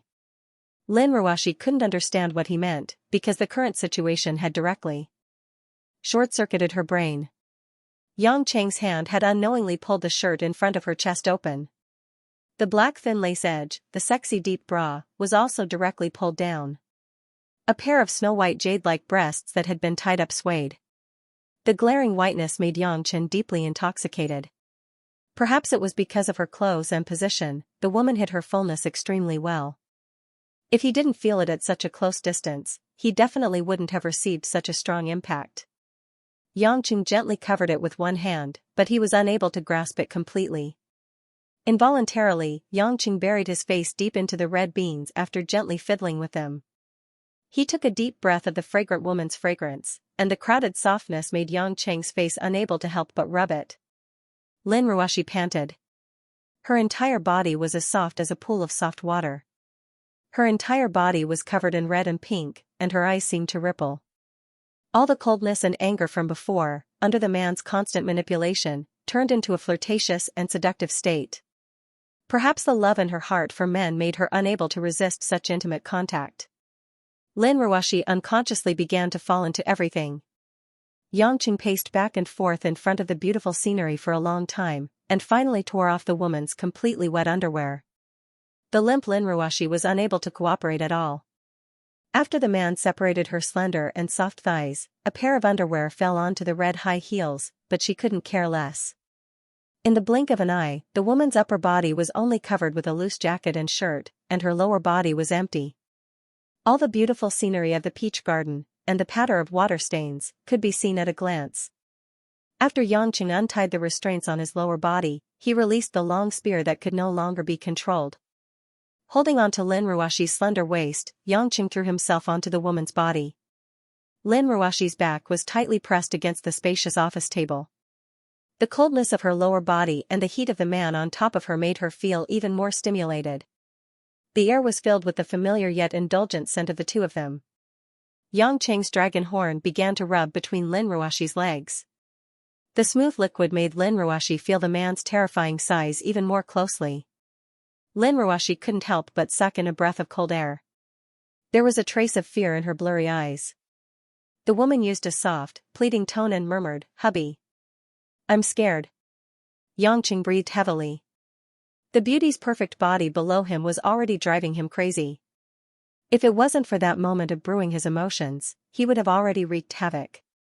Hearing that the woman finally began to soften and be scared, Yangqing didn't have any intention of stopping. The arrow on the bow had to be released. "I said, you will suffer, but you will also be happy." Before Lin Ruashi could react, Yangqing's waist suddenly rushed up. When a fire dragon drilled into the narrow path that was already filled with honey, it brought with it a soul-stirring tremor that went straight to the top of the two's heads. "Oh. Ah." Yangqing sighed in extreme enjoyment. It sounded almost at the same time as Lin Ruashi's suppressed low moans because of the tearing pain. When Yangqing's entire clone entered the woman's body, the tears in the corner of Lin Ruashi's eyes flowed even more freely. A strange feeling of being penetrated made Lin Ruashi feel pain, but at the same time, it gave her a strong sense of fulfillment. And Yangqing, who tightly held the woman and rushed to the bottom, was infinitely satisfied. This was not only a release of the body, but also a burden that had always been on the mind. No matter what the cause was, no matter what the process was, no matter what happened between the two of them. At the very least, he had finally joined together with the woman beneath him. After all, Lin Ruashi hadn't had any sexual contact for more than a year. Even though the tunnel was smooth, it still seemed incomparably tight when he suddenly and intensely went deep. Just when Yangqing noticed that Lin Ruashi looked to be in pain and frowned, he felt a little pity in his heart. Another strange feeling came from the joint of the two of them. Yangqing could clearly feel that his life root was actually wrapped by some special squirming in that warm world. Yangqing couldn't help but shiver. Looking at the pitiful woman below him, who seemed to be unconscious and was looking at him with tears, Yangqing couldn't help but hug Lin Ruashi's face again and kiss it hard. "Darling Ruashi, so you have this kind of unique skill. Is this your instinct or is it on purpose? You can even give me a massage in here." Lin Ruashi was already stunned. It was as if all her strength had disappeared at this time. Her soft body was at the mercy of Yangqing. Yangqing looked at Lin Ruashi, who was pouting and full of resentment. How could she do this consciously? It was clearly a woman's instinct to provide such a service. Yangqing couldn't help but grin. This was a natural stunner. She was charming to the bone. Only when he entered her graceful body could he experience this kind of ecstasy. Without any experience, she could make him feel like he was sitting on the clouds. He just entered and moved a few times, and it was already so comfortable. Even though Yan Chen had a huge amount of experience in this area, he had never enjoyed such a sumptuous feast before. At this time, Yangqing didn't have the mood to stop. As his waist swayed back and forth, the frequency began to increase. Lin Ruashi just had a chance to breathe. When Yangqing moved, the woman's fragrant soul almost flew out. This kind of surging impact that stirred up the soul and stimulated every cell in the body made Lin Ruashi unable to extricate herself and let out an instinctive and shameful moan. Be gentle. It hurts. But Yangqing didn't care so much. Every time he entered and exited, he could feel the special treatment that Lin Ruashi's mysterious zone, the passage that he never got tired of, gave him. This kind of feeling of wrapping all the sensitive parts and giving you gentle and delicate care really fascinated Yangqing. Gradually, Yangqing's speed became faster and faster. When Lin Ruashi gave up stopping and began to fall into a kind of confusion, Yangqing was no longer satisfied with the position of face-to-face. The woman's soft and well-proportioned body was directly turned over by Yangqing, and Lin Ruashi fell on the desk. Yangqing grabbed his wife's pair of plump and beautiful legs and began to wreak havoc. After all, it was not the first time. It was only because he had not experienced it for a long time that he felt pain at the beginning. After adapting to Xianxia's size, Lin Ruoxi finally experienced pure pleasure after more than 10 minutes. Feeling the man's majestic and domineering heat continuously entering and exiting her peach, Lin Ruoxi couldn't help but turn her head to look at Xianxia's expression. When she discovered that Xianxia was looking at her with an extremely intoxicated look, Lin Ruoxi felt as if she had eaten honey in her heart. Although it was their first real union, the two of them entered the state surprisingly quickly. She would indeed blush and be shy, but when Xianxia needed to grab her body and cooperate, Lin Ruoxi didn't find it difficult to accept. Perhaps it was because they had been together for almost 2 years, and they had a lot of intimate contact on a daily basis. When the conditions were right, everything seemed to be very natural. Unknowingly, the two of them had moved from the desk to the floor-to-ceiling window on the side. Although they were in an extremely high position in the city, under normal circumstances, no one could see what was happening here unless they used binoculars, but Xianxia still divided a bit of his attention to check if it was hidden. When he was sure that no one would see here and take advantage of his woman, Xianxia then bravely pressed Lin Ruoxi against the thick tempered glass. Lin Ruoxi tightly wrapped her arms around Xianxia's neck, and her 2 slender and elastic legs were clamped around the man's waist. After instinctively cooperating with Xianxia, even she felt unbearably shy. Because the floor-to-ceiling window was designed to be oval, from her point of view, she could see the sky outside and the tall buildings outside. In this way, it was like doing such an indulgent thing in the face of the city in broad daylight. A trace of coldness flowed through the exposed white buttocks. Because it was wet, it was particularly cold. The rich flow of water constantly dripped onto the wooden board on the ground. Not long after, there were several puddles on the ground. Realizing that all this was happening, such stimulation made Lin Ruoxi unable to extricate herself from the deep struggle in her heart. And Xianxia's high-spirited body continuously sank to the bottom, as if he was using the steel gun to push the woman up, making Lin Ruoxi's whole body tremble every time. This kind of tireless and unlimited physical strength was not something ordinary couples would have, and ordinary women naturally couldn't experience. For the first time, Lin Ruoxi clearly experienced it. Only then did she realize how much a woman loved and hated this kind of thing. Xianxia was like a crazy bull with no end to his stamina, causing her to fly into the sky again and again to release her climax. Her lower body tightened and trembled, but she still had no intention of giving up. The first 3 or 4 times at the peak made Lin Ruoxi enjoy it so much that she wanted to melt into the man's body. However, when she realized that the man still wanted more, Lin Ruoxi felt a sense of fear. Lin Ruoxi felt that her lower body was gradually becoming numb. She even suspected that her private parts had already swollen up. Hubby. Stop. Rest for a while. Lin Ruoxi pleaded. Xianxia's face was filled with excitement. To him, this little bit of physical strength was the same as doing nothing at all. It's only been an hour, at least another hour. Hee, darling Ruoxi, so you still have this divine weapon in your body. It's so tight that I'm about to fly into the sky. Hiss. Oh. Lin Ruoxi was about to faint. She had already lost all feeling, but because of this, it was probably because it was especially tight after the swelling, making Xianxia feel even more comfortable. After all, she had met with sweet dew after a long drought. If she had this kind of training normally, she would have been able to endure it, but suddenly, it was as fierce as a flood. How could she withstand it? Please. Hubby, I can't take it anymore. Lin Ruoxi whimpered. Her hair was in a mess, and her head was covered in sweat. Her black hair was wet and stuck to it. With her flushed face and shy appearance, how could she still have the demeanor of a female CEO? Xianxia looked at the woman who had completely given in with extreme satisfaction, and forcefully slapped the woman's butt. Pa! Her bouncy buttocks even bounced a few times. Lin Ruoxi's pretty face was tender and alluring, as if she was a fairy that had descended to the mortal world, causing people to be dazzled. You always want to kick other women away, but with your performance, even an hour is tight. Other people can last for more than 2 hours, how can you compete with other people? Xianxia said with a naughty smile.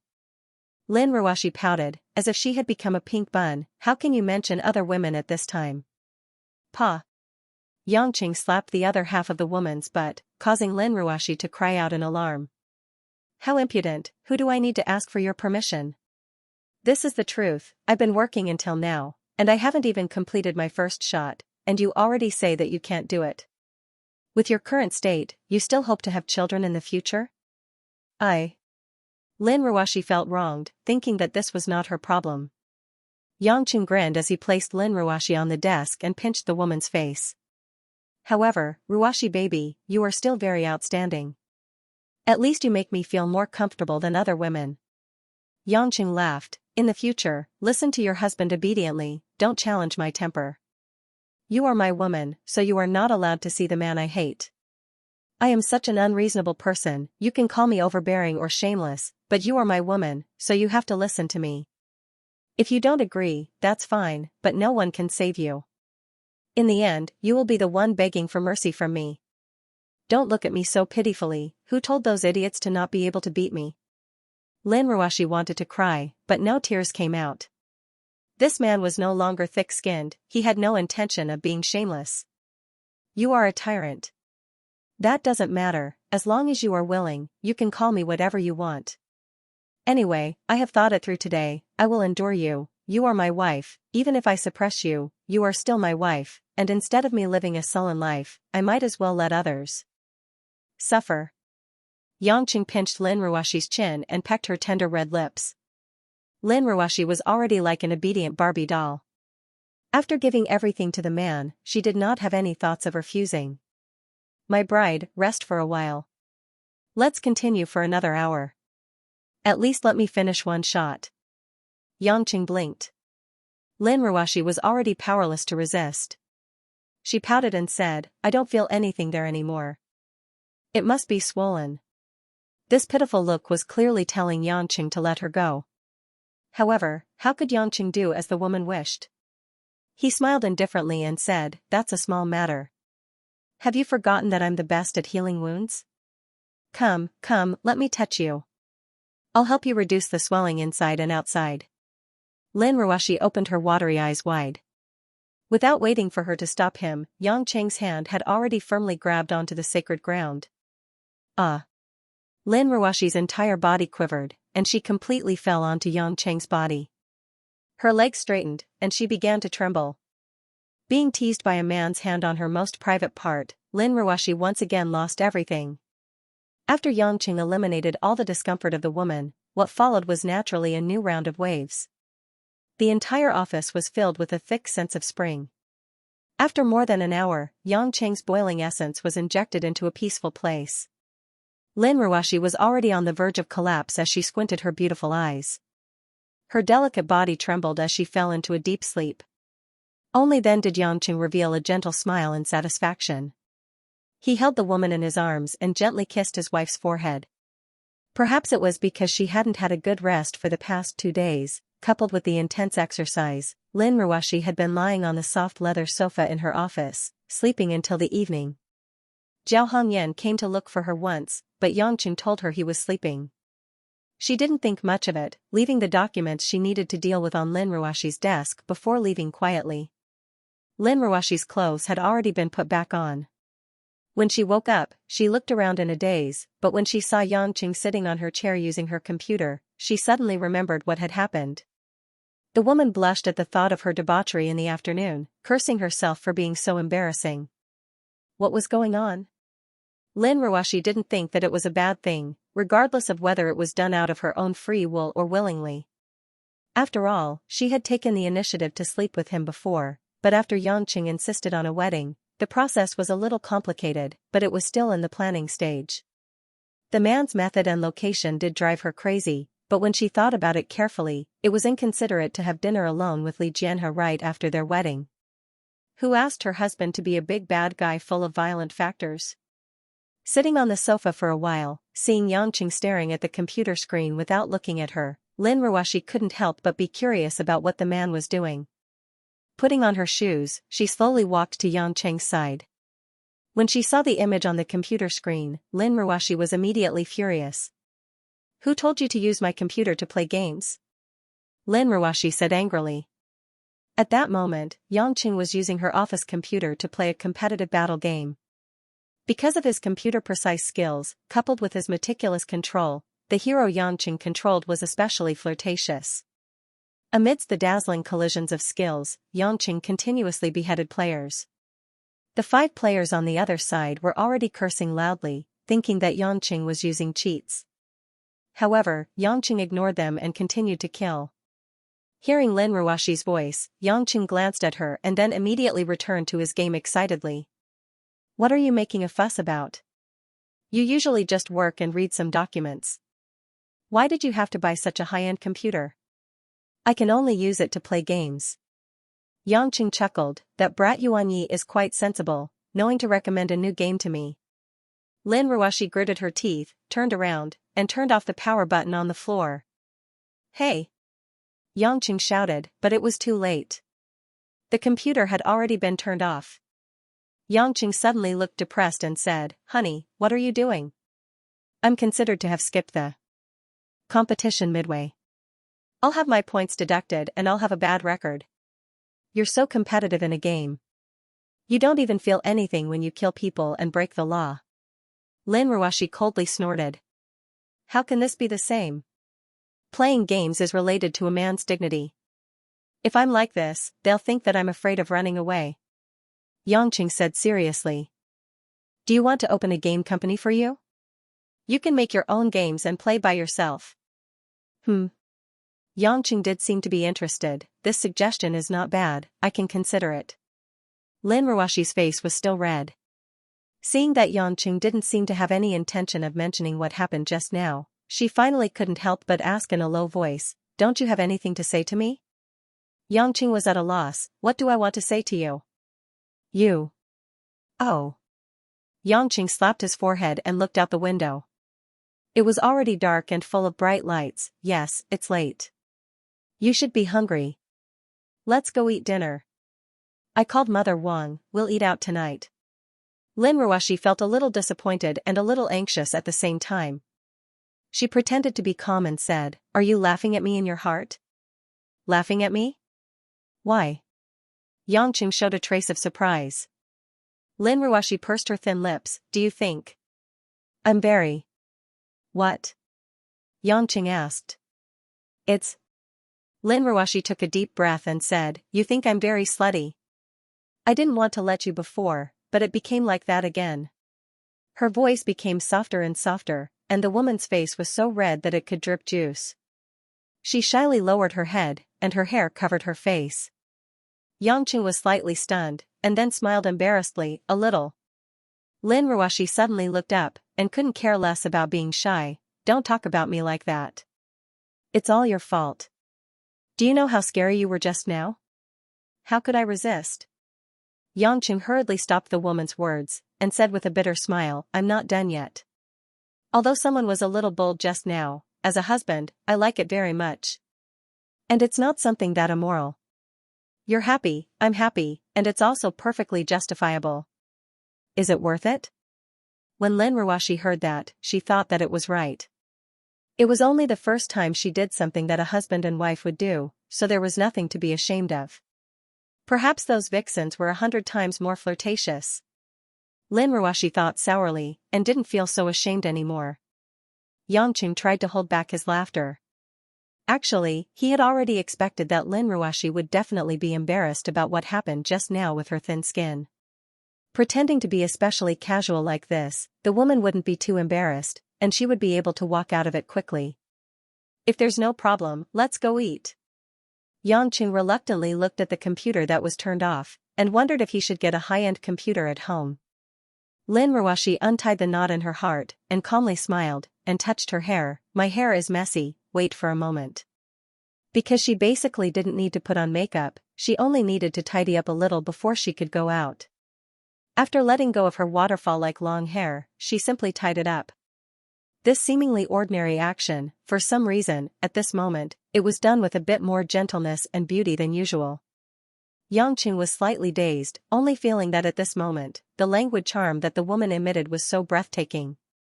When Lin Ruoshi finished tidying up her appearance, she realized that Xianxia was looking at her with a particularly infatuated gaze. At the same time, she felt a little sweet in her heart, and said with some amusement, "Why is it as if you're seeing it for the first time? Is it strange?" "It's very strange. How can a married woman become more and more beautiful, and I can't get tired of looking at her." Xianxia sked and sighed, "Ms. Lin Ruashi, you can't do this. If people outside see you, Yulei's cosmetics will all be unable to sell, and their confidence will be directly destroyed. How can they still have the energy to put on makeup?" Glib tongue. Lin Ruashi rolled her eyes at him, picked up her bag, and walked out first. Because it was already time to get off work, the two went downstairs together, and on the way out of the company, they almost didn't meet anyone. Sitting directly in Yan Cheng's BMW X6, listening to the evening radio program, the two of them were in a rare relaxed mood, like a young couple in an ordinary family after work. After arriving near the gourmet street, after parking the car, the two of them held hands, shopping while looking for a suitable restaurant. Originally, Lin Ruashi didn't like lively places, but after walking the streets with Xianxia a few times, she gradually got used to it. Moreover, her mood had improved, and she was also a lot more cheerful.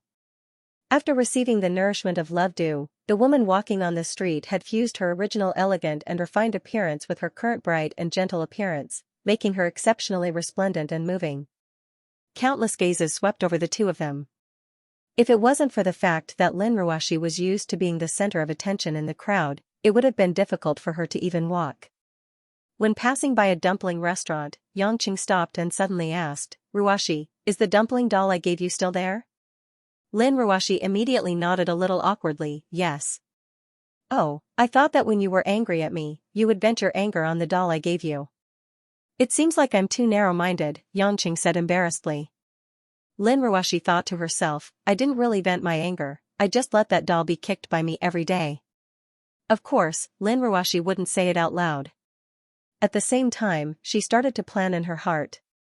After returning home today, she had to tidy up the room, but she had so many things, especially the various dolls and cute little things that she had collected, how could she bear to take them away? As they walked, Lin Ruashi wondered if she should tidy up a new bedroom. After all, if nothing unexpected happened in the future, they would have to sleep together. Thinking about it, Lin Ruashi's face started to heat up. What was wrong with her? Why did she always think about sleeping with a man? Just as the woman was lost in her thoughts and didn't know where she was going, she suddenly heard a delicate, crisp voice shouting from behind, "Mom."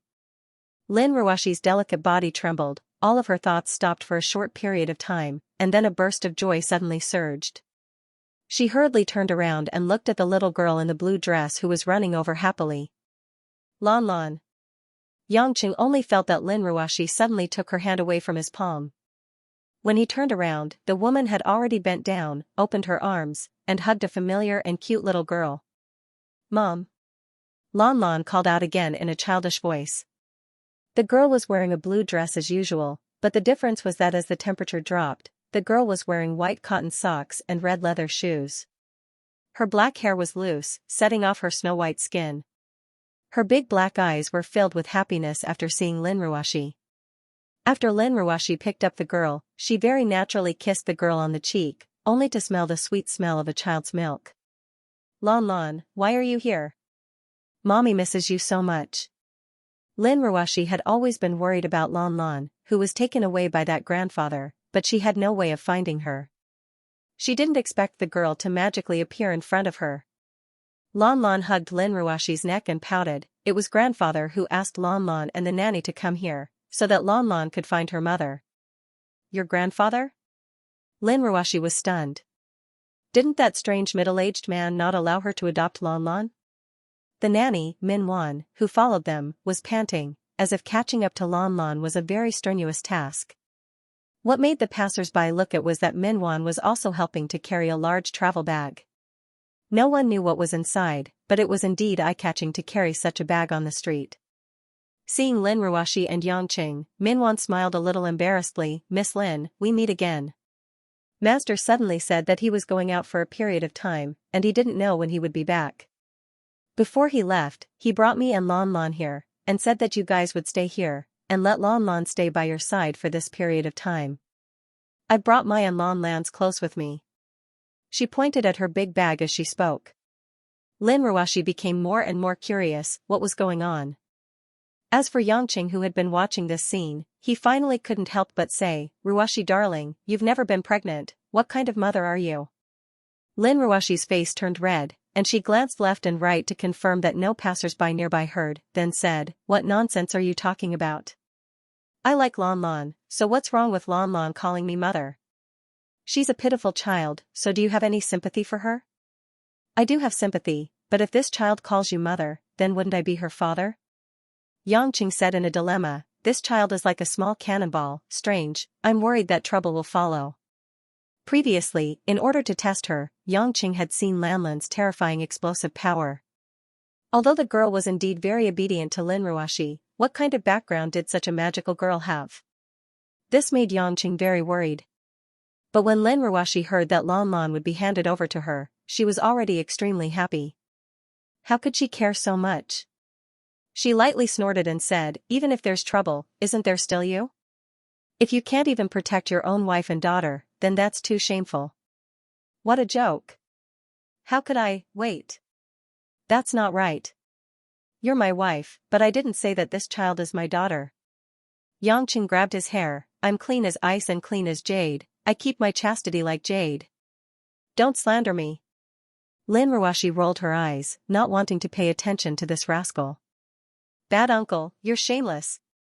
Lan Lan pouted and hugged Lin Ruoshi's pink neck as she muttered. Because she was previously controlled by Yangqing, the little girl knew that she couldn't beat Yangqing in a fight, so she could only provoke this bad uncle with words. Yangqing was just about to raise his fist when he saw Lin Ruoshi's bone-chilling glare, as if she was deeply protective of her child. She was very serious, causing Yangqing to immediately lose his temper. The ruthlessness from before in the afternoon was also caused by his anger. Now that he had calmed down, in front of his wife, Yangqing still couldn't muster up any courage. He was afraid that this was the end of his life. "Alright, consider it my bad luck to meet such a little devil." Yangqing curled his lips and called out to the smiling Minwan, "Since you're here, come eat dinner with us." Minwan thought that this capable man turned out to be a henpecked man. She wanted to laugh out loud, but she held it in. Subsequently, under Lanlan's request, the four of them entered a northern snack restaurant. After sitting down, the waiter naturally passed the menu to Lin Ruoshi. It seemed that because he had seen many customers, he was quite discerning and knew which one could make the decision. Lin Ruoshi didn't refuse. She took the menu and scanned it a few times. Considering how big Lanlan's belly was, and Yangqing was a foodie, she directly said to the waiter, "Give me the most frequently ordered snacks here, a total of 20 different types." The waiter, who was holding a pen to take notes, almost dropped his jaw when he heard this. He carefully looked at the woman in front of him, who was much more beautiful than any superstar, and found that Lin Ruoshi was very serious. He couldn't help but ask, "Miss, do you really order this much?" Lin Ruoshi knitted her brows. "Of course. I'm afraid it's not worth it. It's very expensive, and it's a waste of food." The waiter kindly persuaded. Lin Ruoshi wasn't someone who liked to waste time. She directly said, "Can I pay first before you serve the dishes?" The waiter was instantly speechless. He hurriedly shook his head and ran away as if he was frightened. He seemed to have said a few words to the restaurant's manager, and after the manager nodded in agreement, they settled the order. Not long after a table full of food was served, under the shocked gazes of the surrounding customers, Yangqing and Lan Lan began to eat and drink. Yangqing's manner of wolfing down the food was not refined at all. He ate a bun and 3 to 4 wontons in one bite. As for Lan Lan, it was as if she was worried that someone would steal her food. Every time she finished a bowl, she would even finish the dumpling soup. At the same time, she would lick her lips with her tender little tongue. It was quite cute, but at the same time, it was hard to believe that after eating that big bowl of food, the little girl did not show any signs of being full. Seeing the two gluttons, one big and one small, sweep the table like crazy, Lin Ruoshi and the nanny Minwan did not show too much surprise. After all, they were well aware of the strength of these two people. Lin Ruoshi looked at the way the two of them ate and the way they enjoyed themselves after eating. She felt that they were quite similar, only the difference in size was a little big. However, Lin Ruoshi herself did not have such a big appetite. After eating a third of a bowl of lamb stew, she lost her appetite. Xianxia saw Lin Ruoxi put down her spoon, and could not help but chew while opening his mouth. Wife, this is a waste, you will be punished by the heavens. Lin Ruoxi rolled her eyes at him. Eat your food, why do you care so much? Mom, you can't waste it. Grandpa said, hoeing at noon, sweat dripping into the soil.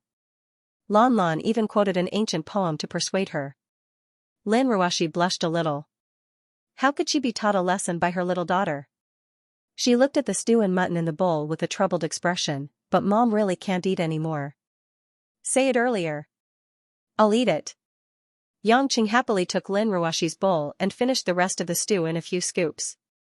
For the first time, Lon Lon giggled at Xianxia. Bad uncle is a good child. Xianxia winked at the little girl, suddenly feeling that this little girl with a bright smile was quite similar to him. Of course, perhaps it was because they were both big eaters. Under the silent gaze of many people, a large table of food was wiped clean. This made the waiters a little unable to bear it, and they looked at the two of them with incomparable admiration. Lin Ruoxi ordered some orange juice and gave it to Lon Lon to drink. Seeing her daughter's satisfied expression, she felt especially happy in her heart. Lon Lon, did your grandfather say anything else before he left?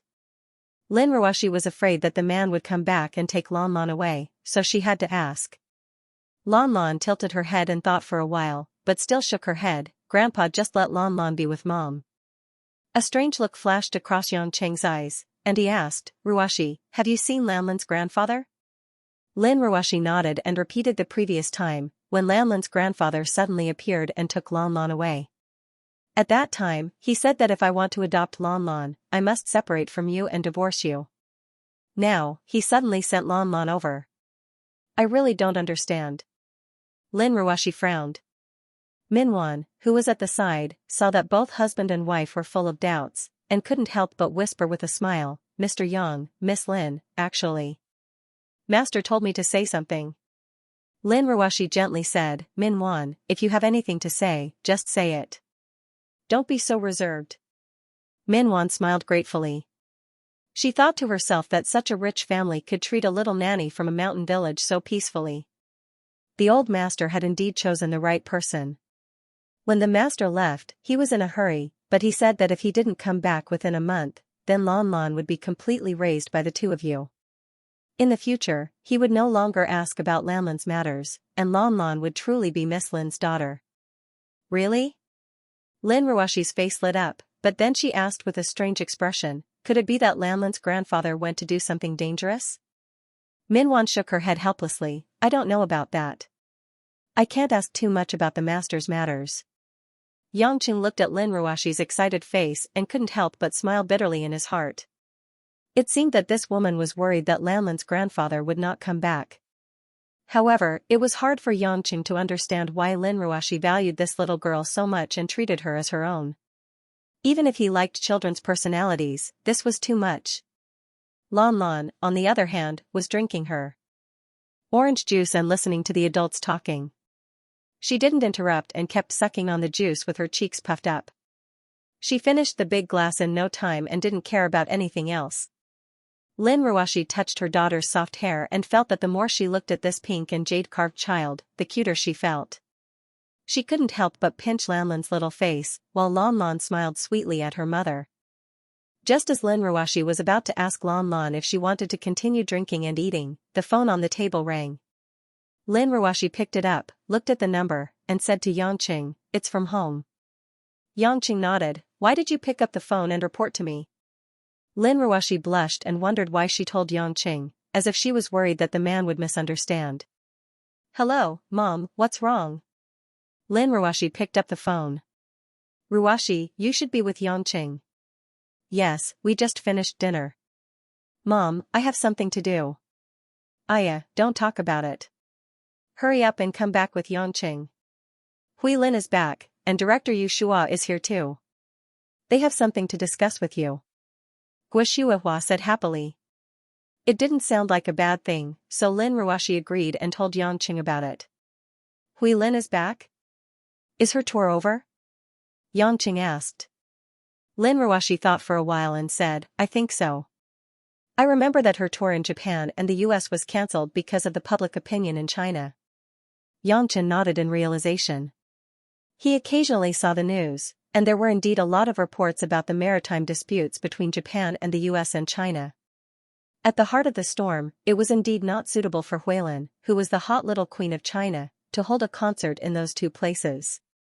This kind of news would only attract the public's attention. Yangqing didn't have the mood to care about it. There would be no result in the end, unless there was a war. If there was a war, Yangqing would be happy. He had a lot of weapons in his possession, and they could all be put to good use. War was the most profitable thing. As long as they didn't provoke him, he would be able to make a fortune quietly. Minwan said excitedly, Miss Hui Lin is the famous singer, Hui Lin, right? Lin Ruoshi nodded. Minwan, you know her too? Of course. I thought she looked familiar the last time I saw her, but I didn't believe it was her. After I went home, I thought about it carefully. Miss Lin is the CEO of Yulei International, and Miss Hui Lin is from Yulei Entertainment. I regret not asking her for an autograph. She sings so well. Minwan was so excited that her eyes were filled with tears. Every time she sings a sad song, I always think of the days in my hometown, and I can't help but cry. Lin Ruoshi and Yangqing looked at each other. They didn't expect Hui Lin to be so influential. Even a nanny who took care of a little girl all day knew her songs, and she was such a hardcore fan. Ask Hui Lin to give you an autograph when we get back. But don't make it too awkward for her. She is like family to us. Yangqing smiled. Minwan hurriedly nodded. Being able to see her idol from time to time was enough for her. Because of the traffic jam, it took them almost 40 minutes to reach home. When they entered the living room, they saw Guo Hua and Mother Wang were already chatting with director Yu Shua. Hui Lin was chatting with Xianxia, whom they hadn't seen for a while. Although the school reopened in early September, the military training started first. Xianxia lived in Zhonghai, so she only needed to attend the training during the day and go home at night. When Yangqing saw the students at home, he remembered that he hadn't visited Xianxia since the school reopened. The little girl had been handling everything by herself. As her guardian, he had to make some time to check on Xianxia, lest Xianxia became an honest girl who was bullied by others. Guo Hua and the others were surprised to see the four of them. No one expected that Lan Lan and Minwan, the nanny who had left earlier, would come back. Guo Hua was especially surprised. She was still in Yanjin at that time and had never seen this little girl before. She looked at Yangqing with suspicion. Yangqing shook hands with director Yu Shua, while Lin Ruoshi nodded and greeted them. After that, they sat down. Although director Yu Shua felt that the sudden appearance of the little girl made everyone feel strange, he didn't ask much since he was only there to talk about business. He said with a smile, It's a little presumptuous of me to disturb you at night, but I'm a straightforward person and I don't want to miss such a good opportunity. That's why I'm here to talk about the film collaboration with you too. Yangqing recalled that he did mention it before. It seemed like this guy was going to shoot a Xianxia movie. As the best director in Cannes and Tokyo film festivals, Yu Shua was like the sun in the sky. His movie would definitely receive a lot of attention. Director Yu wants Hui Er to participate in the movie? How did you know, Mr. Yang? I'm here to talk about it. Recently, I've been busy trying to find the female lead. No matter how hard I look, I can't find a more suitable actress than Miss Lin Hui. But Miss Lin Hui has been on a world tour. When she heard that her schedule in Japan and the US was cancelled, she came here immediately. Miss Lin Hui said that there's no need to go through the management company. As long as the two of you agree, she can do it, Yu Shua said. Yangqing looked at Hui Lin and asked with a smile, Do you like making movies? It's up to you. Hui Lin blinked and said hesitantly, I don't have any professional training and I don't know how to make a movie. I'm worried that I'll mess it up. No. I've seen Miss Lin Hui's concert. You can get into the mood easily. You just need to change your singing mode to your acting role. With your natural charisma, you'll be able to connect with the female lead. Everything will go smoothly. Yu Shua quickly persuaded. Hui Lin struggled and looked at Lin Ruoshi helplessly. Lin Ruoshi listened quietly and said in a clear voice, If that's the case, let's give it a try. Director Yu came to invite you personally. If it doesn't work out, I believe Director Yu won't blame us. Yangqing nodded. But Director Yu, let's make this clear. Hui Er's appearance fee is very high. Lin Ruoshi rolled her eyes at the man. Nothing had happened yet and he was already raising the fee. Yu Shua smiled bitterly. But with Hui Lin's current popularity, it was impossible to give her a newcomer's fee. He might not be able to invite her for anything less than 10 million yuan. After a brief discussion, it was finally confirmed. As for the specifics, they could sign the document after discussing it with the people from the entertainment company. The filming would start in mid-September, so Huilin would have some time to prepare and familiarize herself with the script. After sending Yu Shua off, Guishuihua, who had been quiet all this while, finally asked, Yangqing, Ruoshi, whose child is this? When the adults were talking, Lan Lan sat on Min Wan's lap obediently.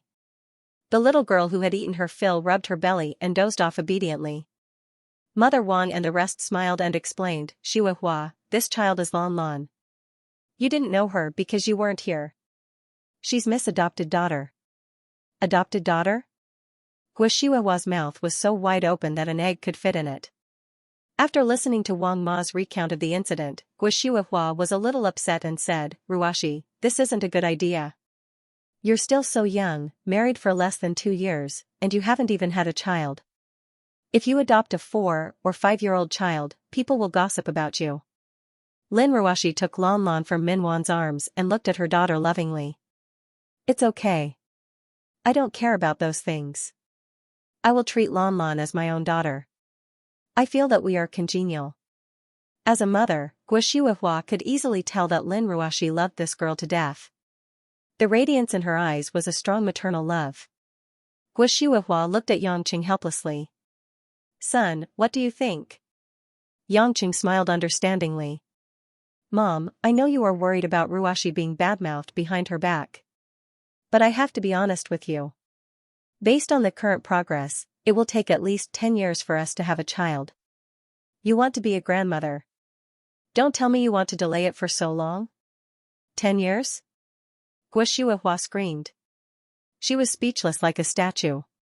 Yangqing nodded and told Guishuihua about his physical condition. Even Mother Wang, Huilin, and Jinxiu were shocked. So, instead of waiting for a long time, I think it's better to raise Lan Lan as my daughter. Ruoshi likes her very much. I think this girl is a little similar to me. Look, she is so cute. She is worthy of being my daughter. Yangqing reached out to touch Lan Lan's face. Lan Lan pouted and wanted to bite Yangqing. Bad uncle. Don't touch me. Chubby girl, don't call me uncle. You should call me dad. Everyone was speechless. Is this cute? Is this similar? Lan Lan pouted unhappily. Liar uncle. Lan Lan is not a chubby girl. You are not fat. Your appetite is about the same as mine. Look at you. Your face and hands are full of meat. Yangqing pinched Lan Lan's tender arm again. After being mentioned by Yangqing, everyone noticed that although Lan Lan did not look fat, her body was full of meat. But because of her agility, she looked light. Lan Lan was so angry that her face turned into a bun. She snorted and leaned her head on Lin Ruoshi's shoulder, ignoring Yangqing. Lin Ruoshi smiled helplessly. This is a child's baby fat. You are an adult and you are fighting with a little girl. Don't embarrass yourself. Who told her to always call me uncle? If I'm the uncle and you're the mother, then wouldn't our relationship as husband and wife be a mess? Yangqing said gloomily. Guishuihua quickly stopped. Alright, since you guys have no objections, then I have no objections. But didn't you say that Lan Lan still has a grandfather? If Lan Lan's grandfather comes back in a month, what should we do? Mentioning this matter, Lin Ruoshi had a solemn expression and felt a little uneasy. The nanny, Min Wan, shrank to the side, not daring to interrupt. Yangqing looked at his wife's worried expression and sighed, if he comes back, I will talk to him. Even if I let him live with me, I will leave Lan Lan behind. Lin Ruoshi raised her head in surprise. Hubby, is what you said true? We already said that she's our daughter. Don't tell me she's going to be raised by someone else?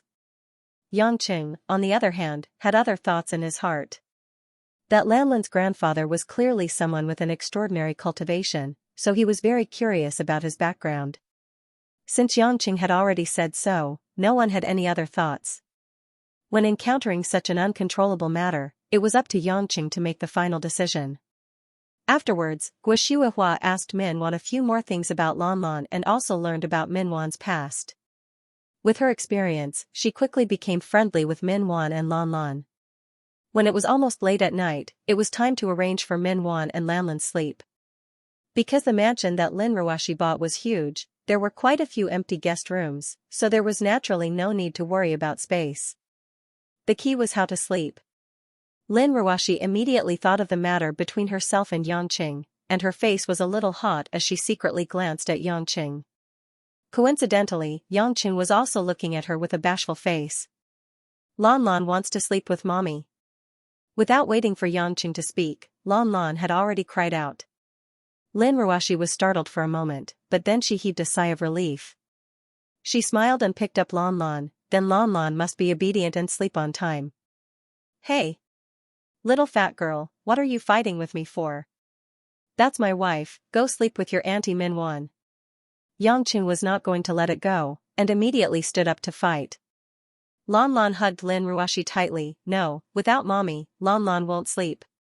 Hey, if you don't want to sleep, then don't sleep for the whole night if you have the guts. Yangqing was really going to argue with the little girl.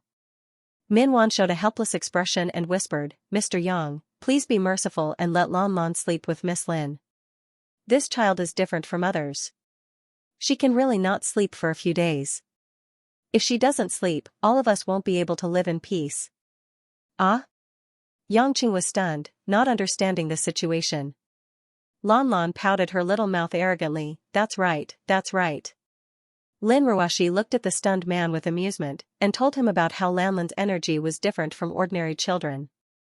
This was the first time Guo heard it, and she was also very surprised, but at the same time, she caught a key point and asked curiously, Yangqing, don't you sleep in separate rooms with Ruoxi? Why today? Yangqing patted his chest proudly, Mom, today we. Don't say it. Lin Ruoxi's face was so red that juice was about to drip out. How could this man say such things so easily? Wasn't he ashamed to say such words in front of his mother? And he did it in the office. Only then did Yangqing shut his mouth, and Xianxia smiled. But Guo, even Xianxia, and Hui Lin had already understood the meaning of it, and they couldn't help but smile at Lin Ruoxi. Xianxia even stepped forward and patted Lin Ruoxi's shoulder, Sister Ruoxi, congratulations. This congratulation made Lin Ruoxi so embarrassed that she wanted to put Lanlan down, turn around, and strangle Xianxia to death. Guo chuckled, her son and daughter-in-law were finally together, and the family should be much more peaceful in the future. Since Lanlan has such a problem, then take care of the child first. Yangqing, just bear with it, it's just a small matter, think of a way to solve it yourself. Yangqing wanted to cry, he just had a taste of beauty, and now his wife was snatched away by a chubby girl. Grandma is the best. Suddenly, Lanlan clapped her hands and called out in a childish voice. Guo was stunned at first, then asked in disbelief, Lanlan, what did you call me? Grandma, mommy's mommy, that's grandma, grandpa told me, Lanlan blinked her eyes and said. Guo felt as if she had eaten honey, a sweet feeling surged into her heart. Although she felt awkward to have a relationship with the man she had never met before, she only felt that the cute girl in front of her was like a little angel, and her long-awaited desire was finally fulfilled. It was a pity that her real husband, Yang Pejuan, was already ruined, and the fate between the two of them ended a long time ago. Otherwise, they could still enjoy a family life together. Although she was adopted, Lanlan was really cute, and when she called her grandma, Guo couldn't help but fall in love with this child. Lanlan is so sensible. Guo hugged Lanlan lovingly, and rubbed her forehead on Lanlan's forehead, blushing. Yangqing's heart skipped a beat, and he thought to himself, this is bad, my status in the family isn't high, and now even the chubby girl who just entered the family is more pampered than me. In the end, after a series of laughter, they finally decided to let Minwan sleep in a guest room alone, and Lanlan would sleep with Lin Ruoxi. Lin Ruoshi's bed was very big, and Lan Lan was small, so it didn't matter at all. As for taking care of her during the day, Minwan would continue to be responsible for it, and Mother Wang and Guishuahua would be able to help at home. Normally, a child like Lan Lan should go to kindergarten, but she didn't have a specific identity certificate, and she didn't know if Lan Lan's grandfather would come back in a month, so she planned to apply for it after a month. As one of the richest women in Zhonghai, even without Yangqing, Lin Ruoshi could handle her daughter's identity and school matters with just a word. After waiting for the women of the family to go upstairs to wash up and sleep, Yangqing was downstairs watching the evening news in loneliness. Looking at the time, it was almost midnight, and Yangqing slowly walked upstairs, but he just took a few steps. Suddenly a strange and arrogant divine sense came from outside. Yangqing frowned. Someone actually came to his door in the middle of the night to provoke him? In just a flash, Yangqing had already appeared in a man-made forest garden to the south of the courtyard in the western suburbs. Surrounded by cypress trees, there was a pond. In the middle of the circular pointed red pavilion, a man and a woman were already standing there. From the way these two were dressed, it was obvious that they were not roaming in the secular world. The man was wearing a gray checkered robe and his hair was tied up in a bun. On his back was a 3 feet long mountain wrapped in black cloth, giving him an elegant and handsome feeling. The woman was wearing a green robe and had long hair. Her appearance was passable, but the arrogance and indifference on her face made people feel uncomfortable. The man was at the late stage of soul formation and the woman was at the middle and late stage of soul formation, which was about the same. The cold and arrogant divine sense just now was naturally emitted by the woman. When Yangqing was sizing up the two, the man and the woman were also sizing up Yangqing. When they discovered that they could not see through Yangqing's cultivation, they revealed a look of surprise. Yangqing's gaze lingered on the waists of the two and he was surprised to see that there was a token with the word Huang hanging on their waists. It was exactly the same as the token with the word Huang on the sloppy Taoist that he had encountered before. It seemed that these two were Hongmeng Huang rank figures. Previously, the black-robed Hongmeng messenger suddenly died, so it was reasonable for Hongmeng to send people to check. However, looking at the two, they did not seem to be friendly. "You are Yangqing?" The woman spoke first and asked coldly. Yangqing secretly thought that these two's cultivation was obviously not as good as his, and even far from it, but they still looked so arrogant. It seemed that they did not put him in their eyes because they had the entire Hongmeng behind them. Thinking of this, Yangqing was a bit angry. It was fine if people who were stronger than him were so disdainful, but these two people who relied on their master's power dared to be so arrogant. He must not let them have it easy. "Since you've found this place, do you still need confirmation?" Yangqing said with a faint smile. "Answer my question honestly. We don't have time to waste with you." The woman frowned. "Let me ask you, was Tianyin monk killed by Yan Buwen?" Yangqing found it funny and said, out of nowhere, "I still don't know who you are." "Who is Monk Tianyin?" "Don't play dumb. We are the special envoys from Hongmeng to thoroughly investigate Yan Buwen's case. I'm Lu Huading, and this is my senior brother, Hao Chongfeng. The two of us represent Hongmeng to interrogate you." The monk we're talking about is naturally the monk in the black kasaya. Tianyin was the current Hongmeng emissary. He was murdered in Yanjing within a few months of his departure, and his soul tablet was broken. This incident has alarmed the elders of Hongmeng. "You'd better tell us everything that happened at that time to avoid trouble," Lu Huading snorted coldly. "Soul tablet? So there was such a thing. No wonder he knew immediately after a person died. You should ask General Kai of the Yellow Flame Iron Brigade about this. Isn't his words more convincing?" Yangqing said. "Kai Yunqing said that you killed Yan Buwen with an absolute advantage and used the power of thunder to kill Yan Buwen. Is that true?" Lu Huading asked suspiciously. Yangqing didn't deny it and nodded. "Of course, General Kai wouldn't lie to you for no reason. The power of thunder, the power of thunder is one of the most powerful divine powers in the world. If you can really control the power of thunder, why didn't you kill Yan Buwen first? Instead, you waited for our Hongmeng emissary to die before you made your move."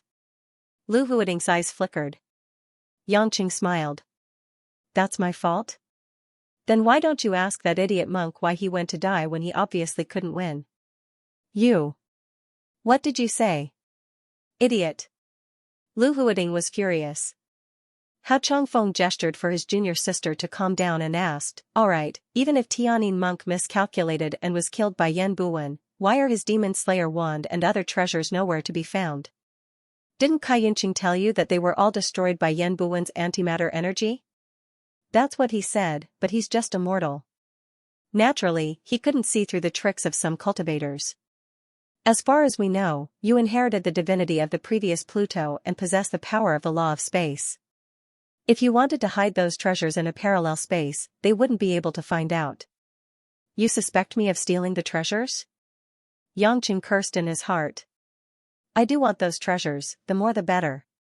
But the problem is that they were really destroyed by that dog Yan Buwen. Not only that, he used the Qianyuan Tian Gang bracelet in an emergency, but it was also blasted into pieces. To tell you the truth, only the Kasaya, the shield, and the Demon Slayer wand belonged to Tianyin monk. The other two were lent to him before he was appointed as the envoy of Hongmeng. If you keep them for yourself, it's the same as stealing from Hongmeng. Yangqing thought that this group of cultivators did not seem to be rich. Why did they have to borrow the treasures to keep up appearances? Xiao Qiqing once said that the hidden families were the real nouveau riche. It seemed that it was true. Destroyed is destroyed. If you want me to think that I stole them, there's nothing I can say. Yangqing shrugged. Lu Huading's expression darkened. Don't think that you're so great just because your cultivation is higher than the two of us. The elders of Hongmeng are as many as the clouds. If you don't answer us clearly and deliberately cause the death of our Hongmeng envoy, even if you're a member of the Yang family, no one will be able to protect you. What a joke. You people from Hongmeng are not as skilled as others, yet you still blame me, the person who avenged him, after he died. You don't have the ability to protect Huaxia's foundation, so don't talk nonsense. Not only are you saying things after the fact, but you're also shamelessly framing your benefactor. Yangqing sneered. Arrogant to the extreme. Don't think that we don't dare to touch you. Lu Huading said sinisterly. That depends on whether you have the ability or not. A wild cultivator dares to be enemies with us, Hongmeng. I think you're used to running amok in this filthy world and don't know the immensity of heaven and earth. Hao Chongfeng saw that his junior sister had the intention to make a move, so he calmly pressed on Lu Huading's shoulder. Junior sister, this person's cultivation is higher than ours. Although he's suspicious, it's better to report to master first and let him make the decision. Lu Huading's brows flashed coldly. Senior brother is right. Let's keep him for a few days. With master's methods, he won't dare to speak carelessly. The truth will come to light sooner or later. After saying that, the two of them took a deep look at Yangqing and planned to leave. However, Yangqing's eyes were filled with coldness as he blocked their path in a flash. Leaving so soon? I still want to keep the two envoys from Hongmeng for a cup of tea. Yangqing smiled innocently. No need. If you want to drink tea, you have to be the head of the Yang family. It's not your turn yet, Lu Huading said disdainfully. Yangqing said awkwardly, but I don't want the two of you to leave just like that. What should I do? Hao Chongfeng was a little vigilant. Don't tell me you want to fight with us? Openly going against Hongmeng. Hey, what are you talking about? I wouldn't dare. Yangqing hurriedly smiled and waved his hand. I'm just worried that if you guys go back and invite a very powerful expert, that expert will insist that I killed the monk on purpose. What should I do then? You don't have to worry about this. My master is clear and upright. He has never falsely accused a good person. If you don't have a guilty conscience, then stay in Zhonghai obediently. When my master comes, he will naturally know whether you're secretly playing tricks or not, Lu Huading said proudly. Yangqing nodded and suddenly thought of something. Both of you, does everyone in Hongmeng have a soul tablet? Why are you asking this? Hao Chongfeng frowned. Yangqing had a friendly look on his face. Don't be nervous, I'm just curious because I met an extremely sloppy-looking Taoist before. I asked him if he wasn't afraid of being caught by the people of Hongmeng. He said that you guys wouldn't be able to find him. Oh right, that Taoist also knows what kind of blood dragon golden blade. What? Lu Huading exclaimed, Blood Dragon Golden Blade. How did you meet that traitor Taoist Huang Yun? Traitor? Yangqing was confused. You guys know him? Why do you say he's a traitor? I think he's quite kind and even chatted with him for a while. Yangqing only felt that his acting skills had reached perfection. He could even say such nonsense so smoothly. There was no reason in the world that the Oscar Best Actor award would not be given to him. Lu Huiting and Hao Changfeng looked at each other in disbelief, as if they had heard something strange. Huang Yun betrayed Hong Meng and joined one of the ancient clans, the Luo clan. The Blood Dragon Golden Dagger and the Demon-suppressing Golden Hammer were given to him by the Luo clan. He wasn't sent by Hong Meng to the All Heavens Island, so we didn't set up a soul tablet for him. Hao Changfeng asked suspiciously, but the problem is, why did he meet you after coming out of the illusion? Are you related to him and the Luo clan? Yangchen sighed when he heard this. He was interested in a bottle of high-quality medicinal pills given to me by my master to aid in my cultivation. Elixirs? You mean elixirs for cultivation? Lu Huiting's eyes lit up. Yangqing muttered in his heart, why is it like a tigress in heat? But he had to continue making up stories. Sigh, he tried to get close to me at first, saying that he was from Hong Meng. I've always wanted to go to Hong Meng's illusion. He said that he could go, but I had to give him some elixirs. I was suspicious. There are so many strange people in Hong Meng, why would they care about those elixirs? At this point, Yangchen intentionally paused and looked at the pair of siblings. Hao Changfeng and Lu Huiting exchanged glances and understood each other tacitly. That's right. We of Hong Meng are determined to protect Huaxia's foundation.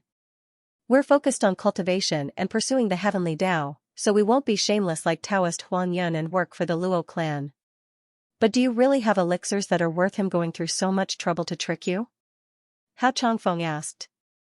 Yangqing patted his chest, look at me, I'm only in my 20s and I don't have any common knowledge about cultivation.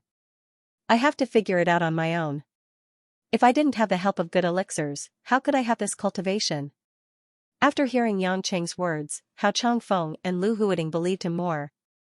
Indeed, although they couldn't see Yangqing's exact cultivation, it was obvious that he was a level higher than them. The two of them had been cultivating since they were young. In the secular world, they were already more than 60 years old. They just looked young. In particular, he had stayed in the soul formation stage for almost 30 years. It could be said that he was hungry for a breakthrough. But why was your pill discovered by Huang Yun? Yangqing had a helpless look on his face, wasn't it because he said that he wanted to appraise each other's treasures? He took out the blood-flood dragon golden blade and other magical weapons. I'm a prideful person, but I don't have any magical weapons, so I had to take out my medicinal pills. Later, when he saw my spirit pill, he said that he wanted me to give it to him. He was even willing to exchange magic treasures with me. But that was passed down to me by my master. How could I give it away so easily? We were having a good chat at first, but in the end, it turned into a fight with him. It was a draw and he ran away, so I didn't bother too much about it. You're saying that Taoist Huang Yun is willing to use his Dharma treasures to exchange for spiritual pills with you? Hao Changfeng asked with a strange look in his eyes. Yangqing laughed in his heart. It seemed that they really didn't know that he had killed the slovenly Taoist. This was easy to deal with. Yeah, actually, I'm not sure how effective that medicinal pill is. It's just that when I run into a bottleneck in my cultivation, I'll eat one and then work hard to break through. It's quite useful, Yangqing said. On the other hand, Hao Changfeng and Lu Huiting's eyes were filled with excitement. They didn't think too much about how Huang Yun found Yangchen. Is your spiritual pill the heaven cloud pill? Yangqing said in distress, I don't know what kind of pill it is. To be honest, I don't know anything about spiritual pills or magic treasures. My master left after giving it to me. What Yangqing didn't know was that at this moment, Hao Changfeng and Lu Huiting were using a secret method to communicate with each other through divine sense. Senior brother, if it's really as effective as he said, even if it's not a heaven cloud pill, it's still a superior grade spiritual pill. Otherwise, why would Taoist Huang Yun be willing to exchange it with a Dharma treasure? That's right. If it's really a heaven cloud pill, it's understandable. That's a spiritual pill that can help a soul formation cultivator reach the crossing tribulation realm by more than 50%. This foppish son of the Yang family actually ate the heaven cloud pill as soon as he touched the bottleneck? What a waste of a treasure. If we have the heaven cloud pill, I'm afraid that in less than 3 years, we'll have a chance to reach the peak of the soul formation late stage and advance to the crossing tribulation realm. It's not just us. Even Master is probably drooling over it. Apart from the few heaven stage elders, there aren't many earth stage masters in are all Heaven's Island who have superior grade spiritual pills. After exchanging some secret messages, the two of them made up their minds. They had to find a way to get such a good thing. In any case, with their backing from Hongmeng, Yangqing wouldn't dare to do anything to them if they used some tricks to trick them into giving it to them. Although Yangqing couldn't hear the two secret messages, he could sense the strange movements of their divine senses. He knew very well what they were up to. He sneered inwardly. As expected, they weren't good people. Cultivators were actually people who seized the fortune of heaven and earth. They didn't have a pure heart and few desires. If they really had no desires, why would they pursue realms, cultivation, and longevity? At the end of the day, it was just a disdain for worldly values and the pursuit of the more illusory heavenly Tao. Yangqing didn't despise this kind of thinking. Every man for himself would be destroyed by heaven and earth. The key was that what he wanted to do would be more ruthless than what others did. He would take whatever he could. Not to mention these two people in front of him, if those fellows from Hongmeng or the hidden families had any good treasures that could strengthen him and help his women achieve longevity, then he would take all of them. As for whether they lived or died, what did that have to do with him? Weren't they just a bunch of beasts who fought over delicious meat? Same to same. At this moment, Hao Changfeng revealed a serious expression and said, Yangqing, do you have the spirit pill with you? What's wrong? Why do you have such an expression? Yangqing had a guilty look on his face, but in his heart, he secretly muttered, it's starting, this guy is going to start acting. Do you know that if you really took the heaven cloud pill, then you'll be in big trouble right now? Hao Changfeng sighed. What do you mean? The heaven cloud pill is actually a kind of slow poison. Although it can help cultivators break through, or even all the way to the tribulation stage, it will slowly accumulate some poison in your body that you can't detect. Yangqing revealed a surprised expression. How is that possible? My master wouldn't harm me. We don't know about that, Lu Huading said proudly, we are special envoys from Hongmeng. Why would we lie to you? What benefits does this bring to us? If it wasn't for the fact that you're a descendant of the Yang family, we wouldn't even bother to care about you. Yangqing looked like he was struggling. Then I'm poisoned now? It should be, but you don't have to worry. We haven't seen your pill yet, so we can't be sure if it's the heaven cloud pill or not. If it's on you, we can help you confirm it. But in order to prevent me from meeting that guy like Huang Yun Daoist again, I put the pill in a remote ravine far away, Yangqing said gloomily. Hao Changfeng and Lu Huading's lips twitched. Don't worry, we're not in a hurry to go back. Since we found out that you didn't kill monk Tianyin on purpose, then we have the responsibility to take care of the descendants of the 4 great families. Why don't you take us to see your pill? If it's really the heaven cloud pill, we can ask our master to concoct an antidote for you, Hao Changfeng said righteously. Yangqing was stunned. Your master knows how to concoct an antidote? Of course, but... Hao Changfeng was a little troubled. I'm just afraid that you won't believe us. What do you mean? Yangqing asked. Because the antidote for the heaven cloud pill uses the heaven cloud pill itself as a catalyst. We need to take your heaven cloud pill back to Homing's All Heavens Island and make it into an antidote before sending it back to you, Hao Changfeng said. Yangqing sneered in his heart. They were really good at making things up, but he revealed a troubled expression on his face. That's the only thing my master left me. Lu Huading said indifferently, we haven't seen that pill yet, so it might not be the heaven cloud pill. It's possible that it's something else. Instead of looking for trouble, why don't you take us to see it first? Although they said that, the two had already made up their minds. No matter what pill it was, they would say it was the heaven cloud pill. Because Yangqing was obviously an idiot when it came to pills. However, Yangqing's eyes were full of conflict. After thinking for a long time, he sighed, alright, I don't want to die either. But don't try to steal my elixir like that Taoist Huang Yun did, or I'll fight you to the death. What a joke. If we, Hongmeng, are like the lackeys of those hidden families, can we still be called Huaxia's protectors? Hao Changfeng said disdainfully. In his heart, he thought, why do we need to steal it? To deal with an idiot like you who only has a cultivation base, we can get the elixir with just a few words. Even if we're discovered, there's no proof. Do you still dare to go to Hongming's All Heavens Island to steal something? Yangqing scratched the back of his head in embarrassment. If that's the case, then come with me. That place is a bit far, but it'll be fast for you to fly there. Hao Changfeng and Lu Huading nodded nonchalantly, but their hearts were burning with passion. They couldn't let the cat out of the bag until the last moment. They had already made up their minds. Once they got the elixir, they would secretly cultivate in seclusion. They couldn't let the other people on the All Heavens Island know about it. At the very least, they had to break through to the tribulation passing stage first. The three of them leaped into the air. At the soul-forming stage, flying in the air with true inner force was a natural thing to do.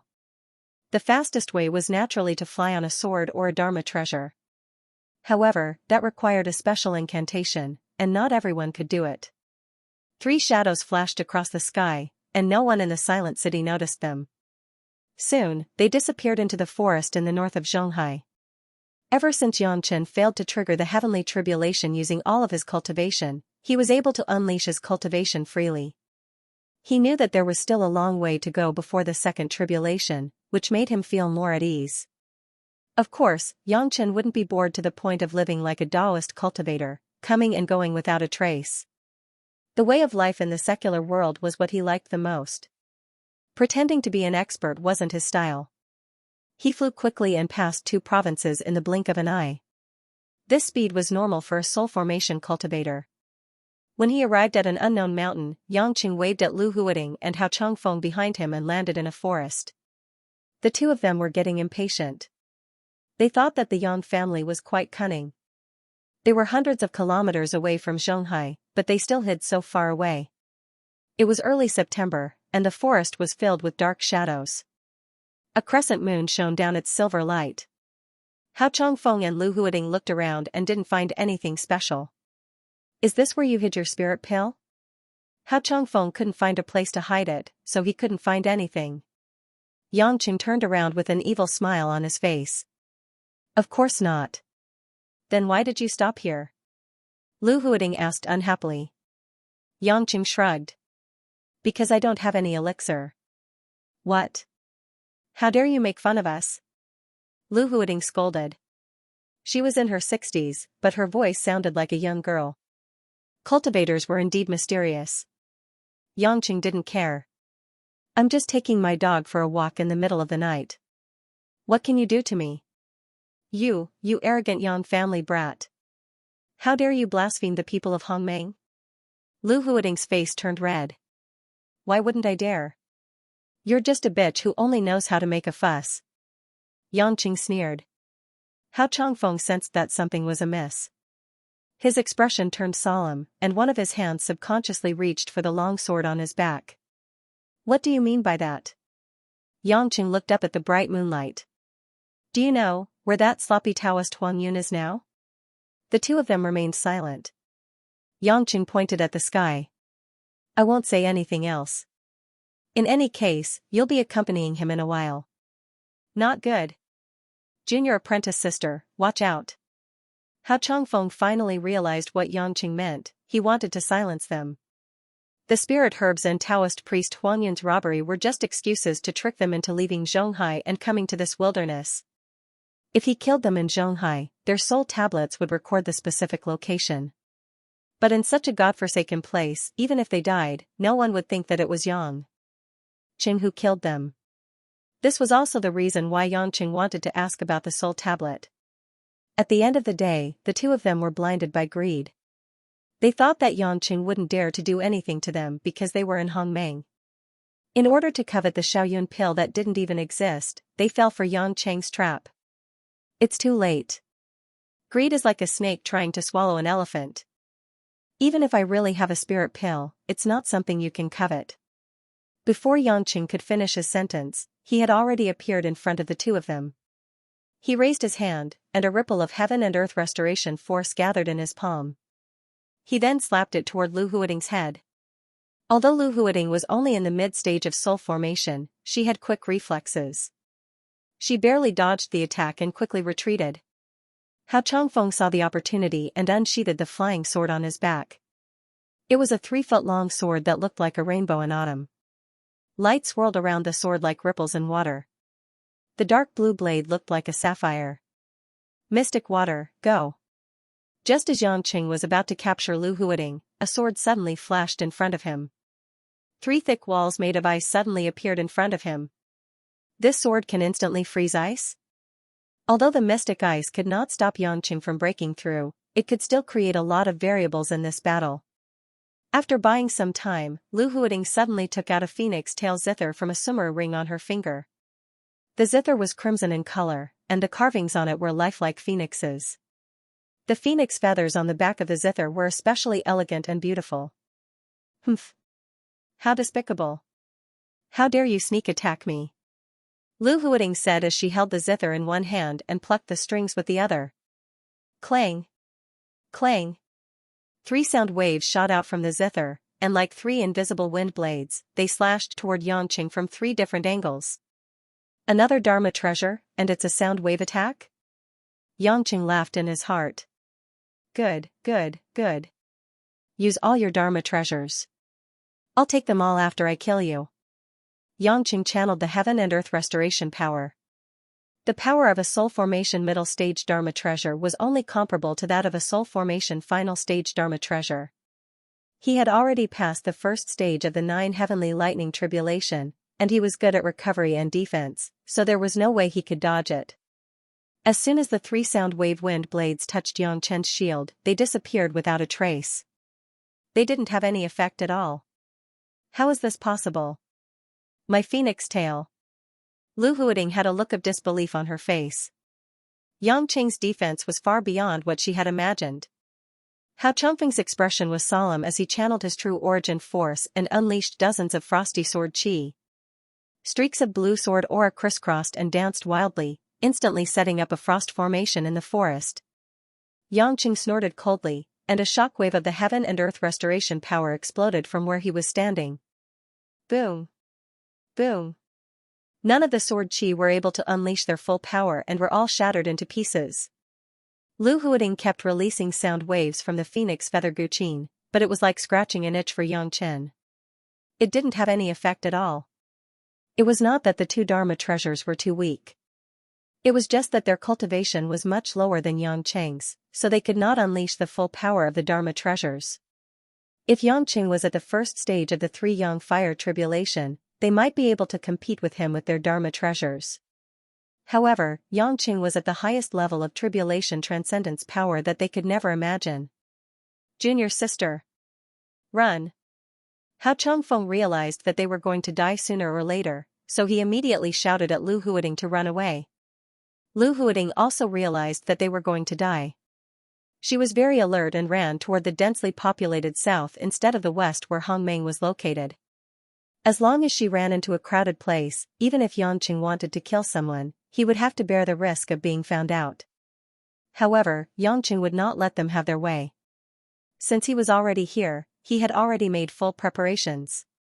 Hao Changfeng controlled the Xianxia flying sword to scatter countless blue ice blades, thinking that it could temporarily slow down Yangchen's speed and allow him to escape.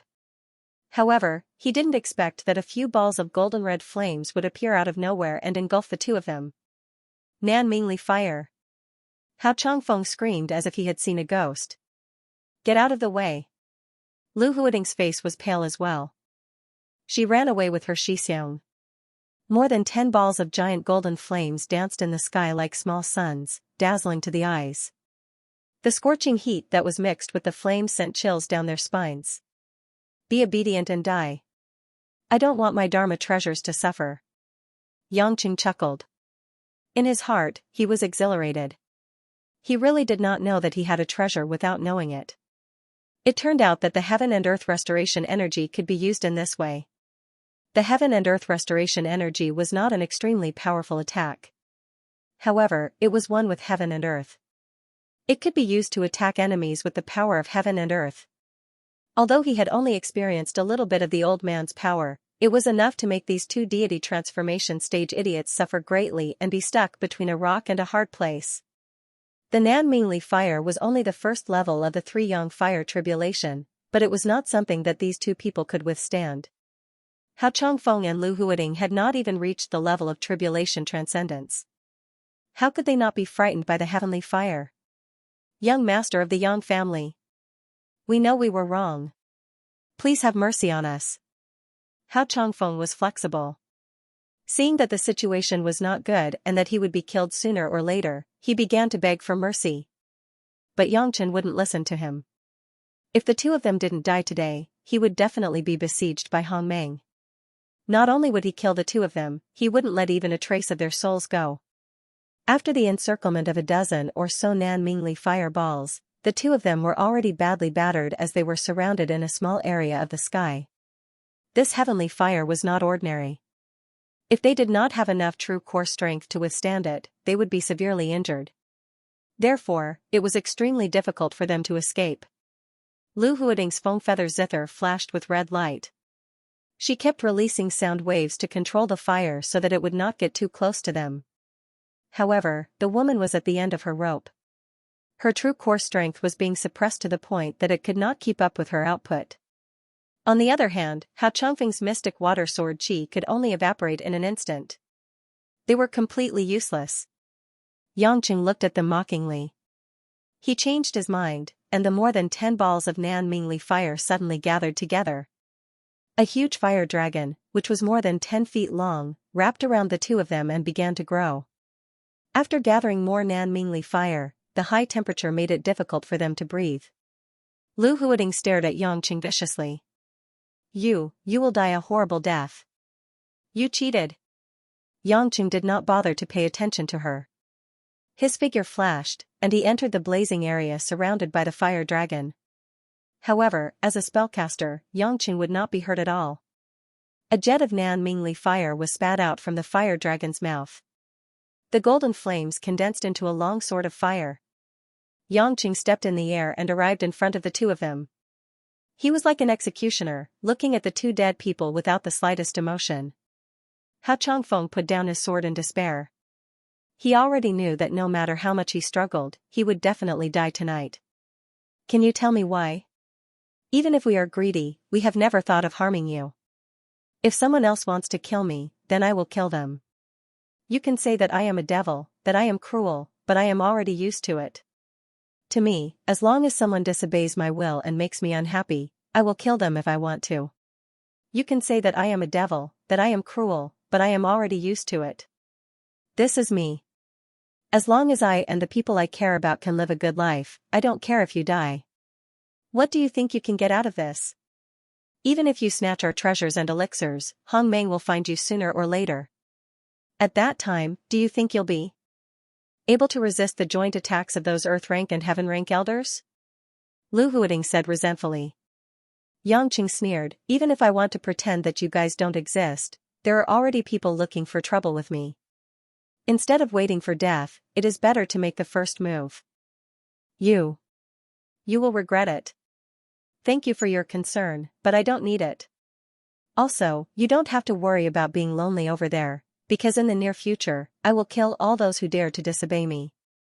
After Yangchen finished speaking, the long sword formed by the Nanmingli fire in his hand slashed down with a loud bang.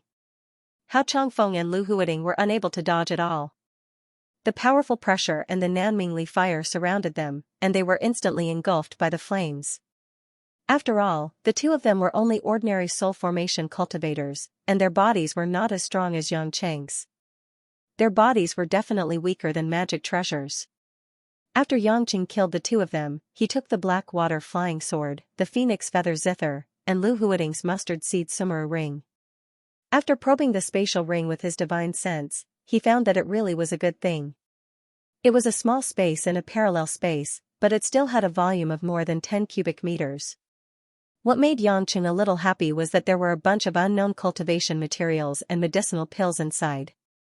Perhaps he could collect them all and find time to ask that Xiao Qi Qing. That woman claimed to be a cultivation encyclopedia, she should be able to tell him what these things were used for. After winning the battle, Xianxia felt refreshed. After making sure that no one within a radius of a few hundred miles would notice what happened here, Xianxia finally returned to Zhonghai. After that, Hong Meng would immediately know that the two special envoys were dead, and it was only a matter of time before they sent a new envoy. At that time, it would naturally be a good thing if they couldn't find out that he was the culprit. He could buy time to strengthen himself and the people around him. If they found out that he was the culprit, he could just think of a way to get rid of him. For Xianxia, whose goal was to kill his way into the illusion and plunder everything from Hong Meng and the hidden families, this was just an appetizer. After returning to Zhonghai, Xianxia had a comfortable sleep, and no one would notice what he went out to do that night. The next morning, breakfast at home seemed to be more lively than usual. Not only would Hui Lin stay these 2 days, but also Lan Lan and Minwan. Suddenly, there were 7 women, old and young, in the house. Although because Lan Lan called her grandma, Guo was completely intoxicated by the happiness of being a cheap grandma. When she saw this little girl eat 3 steamers of buns and drink half a pot of porridge, Guo's smile stiffened. After hearing Lin Ruoxi's explanation, Guo then realized that Lan Lan was gifted. Involuntarily, Guo looked at her son strangely. Xianxia, don't tell me you agreed to accept Lan Lan as your daughter because she's as special as you. Guo asked. Xianxia was fighting with the little girl for the last fried bun. Both of their forks were entangled on it. I'd rather she was an ordinary child, at least she wouldn't fight with me for food. This morning, Lan Lan had 2 pigtails. She was wearing a blue floral dress with Lin Ruoxi's help. She looked very cute, but at this moment, she puffed up her cheeks and said in a coquettish voice, "Bad uncle is not a father. Lan Lan's father won't fight with Lan Lan for food." Lin Ruoxi quickly slapped Xianxia's wrist and said unhappily, "You're not allowed to fight with Lan Lan. Children need to grow up, you don't need to eat at all, yet you keep eating so much. It's not like you'll die if you eat less." Xianxia wanted to cry but no tears came out. How was he going to live? He even had to endure eating now. However, he was afraid of his wife deep in his bones, so Xianxia reluctantly retracted his hand. Xianxia and Hui Lin were watching from the side and snickered. "Brother Yang, your position in Sister Ruoxi's heart seems to have dropped by another level." Xianxia blinked and said. Xianxia felt a headache coming on and glared at the girl. "Don't make sarcastic remarks. I haven't told you yet. When I send you to school later, I have to inspect your surroundings." When Xianxia heard this, she immediately became unhappy and said, "What do you mean by inspecting the environment? Isn't it just military training? I still remember that you were bullied by someone in high school. Also, the most important thing is, did those military instructors take advantage of you?" Xianxia asked seriously. Xianxia blushed. "Brother Yang, why are you thinking about this? Everyone is watching, how could there be an instructor who would do such a thing?" Lin Ruoxi, who was wiping the corner of Lan Lan's mouth with a towel, turned her head and snorted with an expressionless face. "Other than this, I won't think about anything else." Xianxia rubbed his nose to hide his embarrassment. Actually, there was another reason for going to Zhonghai University, which was to look for Xiao Qiqing so that he could appraise the things he got last night. However, it was not good to let Lin Ruoxi know about this. Who knew? Just as he was thinking about this, Lin Ruoxi said lightly, "I don't care what you want to ask, but it's best if nothing else happens." Xianxia felt a chill down his spine and smiled stiffly at Lin Ruoxi. "Wife, why do you seem to know how to read minds?" Lin Ruoxi didn't look at him directly. "Even if I read it, I might not be able to control it." Xianxia was speechless for a while. Lin Ruoxi was obviously jealous of him. Obviously, she was still unhappy that he went to see Xiao Qiqing. However, Xiao Qiqing could indeed help her, so it was not good for him to stop her. Although the two of them had been intimate for more than a year and a half since yesterday afternoon, and their relationship had improved a lot, Lin Ruoxi was already having a hard time tolerating her current number of lovers. If there were any more, the balance in her heart would be broken again. After breakfast, Hui Lin went to talk about the script with director Yu Shua, and Lin Ruoxi had just returned to Zhonghai, so naturally, she had a lot of things to do. Lan Lan could only continue to be taken care of by Minwan. Fortunately, Guo and Mother Wang played with the little girl, so Lan Lan didn't feel too bored. She watched cartoons on the digital TV at home, and the day passed quickly. Yangqing drove to Zhonghai University with Xianxia. While chatting in the car, Yangqing suddenly thought of Tang Tang, who he hadn't seen for a long time. As her mother's man, Yangqing had to care about his sister-in-law, who had a complicated relationship with him. Xianxia, did you see Tang Tang at school? Xianxia shook her head. I don't think Tang Tang participated in the military training. Even if she didn't participate, the school wouldn't dare to say anything. Yangqing secretly shook his head. Maybe Yuan Yi spoiled her and helped Tang Tang escape from the military training.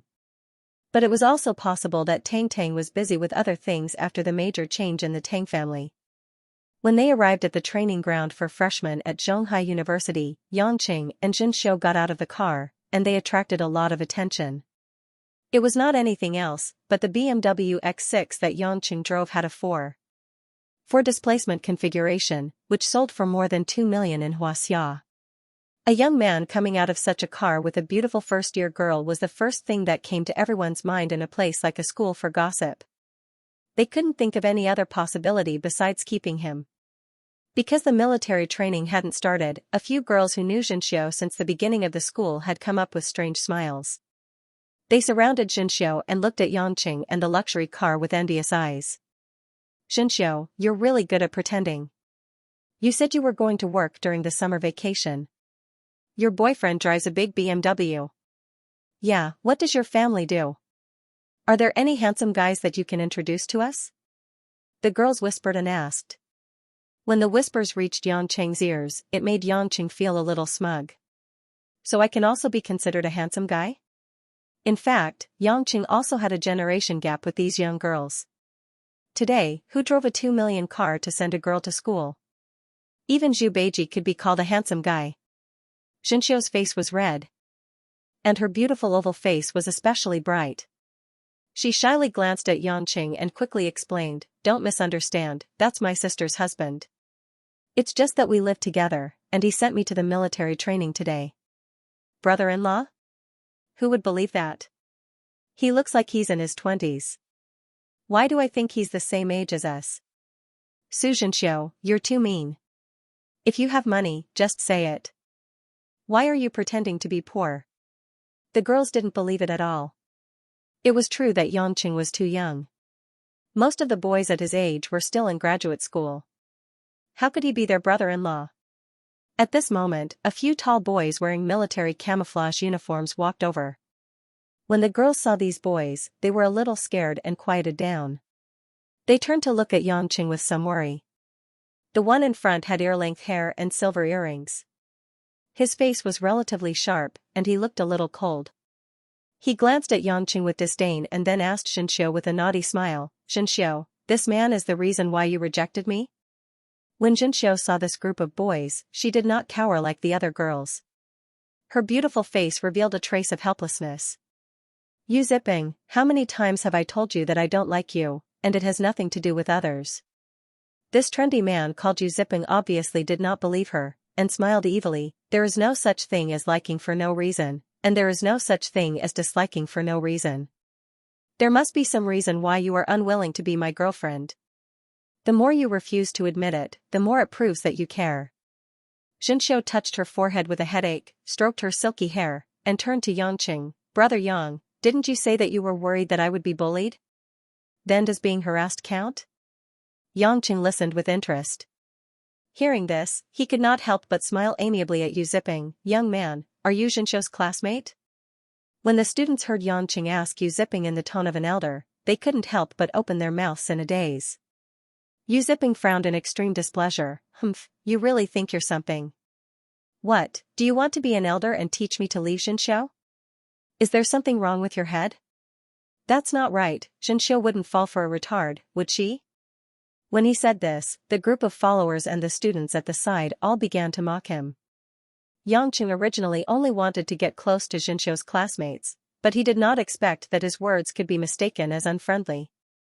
Yu Ziping, you are not allowed to speak nonsense about my brother Yang. Xianxia was very dissatisfied that Yangqing was being ridiculed, and immediately replied with a frown. Yu Ziping's eyes were a little sullen. You still said that it has nothing to do with this man, and you've exposed yourself. He is my family, of course I can't be scolded by you. Family? Do you think you're playing house? Yu Ziping said disdainfully, I thought you, Su Xianxia, were different, but you're still the same as my previous girlfriends. Once you fall for a rich man, no matter how country bumpkin he is, it's like picking up a treasure. If you talk nonsense again, I'll beat you up. Xianxia's pretty face was already filled with anger. Yang Qing, who was at the side, was secretly delighted. This lass was more well-behaved in front of ordinary students, but she was very open to this guy who looked like a delinquent. From the looks of it, she was really going to fight. Of course, the fact that Yang Qing was by her side made Xianxia feel particularly embarrassed. The bad girl factor that had not erupted for a long time had a tendency to recover. At this time, Yang Qing reached out and patted the girl's shoulder, comforting her, don't make it look like a cockfight. University has just started, why are you fighting? This is Yu Ziping, right? You misunderstood, I am really Xianxia's brother-in-law. Today, I sent her to military training to see her learning environment. Yu Ziping looked at Yang Qing suspiciously, are you serious? You are really suspicious. Yang Qing couldn't help but laugh, do you want me to take out my marriage certificate for you to see? My wife is very beautiful, and Xianxia hasn't even grown up yet. How can I like her? Brother Yang. Don't joke around. Xianxia was angry. She turned her head and screamed, and her pink face turned red. The surrounding girls giggled. This time everyone believed that the two of them were not in a relationship. Otherwise, this drama would be too ridiculous. Yu Ziping's eyes relaxed a little, and he smiled proudly, since you are not Xianxia's man, then we will let you go today, but you better give Xianxia some psychological counseling. No woman that I, Yu Ziping, fancy can escape from my palm. Xianxia looked at him with disgust, you are so disgusting. Do you really think I don't dare to hit you? Come on, Yu Ziping thought that he was very cool and brushed the long bangs in front of his forehead, tilted his head, and spread out his hands, I like your ruthlessness, it must be very exciting in bed. Oh right, Xianxia, you are still a virgin, right? I see that your legs are quite tight, haha. The few tall boys who followed him laughed, and some of the girls around them blushed. Xianxia clenched her two small fists, and she was trembling with anger. She turned her head and said to Yang Qing, Brother Yang, can I hit him? Yang Qing scratched his chin, but he shook his head, you can't hit him. How can a girl hit someone so casually? In the future, everyone will know that you are so violent, and guys will not dare to chase you anymore. Xianxia did not expect Yang Qing to say this, and she was a little unhappy. She bit her lips, and her heart was sour and bitter. Yu Ziping did not hear what the two of them said, but he saw that Xianxia was angered, and she was restraining herself. Her willowy eyebrows were slightly furrowed, and he revealed a bit of infatuation. Originally, Xianxia had a mixed-race face, and the lines were particularly clear.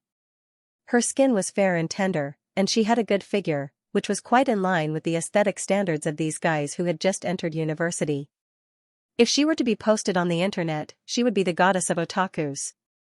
Moreover, Xianxia's usual dressing and lifestyle were relatively simple, and one look and one could tell that she was not the daughter of a rich or powerful family, and it would not be difficult for her to get a hold of her.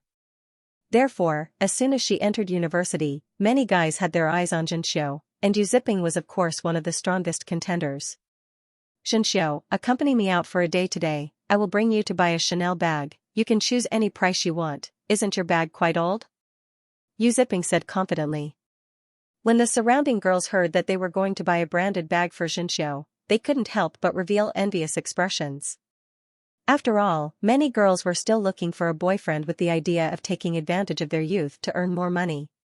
One look and you could tell that Yu Ziping was a playboy, but with money, everything was fine. Moreover, he was actually not bad looking. Keep your money to fool others, I want to participate in military training. Xianxia didn't want to talk to him anymore. Yu Ziping raised his eyebrows and said, what the hell is military training? I just need to tell my dad, and these bullshit instructors officers, won't they still have to obediently add soles to my shoes? When Yang Qing heard this, he couldn't help but ask curiously, who is your dad? Yu Ziping didn't reply, but gestured to the lackeys behind him. A boy with a rough voice immediately reported, and said boldly, "Our brother Ziping's father is the principal of our university." When he said that, it was as if the principal was his father. Many of the surrounding students exclaimed in surprise, and some of them already knew about it, but they looked helpless. Zhonghai University was one of the top universities in Xianxia. To be able to become the principal of this university with hundreds of thousands of students and teachers, it was only natural that he wasn't an ordinary person. Usually, the principal would be appointed by the higher government officials. Not only was the principal of the university a high official of the government. Yangqing turned his head and asked Xianxia, "Is what he said true?" Xianxia nodded, looking bored. "Our principal is called Yu Weibing. When he first saw me, he said that he was the principal's son. Some of my classmates also mentioned him, so it should be true." Yang Cheng's expression turned ugly when he heard this. How can this be? The principal has to be replaced. When the surrounding people heard this, it was as if they had heard the funniest joke in the world. A fierce look flashed in Yu Ziping's eyes, and he said with a sinister smile, "What did you just say?" There was a hint of threat in his tone. Yang Chen didn't care at all, and unhappily said, "If the headmaster's son is like this, how can he teach the students? This won't do, I have to bring him to see his father now, then get you a proper headmaster." Yang Chen didn't think much of it, but he felt that Xianxia had spent so much effort to get into the university, so she should have an excellent teaching environment. Wasn't it nonsense to be harassed by these guys all day? However, in the eyes of the people around him, he didn't know how to spell the word deaf. Sure enough, Yu Ziping was already burning with anger, and he shouted at the group of lackeys behind him, "What are you waiting for? Go and beat this bastard to death." As soon as they heard that they could make a move, how could this group of ruffians, who followed Yu Ziping, be lenient? 7 or 8 people rushed directly to Yang Cheng's side. Xianxia wasn't worried about Yang Cheng's safety at all. She just felt that these guys were too pitiful. Yang Cheng had clearly switched to a one-track mind mode at this time. If he said he wanted to change the principal, no one could stop him. A few punks rushed up. Before they could swing their fists at Yang Cheng's face, Yang Cheng had already taken a step forward from an angle that no one expected. He turned around and swept the back of a few students' legs with his toes. These delinquents had relied on Yu Ziping's connections to sneak into the school. Although they weren't very good academically, they were famous for being ruthless in the market. They didn't expect that they wouldn't even be able to see clearly before their legs went numb and they fell to their knees. Yang Cheng naturally wouldn't really make a move on them. Even if he didn't care about hurting people and bleeding in front of so many onlookers, Xianxia would always be regarded as a different species in the future. Therefore, after a few dexterous turns, the legs of these punks were numb. Kneeling in front of so many people was definitely a huge psychological humiliation for these guys who cared about their reputation. Yu Ziping's eyes were glued to the fight. Due to his father, Yu Weibing, he had seen some fierce soldiers in the special forces, but he had never seen Yang Chen's skills, which he couldn't even see clearly. He only felt that his vision was blurred, and the group of underlings all knelt down. Although he admired Yang Chen from the bottom of his heart and wanted to kneel down to learn from him, Yu Ziping knew that there was absolutely no turning back. Seeing Yang Chen approaching him, Yu Ziping subconsciously took 2 steps back, but he thought that it was wrong. Wouldn't I be admitting defeat? How could I live in the future? So he straightened his back and went up to him, shouting, "You're quite good at fighting. If you have the guts, wait for my dad to send someone over. He'll throw you into jail and beat you until you're crippled." Yang Cheng's face was solemn as he asked, "Where is your father? Take me to him." Yu Ziping was stunned. He wondered if this guy was really sick in the head. Was he really going to tell his father that he wanted to change the principal? "Is my dad someone you can meet whenever you want?" Yu Ziping said disdainfully. Without saying a word, Yang Cheng slapped Yu Ziping's face. If Yang Cheng had not deliberately used less force, Yu Ziping would have at least knocked him out. The surrounding students were all dumbfounded. Some of them admired him, while others felt pity for him. They felt that Yang Cheng was finished this time. Xianxia, on the other hand, stood there helplessly. She was not worried about Yang Cheng, but Yang Cheng's attitude just now made her feel a little uncomfortable. On the other side, Yu Ziping staggered a few steps back in a daze. He touched his left cheek. It was burning. It was obviously swollen. You hit me. You. Even my dad hasn't hit me, how dare you hit me? Xianxia frowned and said, I'm asking where your dad is. What nonsense are you spouting? Yu Ziping was anxious. This guy really didn't care about his friends and family. He quickly took out the iPhone in his pocket. The case was still a trendy one with a big skull on it. As he dialed the number, Yu Ziping stood as far away from Xianxia as possible. He pointed and scolded, You. Just you wait, I'll call my dad. If I don't make you look like a pig today and bleed a few kilograms of blood, don't even think about leaving this door. On the drill ground, the students were already in an uproar. Because Yu Ziping was the principal's son and had an extraordinary background, the instructors did not dare to announce the start of military training. On the other side, in the center of Xianxia University, in a modern high-rise building that stood amidst the lush greenery, the headmaster's office on the top floor was a different scene. In the huge office, the decorations were gorgeous. The office furniture that was worth hundreds of thousands of yuan was placed, and the air was filled with the fragrance of natural wood. On a few crystal-clear booths, there were countless glittering cups and medals, all of which were polished to a golden shine. On a soft leather swivel chair, a middle-aged man with a square face and bright eyes was wearing a black suit and a scarlet tie. He was talking to the guests with a familiar smile. The only guest in the office was a middle-aged man who was also wearing a suit and had a rather handsome appearance. However, the man's expression was much friendlier. Old Fong, do you need to personally come over for your daughter's matter? Isn't it just delaying school? With our relationship, you can just make a phone call. This man surnamed Fong was Tong Tong's biological father, Fong Zhongping. Fong Zhongping smiled amiably and said, Old you don't know, but my daughter is very naughty. She was very pitiful since she was young. She clearly has a father and a mother, but she has to run away from them. She doesn't even have a few meals together. So, her mother and I almost spoil her, buy her whatever she wants, and don't let her be bullied at all. If it wasn't for the fact that she was born smart, it would be a problem for her to get into university. In this Xianxia University, there are a lot of pampered people. Which one of them isn't their own treasure? If my daughter causes any trouble, in order to prevent her from being expelled from the school, I still have to meet you and let you know.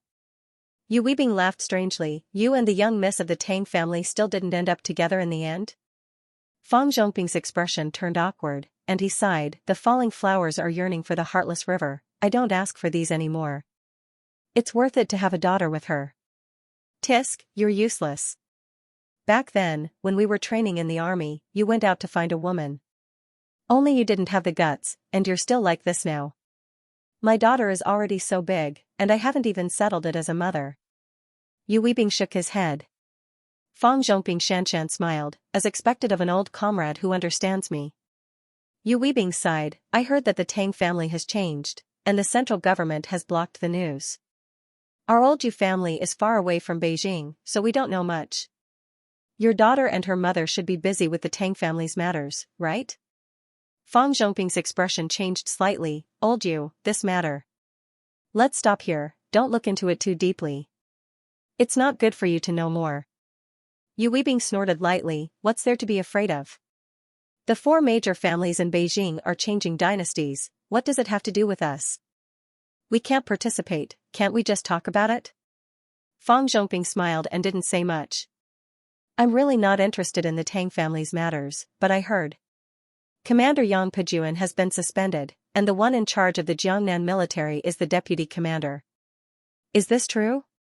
A strange light flashed in Fong Zhongping's eyes, but he still nodded.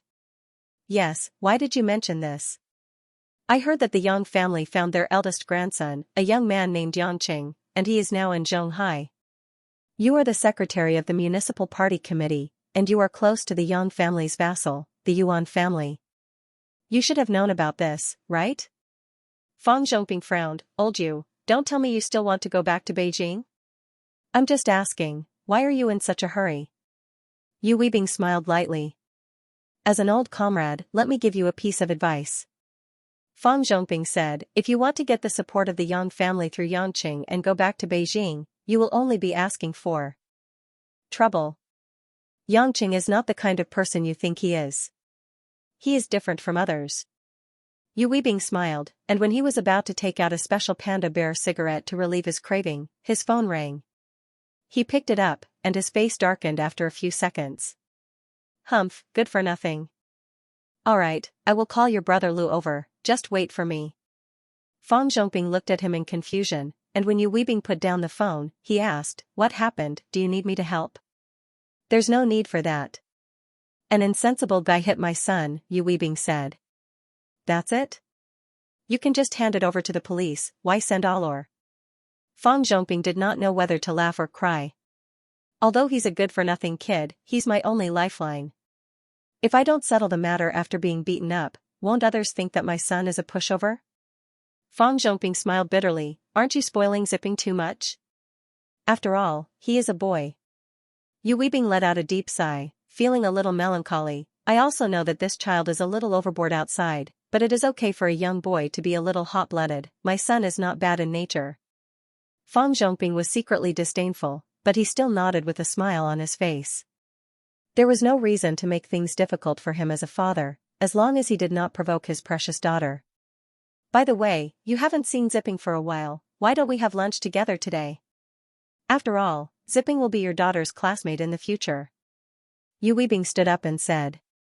Fang Zhongping immediately smiled warily and said, Old Yu, our Tang Tang is already engaged to Yuan Yi of the Yuan family, don't think too much. Yu Weibing said unhappily, you are the one who thinks too much. I don't want to find a daughter-in-law as disobedient as your daughter. Only the Yuan family would be willing to accept her. Let's go, I want to see who dares to hit my son. Fang Zhongping felt a little sad in his heart. Although this old man usually looked gentle and refined, he was famous for his bad temper in the army. His infatuated wife passed away after giving birth to his only son.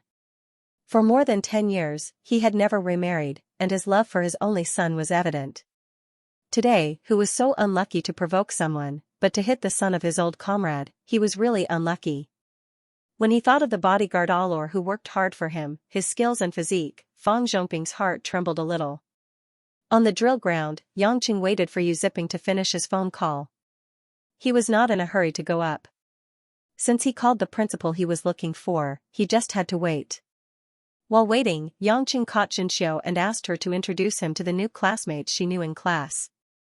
Xianxia was quite popular. After all, she looked quite pleasant and didn't have a temper like other beautiful girls. Xianxia, who was more mature, was easier to talk to.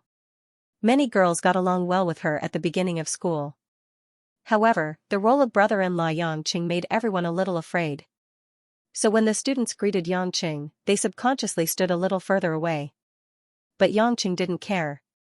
As long as he confirmed that Xianxia was indeed like an ordinary university student, she had no problem in socializing and getting along well with the students around her, then he would have achieved his purpose of coming here. After less than 5 minutes, there was some noise in the crowd. It seemed that they were discussing someone approaching, but they didn't dare to say it out loud. The students naturally opened up a path, and a burly figure walked out from it. And Yu Zipping, who had been waiting nervously, shouted in surprise, Brother Lu. Here. As if all the pressure had been vented, Yu Zipping became arrogant again. The man who was called Brother Lu looked at least 1.9 meters tall. His facial features were regular, but his eyebrows were full of a murderous aura. He was wearing a black suit, but he was meticulous. He was wearing a pair of shiny leather shoes, and his gait was full of vigor. Seeing Yu Zipping, the man didn't show any expression and just nodded symbolically. Young master, who is it? This question was asked without rhyme or reason, but it was extremely straightforward. Yu Zipping seemed to be used to this big man's way of speaking. He pointed at Yangqing, who was talking nonsense with a few girls. It's him. That guy beat up all my brothers. Being pointed at like this, Yangqing reluctantly waved to a few of Xianxia's female classmates and slowly walked to the center of the crowd. The man also walked forward, his hawk-like gaze swept across Yangqing's body a few times. What made him feel strange was that this man didn't seem to have any signs of practicing martial arts, yet he felt that this man was extremely troublesome. Of course, the man didn't feel that he was going to lose. On the other hand, Yang Chen was able to see through this big fella's abilities with a single glance. What made Yang Chen a little surprised was that this big fella actually cultivated internal energy. Although it was only at the Hotian stage, if he was placed in the army, he would probably be considered a small ace. Why would he be a hired thug for a principal? Alor, what's your name? The man asked. Yang Chen smiled amiably, there's no need to tell me your name in a fight. We're not making friends in the future anyway. Alor frowned, his eyes showed some interest, I don't think there's a need to fight. If you know what's good for you, kneel down and kowtow to our young master. Otherwise, I can only cripple your arms and legs. Yang Chen was a little stunned. He didn't expect to meet someone who was more pretentious than him today. It couldn't be helped. Yang Chen was embarrassed to make the first move against a guy who only practiced martial arts, so he could only beckon Alor with his finger. Do it yourself. I'm too embarrassed to take the initiative to beat you up, Yang Chen said gloomily. Alor was stunned at first, then he was a little angry. This guy really didn't put him in his eyes. He gave him a good path but he didn't take it. This guy refused a toast only to drink a forfeit. Brother Liu. Go, go. Beat him to death. He's so shameless. Let him bleed a few kilograms. Yu Ziping shouted at the side. In his eyes, Alor would never lose. Alor glared at him with a mixture of anger and killing intent, making Yu Ziping shut up obediently. He took 2 steps forward and flexed his fists. His bones made a cracking sound. You're unlucky today. You provoked someone you shouldn't have. I won't take your life, but you better ask your family to call an ambulance for you. Yang Chen couldn't help but laugh, why do you talk so much nonsense when you're fighting? A hint of fierceness flashed in Alor's eyes. He didn't say anything else and rushed forward like a black lightning. He raised a sandbag-sized fist and didn't use any internal energy. He used pure strength to punch Yang Chen's stomach. Yang Chen estimated that the strength of this punch should be equivalent to 2,000 kilograms. This Alor did have some skills. Unfortunately, he met him. Alor thought that this punch would send Yang Chen flying at least 3 to 4 meters. He didn't expect that when the punch landed on Yang Chen's stomach, it was like hitting a thick dam made of reinforced concrete. The surrounding students couldn't bear to watch. Although Xianxia wasn't worried, she closed her eyes subconsciously. When the crowd realized that Alor's fist had landed on Yang Chen's stomach but didn't cause the slightest ripple, they all opened their mouths wide. Alu was also dumbfounded. He even suspected that he was dreaming. How is this possible? Yang Chen yawned. The strength of his body was not something that a martial artist could imagine. In the past, it was purely the Godstone's modification. Now, the endless resolve restoration scripture was manipulating the heaven and earth restoration energy to refine his body. It could be said that his body's strength was several times stronger than those cloned bodies. After a moment of shock, Alor's combat instinct made him activate his internal energy. He gathered all his internal energy and threw a left hook at Yang Chen's chin. However, before the fist could touch Yang Chen's chin, Yang Chen had already used his right hand to block it with a finger. Ali's punch with all his might stopped in midair. It had been blocked. Yang Chen said unhappily, why did you change to hitting my face? If you hit other places, I'll let you hit me a few more times. Hitting my face is the same as ruining my career. Don't you know that I have a lot of women to accompany? This shameless excuse made people roll their eyes, causing many students to almost collapse. Xianxia's face turned red. She could understand why Lin Ruashi was always so angry. As for Yu Ziping, who was waiting for Alor to get back at him, his legs were so weak that he almost fell to the ground. Alu, on the other hand, felt deeply humiliated and trembled with anger. You're messing with me. Come on, I'm not interested in men. You're much stronger than me. Why are you still pretending? Because the main character isn't here. Yang Chen said in boredom. Suddenly, he noticed something and grinned. Alright, I think we're here. Yang Chen did not want to wait any longer. He reached out and grabbed Alor's wrist and twisted it. Ah! Alor screamed in pain. His wrist was broken. I won't pursue those harsh words from before. Break one of your hands. As Yangchen spoke, he spun around nimbly, as if he was throwing a hammer, and flung the 1.9-meter-tall man away. Allor could not control his body at all. His muscular body, which was nearly 200 kilograms, was like a human cannonball. He flew more than 10 meters away and drew a high parabola. When Allor was about to land, the place where he landed happened to be two middle-aged men in suits and leather shoes. "Master, be careful." When Allor saw who he was about to hit, he immediately shouted in the air. Yu Weibing, who was walking over with Fang Zhongping, was also shocked. Fortunately, he had trained in martial arts before, so he nimbly stepped back and avoided the explosion. "What's going on?" Yu Weibing asked angrily. Allor fell and tumbled. Fortunately, he had thick skin and cultivated internal energy. Other than his broken wrist, he did not suffer many injuries. He quickly got up and reported, "Master, that guy is an expert. I am no match for him." When Yu Weibing heard this, a trace of surprise flashed in his eyes. He passed through the crowd and looked at Yangqing, who was standing there with a smile. Fang Zhongping, who was with him, was also shocked. As far as he knew, Allor was the trump card of the Jiangnan military special forces. If he had not made some mistakes in the discipline and been saved by Yu Weibing, he would not have retired and worked for Yu Weibing. However, when Fang Zhongping saw that the person standing there was actually Yangqing, he immediately had a complicated expression on his face and did not know whether to laugh or cry. Dad, you're finally here. It's this guy who hit me." Yu Ziping found a life-saving straw again. He quickly rushed to his father's side, pointed at his swollen face and cried. Yu Weibing's eyebrows twitched. He pushed his good-for-nothing son aside and strode forward. His eyes were sharp, and with the awe of a superior, he said in a deep voice, "Do you know the consequences of going against the Yu family in Jiangnan?" Seeing that Yu Weibing was going to confront Yangqing directly, Fang Zhongping quickly stepped forward to stop them. "Old Yu! Stop it. Why, do you think I'm afraid of him?" Yu Weibing asked with a dark face. "I didn't mean that."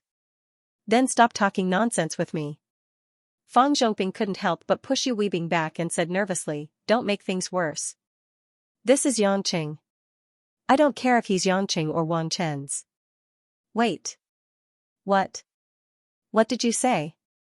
Yu Weibing was still angry just a moment ago, but he couldn't wrap his head around it. You said his name is Yangqing. Fang Zhongping smiled gloomily. "Didn't you say you wanted to see him? Now he's right in front of you. Why, do you still want to confront him?" It was obvious that Yu Weibing was still in a daze, and it was difficult for him to adapt to the situation. He had never thought that the young man with the annoying smile in front of him was the eldest grandson of the Yang family in Yanjing. Allor and Yu Ziping looked at the two of them in confusion, not knowing what was going on.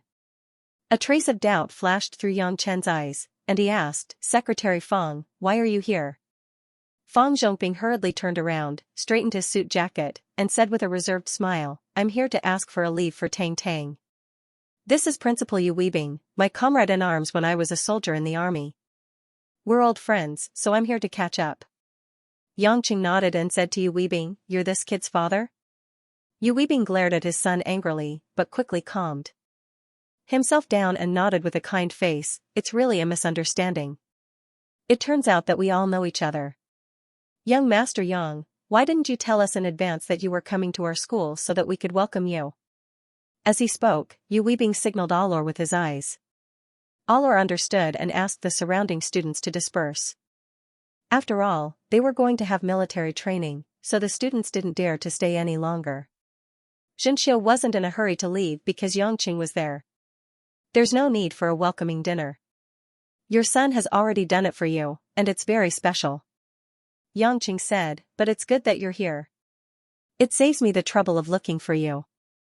Yu Weibing smiled humbly and said, "I'm afraid Child Yang is still angry with my son.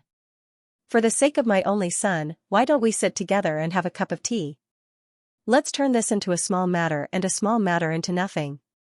After all, Child Yang isn't hurt." "Dad, he said he wants to change the principal," Yu Ziping whispered at the side. Yu Weibing's expression changed. He looked at Yangqing's expression and frowned deeply. Child Yang, although I respect the Yang family, this isn't a joke. It's the central government's decision for me to be the principal. The principal of Xianxia University isn't someone who can be changed at will, Yu Weibing said. Fang Zhongping also persuaded, that's right, Yangqing. Old Yu is a little too much, but of course he's angry because his son was beaten up. Just let him go. Yangqing shook his head, if it wasn't for me today, our Xianxiu might have been bullied by a bunch of hooligans in school. If it wasn't for our Xianxiu, she might have been bullied by them and I wouldn't even know. If it wasn't for me, I would have been beaten to a pulp by your son's hooligan brothers. If an ordinary citizen's child met someone like your son, wouldn't they have to obediently hand over their daughter to be trampled on? Don't pretend that you don't know. Based on your son's behavior now, he must have done a lot of things like that in the past. It was most likely you who settled it for him, wasn't it? Yu Weibing's face alternated between red and white. He didn't know what to say. If someone else dared to say these things to him, he would have asked Allor to slap his face until it was swollen.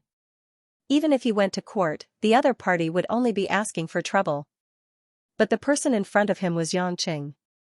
He even had something to ask of Yangqing. Moreover, the Yang family wasn't someone he could easily deal with. A person like you being the principal is equivalent to a complete negative example.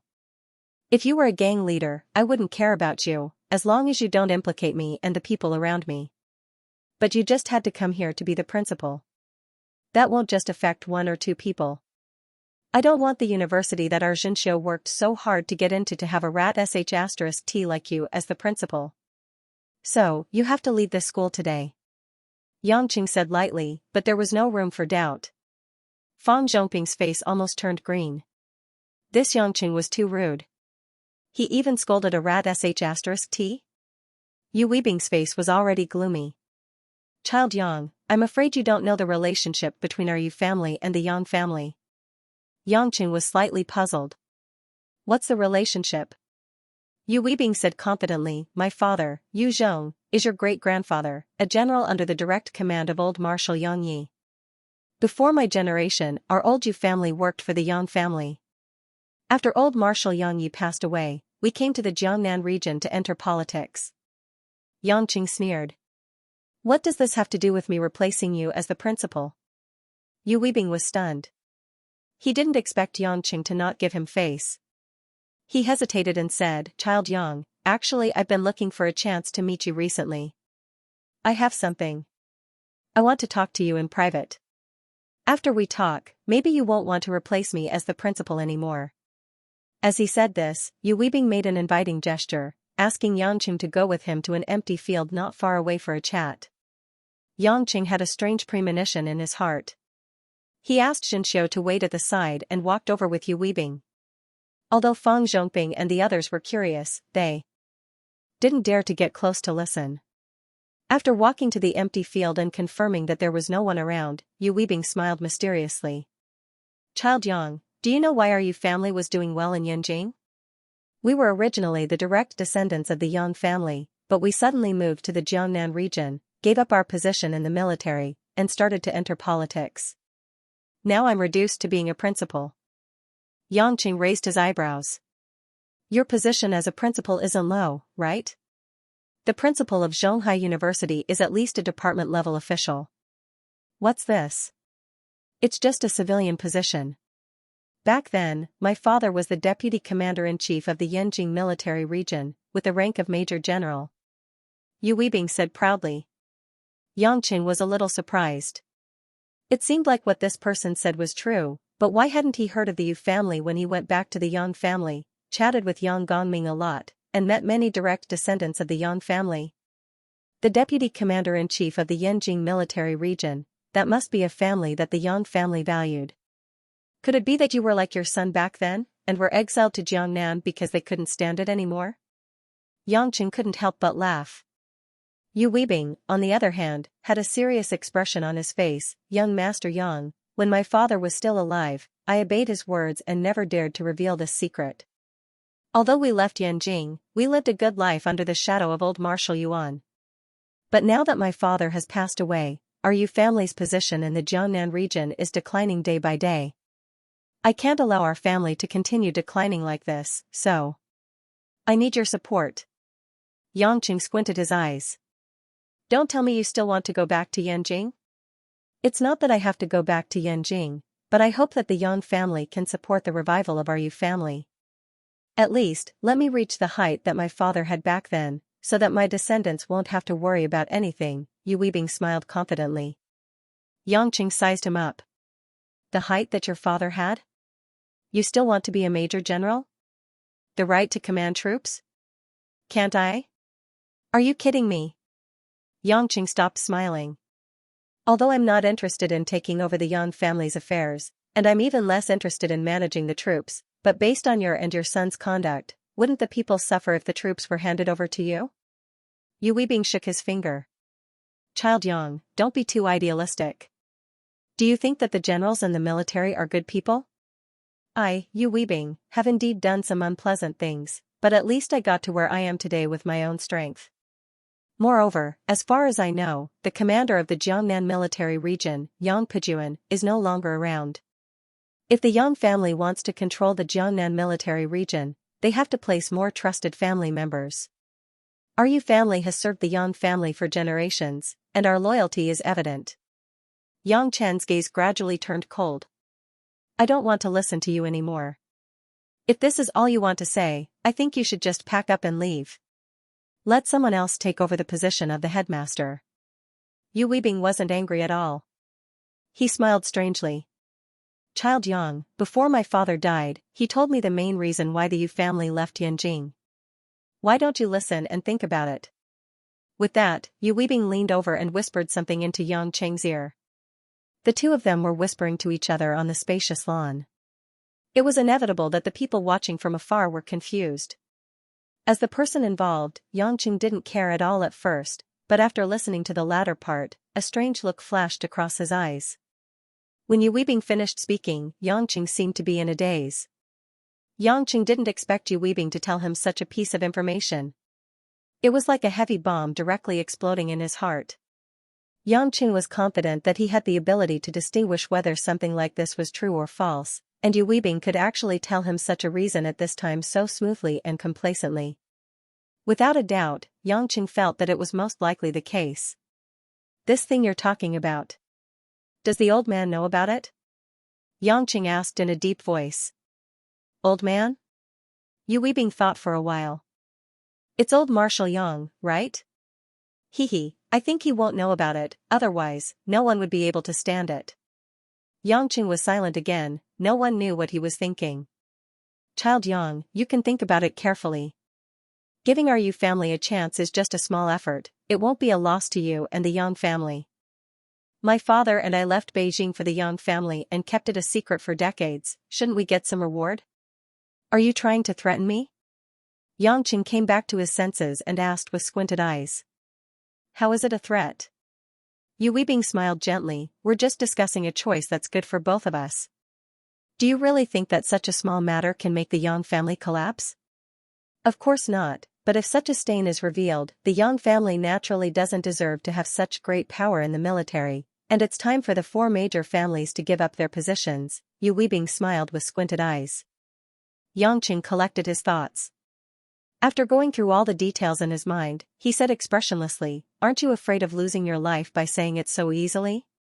Yu Weibing laughed. Child Yang, are you trying to silence me? It's useless. Since I dared to say this, I naturally came prepared. What error was it now?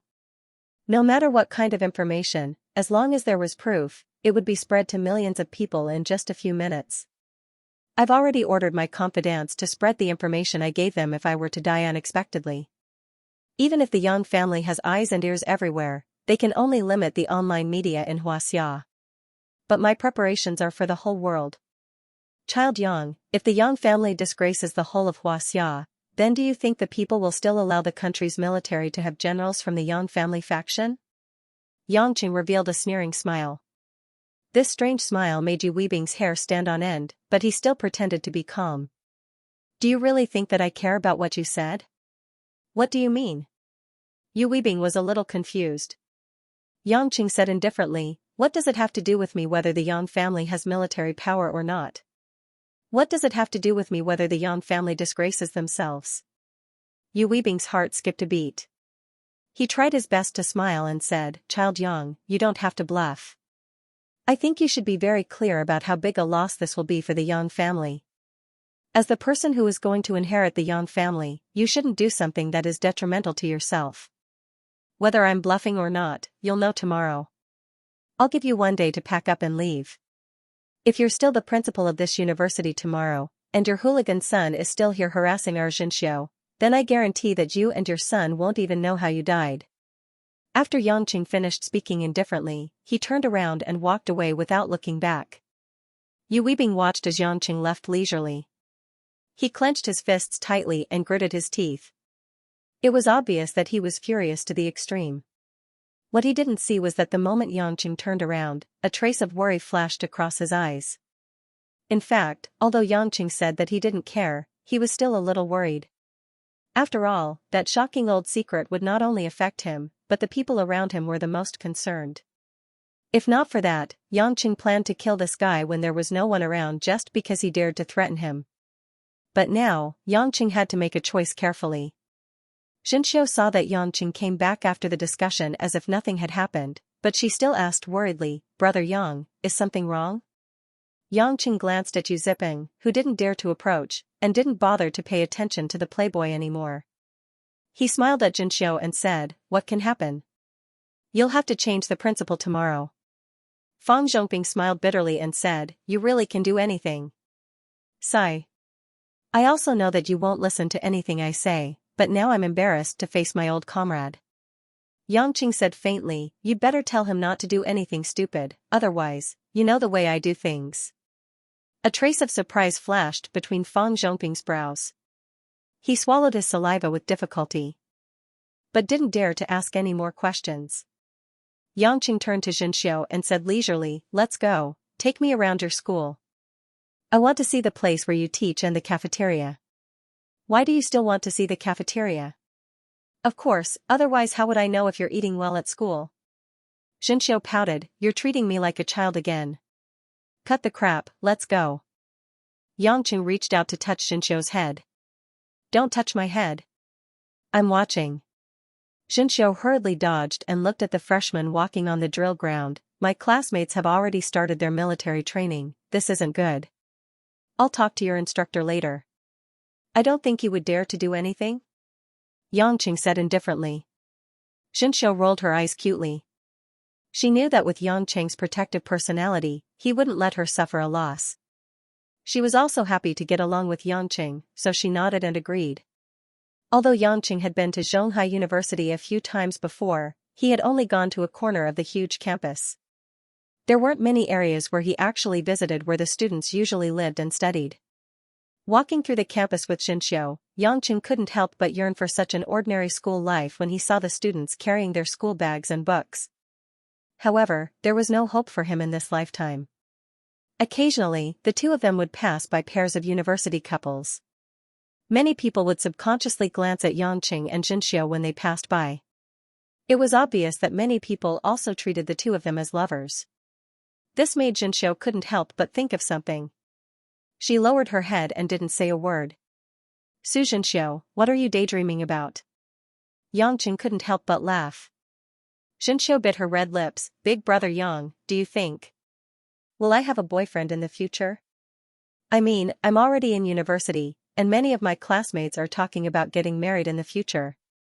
Yangqing's face stiffened, and then Shanshan smiled and said, What are you saying? Of course you will have a boyfriend. Didn't you always say that you're not a little girl? Xianxia raised her head and looked at Yangqing with a pair of big, watery eyes. If I have a boyfriend, will Big Brother Yang be happy? Yangqing felt a little strange, but he still nodded. Of course, if it's a boy who treats you well and is good to you. There were some things that even if he always understood, he shouldn't show it. Yangqing knew that he was being a little cruel, but wasn't it also a kind of responsibility for the girl? Oh. Xianxia turned her head away in disappointment and didn't ask any more questions. Next, the two of them slowly walked back to the drill ground, as if they had lost interest in talking. When Yangqing sent Xianxia back to class for military training, the students were obviously looking at him with some respect and curiosity, but Yangqing didn't take it to heart.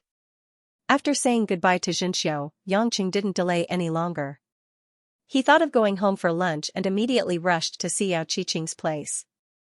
Yangqing already knew the specific location and contact information.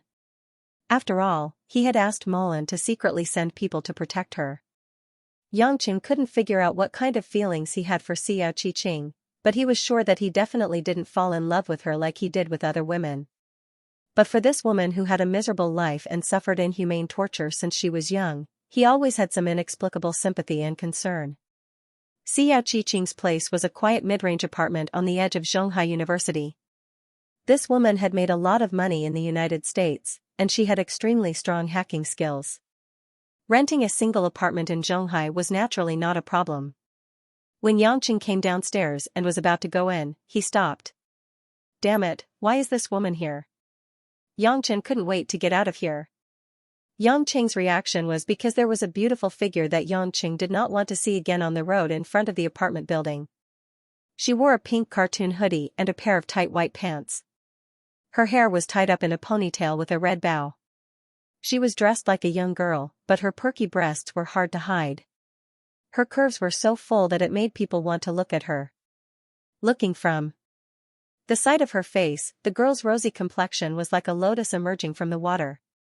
Her cheeks, which had a bit of baby fat on them, were especially lovable. Her delicate facial features were fresh and pretty, and her eyelashes were long and fluttering. At this time, because she was curious about something, she revealed a bit of bright doubt. Luo Xiaoxiao? Yangqing immediately remembered this girl. She was the one he met when he accompanied Mother Wang to buy shoes. She sat on his face and insisted that he be her boyfriend. She even gave him her number. However, because Yangqing would not pick up her calls, she gradually stopped calling. He thought that the matter was over. He did not expect to meet her here. Yes, she said that she was also a student at Zhonghai University. No wonder. Of course, Yangqing would not take the initiative to meet her. If he had met a young and beautiful girl with a good figure before he got married, he would not reject her. However, he already had so many outstanding women by his side. His legal wife was still giving him the cold shoulder. He did not dare to involve other women, let alone a crazy girl like her. Fortunately, Luo Xiaoxiao did not find anything after searching for a while. She touched her face in a daze and hopped away from the other side. Yangqing heaved a sigh of relief. He walked to the apartment where Xiao Qiqing lived. Although there was a password lock, Yangqing had already investigated it. Naturally, he would not stop her. He went upstairs and knocked on Xiao Qiqing's door. After a while, the woman slowly opened the door. Compared to the previous times they met, Xiao Qiqing was dressed much more simply at home. She only wore a white long-sleeved knitted sweater paired with a short tight-fitting denim skirt. It was refreshing and eye-catching. When she saw Yangqing, Xiao Qiqing's first reaction was to poke her head out and carefully look downstairs. A trace of doubt flashed across Yangqing's mind. After some consideration, he asked, "You're looking for a girl?" Xiao Qiqing seemed to be startled and quickly retreated into the room. "You? How did you know? Is she still downstairs?" Yangqing shook his head. He took a look around and left. "It's all right." Xiao Qiqing touched her breasts and felt relieved. "Who is she? Do you know her? Why do you look so scared?" "I..." Xiao Qiqing pursed his thin lips and forced himself to say, "Let's not talk about this first. Don't you want to show me something? Come in and talk." Yangqing did not ask any more questions. He nodded and walked into the living room. Because it was a one-person apartment, the place was not big. It was dozens of square meters, and the decoration was quite simple. After Yangqing found a sofa and sat down, Xiao Qiqing quietly poured a glass of water for him and sat opposite him. "What do you want me to show you? Take it out," Xiao Qiqing said with a faint smile. Looking at the woman's slightly pale face, Yangqing could not bear to look at her, but he did not know where to start. He could only take out the mustard sumaru ring, 2 magic weapons, a bottle of elixirs, and some miscellaneous medicinal materials. Xiao Qiqing pulled herself together and carefully glanced at the pile of things in front of her. She could not help but open her thin red lips, looking very surprised. "These? Where did you get them? Yangqing did not hide anything and told her about his encounter with Hao Chongfeng and Lu Huading last night, as well as the death of the Hongmeng envoy, Monk Tianin. When Xiao Qiqing heard the whole story, she could not help but angrily say, Hongmeng is shameless.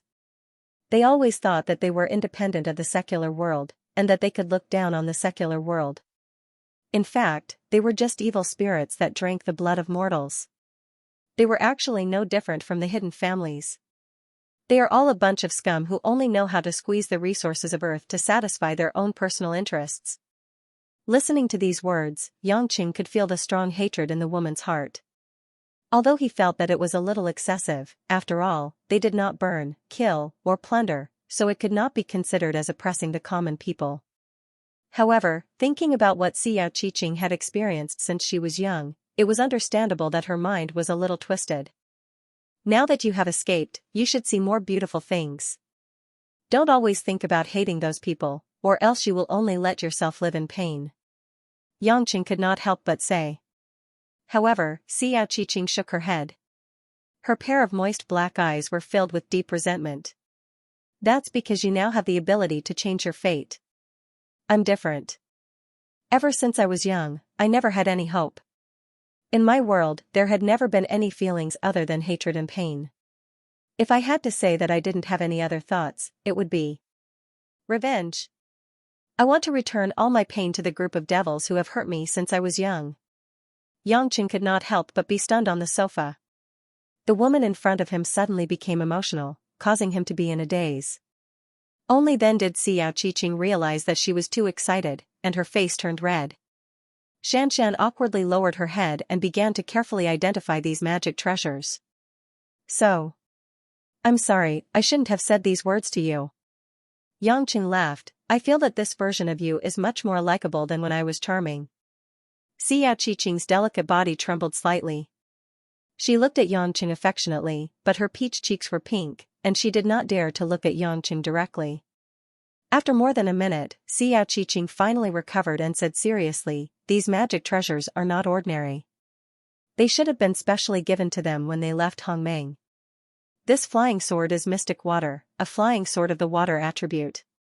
Although it is made of Arctic mystic iron, because it is purely of the water attribute, the craftsmanship is not very exquisite. It can only be considered as a mid-grade flying sword. As for this zither, it should be phoenix plume. It is said to be made from the phoenix tree where the ancient phoenix lived. It can be considered as a mid-grade magic treasure. It's a pity that Lu Huading's cultivation level is too low, or else you would have encountered a lot of trouble. This mustard seed summer ring is ordinary. The space is very small, and it is not a good magic treasure. It is a stretch to call it a low-grade magic treasure. Yangqing wasn't interested in the mystical artifacts at all. He was using the heaven and earth restoration energy from the very beginning. To him, the mystical artifacts were nothing more than tools. He would give these magic treasures to his women to protect themselves when their cultivation levels were high enough. What about this bottle of elixirs and herbs? Yangqing asked. Xiao Qiqing smiled and said, you are quite lucky. There should be no less than 30 low-grade elixirs in this bottle. Bodhi pill is a basic elixir used to strengthen one's primordial qi. It may not be of much use to you, and it won't have much effect on cultivators in the soul-forming stage. However, for cultivators who have not reached the soul-forming stage, the Bodhi pill can greatly speed up the process of the innate true qi transforming into true essence. Generally speaking, if you are not particularly talented, the Bodhi pill will increase your chances of reaching the soul-forming stage by at least 20%. Only 20%? Yangqing said gloomily, that is too low. Xiao Qiqing shook her head helplessly. You are not taking the soul-forming stage seriously. It is already good enough to increase it by 20%. For Hongmeng and the hidden families in the illusion realm, elixirs are more important than magic treasures. Also, since most of the immortal herbs and spirit medicines have gone extinct in the ancient times, most of the herbs now are ordinary. To have elixirs, even low-grade elixirs are more important than low-grade magic treasures.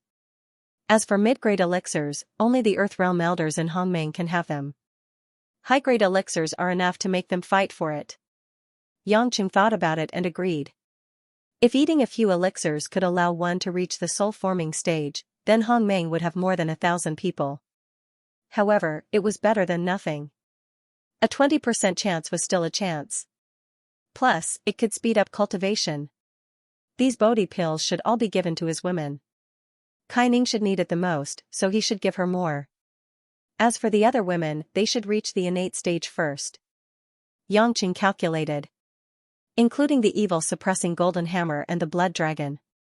Golden dagger, he now had 5 magic treasures in his hands.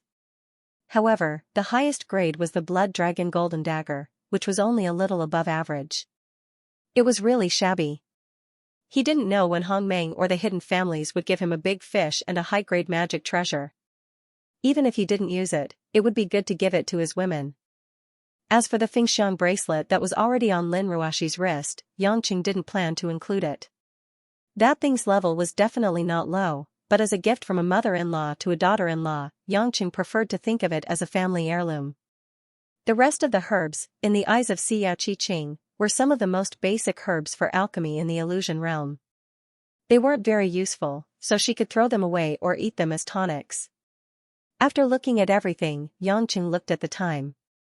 It was almost lunchtime, so he stood up and was about to leave. Xiao didn't dare to stay any longer. Now she wanted to rely on Yangqing to protect herself, so she didn't dare to have any other thoughts. She just wanted to do her part obediently. But right at this moment, a pungent burnt smell came from the kitchen. Ah! Xiao exclaimed and quickly ran to the kitchen in her slippers. Yangqing followed her in bewilderment, only to see the woman carefully turn off the gas stove. She then looked at the burnt pot with a pitiful expression, as if she wanted to cry but had no tears. Are you roasting meat? Xiao nodded eagerly. I put it on before you came, but I forgot about it after chatting with you. Yangqing didn't know whether to laugh or cry. How can you be so careless? As a woman, you are still so careless. It seems that you were quite scheming when you lied to me in the US. Xiao lowered her head shyly. I have never cooked before, so it's inevitable that I make mistakes. If you don't know how to cook, then go buy it. Were you always like this in the US? Before I returned, I gave a lot of money to my subordinates in the US. Now I don't work, so I have to save some money. Yangqing was speechless. He didn't expect that Xiao had a conscience. After leaving the US, she still subsidized her subordinates. She had grown up in a hidden family and had only been out for 2 years. It was only after she returned to Zhonghai that she started living alone. It was no wonder that this woman was careless. Yangqing smelled the burning smell in the house and looked at the dejected woman standing in the kitchen. He couldn't help but feel pity for her. All right, wash the pot, and I'll treat you to a meal. It's all a reward for helping me appraise, Yangqing said. Xiao raised her head and looked at Yangqing in disbelief. Are you serious? Yangqing couldn't help laughing and said, although I'm afraid of my wife, I'm not afraid to treat you to a meal. It's not like I'm treating you to a hotel. Xiao cheeks immediately turned red and she hurriedly turned around to deal with the burnt vegetables, not daring to reply. After dealing with the dishes, Xiao put on a waist-length suit jacket and went out with Yangqing.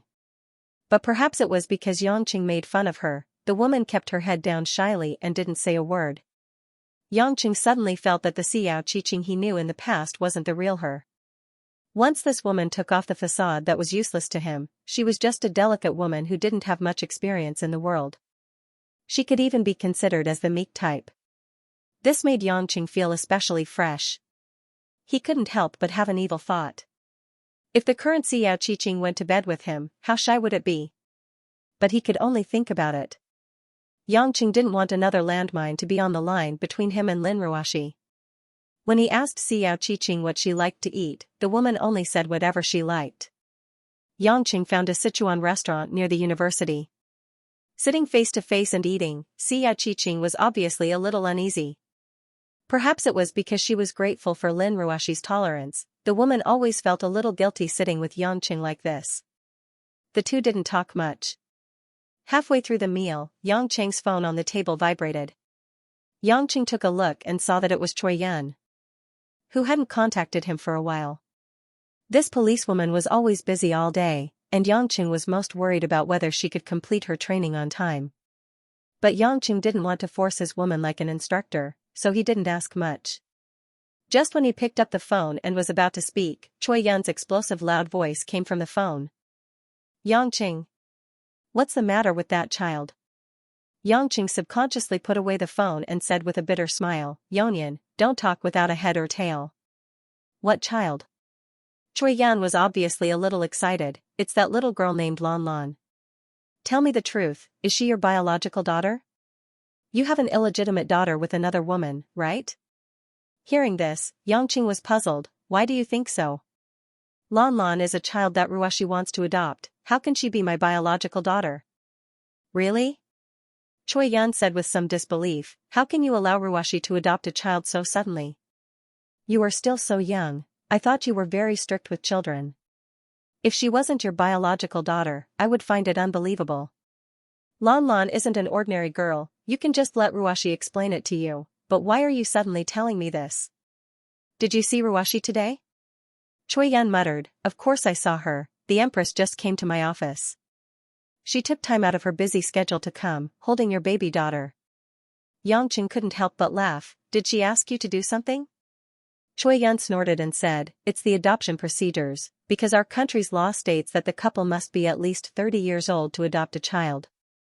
You are still far from that. So she asked me to help open the back door, so that the adoption can be legal and Lan Lan can have an identity. Yangqing suddenly understood, but he couldn't help but laugh. It seemed that Lin Ruashi was determined to adopt Lan Lan as her own daughter. She hurriedly handled the adoption procedures for Lan Lan behind his back. It was probably because he said yesterday that regardless of whether Lan Lan's grandfather came back or not, he would try his best to help keep Lan Lan.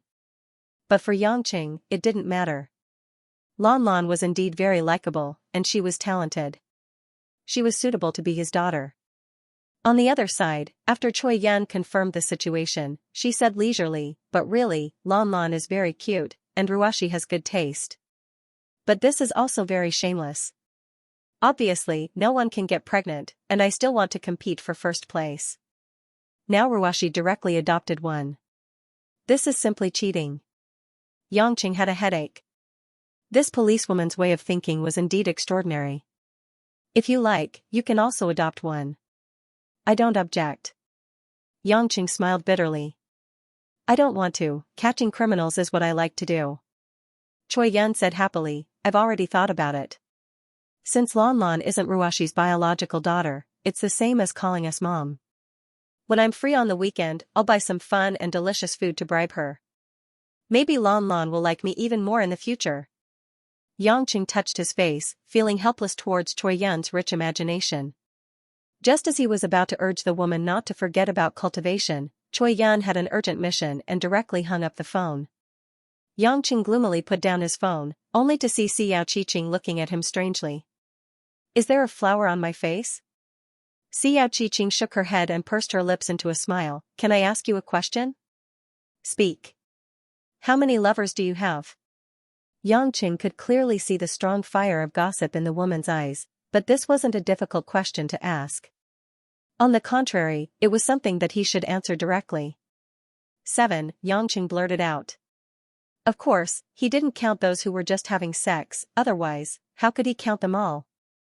Xiao mouth was wide open, a trace of resentment flashed through her eyes. No wonder Miss Lin hates Little San so much, you're too much. Yangqing thought to himself that he had rejected quite a few of them, so he curled his lips and said, We've already quarreled a lot about this matter, can you not mention this to me? However, Xiao smiled sweetly, actually, it's nothing much, you're a good man, so it's understandable that many women like you. Yangqing almost spat out the rice in his mouth. He covered his mouth and said vaguely, I. Good man? N. Xiao nodded, you're so powerful. Yet you're willing to agree to Miss Lin's adoption of a daughter as your first child. This can only prove that you love Miss Lin more than yourself. At least that's what I think. You think too highly of me, I'm not that noble. Yangqing shook his head. In short, among all the people I've met, you and Miss Lin are the people who treat me the best, other than the nanny. Looking at the woman's sincere eyes, Yangqing couldn't help but feel guilty. but he had to admit that Xiao Qiqing's words made her even more likable in his eyes. After lunch, the relationship between him and Xiao Qiqing seemed to have improved in some ways, but Yangqing didn't pay much attention to it. At this time, he was more focused on how to help the women improve their cultivation.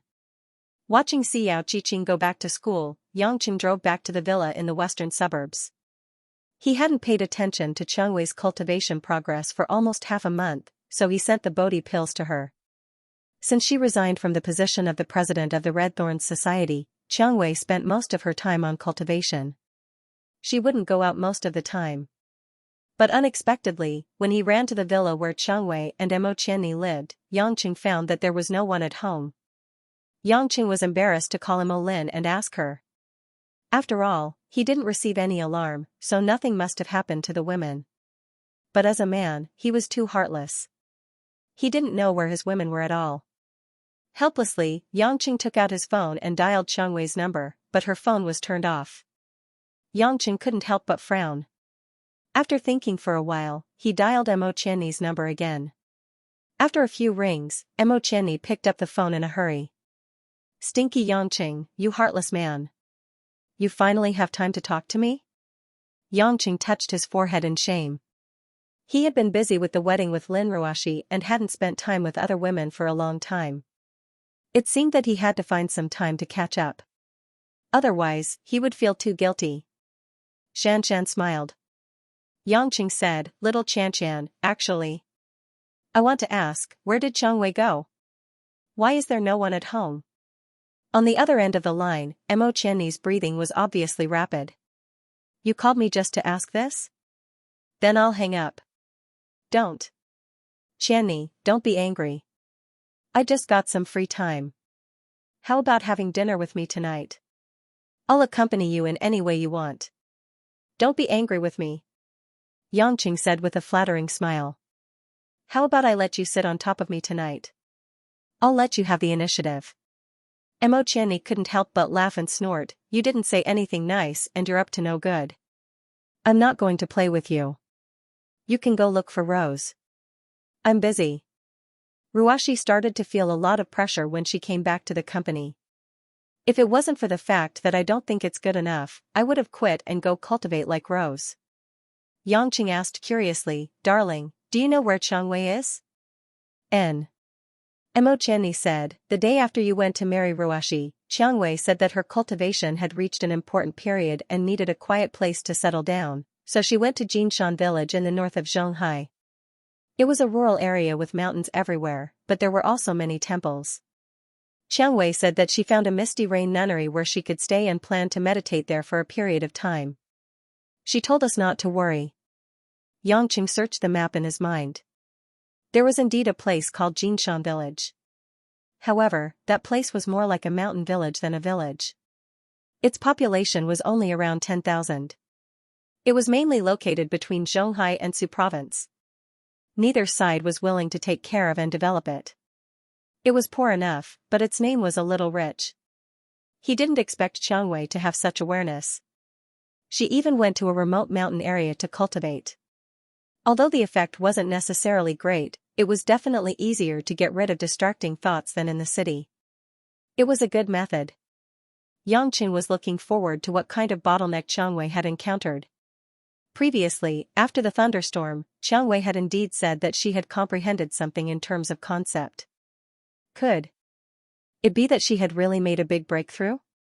"Little Xianxian, I'll go look for Changwei and see how she's doing. I'll come back to look for you at night. Don't work overtime," Yangqing said with a smile. "It's a deal." Mo Qianni was also very neat. She kissed him on the phone and hung up. Yangqing called home and told Mother Wang that he wouldn't be home for dinner. Then, he got up and rushed to Jinshan village. Since he had confirmed that he wouldn't trigger a heavenly tribulation, Yangqing was no longer obsessed with driving. He used some of his cultivation and moved a few long distances. After a few minutes, he arrived at the mountain intersection near Jinshan village. He walked to the small market in Jinshan village and saw local farmers selling their goods everywhere. There were all kinds of mountain specialties and some domesticated birds, making this area look independent and completely aloof from the world. Yangqing originally only wanted to ask where the Misty Rain Nunnery was. He didn't expect that the vendors would speak in a dialect. Not only could they not tell him where it was, but they also began to promote their products. Yangqing tossed and turned for a long time before he finally learned the location of the Misty Rain Nunnery from a public official of the township government. Misty Rain Nunnery doesn't allow men to enter, and Abbess Misty Rain doesn't treat men. What are you doing there? After telling him the location, the government official couldn't help but ask curiously. Yangqing was stunned. Men are not allowed to enter? Is the Misty Rain Nunnery not open to the public? Of course not. The man said, Misty Rain Nunnery was built by Abbess Misty Rain many years ago with her own money. She's the old immortal here. Many women are cured by her when they are sick.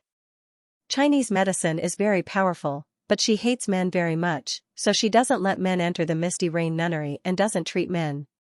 A trace of confusion flashed in Yangqing's eyes. He always felt that there was something fishy about this, but he didn't answer much. After bidding farewell to the public official, he found a place where there was no one and quietly moved towards the location of the Misty Rain Nunnery. After just 2 flashes, Yangqing had already appeared outside a nunnery with green tiles and white walls. On the lintel of the door, the words Misty Rain Nunnery were written beautifully in ink. It should be real. This building that looked like an old house was located at the northeast of the top of a mountain. It was surrounded by green pines and cypresses. The slanting sunlight passed through the woods and shone on the walls, making it look mottled and blurred. The light autumn wind blew, and it was a good place for leisure and elegance. Just as Yangqing was secretly praising Chengwei for choosing a good place and was about to step into the nunnery, a strange but cold divine sense suddenly swept over him. At first, Yangqing didn't pay much attention to it. When he was swept by it, he suddenly realized that there was an expert in this Misty Rain Nunnery. This cold divine sense made Yangqing feel that it was much more powerful than any of the people in Hongmeng that he had met before. Perhaps only the unknown guy he had met in the Tang sect was more powerful than this divine sense. Humph! A cold snort came into his ears. Before Yangqing stepped into the door, a blue-gray figure had already blocked the door. She was dressed in a blue-gray robe and a nun's hat. She looked to be in her 30s and didn't have any makeup on her face. However, she still exuded an innate and beautiful appearance. Although her slender figure wasn't voluptuous, it was still unique under the long robe. She held a horsetail whisk with white tassels in her hand. The exquisite patterns on it were obvious that it was not an ordinary object, and it faintly emitted the spiritual qi of yin and yang. Theoretically, the horsetail whisk was a Taoist magic weapon, but it was obviously a magic weapon, so it didn't matter who was holding it. Who dares to break into my Misty Rain Nunnery? The cold nun questioned. Yangqing narrowed his eyes and took a closer look. He found that this nun's cultivation was actually at the crossing calamity stage. However, Yangqing roughly estimated that her cultivation was at the early stage of the 3 Yang real fire tribulation, or at most the middle stage. There was still a big gap between them. Yangqing didn't come to fight. This nun might be a rogue cultivator and not from Hongmeng, so he didn't need to kill her on sight.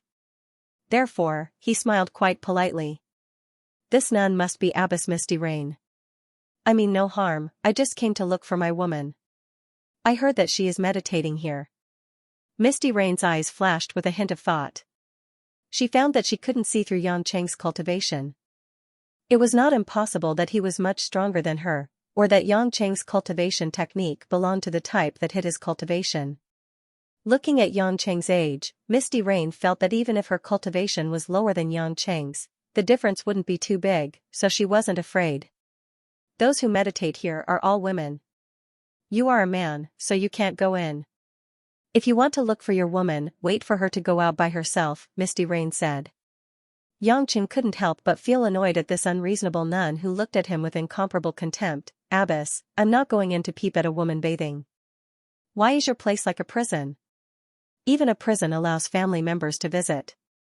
When Misty Rain heard this, she immediately raised her eyebrows and fiercely swung the horsetail whisk in her hand, which actually caused a ripple of spiritual power. How dare you say that my Misty Rain Nunnery is a prison? Do you think that if I can't see through your cultivation, you can bully I? Yangqing was stunned. This old nun was really hot-tempered. She didn't look like a pure monk at all. Nun, don't get me wrong. I'm really here to find my woman. Her name is Chengwei. I'm not here to cheat a woman. Yangqing said. A strange look flashed in Misty Rain's eyes, but she said, humph. In this Misty Rain nunnery, everyone is my disciple, a monk who concentrates on cultivation. Your woman is not here. Yangqing was annoyed. This old nun was really stubborn. Did she really think he was a pushover? I won't believe your one-sided words. If you don't let her go, I'll go in and find her myself. Yangqing was about to go around the door. Misty Rain blocked his way with the white horsetail whisk in her hand. Misty Rain nunnery doesn't allow any man to enter. If you want to go in, don't blame I for being rude. Looking at this posture, they were going to fight. Yangqing didn't know whether to laugh or cry. This nun was abandoned by a man when she was young. It seemed that she really hated men to the point of psychological distortion. But he didn't have time to waste with her. He still had to go back to Zhonghai and have dinner with Mo Qianni. Completely ignoring Misty Rain's obstruction, Yangqing flashed past Misty Rain and came to the front yard of Misty Rain nunnery. Misty Rain shouted, "You're courting death. Eat my Tai horsetail whisk." After saying that, Misty Rain turned around. The horsetail whisk in her hand suddenly grew several feet long. Like a white waterfall, she swung it fiercely towards Yangqing's neck. Even Clay Bodhisattva had 3 points of anger. Not to mention that Yangqing was not a kind person. Being provoked like this, he already had the intention to kill. Regardless of what grade the Tai horsetail whisk was or what material it was made of, Yangqing raised one hand and was about to grab the horsetail whisk. However, when Yangqing grabbed the horsetail whisk with one hand, he discovered that the seemingly soft long hair was like a living thing. It began to grow again and gradually wrapped around his arm. You overestimate yourself. Misty Rain sneered a few times. She passed more true core energy, and a cold aura enveloped the whole courtyard. Yangqing activated the Endless Resolve Restoration scripture to protect his body with the heaven and earth restoration energy. However, it was difficult for him to break the long hair on his body. These white hairs seemed to have been specially processed. The more they were attacked, the tighter they would shrink. Furthermore, they were extremely flexible and could grow even faster after absorbing spiritual energy. The long hair that had spread from his arms had already begun to wrap around his body and legs, and was even spreading towards his neck and head. Struggle. No matter how hard you struggle, these hairs will only become tighter and tougher. All men in this world are not good people. Today, I will start a killing spree and get rid of you. As Misty Rain spoke, the Tai horsetail whisk emitted a cold wave of spiritual energy. This seemed to have something to do with her cultivation technique. Not only did she want to completely wrap around Yangqing and mince him, but she also wanted to freeze Yangqing. Yangqing had been careless and felt uncomfortable being tied up. When he heard this, he was even more furious. Not only did she not want to let go of her own woman, but she also wanted to kill him. Although he was also the type of person who killed without blinking an eye, it was a different story if someone else wanted to kill him. Seeing that the cold true core energy was about to invade all the meridians in his body, Yangqing quickly activated the heaven and earth restoration energy and ignited the Nan Mingli fire around his body. A golden red flame flashed out of thin air. The blazing flame enveloped Yangqing, and the long hair of the Tai horsetail whisk seemed to be afraid of this hot heavenly fire. After burning a large part of it, it quickly withdrew. Nan Mingli fire! Misty Rain exclaimed. After withdrawing the Tai horsetail whisk, she hurriedly retreated a few steps. She was in the early stage of the 3 young real fire tribulation. When she entered this tribulation stage, she had suffered 3 rounds of Nan Mingli fire tribulation, so she was very familiar with this heavenly fire. In order to pass that heavenly tribulation, she had lost a total of 3 magic treasures, swallowed a lot of life-saving elixirs, and was seriously injured before she succeeded. Although the Nan Mingli fire in front of him was not the heavenly fire of the heavenly tribulation back then, it was still the genuine Nan Mingli fire after all. It was not as powerful, vigorous, and blazing as the heavenly fire of the heavenly tribulation. Bah! Bah! Bah! Yangqing spat out the burnt long hair in his mouth and cursed, "Damned nun, I have no grudge against you, and you want to kill me? Do you think you're me?" Misty Rain had no time to pay attention to Yangqing's strange logic.